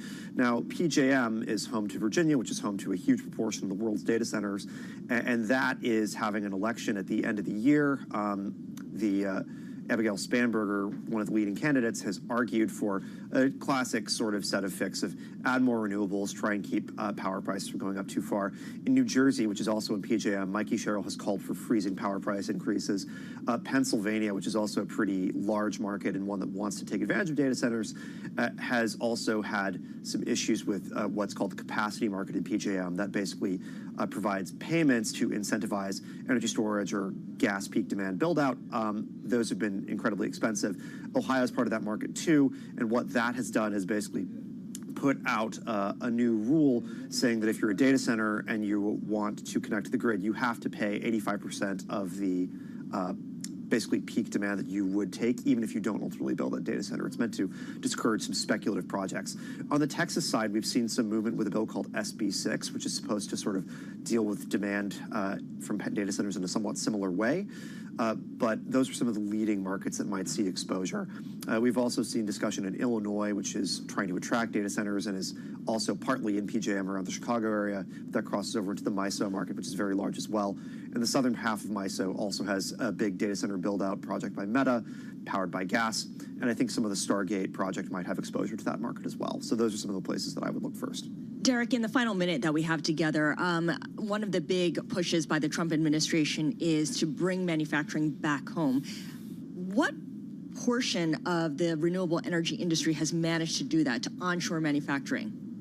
I think it's an ongoing project. You're hearing a lot about new factories moving from electric vehicles, which are seeing more headwinds, to energy storage, which still gets tax credits for longer term. At the same time, it's a zone of great uncertainty here. It might be hard to access these 45X manufacturing credits for those factories due to upstream exposures to the China supply chain. We need more clarity there. And of course, this is following on from the South Korea battery factory raid in Georgia recently. And we've seen a lot of those players take home some personnel or see some concern about legal risk. So I think we are in the middle of a race here. It might take 6 to 12 months for some of these factories to reshore in the best case scenario, and we're not necessarily in that best case scenario right now. Got it. All right, Derek, really appreciate your joining us today. Derek Flakel is the lead U.S. policy analyst for Bloomberg NEF, and he's talking to us about North America's biggest renewable energy conference. Some takeaways there, which is there's a lot of uncertainty, and the only certainty is that there will be higher energy prices, and that uncertainty will continue. This is Bloomberg Intelligence on Bloomberg Radio. Isabel Lee and Scarlett Fu here with you as we look at an S&P 500 holding on to record highs, up by 0.5%. The Nasdaq gaining 0.9%.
You're listening to Bloomberg Intelligence with Scarlett Fu and Paul Sweeney on Bloomberg Radio.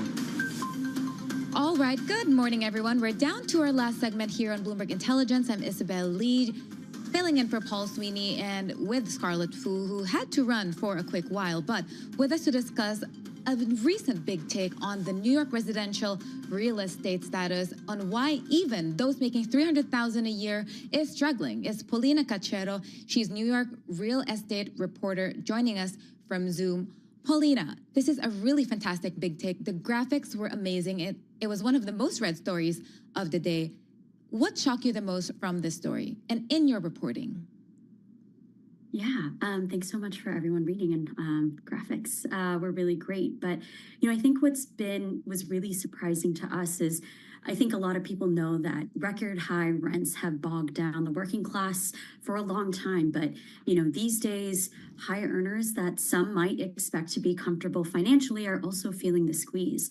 So in our reporting, we found that at least 65,000 households making between $100,000 and $300,000 annually a year are paying a third or more of their gross income on rent. That's the federal threshold for being rent burdened. And that's tens of thousands more than just 4 years ago.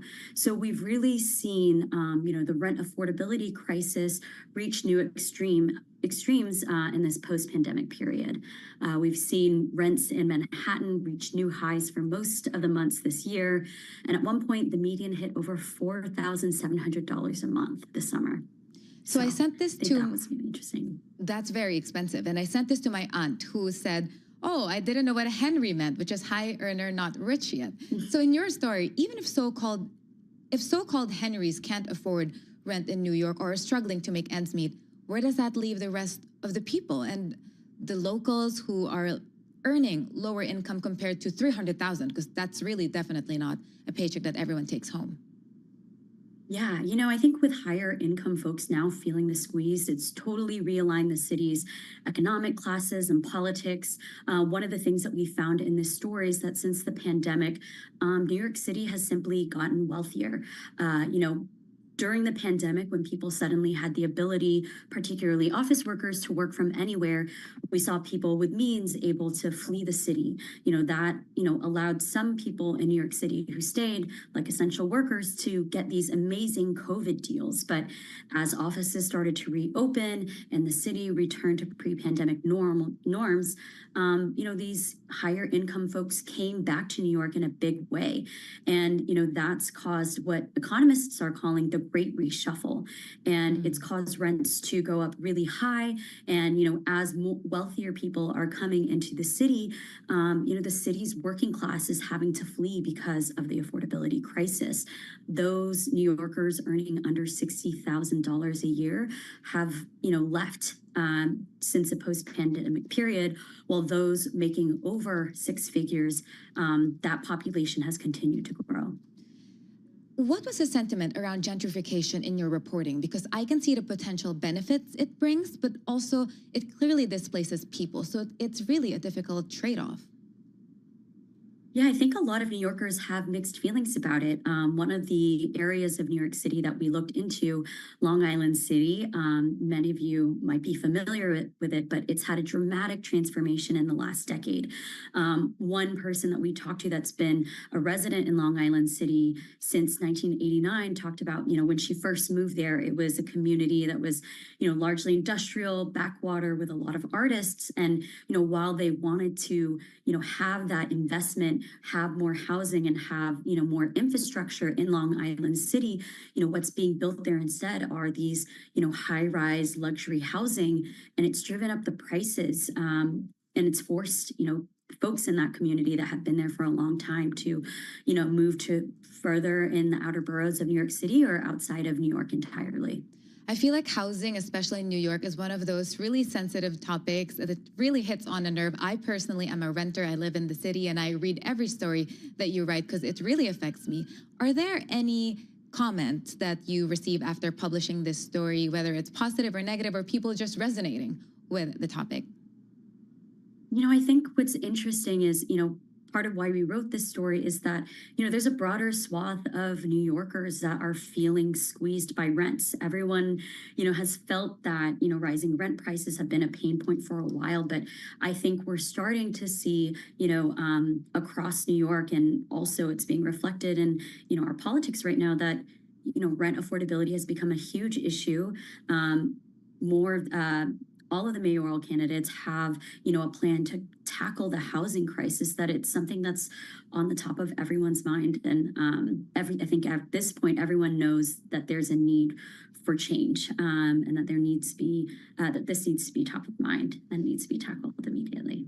We have a suggested question from one of our listeners. Do your sources suggest that the affordability crisis will be temporary, aka linked to post-pandemic dynamics, or will this be a new normal in NYC's rental market? I'm very curious to know the answer to personally. Very quickly, we have around 30 seconds left. It's really difficult to say. One of the things that we talked about is interest rates and people not being able to transfer from the rental market to, to ownership are keeping pressure in that market. But if we see, mortgage rates come down, that could release some pressure. But at the end of the day, New York City is a city of 8 million residents, and there's just simply not enough housing, and it will take a long time to ease the affordability pressures. We just need to build All right, more thank you housing. so much. That's Paulina Cachero. She covers New York real estate for Bloomberg. She published a big take story that was really well read because it really touches on a lot of nerves. We're looking at a market that's edging higher. We have the S&P 500 higher by 0.4%. The Nasdaq Composite is also up by almost 1%. So for our listeners in the U.S., a reminder, you can listen to us via satellite radio on Sirius XM Channel 121. Access the world's only global audio business network, coast to coast, 24 hours a day. Stay with us. Your Bloomberg Balance of Power is up next.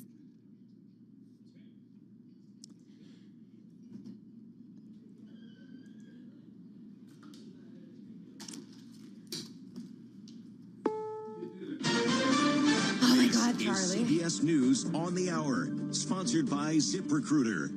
I'm Steve Kathan. The Trump administration says it struck a framework deal with China to keep TikTok up and running in the U.S. Under current law, that would have to mean new American owners. Legal analyst Lori Levinson. We'll know more about exactly what this deal is, but there is a September 17th deadline for the administration to come up with a deal. Otherwise, TikTok has to go down again, a thing that happened in January, and there was a lot of response to it, including the president seeking to extend TikTok until a deal could be reached. Chinese regulators said today an investigation found the U.S. company NVIDIA violated anti-bankruptcy laws in its purchase of the networking company Mellanox. FBI director says there are DNA matches linking evidence of the Charlie Kirk assassination in Utah with the 22-year-old suspect in custody. CBS's Carter Evans. They've been gathering evidence. They've been analyzing it. They've been flying it to Quantico for analysis. So the fact that they say that they have a match is something significant. Of course, you have all that video evidence linking him to this crime as well as the alleged admission to his father. Now to Israel, where America's top diplomat gave a U.S. show of support. Hamas needs to cease to exist as an armed element that can threaten the peace and security of the region. And the people of Gaza deserve a better future, but that better future cannot begin until Hamas is eliminated.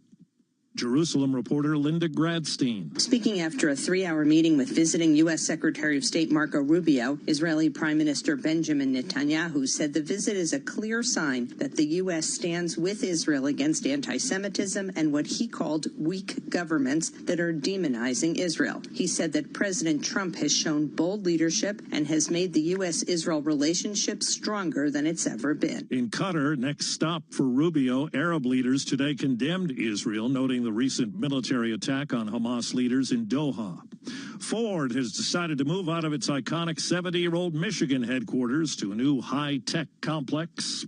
What became known as the Glass House was a high-tech marvel when Henry Ford II opened it in 1956, and American car makers ruled the road. Ford archivist Ted Ryan says times change. It was a 70-year-old building, and it's hard to keep 70-year-old buildings up to date and with the newest technology, so it was time to move on. Ford will demolish the Glass House after moving into its new 2.1 million square foot headquarters in November. Jeff Gilbert, CBS News. Detroit. Wall Street's right now the Dow is down 9 points. This is CBS News.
hours before the Kansas City Chiefs lost a Super Bowl rematch yesterday, fans got to hear from the team's star tight end. Travis Kelce goes behind the scenes on popping the question to Taylor Swift in a new interview with Aaron Andrews on NFL on Fox. I got to know, dry mouth, the nerves. How rattled did you get when you proposed? The palms were definitely sweating. Really? I'm an emotional guy, so there were a few tears here and there, but it's been an exciting ride up to this date, and I can't wait to spend the rest of my life with her. The Chief star got down on one knee last month. The pop star Natch said yes. Kelce tells Andrews Taylor's brought excitement and a joy for life that made him a better man, a better person, and much more comfortable with who he is. Deborah Rodriguez, CBS News. Last Wednesday, Fox News host Brian Kilmeade suggested on air that mentally ill homeless people should be executed. Yesterday, he apologized and called his remarks callous. Steve Kathan, CBS News.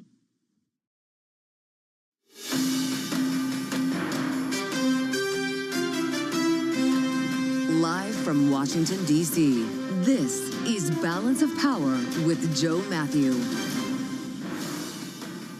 Fed Week is here. A possible government shutdown is looming. But Washington is again consumed by TikTok. Yes, welcome to the Monday edition of Balance of Power. As Secretary Scott Bessent announces a framework deal to save TikTok, sell the company to U.S. interests only days before President Trump is set to speak with President Xi. We're going to unpack all of this with Bloomberg's Mike Shepard, and we'll be on shutdown watch with Nathan Dean at Bloomberg Intelligence. You know he's running the odds. Governor Kathy Hochul endorsing Zoran Mamdani, as does Senator Chris Van Hollen, with some pretty chippy words while he's at it. We're going to get into this with our panel as Mamdani edges closer to mainstream. Jeannie Shanzano and Maura Gillespie from Blue Strategies will be with us. And we start, as always, on Wall Street. Let's get to the trade right now with Charlie Pellet. He's at World Headquarters in New York. Charlie, how are we starting the week? Right now, we're looking at a mixed market with the Dow lower, the S&P, NASDAQ. They are both higher. Joe Matthew back to work Monday. S&P, another record. Right now up 29, 66.13. All of this ahead of the Fed meeting. The Fed decision on Wednesday. That meeting kicks off tomorrow. Looking at a gain right now of 0.4% on the S&P. The Dow is little change, down 20 points. That is a drop of under 0.1%. While NASDAQ higher by 189, record there up by about 0.8%. 10-year at 4.02% with the 2-year currently yielding 3.53%. Gold up $37 the ounce, 36.80. That is a gain of just over 1%. While West Texas Intermediate crude at 63.05 a barrel, up 0.6%. And Bitcoin down 1% right now at 114,714 on Bitcoin. Tesla shares getting a big lift today, up now by 5.9%, getting a boost from Elon Musk. The stock higher after an SEC filing showed that the Tesla CEO purchased $1 billion worth of shares in the EV maker last week. Bloomberg's Craig Trudell reports it's a vote of confidence after a first half that saw Tesla's global vehicle deliveries slump by 13%. Will they have a stronger third quarter with a lot of consumers in the U.S. market accelerating purchases to try and take advantage of those tax credits before they go away?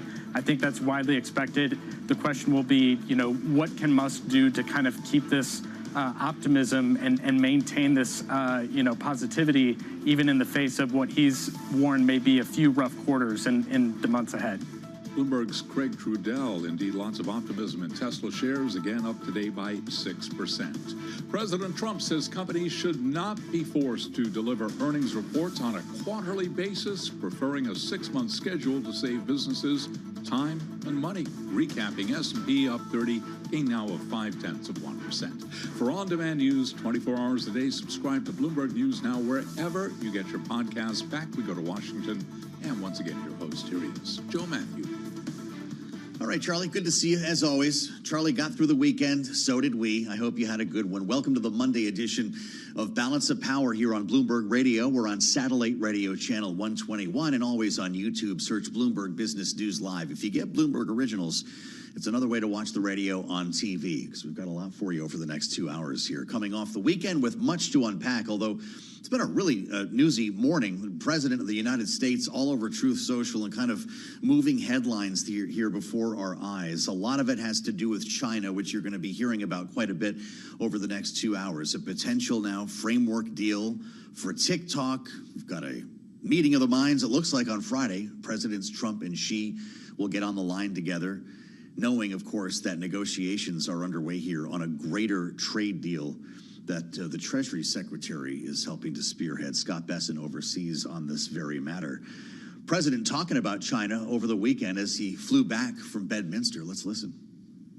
We've hit them very hard in so many other ways. I don't know if you know. Do you know what they're paying right now? What are they paying right now? You know what China's paying right now in tariffs? Huh? A lot. All right. Well, fast forward to this morning, and it's a pretty different world. The president on Truth Social, the big trade meeting in Europe between the U.S. and China has gone very well, he writes. What time was this? Right around 8 o'clock, 8:15 this morning. It will be concluding shortly. A deal was also reached, he says, on a certain company that young people in our country very much want to save. They will be very happy. I'll be speaking to President Xi on Friday. He says the relationship remains a very strong one. The company we're talking about here is, of course, TikTok, and Scott Besson did suggest a little bit later on that it was the president's threat of a shutdown that delivered this deal. But again, we're looking at the word framework, which means a deal hasn't in fact been struck, and there was a law passed to manage this TikTok affair. Remember, we talked about it with Shep, up and down, divest or be banned.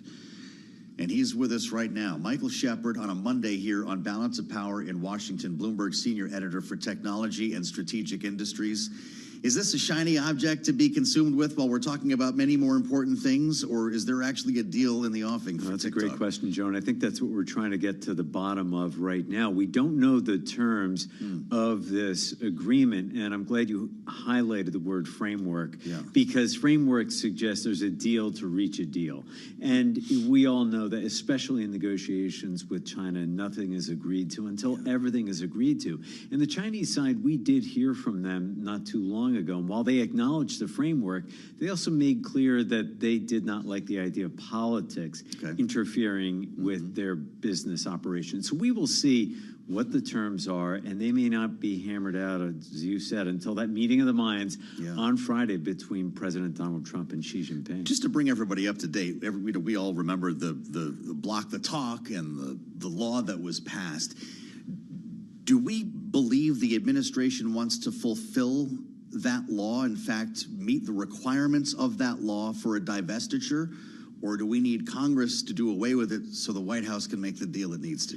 And this is another great question here, Joe, because the administration has signaled its impatience with certain requirements under the law, like does the new ownership of TikTok have to be completely American? The law specifies that it can be up to 20% owned. The U.S. operations can be up to 20% owned still by ByteDance, but then there is a catch. The law really spells out that the algorithm, that is the recommendation software, that's the secret sauce of TikTok, that gets you the videos that you want to see based on your browsing and viewing habits, that's made it so predictable and appealing to its users. That algorithm has to be sold as well and cannot be part of ByteDance's control. So there really can't be an operational connection. There's, obviously the ownership of 20% is still okay. And then there's the algorithm. So all these questions remain up in the air. And then there is the valuation. This is going to be a pricey purchase for whoever wants to get in with the U.S. operations. They've been valued anywhere from $20 billion to $100 billion, depending on who you talk to, and depending on what goes along with it as well. This could be the most powerful advertising and media platform in the world if it's handled properly, which is, why we are talking about it right now.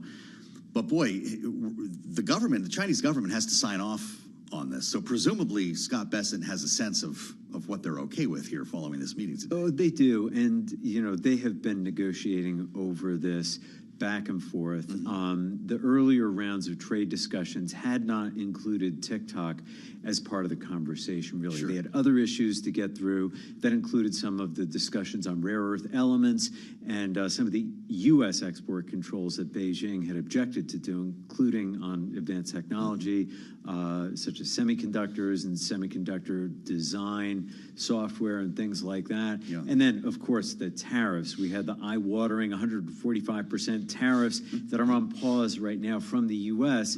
Those kind of took precedence. But now they're down to brass tacks on TikTok. And, of course, when you talk about shiny objects, Joe, TikTok really has been one for the president. He credits the app with helping build his appeal among younger voters. And it was critical in his view to helping extend the MAGA brand to a new generation. And that's one that he sees as critical. And he has just shown some affection for the app itself. He is a showman in many ways. He has his own social media platform. And so he sees the appeal in this, as an offering, as a service, and has said he would rather not see it shut down. He did indicate over the weekend that he might be open to just letting it die if there isn't an agreement. Scott Bessent is giving the president credit for that, in a sense, by saying that the Chinese may have been motivated to agree. But remember, the president has also granted 3 extensions now, the deadline for a deal. For sure. So we've established the potential value of this company. That means very few people could actually put together a group that would afford this thing. Well, that's right. Larry Ellison was already involved. President's close to him on Stargate, among other issues. Would this be an Ellison deal in the end, or some they other would group? be involved in some fashion, Joe, because Oracle already has a business relationship with ByteDance and TikTok. Remember, Holding the US data. They hold and handle and process the U.S. data. They serve as the data platform in essence on behalf of the app here in the U.S. And there are also other ByteDance-related services that Oracle provides outside the U.S. as well. But they have maintained that they are not a principal purchaser. So it'll be interesting to see who is in this consortium. We've reported that Andreessen Horowitz will have a piece of the action. Blackstone had been in this consortium that we had reported on previously, but in July we reported that they have since dropped out. And perhaps owing to some of the uncertainty that we've just been discussing surrounding how a deal might take shape, how it might work, how it could comport with that 2024 law that Joe Biden signed. Spending time with Michael Shepard, I have to ask you while you hear about this NVIDIA story coming out of China as well, because these headlines kind of bump into each other. It is all one story, Joe. Well, I guess so. In the throes of this negotiation, China has just ruled that NVIDIA violated anti-monopoly laws, going back to its acquisition of Mellanox Technologies in 2020. The stock looks like it's just about to turn positive. Does Wall Street care about this, or are we just gaming our way through this negotiation? I think they're gaming their way through the negotiation because it's unclear what the impact will be. So China has made this finding, so what will the consequence then be for NVIDIA? That's unclear. And of course, NVIDIA and its CEO Jensen Huang certainly have Donald Trump in their court, and he may be pressing their case with Xi Jinping during the Friday call. And remember also that NVIDIA is trying to develop a new generation of AI chips that would work in the Chinese market, not be as fast or powerful as one sold here in the U.S., the hyperscalers that are American flagged and based, but one that would be tailored for that market. So we'll see if that comes up in the talks as well. Pretty remarkable. Investors don't seem too worried about it. NVIDIA is now down only 20 cents, just a fraction of a percent. With the help of Michael Shepard, we'll see our way through this. Shep, thank you as always. Really important stuff about TikTok, and we'll have more on that a little bit later on in the broadcast. Nathan Dean is on the way next. We're going to run odds on a potential government shutdown with only 15 days to go. It's all ahead right here on Bloomberg.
12:20 on Wall Street. We do check markets all day long here at Bloomberg. We have got the Dow swinging between gains and losses.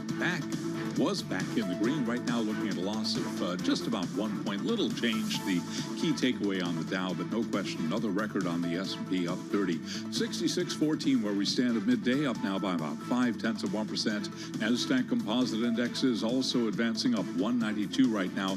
That is a gain of just about 0.9%. The Bloomberg Mag 7 Index up 2.2%. Tesla leading that index higher. Tesla shares, by the way, up by 6%. Right now, we've got the 10-year yielding 4.03%, the 2-year 3.53%.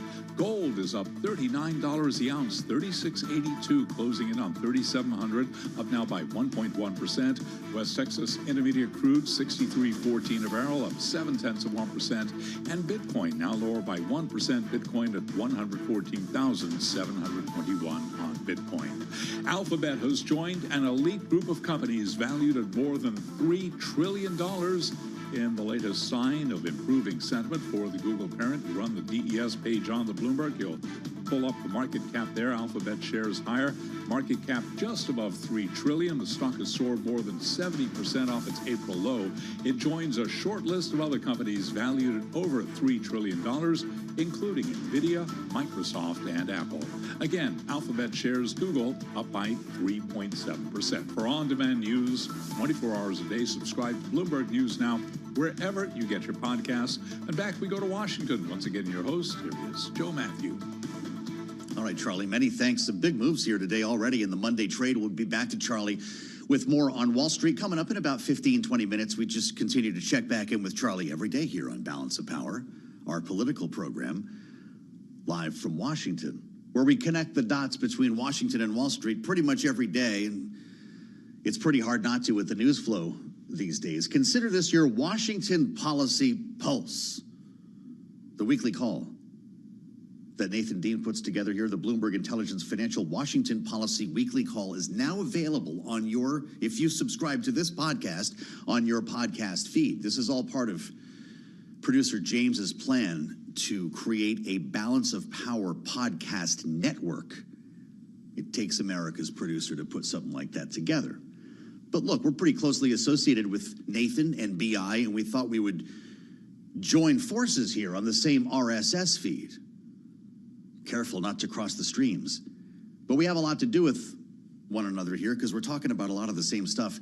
And frequently my conversations with Nathan have to do with the calls that he's getting from clients. You hear me talk about this every week. Well, clients are calling again based on the latest missive from President Trump. He's on Truth Social this morning talking about football.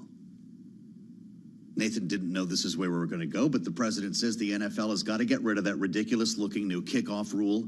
How can they make such a big and sweeping change so easily and quickly? It's at least as dangerous as the normal kickoff, he says. It looks like hell. Sissy football is bad for America. Now, when we talk to Nathan Dean, known to some as America's dad, we have to remember partly why he has that nickname is that he is America's coach. Nathan's coaching kids football, soccer. I could keep going here. Let's find out what the actual, he's out there with the kids coaching every weekend. And I'm pretty sure sissy football is just not something that you would stand for on the field. No, I mean, we do flag Sidelines. football just because, I mean, at this You don't age, allow talk like that, though, right? No, absolutely. I mean, we had some kids who got pushed out of the huddle yesterday for talking like that, and they had to learn you had to ride the bench for a couple of drives. I knew that. All right, well, he says it's like wanting to roll back the golf ball so it doesn't go nearly as far. You agree with him on this? No, I mean, look, I mean, my Bears, this is a sore subject because my Bears, lost big this past weekend. But look, I mean, when it comes to football in particular, this idea of head injuries is something out there. And in parents, especially me and my friends of my generation, you don't want your children growing up and playing football. So, I mean, I love the idea of flag football, and I really love the idea that get the kids athletic, and then if they want to go into tackle, they do it in junior high and high school. But the idea of these kickoffs coming back, I like the new kickoffs. Look at that, see? America's dad speaking as a parent today on Balance of Power. Of course, the post that we're supposed to be talking about subject to SEC approval. We're going to go to a semi-annual reporting structure here.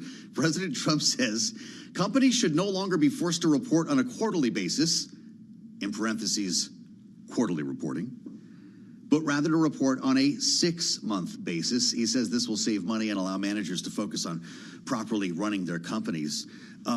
He made reference to China and its longer view on management of a company. Of course, we're not China, and there's a law that goes back to 1934 that says companies have to report every quarter. Where are we going here? What's the SEC going to say? Yeah, so, this is something that President Trump floated back in 2018, and former SEC Chairman Jay Clayton even put out a request for comment. So this is not a new issue. Okay. But what the Securities and Exchange Act of 1934 says is that companies have to report quarterly, but it doesn't say what's in the quarterly report.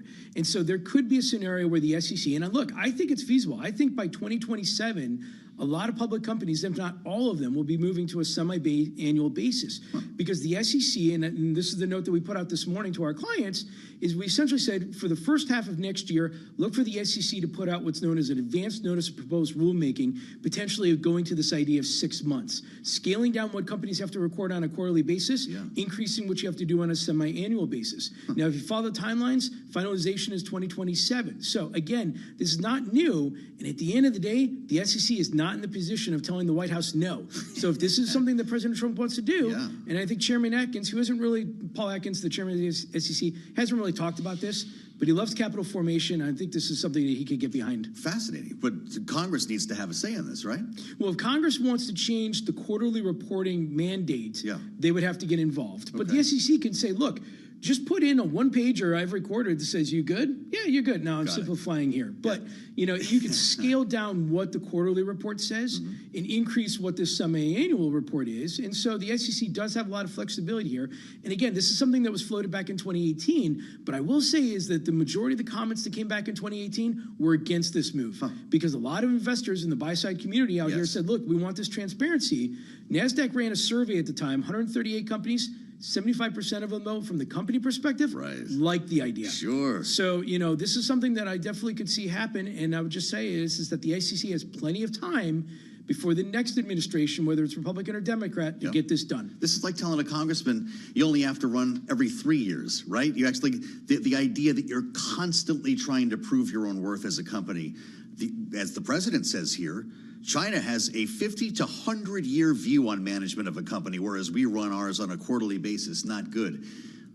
But we want more information, not less, in our public markets, don't we? It depends on who you are. Like if you're an investor or if you're looking if you're an investor or a market participant, you want as much information as you can get. Sure. I mean, it's one of the reasons why clients call us almost every day saying we want information. But from the company perspective, obviously, you don't get caught up in this idea of guidance and so forth. You don't want to say anything you don't have to say. And that's exactly what happened back in 2018. And it's really important to note here is that back in 2018, a lot of the companies came out and they said, look, we don't want to get rid of quarterly reports. We want to get rid of guidance. And there was a big letter signed by General Electric, Berkshire Hathaway, all these companies saying, let's get rid of guidance. So there's two issues here. But what President Trump is talking about is specifically those quarterly reports so that if these public companies didn't have to do it, maybe they take a long-term view. And I should have known is that all my colleagues who sit in London right now, they're dealing with semi-annual reports. So it's something that the markets have already seen before.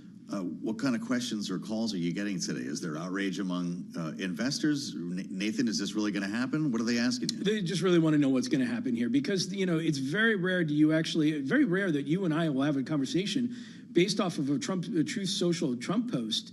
And then I'll say there's actually something there. And so, there is some there because, President Trump, look, he can just pick up the phone and order the SEC to do it. And yes, I know they're an independent agency, but like I said, the SEC generally doesn't tell the White House no. Right. But he did it through a Truth Social post. And so the SEC, if they're not going to do it right now, and look, I don't think they're working on it right now, but they're going to start working on it. And I think that there is something that's going to come out with this, but we'll have to see what the comments come out back and say in a year or so. I'll ask you about the shutdown stuff here in a couple of moments because this is getting to be an interesting time that we're in. 15 days to go. You've been running odds, 40% shutdown. The closer we get, though, and the lack of dialogue between leaders has a lot of people wondering if maybe we're getting to be in a situation where it's unavoidable. Could we sleepwalk into a shutdown? Could we have a couple of days Where's your head right now? Well, anything can happen, but I'm still at 40%. Because, you are? Yeah, exactly. Because I was at 40% a couple weeks ago. I'm at 40% now because the increasing political rhetoric is anticipated. Look, they're not coming to get a deal on today's date. They're not going to get a deal by next week's date. A deal most likely will come on September 29th or right after September 30th.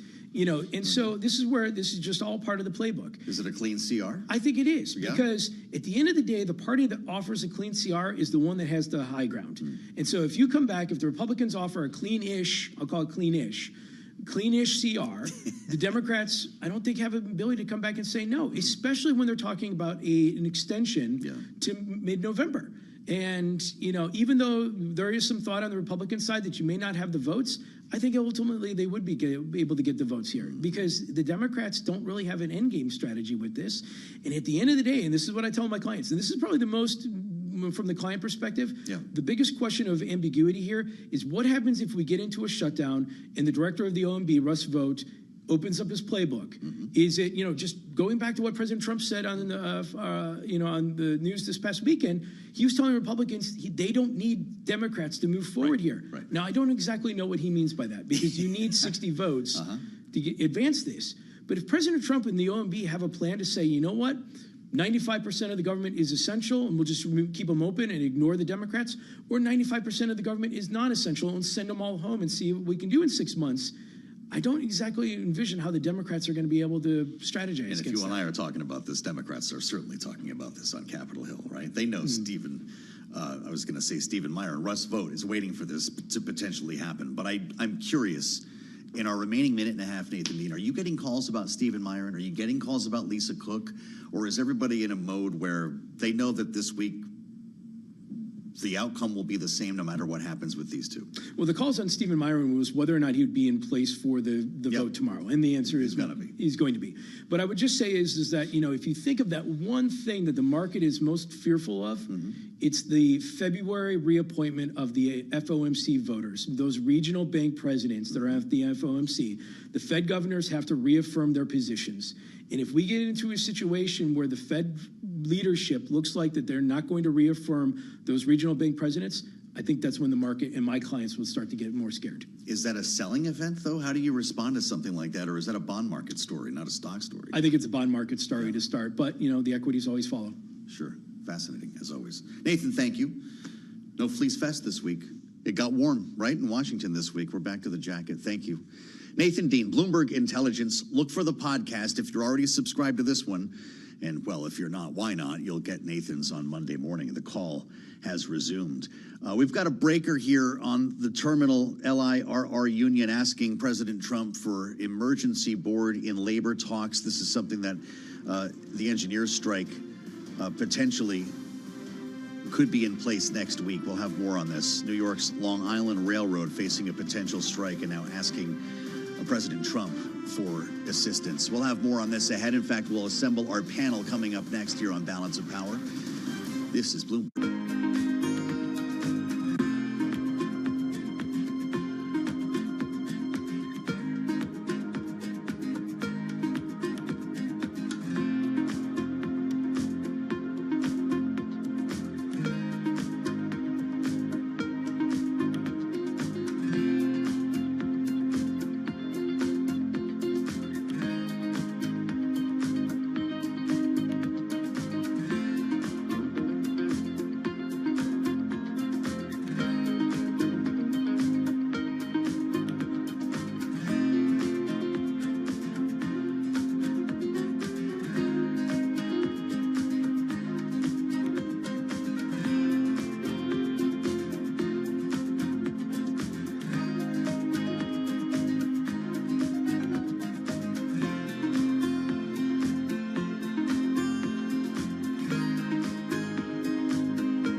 It's 12:40 on Wall Street. We do check markets all day long here at Bloomberg. We begin with a number of headlines from the Bloomberg involving LIRR strike talks. Long Island Railroad engineers have voted, quote, overwhelmingly for a possible strike, according to the union. But it does say there will be no rail strike this week. The union also says it's going to do everything it can to avoid a strike, while also asking President Trump for an emergency board in labor talks. The Dow, the S&P, NASDAQ, all higher right now. We do have the Dow Jones Industrial Average advancing from earlier losses. Right now, the Dow up 36. That is a gain of under 0.1%. S&P trading at a record 66.15, up 31, up by about 0.5%. The NASDAQ Composite Index up 192, higher by 0.9%. Our Mag 7 index is surging 2.1%, getting a lift from Tesla up by 5.5%. 10-year 4.03%, the 2-year 3.53%. Gold up $35 the ounce, up now by 1%, and West Texas Intermediate crude up by 0.9%, 63.23 for a barrel of WTI. Anastasia Amoroso is Chief Investment Strategist for Private Wealth and Retirement at Partners Group USA. And on surveillance this morning, she told us rate cuts will help on the tariff front. Obviously, tariffs are a cost for corporations. They're absorbing them in their margins, but what are they doing instead? They're maybe laying off workers, maybe they're not hiring workers, but if you can free up 75 basis points of interest expense, that can be used for other purposes, and that's the support for the economy. Anastasia Amoroso of Partners Group interviewed on surveillance. The Fed begins its two-day meeting tomorrow with a decision coming up 2 o'clock Wall Street time Wednesday. And, of course, Jay Powell's news conference, 2:30 p.m. Wall Street time here on Bloomberg Radio. China has ruled that NVIDIA violated anti-monopoly laws with a high-profile 2020 deal, ratcheting up the pressure on Washington during sensitive trade negotiations. NVIDIA shares now higher, up just about 0.1%. For on-demand news 24 hours a day, subscribe to Bloomberg News Now wherever you get your podcasts. And back we go to Washington. Once again, your host, here he is, Joe Matthew. All right, Charlie, many thanks as we keep our attention focused on the great city of New York, where Charlie Pellet is. And we'll get back to Charlie around 1 o'clock, top of the hour here for another update on Wall Street. New York politics have captivated Washington. The president talks about it just about every day, the mayoral race specifically, referencing the communist, as he likes to say, who could become the next mayor of New York. That's why Donald Trump has become personally involved in the race, according to reports urging a couple of candidates, including the Republican Curtis Sliwa, to drop out so Andrew Cuomo can have a better chance. And polling data would suggest that he's right, would have a better chance in a one-on-one against Zoran Mamdani. That job may have just become more difficult with two pretty important endorsements. Of course, Mamdani is a democratic socialist, not a communist, and he could be a little more mainstream by the end of the day here when everybody hears about this. The governor of New York has jumped off the fence. Yes, Kathy Hochul endorsing Mr. Mamdani for mayor of New York City following months of questioning on this. An op-ed, here it is right in front of me here in the New York Times, a guest essay, I should call it. Kathy Hochul, why I am endorsing Zoran Mamdani. In the past few months, she says, I've had frank conversations with him. We've had our disagreements. But in our conversations, I've heard a leader who shares my commitment to a New York where children can grow up safe in their neighborhoods and where opportunity is within reach for every family. I heard a leader, she says, who is focused on making New York City affordable, a goal I enthusiastically support. This piece of writing, this important endorsement, follows some pretty tough talk and an endorsement as well from Senator Chris Van Hollen, the Democrat from Maryland. You've heard from him on this program before, speaking at a Democratic fundraiser in Iowa on Saturday night. Let's listen to Mr. Van Hollen. It means supporting our Democratic nominee in New York City's mayoral race, Zoran Mamdani. He is focused on ensuring that people can afford to live in the place that they work. Donald Trump and New York's financial elites see that as a threat. Yet Many Democratic members of the Senate and House representing New York have stayed on the sidelines. That kind of spineless politics is what people are sick of. They need to get behind him and get behind him now. Spineless politics. Did he talk to Hakeem Jeffries before that speech? Maybe got a phone call from him after? He says the Democratic Party is not going to fix itself, and to shape its future, need to start winning races like this one. That's where we start with our political panel.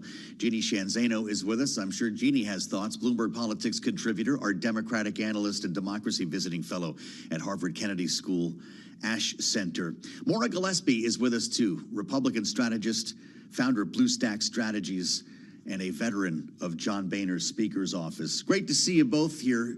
Jeannie, is Chris Van Hollen right? Forget the Democratic Party isn't going to fix itself. Is this spineless politics, people waiting around on Mamdani? Yeah, and you saw Jeffries hit him back by saying New Yorkers are asking Chris Van who, which is probably not fair either. All the while Donald Trump calling Mamdani little communist, which, Joe, I was going to ask you about, because it's not little, it's little with 2 Ds. And it confused me enormously, as I'm not a great interpreter of his truth posts. But, you know, there is a huge divide, obviously, in the Democratic Party. This huge primary win by Zohran Mamdani in New York has really exacerbated that. This is all happening while we've got Joe Manchin and Kamala Harris out with 2 books. We've got the progressives meeting in Annapolis. The Democrats are trying to figure out who they are going to be going forward into this midterm. And Chris Van Hollen is out in Iowa. I think he thinks maybe the caucus will happen again out there because he has been very clear that he has, you know, maybe an interest in pursuing higher office or certainly having a role in that. And he is staking his claim as, you know, a traditional moderate on the fact that Democrats need to wake up and recognize that all of the energy in the Democratic Party right now is on the progressive side. And of course, Kathy Hochul has woken up to that as well.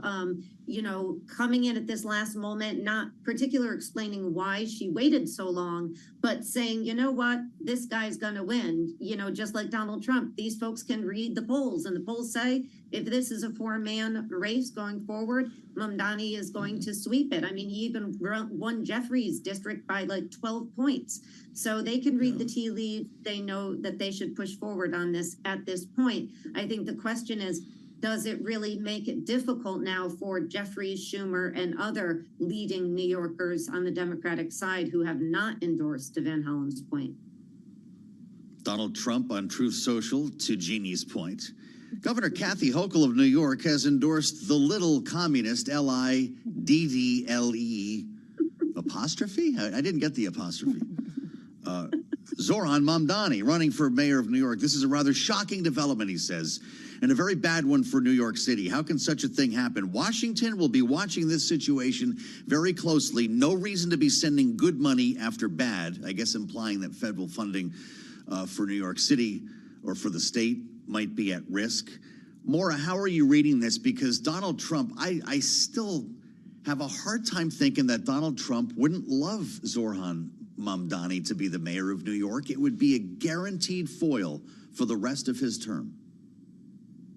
It's a little surprising given the fact that I equate what's happening in the Democratic Party under this Zohran Mamdani to be what happened to the Republicans when Donald Trump entered the race, when he decided to enter Republican politics, right? I mean, it's a real shakeup, and it's a decision for members to take a look and say, do I want to align myself with the unknown of Mamdani and with questionable things that he has said and done and things that, you know, he hasn't really defended very well. But do I see that as my political future? Kathy Hochul certainly does. Chris Van Hollen certainly does. And they've decided to double down with him. Kathy Hochul is looking at her own reelection. And even though just a matter of weeks ago, maybe even less, she said that it didn't really, you know, when asked about giving an endorsement, she says, well, it doesn't, you know, I represent all of New York. You know, I'm not even voting in that one. Referring to the mayoral race in New York City. So she brushed it off pretty, you know, clearly brushed it off. But now here she is with this piece coming out because she realizes it's tied to her own reelection, especially if Adams is out.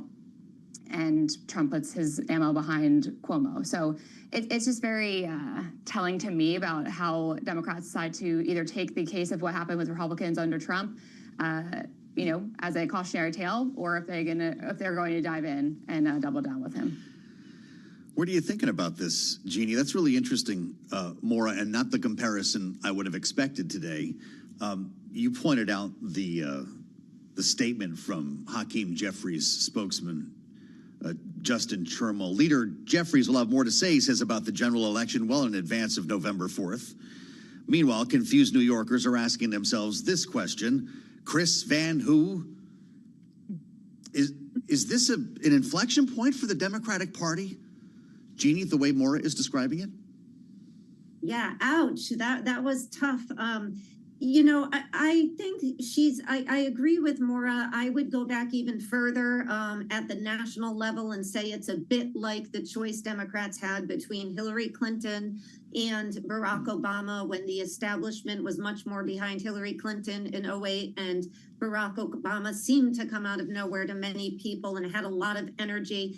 And whether you like Mamdani or not, he is a fabulous communicator. He's young, he's energetic.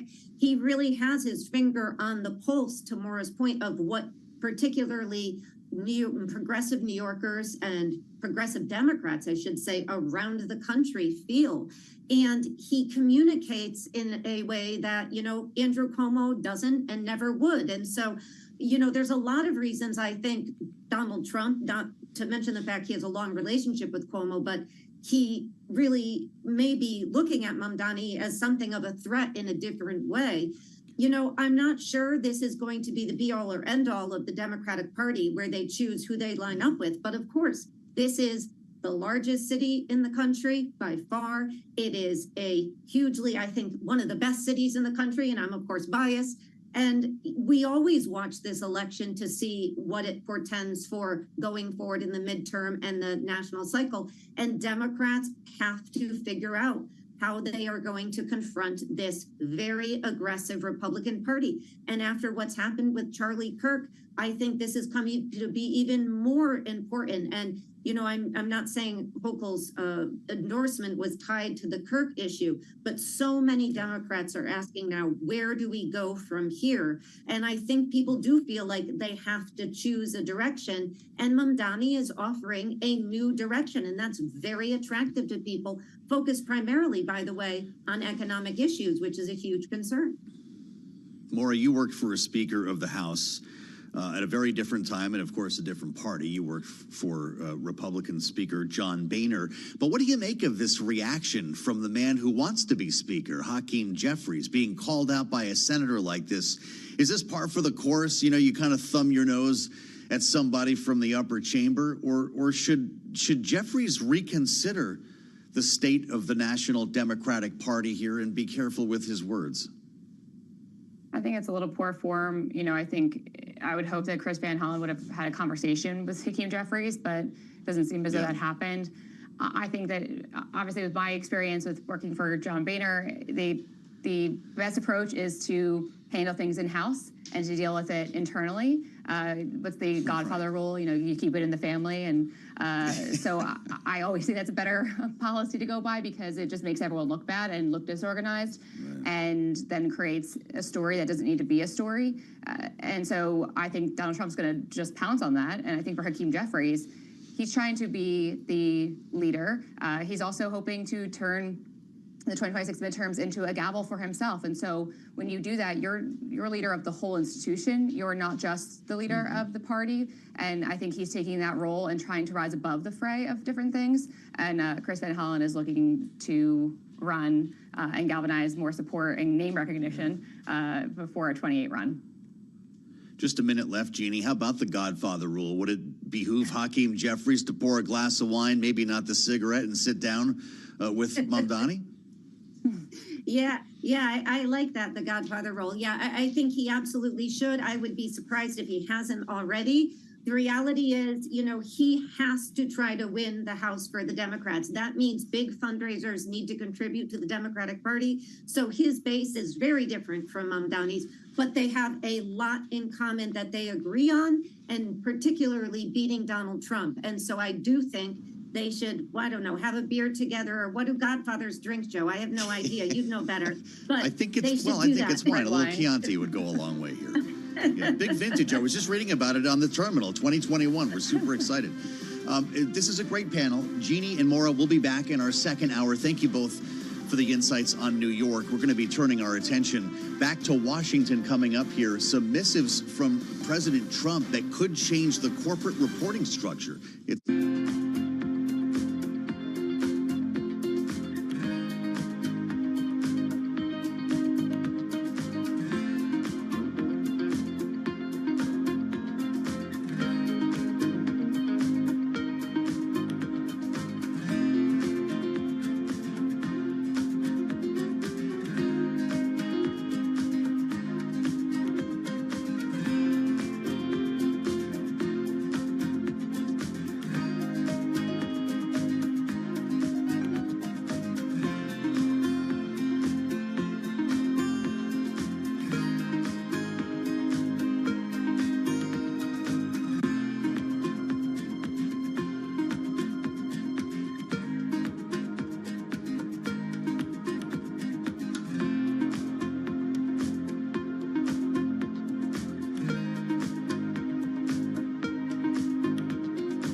From Washington, D.C., this is Balance of Power with Joe Matthew and Kaylee Lines. President Trump says twice a year is enough. Welcome to the Monday edition as the president urges the SEC to stop requiring quarterly earnings reports instead of, in this case, twice a year, despite the law that says otherwise. I'm Joe Matthew alongside Kriti Gupta, who's in for Kaylee today in Washington. Creedy, great to have you back with us here in the mix. This is something that may not work exactly the way the president wants to and could, in fact, require a change in the law. Is there a tariff story embedded in here somewhere that if this is a transitory story, maybe if you report 6 months instead of 3, gives you a little bit more time to work out those kinks? I don't know. Maybe. Just a theory. I like where you're going there. The president's making a lot of news, though, via social media. Also today announcing the framework for a deal to save TikTok. Yeah. He says young people are going to be very excited about this. We don't know exactly what the framework is, though, or how this is going to work. We don't know, but we do know that the last time we revisited this story, there were plenty of suitors. Yep. None, perhaps the richest man, I believe now, is Larry Ellison over at Oracle, right, which we know does the cloud or offers the cloud services for TikTok. So this is a market-moving story, not just one for the youth, as the president says. Well, that's a good point, although we may have to wait a minute. The president's heading to the UK tomorrow, and he's not going to be speaking with President Xi until Friday. So we could have a few days to wait to really find out what's under the hood here. Scott Bessent announcing the framework of a deal, and we'll see if it leads to something larger. We're going to get an update from Tyler Kendall at the White House coming up in just a couple of moments. Creedy and Mike Shepard will talk to us about the TikTok deal. Also, Henrietta Levin will help to put this all together for us as we seek some answers to a lot of questions today. Yeah, it's fascinating. This is the U.S. perspective. At the same time, in the last 24 hours, we've also heard that China, at the same time that they're talking about some deals, are also launching an antitrust probe on none other than NVIDIA. Yeah, I think there might be some negotiations underway now, and if everyone's trying to game the outcome. So we'll get to all of this, and there's, of course, stock reaction to what Creedy's talking about. We'll turn to Charlie Pellet for more on the markets right now. He's live at World Headquarters in New York. Charlie? Hi, thank you very much, and happy Monday to you both. Right now we have got the Dow Jones Industrial Average just turning lower, down 7, little change. Perhaps the key takeaway here at midday, but the S&P keeps on going higher. Another record there. NASDAQ also advancing, another record as well. Right to the numbers with the S&P 500 index at 6609, up 25 points. That is a gain of 0.4%. Dow Industrials down 7, little change. The NASDAQ Composite Index up 175, up by about 0.8%. Our Mag 7 Index is surging 2% right now. 10-year yield 4.03% with the 2-year 3.53%. Gold up $37 the ounce. Spot gold now higher by 1%, $36.81 the ounce. And West Texas Intermediate crude up 1%, $63.29 a barrel. Bitcoin right now at 114,700. Bitcoin down by 1%. Tesla CEO Elon Musk making news this morning, buying about $1 billion worth of shares, sending the stock soaring. According to an SEC filing, the billionaire bought the shares indirectly through a revocable trust on September 12th. The purchase amounts to a show of confidence in Tesla's prospects after a challenging first half of the year in which vehicle deliveries slumped 13% worldwide. The Tesla shares, they are surging now by 5.1%. Again, recapping, the Dow trading lower, S&P, NASDAQ, they are both at records, S&P up by about 0.4%. Balance of Power continues now. Back we go to Washington. Once again, your hosts, Joe Matthew and Creedy Gupta. All right, Charlie, many thanks. Charlie Pellet will be back in about 20 minutes with another look at Wall Street as we make our way through this Monday. Thank you for being with us on Bloomberg TV and radio. Connecting the dots between Washington and Wall Street, frequently our job today, and there's been a lot of news specifically coming out of the White House that has investors' attention. We're going to start talking in a moment with Mike Shepard about a potential TikTok deal, but it's in fact the corporate reporting structure, Creedy, that has people's attention today. Donald Trump on Truth Social suggesting that companies should only have to report twice a year instead of 4. I mean, this truly is a blast from the past. I think I was listening to you in your last hour. This is a law from 1934 where tariffs were very much in the picture, except going in the opposite direction. So I'm curious what prompted this latest move. The idea, of course, transparency. Investors want to have as much information as they can. But of course, in other cases, companies might have a different feel for that. But yes, it goes back to a law, 1934, and it's something that Donald Trump already suggested doing in 2018. The SEC began a review on this that brought us to this point now. And Tyler Kendall is watching this for us, live from the North Lawn of the White House with the latest on everything coming out of the administration today. Tyler, what do we know? Yeah, Hey, Joe. Well, you hit it. Really the big headline today coming from this post earlier this morning amid a slew of posts on Truth Social. But the one that caught our attention is President Trump saying that companies shouldn't be forced to deliver these earning reports on a quarterly basis, saying he prefers a 6-month schedule. Now, this proposal from the president isn't necessarily new. He did float it during his first term in 2018. And at the time, there actually was a public comment period put forth by the SEC, and our analysts point out that market participants actually said that they prefer the status quo, and ultimately any potential change didn't come to fruition. Our analysts at Bloomberg Intelligence, including our very own Nathan Dean, say that this does have a likelihood, though, and potentially could hit the books by 2027. Just looking at past views from the SEC chair, Paul Atkins, this does appear to be something that they could be open to, but any change wouldn't be immediate. And there's sort of two ways that they could go about this. One, what it could require Congress, but the other and probably more logistically feasible option would be that the SEC would have to approve this. They Republicans currently hold a 3-to-1 majority there, but this isn't something that President Trump could do unilaterally. But I will point out one really important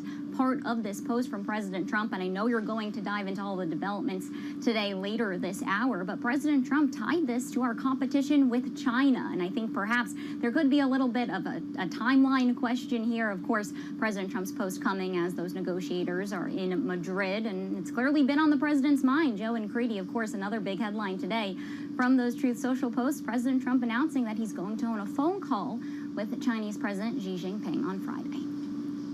Well, Tyler, one eye on China for sure, certainly until Friday, 4 days away. But let's talk about what's happening in the next 24 hours, and that's a Federal Reserve meeting. Is Lisa Cook going to be in that meeting or not? When do we find out, Tyler?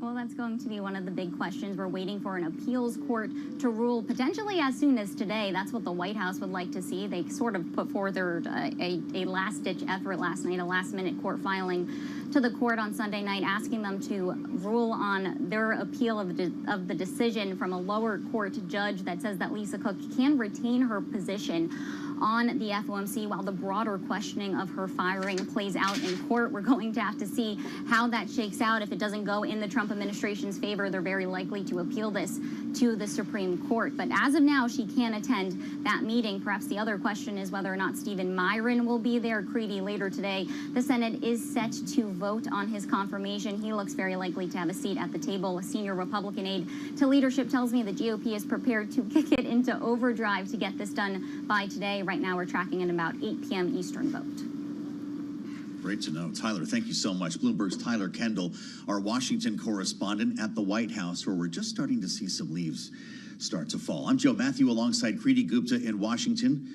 Keeping China in mind, we've seen a lot of headlines about TikTok. The president himself taking to Truth Social to talk about what could be the framework for a deal here, one that he was just talking about a short time ago, but it was the Treasury Secretary who actually hammered out this framework. He's overseas for talks. Let's listen to what Scott Besson said this morning.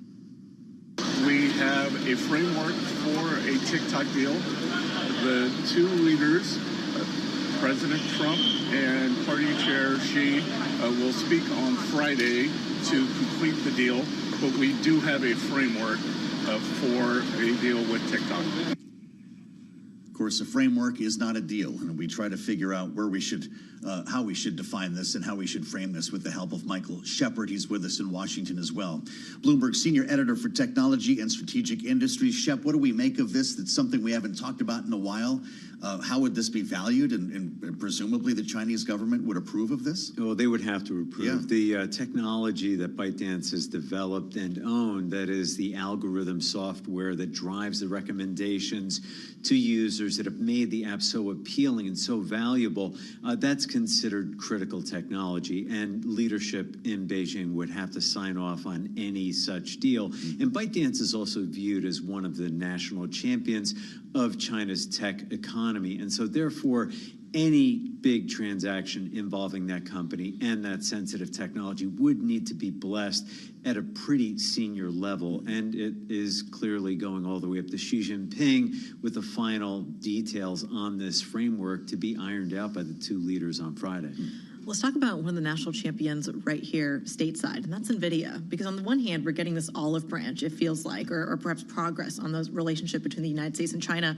On the other hand, an antitrust probe on NVIDIA. What do we make of that? Well, that is a big to be sure in this broader conversation about trade and the relationship between the U.S. and China. That on the one hand, while President Donald Trump is getting his wish for an agreement that would allow TikTok to continue operating within the U.S. and comply with the 2024 law that required the ByteDance to divest itself of those U.S. operations.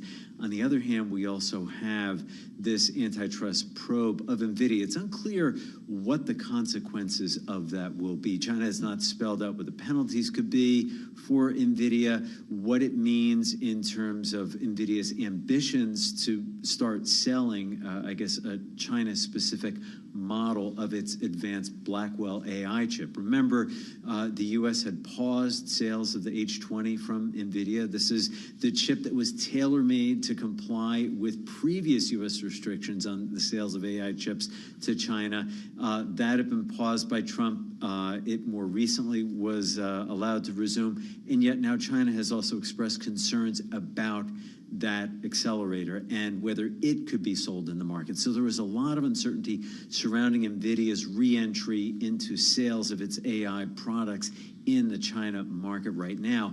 And that is going to be another factor in the talks between Xi and the president on Friday. You tend to think investors have high hopes for that meeting. Right now, NVIDIA is down 49 cents. It's been down fractionally all day. You'd think maybe, Creedy, that might have a slightly more meaningful move. We saw bigger losses in the pre-market. Mike Shepard, thank you so much, Shep, as always, for the update here as we seek insights from Henrietta Levin, the senior fellow with the Freeman Chair in China Studies at the Center for Strategic and International Studies. CSIS is with us right now on Bloomberg TV and radio. Henrietta, thanks for joining us as we look back at Donald Trump's post on Truth Social about China. He says the big trade meeting in Europe between the U.S. and China has gone very well. He talks about the TikTok deal in here without actually mentioning the company. He says a company young people in our country will very much want to save. And he says the relationship between the U.S. and China remains a very strong one. Is that how you see it? I may see a little more, let's say, dynamism in the U.S.-China relationship over strength. But thank you so much for having me. I think it is interesting. I mean, even when we think about how Secretary Bessent described exactly those trade talks, he seemed to say they didn't talk much about trade, that this was mostly about this TikTok framework deal. And even that alone speaks to, I think, some of the significant obstacles that stand in the way of a more stable U.S.-China relationship. Henrietta, Xinhua, a Chinese newspaper, had put out the idea that part of those trade negotiations was bringing down barriers of investment to Chinese investors. Is the United States ready for more Chinese investment when it's been such a sticking point up till now? Well, President Trump has expressed strong opposition and support for Chinese investment in the United States, at some times seeming to encourage Chinese investment and at other times describing it as a national security risk. And so I think that's part of why we're all watching so closely what this call between President Xi and President Trump that Secretary Bessent promised on Friday. If it happens, the Chinese have not confirmed it, but if it happens, that will be a very significant moment in the relationship because clearly Trump's mood, his perspective on his personal relationship with Xi can make a big difference in which direction he chooses to go among these somewhat conflicting China strategies that he seems to be pursuing sometimes at the same time. Well, I'm confused, Henrietta, because there was another Truth post from just 2 days ago in which the president of the United States called on European nations to stop buying oil from Russia. He says he's going to hold off on secondary sanctions until then. And in that same post, he says, I believe this plus NATO as a group placing 50 to 100% tariffs on China to be fully withdrawn after the war with Russia and Ukraine has ended will also be a great help in ending this deadly but ridiculous war. He goes on to say China has strong control, even grip over Russia, and these powerful tariffs will break that grip. Which side of his mouth is he talking out of here when he prepares to talk with President Xi on Friday? You can't have both, can you? It's a very difficult needle to thread. It is good to hear President Trump raising concerns about China's decisive role in Russia's ability to continue fighting the war in Ukraine. China's systematic support for Russia in terms of financial support, evading U.S. sanctions, economic support, its support for the Russian military as well. I mean, this is what Putin needs to continue replenishing his forces when he takes battlefield losses. And so it's an important issue. It's hard to know whether President Trump is making a serious push in the G7 on this. I tend to think if he was serious, he'd be talking about financial sanctions, especially on Chinese banks, measures the Europeans have already started to move ahead with, those banks that are responsible for actually processing the transactions that allow Chinese goods to get to the Russian military. I think that would be a really important step.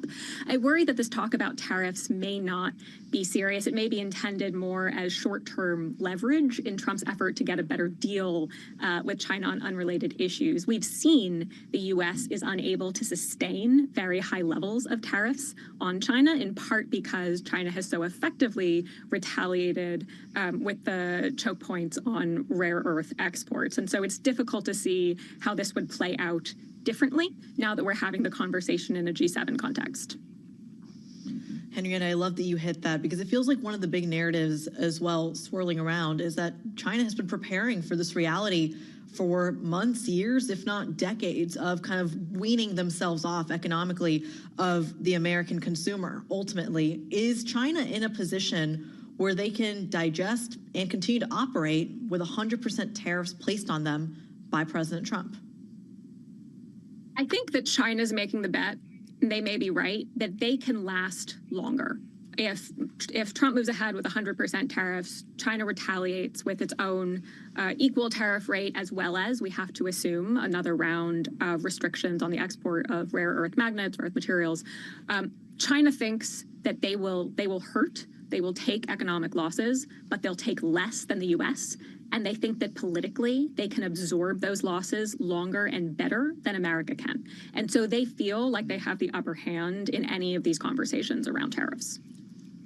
Assuming this meeting takes place on Friday, how low should our expectations be? Always low. But it's still important. Whenever the leader of the United States and China speak, that's an important moment in the relationship, especially now that President Trump has taken such a personalized approach to U.S.-China relations. And of course, President Xi, for his part, has assumed an unprecedented degree of power within the Chinese political system. So it's important that they talk. It will also be interesting to see how they both describe what was discussed. We remember the last time Trump and Xi spoke, the readouts from the two sides looked like they were referring to totally different conversations. And so that said to me that even though, it's good that they're talking, if they don't agree what they're talking about, that itself can become a point of tension down the line in the relationship. It's really great to have you with us. Henrietta Levin, Senior Fellow, Freeman Chair in China Studies at CSIS.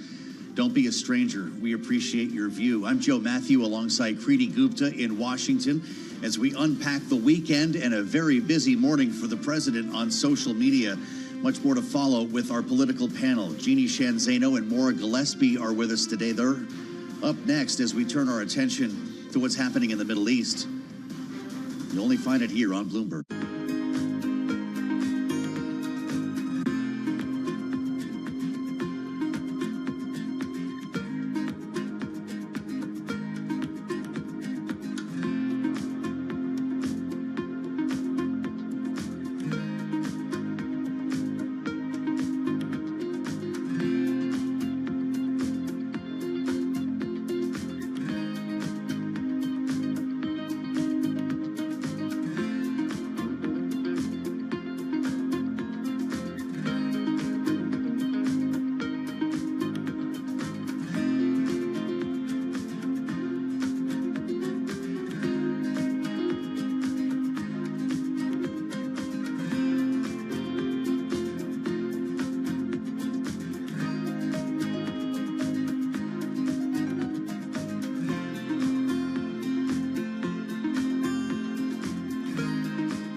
It's 121 on Wall Street. We do check markets all day long here at Bloomberg. The Dow lower, S&P well off session highs, still in the green, trading at a record. NASDAQ is also at a record right now. Here's where we stand. Dow Industrials down 34, down 0.1%. S&P up 20. That is a gain of 0.3%, while the NASDAQ Composite Index is up 160, an advance of 0.7%. Our Mag 7 index up now by 1.9%. Tesla leading the way higher there. Tesla shares, they are surging 5.3%. 10-year 4.02%, with the 2-year currently yielding 3.53%. Gold is up $36 the ounce. That's an advance of 1%, $36.79. West Texas Intermediate crude up 1%, $63.33 for a barrel of WTI. Right now, we've got Bitcoin lower by 1%. Bitcoin 114,720. Google shares are pushing higher. Alphabet, right now we've got Alphabet up by 3.3%. Now has a market cap of just over $3 trillion. The stock has soared more than 70% off its April low. Alphabet joins a short list of other companies valued above $3 trillion, with NVIDIA, Microsoft, and Apple as the only other publicly traded stocks above that level. Again, Alphabet shares up now by 3.3%. Alphabet 249.45. Among some of the other names I mentioned, NVIDIA down 0.3%. We've got Microsoft up by 0.5%, and Apple is advancing now by 0.7%. Locomotive engineers for New York's Long Island Railroad have approved a potential strike in a fight for higher wages, inching the nation's largest commuter rail line closer to a shutdown. On the topic we're covering right here on Balance of Power, President Trump says he will be speaking Friday with Chinese leader Xi Jinping. I'm Charlie Pellet. Balance of Power continues right now. Back we go to Washington. Once again, your hosts, Joe Matthew and Kriti Gupta. Charlie Pellet, thank you as always. We'll get back to Charlie in about 20 minutes for the latest on the Monday trade. Indeed, I'm Joe Matthew alongside Kriti Gupta in for Kaylee Lines today on Balance of Power on Bloomberg TV and radio, unpacking a lot of headlines. It's been a pretty busy Monday here in Washington, D.C., even as lawmakers prepare to get back to work here. The president has been feeding the beast.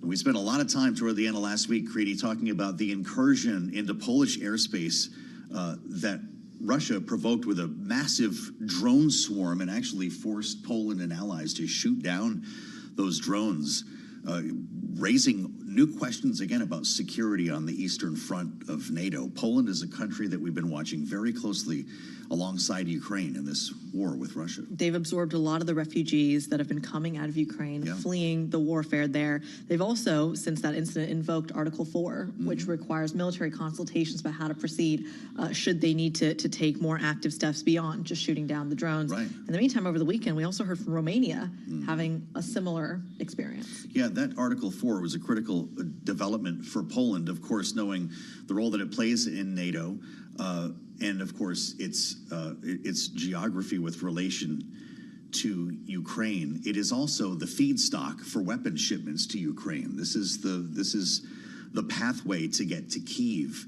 So we think about Poland in a certain regard when it comes to geopolitics, but when it comes to economics, this is a really interesting piece here that Matthew Winkler has put together on the terminal. Poland is becoming a pillar of the economy in Europe. The headline, Poland's economy defies Putin's threats. Matthew Winkler, editor-in-chief emeritus of Bloomberg News, is with us right now to talk about it.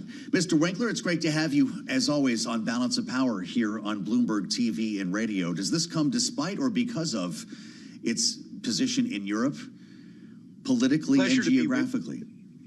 Well, pleasure to be with you. And the reality is that if you want to understand Poland's ascendance, it's really a validation of the single market, the European markets, free movement of goods, capital, services, people between the member states. And the country's resilience, and you know the history, several partitions, many occupations. But today, Poland is really a data-driven rebuke of all the anti-EU groups that paved the way for Brexit in 2016. And interestingly enough, since that referendum in 2016, Poland actually has become the juggernaut that you referenced among the 26 members of the EU. And that, of course, was when the UK voted to leave the EU. And what has happened since is that the Polish economy has accelerated. For what it's worth, for the first time ever, this country of 38 million people, 915 billion in gross domestic product, that's dollars, it's going to expand 3.3% in 2026, 3.2% in 27. That's according to the Economist forecast compiled by Bloomberg. Whereas the EU GDP on average will show gains of 1.4% and 1.7%, and Russia's even behind that considerably. So Poland stands really out.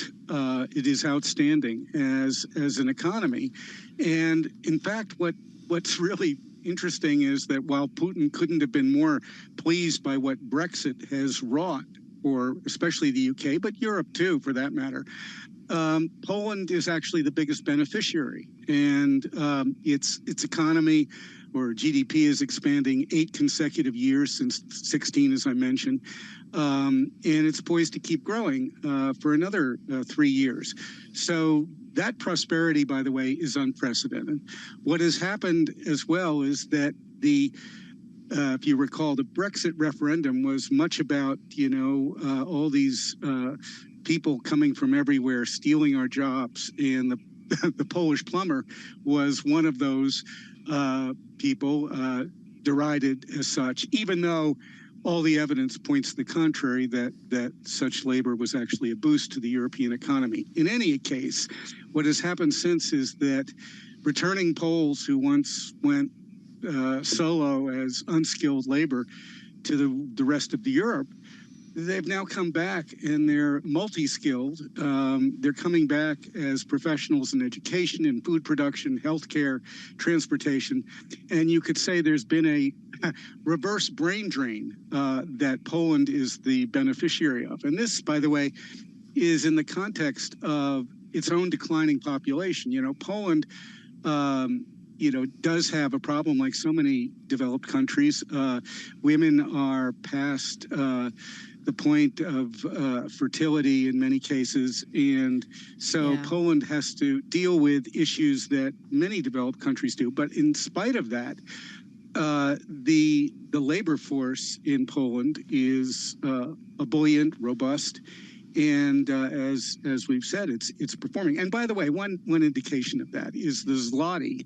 The Polish zloty is the best performing currency among 23 most traded in emerging markets. It's appreciated 14% against the dollar since Russia invaded Ukraine on February 24th, 2022.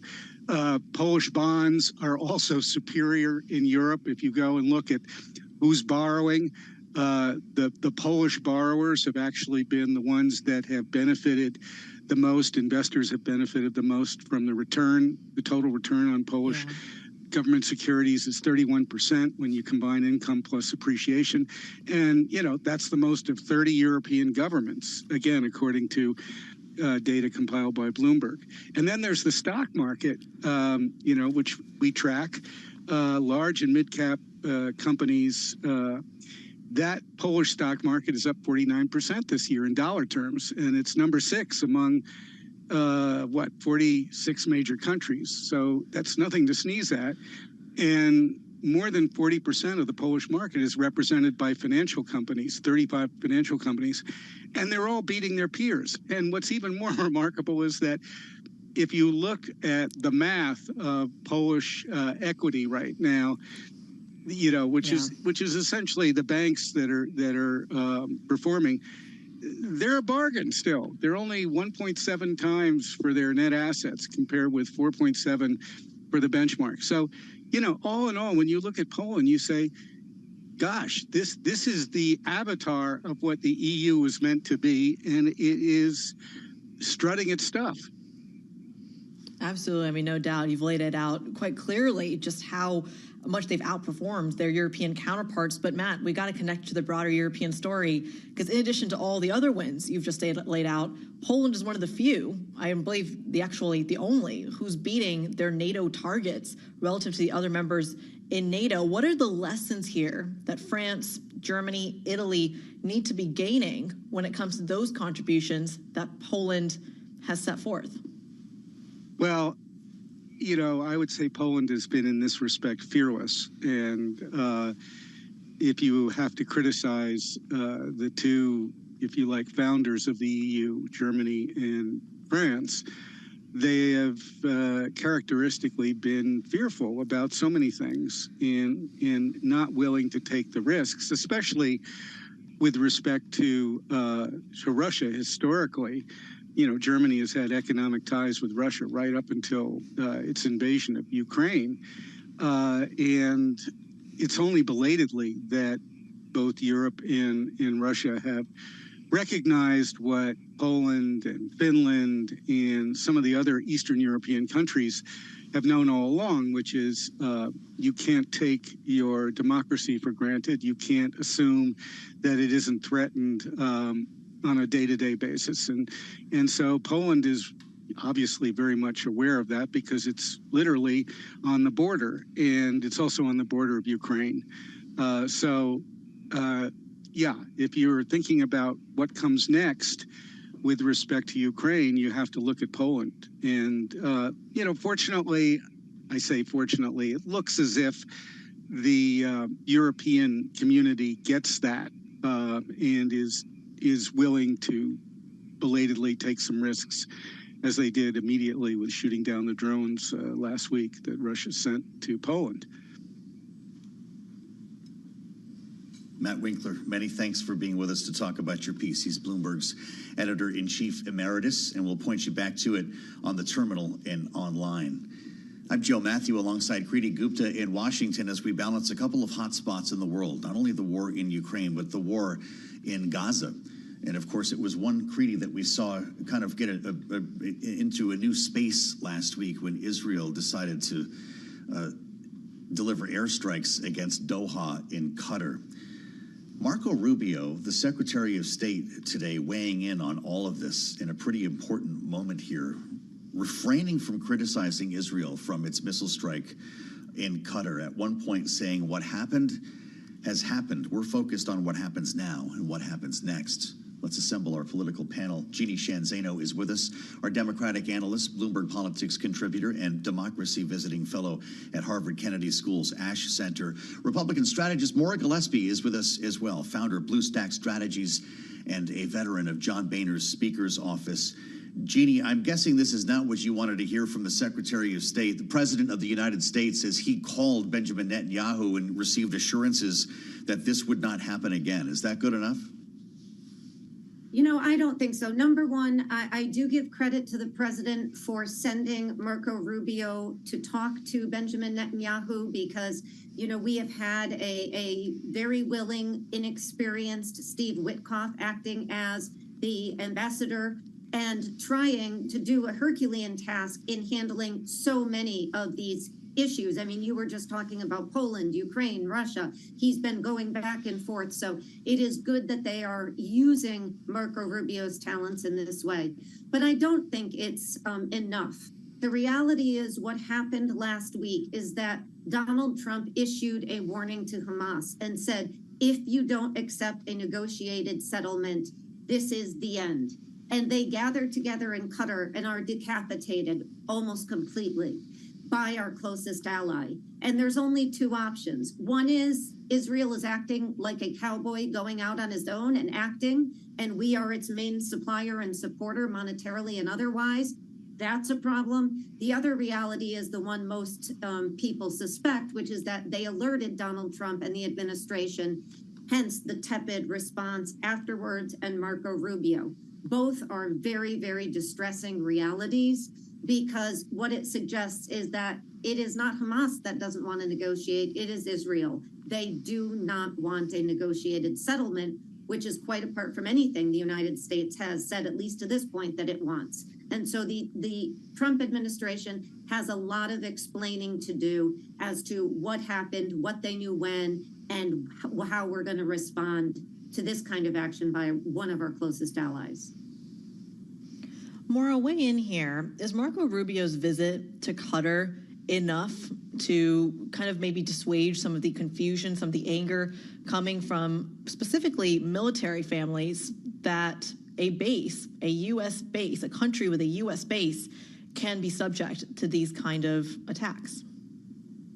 I think Marco Rubio's presence, as Jeannie mentioned, it provides a more stabilizing impact than having the envoy of Steve Witkoff, who has just been all over the map, quite literally, just talking with Putin and talking with Israel and just all the various rooms that he has been in and having conversations. I think it's helpful to have somebody who, like Marco Rubio, who is a more stabilizing presence and has a better handle on the issues, quite frankly. And so that's a helpful point there for the administration to say, hey, listen, we're gonna listen. We hear you. This is concerning for us, for military families. This certainly wasn't something that we wanted to happen, X, Y, Z. But I would say also, on the point about negotiating with Hamas, I mean, Hamas does a lot of these things to make the rest of us think that Israel is the monster, right? This is part of their tactics. And when I think about those hostages that have been there and those who were killed on October 7th, it's really hard to understand how not to understand that Israel is having a hard time trying to negotiate with a terrorist organization that has created such chaos in this world and has used their own people as pawns, as shields, and has starved them to their own benefit because they know that's the only negotiating tactic that they have. So I think this is a bigger issue. There's more factors at play here than simply the optics. To what extent was a ceasefire delayed by that action last week, Jeannie? Oh, I think dramatically. Who can they now negotiate with if they want to? I'm struck, and just thinking about over the weekend, Representative Mike McCall, a Republican, saying he is stepping down. And in his statement, after his statement, rather, he went on one of the Sunday shows and warned about the World War III version of what can be happening when you take into account what's happening in the Middle East, what's happening in Ukraine. So these are very scary times. If we want a settlement, we have to depend on our closest ally in Israel to be doing that in good faith. And it is hard to believe at this point that that is what they were doing when they attacked Qatar and well, not attacked Qatar, but attacked Hamas in Qatar. And as Preeti mentioned, so close to a U.S. base. So very concerning and puts us much further away from peace than we would otherwise be at this point. Maura, we're a few days away from a phone call between Donald Trump and President Xi Jinping of China. I'm curious, do you think the developments in the Middle East and this latest strike into Qatar will show up and be prominent on that phone call? I don't think it serves China to bring it up because China's playing a game with the United States that, unfortunately, we have not really wrapped our heads around quite yet, especially when it comes to how we use our U.S. diplomacy. When you talk about foreign aid, and I know that Republicans have had issue with it, but when you think about it as a tool, as an art of diplomacy and as a tool of diplomacy, having a gap there and having a vacuum for people like China to swoop in and show that they are the leaders, that they are the number one ally that countries should be seeking out because they're going to step in and help, that's a concern for the United States. And so the more chaos that is sown around the world, China actually benefits from. They succeed when the rest of us are in chaos in the throes of it. So I don't see how this conversation would then lend itself to them wanting to help. In terms of us, they may want to go insert themselves into areas where there is hopelessness and provide the foreign aid that we have taken out, but it's only for their own advantageous, positioning in the world stage. It's not about anything else other than that. Really interesting conversation with Jeannie Sheehan Zaino and Maura Gillespie. We thank you both for a great panel. Bloomberg Politics contributor Jeannie Sheehan Zaino, Maura Gillespie at BlueStack Strategies. We thank you, as always, for the insights. We'll have another panel for you tomorrow. Helping us understand and hash out the news of the day, helping us understand the markets right now is our good friend Charlie Pellet. Let's go to World Headquarters in New York for the latest on the Monday trade. Charlie, where should we start? Right now, we got a lot of moving parts. However, the Dow, the S&P, NASDAQ, all advancing on this back-to-work Monday. It has been a rocky session for the Dow, swinging between gains and losses. Right now, though, up 34, up 0.1%. S&P on track for a record close, up 27, up 0.4. We've got NASDAQ up 173, also at a record, up now by 0.8%. Your 10-year 4.02% with a 2-year 3.53%. Gold up 1.1%, 36.81 the ounce. West Texas Intermediate crude up 1.2%, 63.44 a barrel. And Bitcoin now down 0.8%, 114,915 on Bitcoin. Bottom line here, stocks higher and trading at a record. Balance of Power continues right now. Back we go to Washington. Once again, your hosts, Rudy Gupta and Joe Matthew.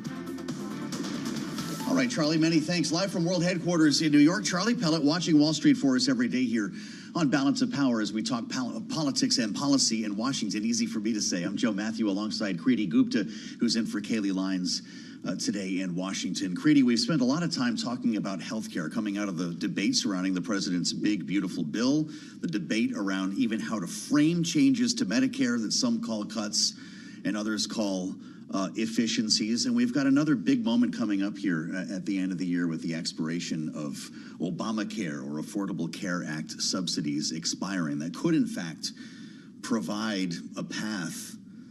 I know I'm reaching a little bit further here, but a path to a deal, and to fund the government. We've asked a lot of lawmakers about this over the past couple of weeks, and we wake up this morning and read the tip sheets, and people seem to think that we're going to have a shutdown. But if there is some common ground found following the rescissions and all the rest of the things, it might in fact be the subsidies for Obamacare. Yeah, the extension's there, but is it enough to have an extension beyond even just the winter, which is what we're eyeing here? Sprinkled on top of all of that is just where we get our healthcare guidance from. Well, that's for sure. And recalling the testimony from RFK Jr. recently, that was a big part of the conversation here in Washington, which is why it's a pleasure to introduce you to Paul Markovich. It's a conversation that we've been looking forward to here on Balance of Power. He's the Chief Executive Officer, President of Ascendian, which just announced its formation as the parent company for Blue Shield of California. Paul, it's great to see you in our studio. Thank you for coming in. Joe, Creedy, thanks so much for having me. Well, there's a lot that we could talk about here, and I'd like to just start broadly with your parent company here now aiming to cut bureaucracy and cover more people. Mm-hmm. Is that in line with the goals of this Department of Health and Human Services? I think that it is. I mean, I think what I see from this group, I give them high marks for urgency and ambition, particularly when it comes to technology. We're seeing a lot of initiatives coming out of that agency trying to drive the adoption of technology. And I think with that has the opportunity to reduce a lot of the administrative bureaucracy and burdens that we face day to day, and to help us save some money. In the last, I want to say, month or so, we heard about the formation of the West Coast Alliance, several states that are talking about providing healthcare policy as a alternative to what we're hearing out of Health and Human Services here in Washington. Is that where you're deriving your healthcare policy from? Well, when it comes to things like vaccines, which is what they're focused on right now, nonprofit Blue Shield of California is going to follow state law. And state law right now is really clear that there's a whole series of vaccines that are covered, and that will include COVID when the governor signs a bill that just passed the legislature on that front. So I think irrespective of that coalition, California has been pretty clear, at least when it comes to vaccines, on what health plans need to cover and don't. And we will always follow the law, both federal and state law. It'll be interesting to see how this coalition evolves and the other kinds of issues that may come up along the way. It's a little hard to predict, but right now it's really focused on vaccines. I mentioned the expiration of Obamacare subsidies. Your largest business, Blue Shield of California, as we mentioned, signed on with a group, Keep Americans Covered. Mm-hmm. And you were out with a letter, in fact, in August, warning of the healthcare cliff, as some are now calling it, if Affordable Care Act credits are not extended. Where's your head on this right now? The debate is underway as we speak. Do you think they will be? What would happen if they were not? Well, I would love to have a crystal ball and be able to predict what's going to happen. I think I don't know what's going to happen. I think there's enough, there's a really intense dialogue, I think, going on both sides of that question. From our vantage point, like, we're a nonprofit, mission-driven organization. We would like to see everyone covered. We talk about creating a healthcare system that's worthy of our family and friends and sustainably affordable for everyone. And so anytime I think you're reducing the amount of subsidy that anyone receives to help pay for healthcare, particularly those of lower income, you're going to end up losing people from coverage if you do. And there's just no getting around that equation. The problem right now is just healthcare is just too damn expensive. I mean, it costs so much money that the average American simply cannot afford the average premium without a subsidy. Wow.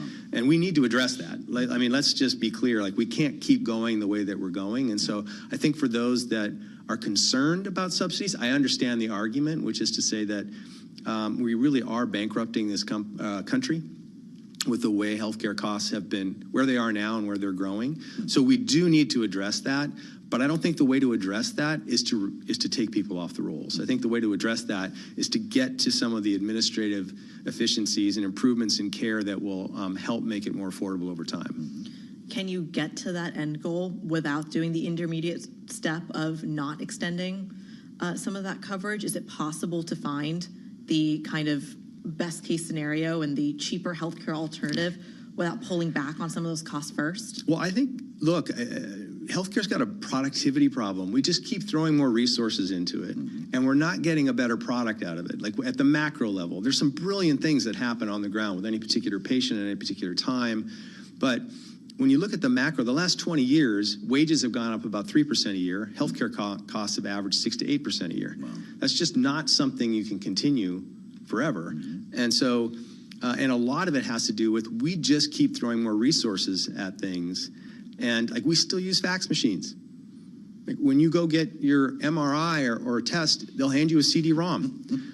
I mean, there's a reason this administration has a kill the clipboard initiative, because we're still using clipboards to fill out information. How many times when you go to a hospital, as I do with my son, who was in the emergency room a few months ago with appendicitis, get asked the same question 6 or 7 times. And so a lot of this is just, it's not necessarily even about the clinical care. We're massively inefficient from an administrative standpoint, and there's no reason, Creedy, to your question, that we can't pass a law that says every American ought to have access to a comprehensive real-time digital health record on their phone or their favorite tablet. They do it in every other aspect of their life. That can lead to huge efficiencies administratively, not to mention a way better experience for the average American. Interesting. As a parent who's brought a child to the ER with appendicitis, I see you, and I hope everybody's okay. You've said a couple of things, including healthcare bankrupting America as we know it at some point here in the future. And it brings me to the fireside chat that we saw you deliver at the America's Health Insurance Plans lobbying group here. You talked about a cliff, separate from the Obamacare cliff that people have established at the end of the year. You said, we don't know how far away it is. We just don't know when we're going to fall over the edge. Let me put it another way. Your business in healthcare is not sustainable if the industry is not sustainable. If that's your perspective, who's to blame and how do you fix that? Is it possible to avert the cliff? It is possible to avert the cliff. I think everybody is a part of the problem and everybody's a part of the solution. Wow. Health plans, hospitals, physicians, pharmaceutical companies, everyone in the industry right now are not doing all the things that they should be doing, and yet they're also doing some things that are really contributing positively. At the end of the day, this system is fundamentally flawed. We pay by the volume, and we pay for volume. If you're going to get paid as a physician, you have to see people and have office visits, or you need to do surgeries. If you're a hospital, you need to keep people in the hospital or have them use the different services. If you're a pharmaceutical company, you need to get, like, everything's about volume, and so we churn out as more volume, but not necessarily better outcomes. So that system needs to shift. There's 3 things that need to happen. We need to pay people differently so that we're paying for outcomes, better healthcare, not more healthcare. We need to make it digital and simple, like I mentioned before, and take a lot of administrative cost out of the system. And then finally, we need to truly personalize it. And I do think that there's both technology and other processes that can help us do that today. You mentioned some of the pharmacies as perhaps one component of the issue. It's been brought to our attention that you have recently cut CVS Caremark from your business and are purchasing directly from drug manufacturers. Can you just explain the logic of that move and why more of your peers in the space aren't doing the same? Well, this space is the classic example of more is better as opposed to better is better, because you have a situation where there's multiple players in the distribution system between the pharmacy manufacturer and the patient, and they all get paid more money when we sell or administer a higher volume of more expensive drugs. So guess what we do? We sell a higher volume of more expensive drugs. Great example, Humira is an injectable drug that's used for things like rheumatoid arthritis. It is the single drug in 2024 that Blue Shield of California spent the most money on. It lost its market exclusivity in early 2023, which meant that companies could offer what are called biosimilars that could effectively do the same thing because there was no longer a patent exclusivity on that drug, and potentially introduce competition, which they did.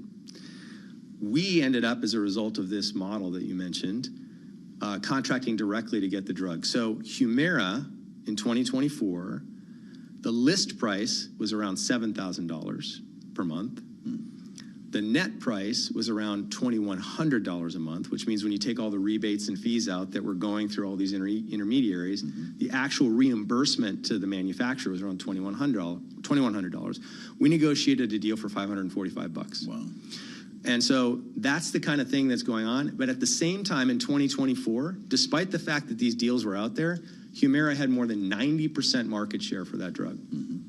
And that's because all the players were getting rewarded for selling and administering a more expensive drug when there were less expensive options available. What do you do with GLP-1s?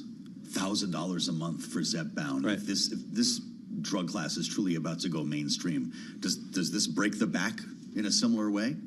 Well, it's just too expensive right now. I mean, it's when you think about it, and I was talking to a group of drug manufacturers recently about this. Like the average total insurance premium per person that Blue Shield collected for people that get their insurance through their employer in 2024 was around $330 a month. Okay. This drug is being priced at more than that per month for one patient. So there's simply no way economically that you can cover the drug at that price for all the people that would like to get access to it. And keep it economically sustainable. But to me, this is an opportunity. This is an example of an opportunity to say, well, let's think about a different payment model. If we were to think about a way to pay the manufacturer to actually help people lose weight and get healthier and get their costs down, as opposed to every time you sell a pill or an injectable, you get more money, then there's a way for them to get rewarded financially for helping, but only when they help people actually get healthier, when they help them lose weight. Because one of the challenges we've seen with these drugs is not just their total cost, but there's a lot of people that start on the drug and then come off, and then they don't get the benefits of it. So you get the cost up front, you really don't get the benefits of it in the system, and ultimately what you're looking for is these drugs they're incredible innovations. They have a tremendous potential positive impact on healthcare for people. We want people in the right circumstances to access them, but we want them to get the benefit of it. Really interesting. This is a story that's not going away. Paul, and we'd love to stay in touch with you on this. Thank you for coming to visit us. Paul Markovich, the company is Ascendian. He is president and CEO, and we learned a lot today. Creedy, when it comes to all of these issues, we still have to figure out this Obamacare expiration at the end of the year. It's, as Paul mentioned, in the throes of debate on Capitol Hill right now. Not to mention that, plus there's always a tariff question. A lot of these drugs that Paul's just talking about, they come from Europe, they come from Switzerland, they come from India, they come from Denmark. The president's still promising pharma tariffs. We haven't gotten there quite yet. But we will meet you back, hopefully with more information, back here for the late edition of Balance of Power. It starts at 5 p.m. Eastern Time alongside Creedy Gupta. I'm Joe Matthew. We'll see you then, only here on Bloomberg TV and radio.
This is Bloomberg Business Week Daily, reporting from the magazine that helps global leaders stay ahead, with insight on the people, companies, and trends shaping today's complex economy, plus global business, finance, and tech news as it happens. Bloomberg Business Week Daily with Carol Masser and Tim Stenivek, live on Bloomberg Radio, television, YouTube, and Bloomberg Originals. All right, everybody, a very happy Monday. Carol Masser, Tim Stenivek, live here at Bloomberg headquarters in New York City. It is a new trading week, and as Tim mentioned just a moment ago, stocks and bonds both are higher. I think there are sure things in life, and then there are, kind of sure things that maybe aren't so sure. But it does feel like it's pretty sure when it comes to a Fed rate cut come Wednesday. Well, I was going to say the sure thing this week, Carol, is that the Fed is going to meet. I think we can just leave it there. And you we don't can think be it's sure that they're going to cut rates? I think it's sure. I think the big question is what does the dot plot look like, and what do things look like for the remainder of the year and into 2026? That's the big question. All right. I will say, though, for certain, there's a lot coming at investors this week. Just check it out, folks, because it is a lot of central banks meetings coming at investors this week. Of course, on Wednesday, we have the decision by the U.S. Federal Reserve. Also on Wednesday, you have the Bank of Canada. Thursday, you have the Bank of England. And then Friday, the Bank of Japan. And that's not all, Tim, because you have some things also going on that are going to impact the narrative. Yeah, the Senate expected to vote tonight on President Trump's nomination of Stephen Myron to join the Federal Reserve. We'll get retail sales also tomorrow, the Fed decision on Wednesday, of course. And then Friday, Carol, a big, I don't want to say meeting, but conversation between Xi and President Trump. Already exhausted, just thinking about it. All right, so over the next 60 minutes, we want to get into the composition of the Fed, who's in, who may be out. We're going to talk about the case that one of our guests has for making a Fed rate cut at each of the next 5 meetings, including the meeting this week. Also, on that call on Friday, the tangled web that is U.S.-China relations. And speaking of tangled webs, AI and its cozy and contentious relationships. We're also going to talk the big money of sports with the CEO of Blue Crow Sports Group. All of that to come. First up, though, let's get a check on the trade with Charlie Pelle. Thank you very much, and here's what's going on. The Dow, the S&P, NASDAQ, all pushing higher right now. We are on track for a record close here, depending on what happens over the next 2 hours. Keep it locked into Bloomberg Television and Radio. We got you covered with the S&P right now at 66.13 on the S&P, a gain of 28 points, again, a record up 0.4%. The Dow has been swinging between gains and losses, higher now, up 26, up by just under 0.1%. The NASDAQ Composite Index up 186, up by about 0.8%. The 10-year 4.03%, with the 2-year 3.53%. Spot gold is up $38 the ounce, up 1.1%, 36.81. And West Texas Intermediate crude up 1%, 63.32 for a barrel of WTI. And Bitcoin right now down 0.5%, 115,238 on Bitcoin. So Wall Street's kicking off the week with gains. Traders see a Fed rate cut on Wednesday as a sure thing, while awaiting validation from officials on bets for a series of reductions extending into next year. Tesla CEO Elon Musk buying about $1 billion worth of stock, sending shares higher. Tesla is advancing right now by 4.4% off session highs, a member of the Mag 7 index. That index up by 1.9%. Again, recapping, S&P 500 index up 0.4 for on-demand news 24 hours a day. Subscribe to Bloomberg News now wherever you get your podcasts. I'm Charlie Pelleton. That is a Bloomberg Business Flash. All right, folks, you are set on this Monday. All right, so it's a big Fed decision on Wednesday. You kind of know that in a big way. What we don't know for certain is kind of who might be at that meeting of the Federal Reserve, because, Tim, we've got President Trump asking a U.S. appeals court to let him fire Fed Governor Lisa Cook over allegations of mortgage fraud. That could come at some point today, so we're watching that. Meantime, the Senate is expected to vote tonight on Stephen Myron's nomination to join the Federal Reserve. With more, we head to Bloomberg News Bureau in Washington, D.C., and to Bloomberg senior reporter Zoe Tillman, who covers law and politics, which, yes, means that she has been super busy and was busy over the weekend, I can imagine. Zoe, we spoke with you when you were here in New York on Friday. You were in our studio. You gave us an idea of what to be on the watch for over the weekend as we do head into this week and that Fed meeting beginning tomorrow. What can you tell us now about whether or not Lisa Cook will be present and be voting at tomorrow's meeting? I don't know.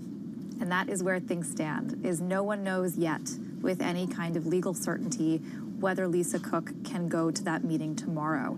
The U.S. Court of Appeals for the D.C. Circuit set a very fast timeline for both sides to file briefs after a district judge here in Washington said that the effort to fire her was, likely unlawful, likely violated her due process rights. And the D.C. Circuit asked for briefing by Sunday. That wrapped up over the weekend, and we are now on watch for a ruling. Also with the knowledge that especially if the Justice Department loses at this stage, there is still a very good chance, even with the hours ticking down, that they could ask the U.S. Supreme Court to intervene before tomorrow morning. Oh my God, could all of this ultimately get done before tomorrow's meeting or the beginning of that two-day meeting by the Federal Reserve, FOMC? As we've seen this year in, the 24 or so cases that have come up to the justices related to President Donald Trump's policies, the court can act quite fast. We've had, overnight, over the weekend, rapid fire cases involving immigration decisions, imminent deportations, folks about to be put on planes. The justices can act quickly when there is a demand for them to do so. They don't have to do anything here. It certainly could be the case that the circuit enters an order. The Justice Department asks the justices to intervene, and they do nothing. They kick the can down the road. They could issue what's known as a sort of administrative stay, which does something in the meantime without signaling necessarily what they'll do long term. There are a couple options for them to act.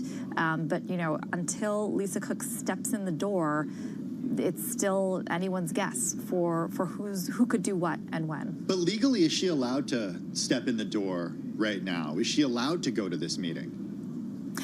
As of now, there is an injunction from the district court judge, and that is the operative court order right now that says that the effort to fire her, Lisa Cook has not conceded that she was fired, but that the effort to oust her was not legally valid or likely not legally valid, that this idea that she must be fired for cause, which is part of the Federal Reserve Act, that the conduct the administration has accused her of, which relates to allegations of mortgage fraud that she has denied, that none of that is what is meant by for cause, that it has to really do with conduct in office related to an inability or a deficiency in how an official is doing their duty, not to something that happened long before they were even in office. The judge said that doesn't pass muster, and giving her notice purportedly by sending posts on social media of the allegations, of the intent to fire her, is not due process. So failing on multiple fronts legally. So that injunction is currently the only order that we have right now, barring that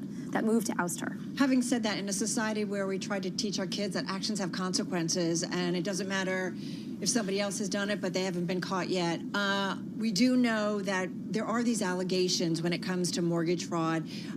There was some news, I guess, over the weekend that came about how Lisa Cook described this disputed Georgia property as a vacation home. These were documents viewed by Bloomberg News. So what do we know maybe more about actually the case itself and the allegations of whether they are accurate or maybe not?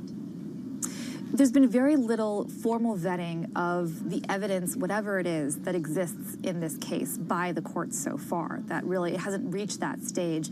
But certainly we know that, my colleagues here at Bloomberg have seen documents that show she did list it as a vacation home. The primary allegation is that she had two properties that were allegedly listed as primary or principal residences, which when you do that get you better terms on a mortgage, and that's why you can't have multiple versions of that. Why haven't the courts looked at the evidence? For me, it's that's my question too, Carol. It's like, yeah. Wouldn't you do that?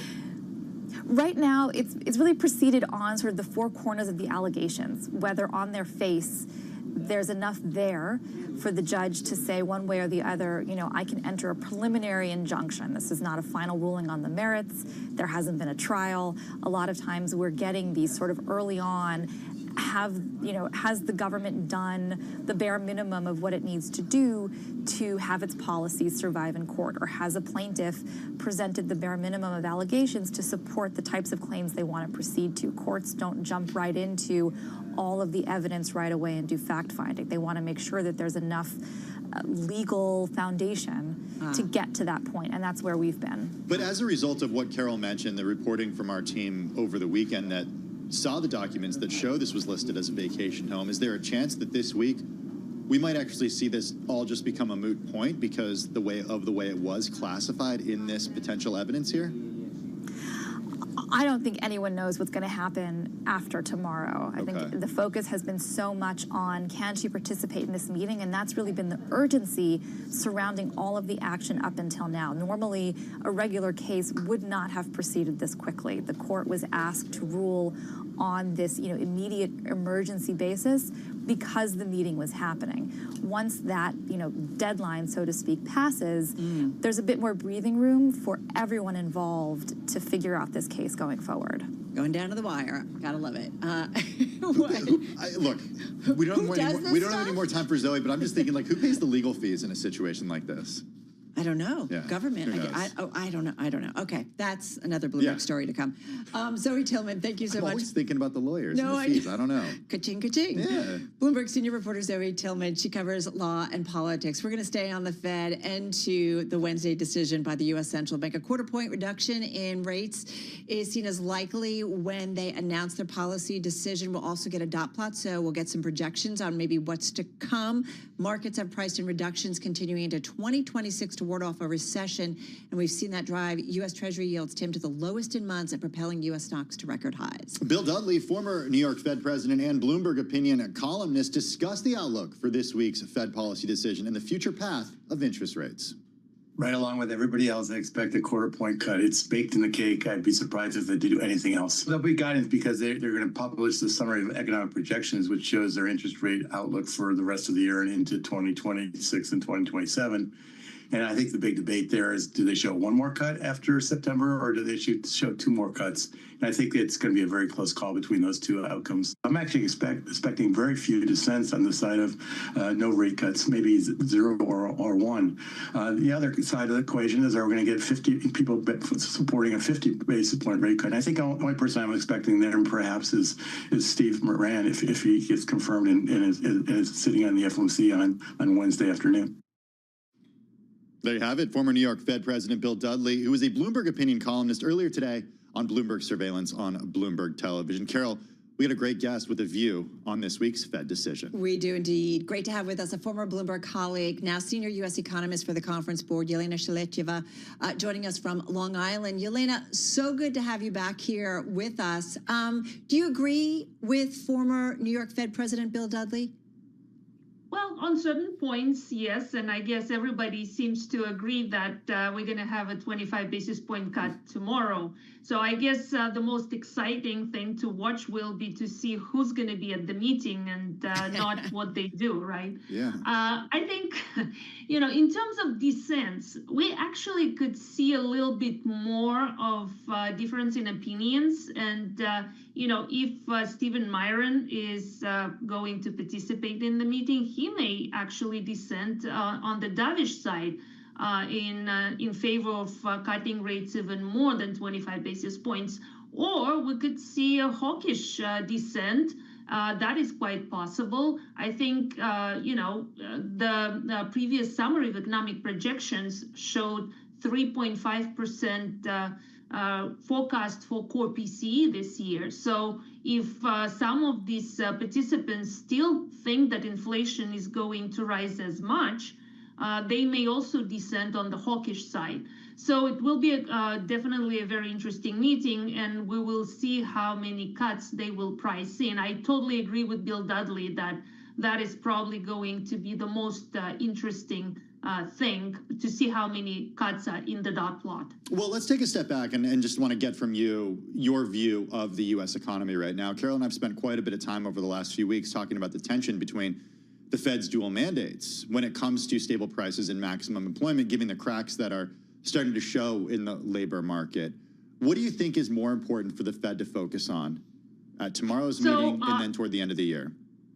Totally. I think that's exactly the thing that we are watching. So now the mandate is pretty tricky to follow, right? So the two goals are in conflict.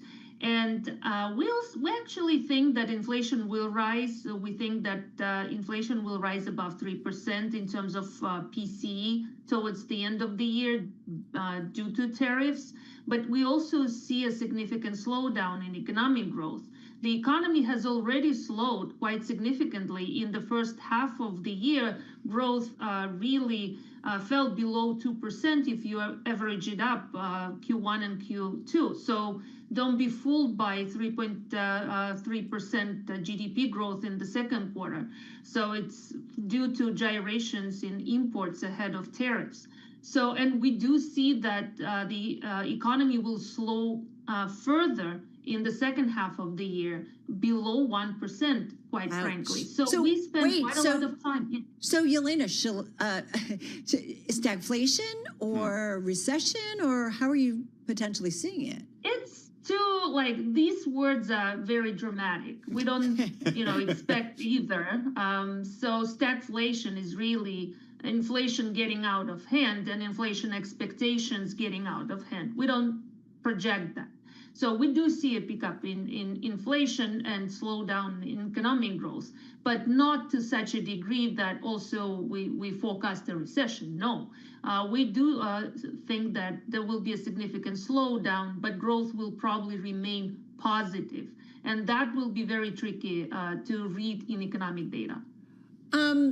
One of the things I'm just curious is President Donald Trump, even today, predicted a big cut from the Federal Reserve this week ahead of the meeting. And we know he has been, for a while, since he really came into the White House for this second term, talking a lot about the Fed, the composition of the Fed, what Jay Powell should be doing. Is that input from the president, how is it maybe impacting or maybe more so politicizing the U.S. Central Bank? I know we can say they're not going to be political, but it's hard to kind of ignore all of that's been said in the pressure and possibly the changing in the composition as a result of President Trump. Well, it's a very good point, Carol. And, obviously we all watching what is happening with the Fed and how it affects Fed independence. I think the Fed and each and every participant in that meeting will actually try to make as much effort as they possibly can to really address this in a very non-partisan, non-political way. Looking at the data, looking at the same data we'll all look at, and just come up with the best possible projection and solution for how they see the economy will evolve. And we have to listen to them and really believe that's what's happening. I think, yes, the recent news are very important because they draw attention to what is happening with the Fed. But what's happening inside of the Fed and at that meeting will be solely focused on the economy. That's what I truly think. Yelena, just 20 seconds. What would change your view on saying that the U.S. is not necessarily at risk of negative growth in the near future? Consumers,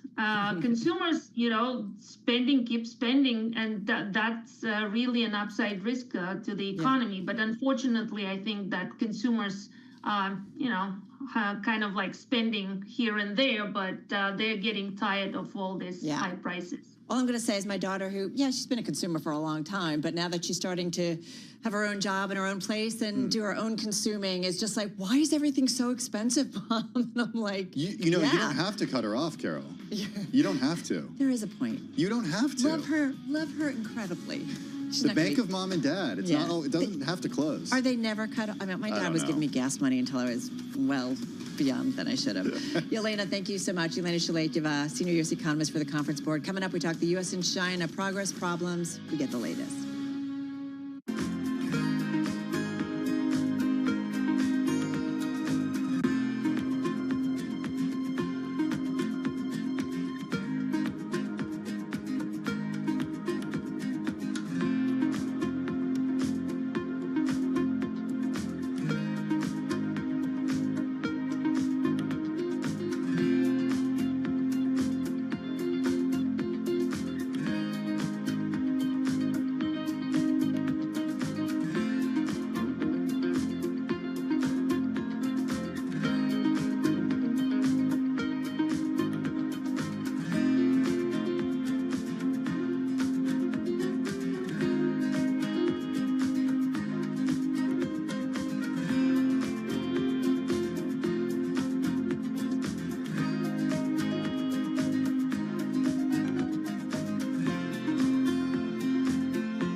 It's 2:21 on Wall Street. We do check markets all day long here at Bloomberg. We've got the Dow lower, the S&P, NASDAQ. They are both higher right now. S&P up 23 at a record 6608.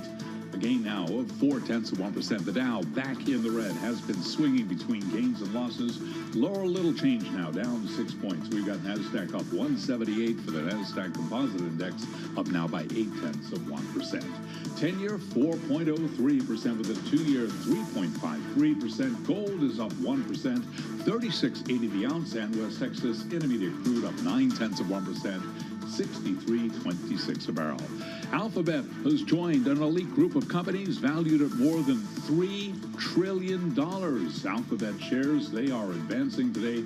Right now, we have got Alphabet up by 3.6%. I'm Charlie Pellet. That is a Bloomberg Business Flash. All right, Charlie, thank you so much. Well, high-level engagement between Washington and Beijing has kicked up quite a bunch this month. Now, keep in mind, we do have a potential in-person summit meeting between Presidents Trump and Xi when both are expected to attend an Asia-Pacific Economic Cooperation Forum in South Korea. Tim, that's expected at the end of last month, so that's kind of the bigger backdrop here. Yeah, okay, so it could come at the end of next month, but some headlines already coming out today, including social media posts from President Trump, who said he would speak with Chinese leader Xi Jinping on Friday. All this following talks between negotiators that resulted in a framework deal to keep ByteDance's TikTok app running in the U.S. So where is this all-important trade and geopolitical relationship really? We're going to head to the Bloomberg Washington, D.C. News Bureau and bring in White House reporter Skylar Woodhouse, who joins us from there. Skylar, where is the U.S. and China in these talks? What's the status as it stands right now? Yeah, Tim, I mean, I think what we're seeing right now, this is just sort of the next step in sort of the China-U.S. saga around their talks, from everything from tariffs to obviously what we're seeing with TikTok. And with TikTok, this is something, that President Trump has talked about for quite some time now, and it's something he definitely wants to see come together. I mean, during the campaign, he talked about how with younger voters on TikTok, it sort of helped amplify his momentum. So, he would like to see this deal come together. And as we look forward, September to October next month, with the two leaders potentially heading to the APEC summit. I think we'll have to see if this deal ultimately comes together. But one thing we did not quite hear from today with the talk was we saw the movement around TikTok, but we're still looking to see what those details might be. Yeah, I mean, devil in the details. But maybe everybody has always said to us, U.S. and China, complicated, right? So none of this stuff happens easily. And so it's going to be a lot of talks before we start to get kind of the final terms, if you will. So is it progressing? Can we say it's progressing? I think when you think of the Trump administration, there's usually a lot of meetings, a lot of conversations that are being had. I think it's fair to say things are moving forward and moving in the right step. But I think anytime when talking about the Trump administration, you always have to sort of err on a side of caution, just because things can change so quickly. Something could change at this very second. You just never know. So even though things appear to be moving forward, still always proceed with a little bit of caution there.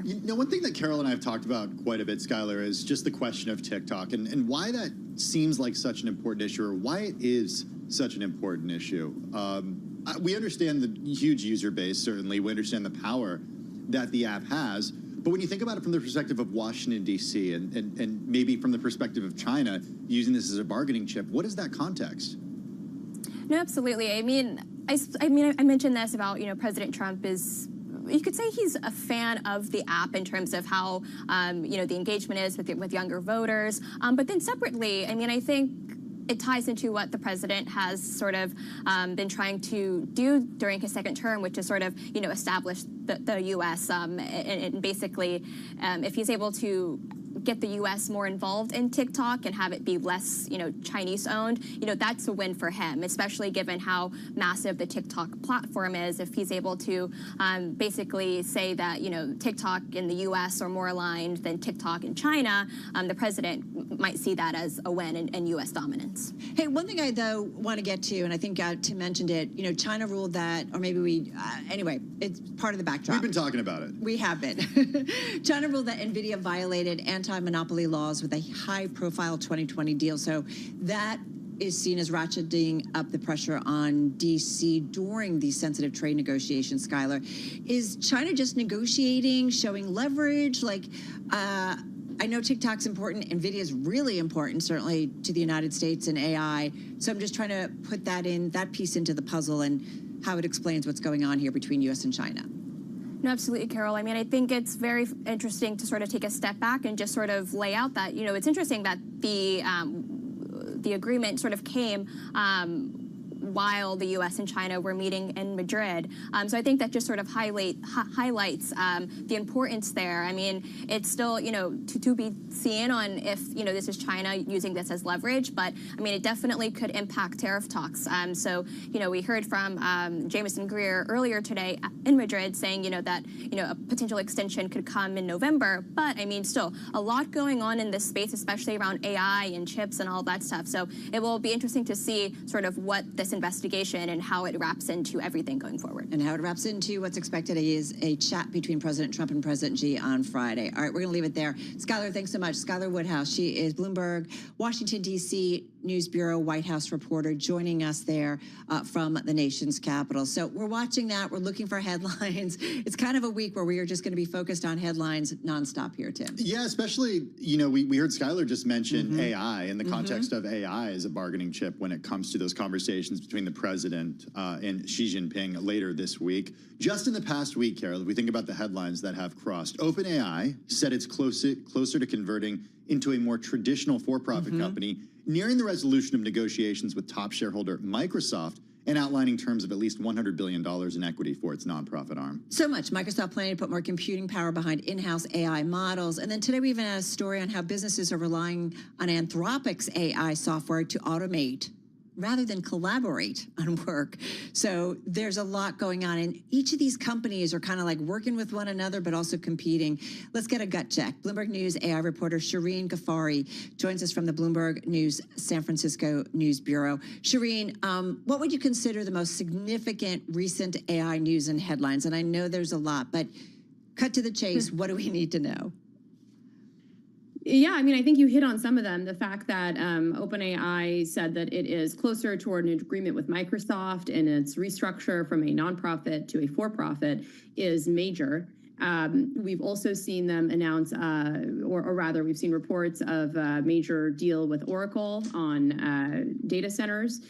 So I think we're continuing to see these AI companies basically try to move forward. At the same time, you are seeing political activity on this front as well, right? We've seen AI tech leaders go to the White House recently, and now this upcoming trip to the UK with Trump, where, as we reported, we are also expecting announcements around data center expansion. What are these leaders pushing for, Shireen, here in the United States, and especially in the context of making sure that the U.S., I would imagine, stays or at least becomes the leader with this technology? What will help them do that? Right. So they want to see, first of all, use of their products in government, right? AI companies have been very explicit about that. We're seeing them start to grow all their contracts, essentially, with trying to get apps like ChatGPT or Anthropic's Claude in the hand of federal workers. Okay, wait, I just want to pause right there. Yep. What would federal workers do with these LLMs?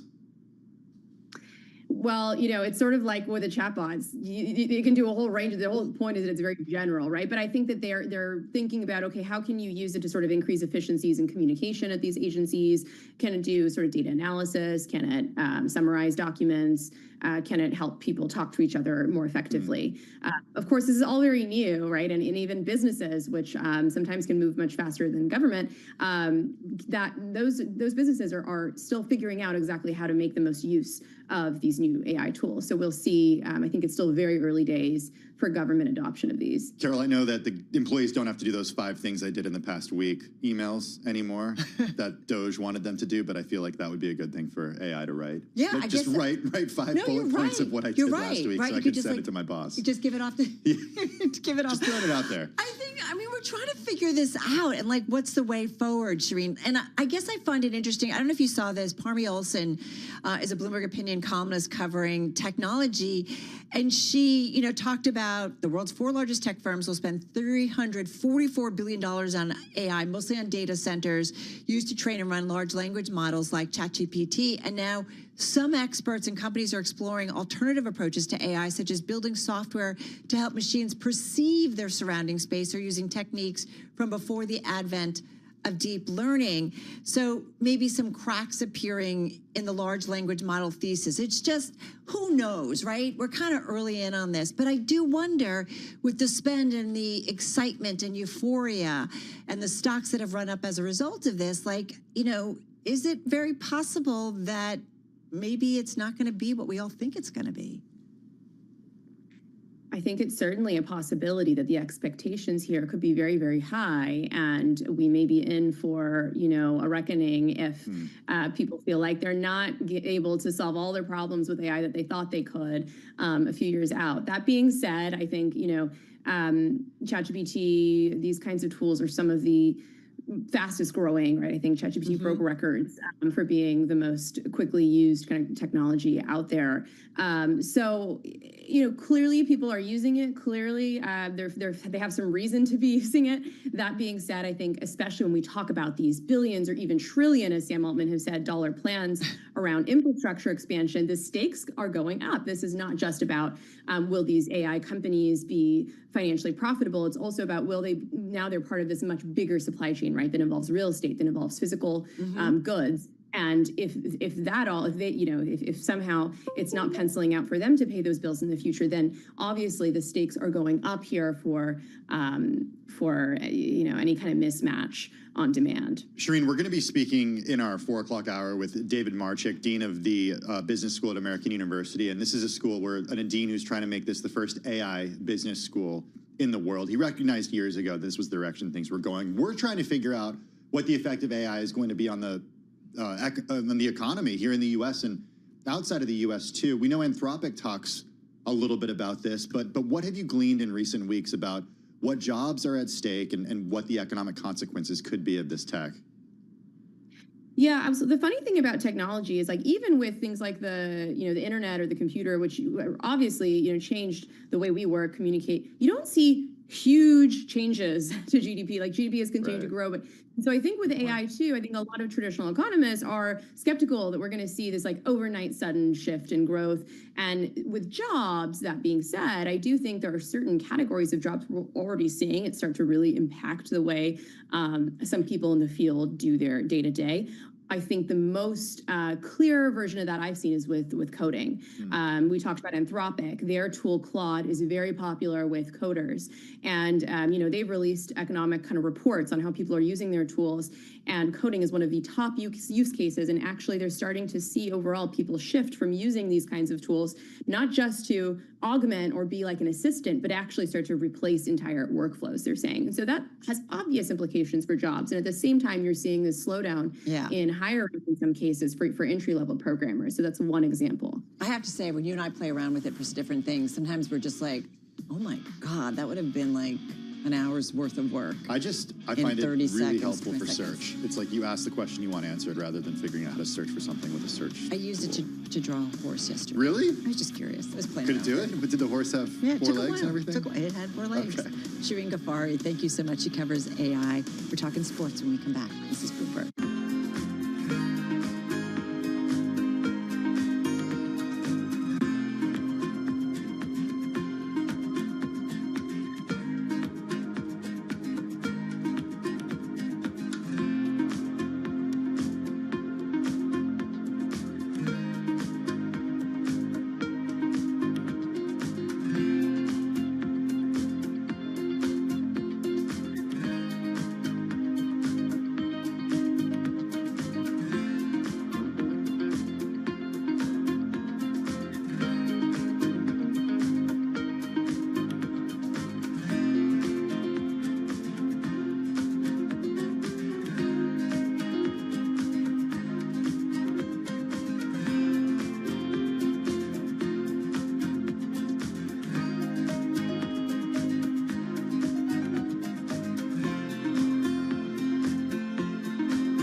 It's 2:40 on Wall Street. We do check markets all day long here at Bloomberg. We have got the Dow, the S&P, NASDAQ, all advancing. Little change right now on the Dow.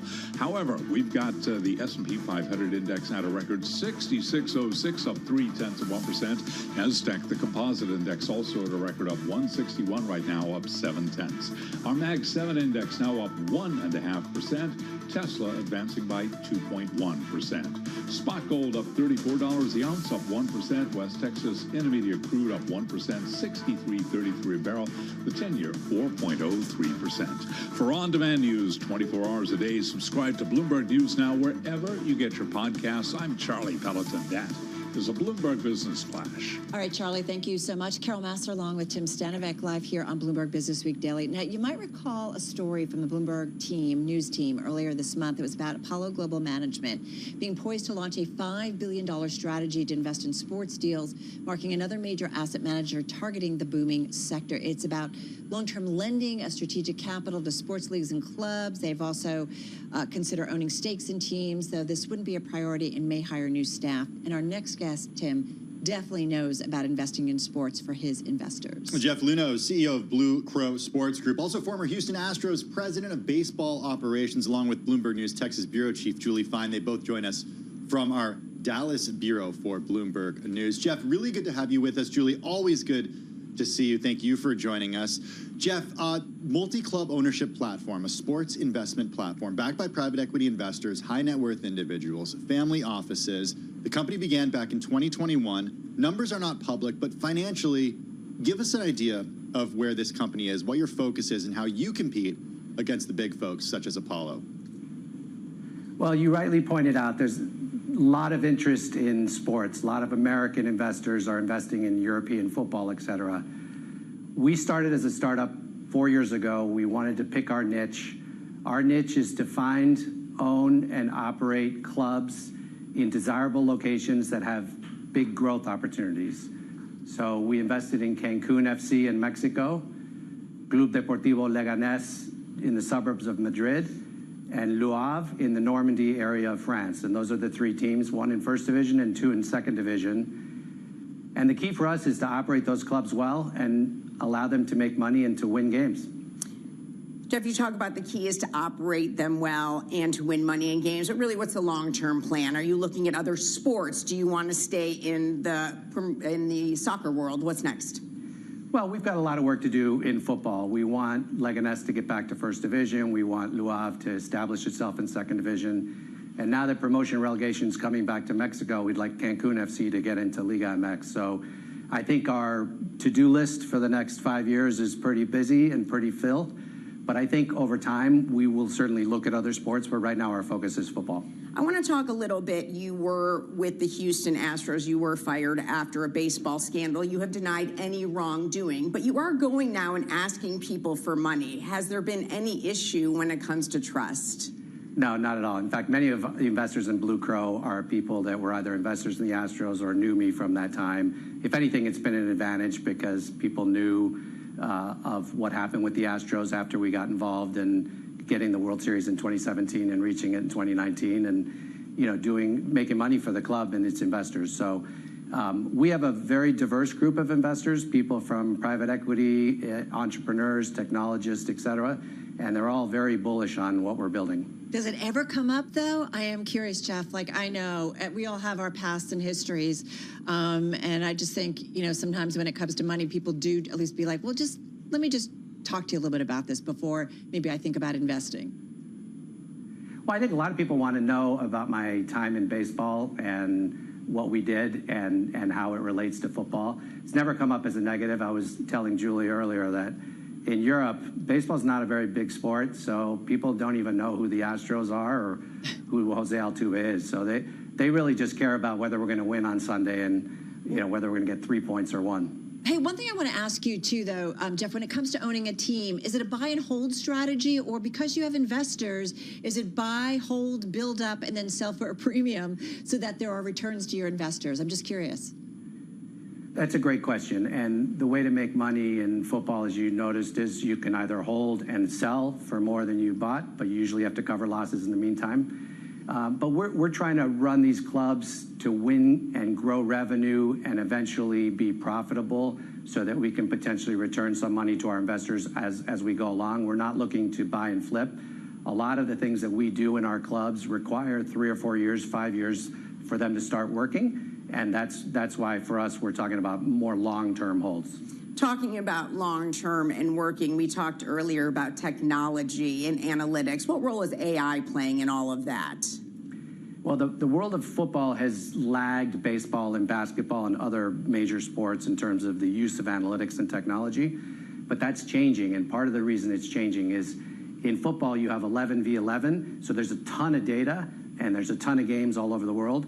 And it's hard to analyze that with just a few data scientists. So AI allows you to analyze a much, much larger volume of data and to generate insights from it. So I think it's going to be increasingly important in our world. Jeff, we talk a lot here in the U.S. about ballooning sports team valuations. I mean, you're certainly familiar with this. We just had, the deal news about the New York Giants, for example, with American football. And I'm curious if you think the growth here in the U.S. will start to slow down and the real opportunity for valuations to grow as they did here in the U.S. in the last 2 decades. That opportunity is outside of the U.S. now.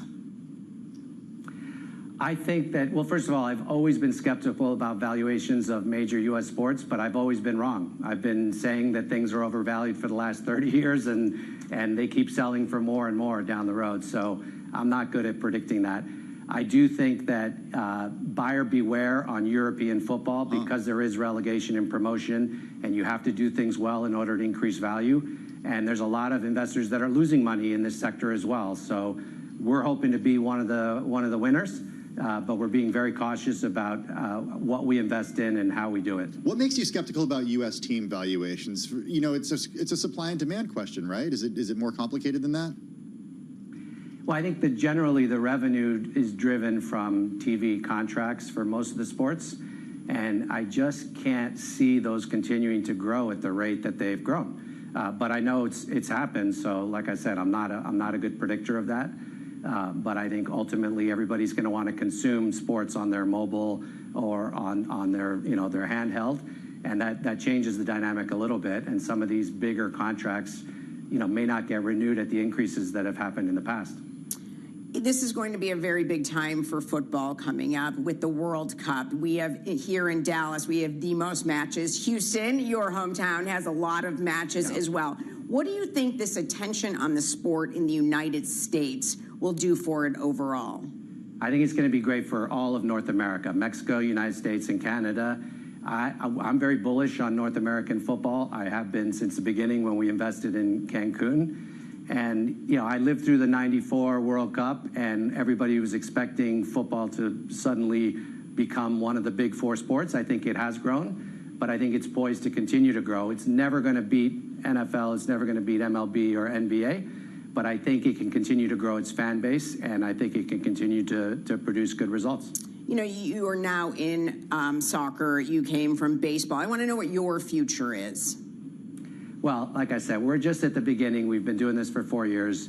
We've got a lot on our to-do list. I'm going to be focused on building Blue Crow for the foreseeable future.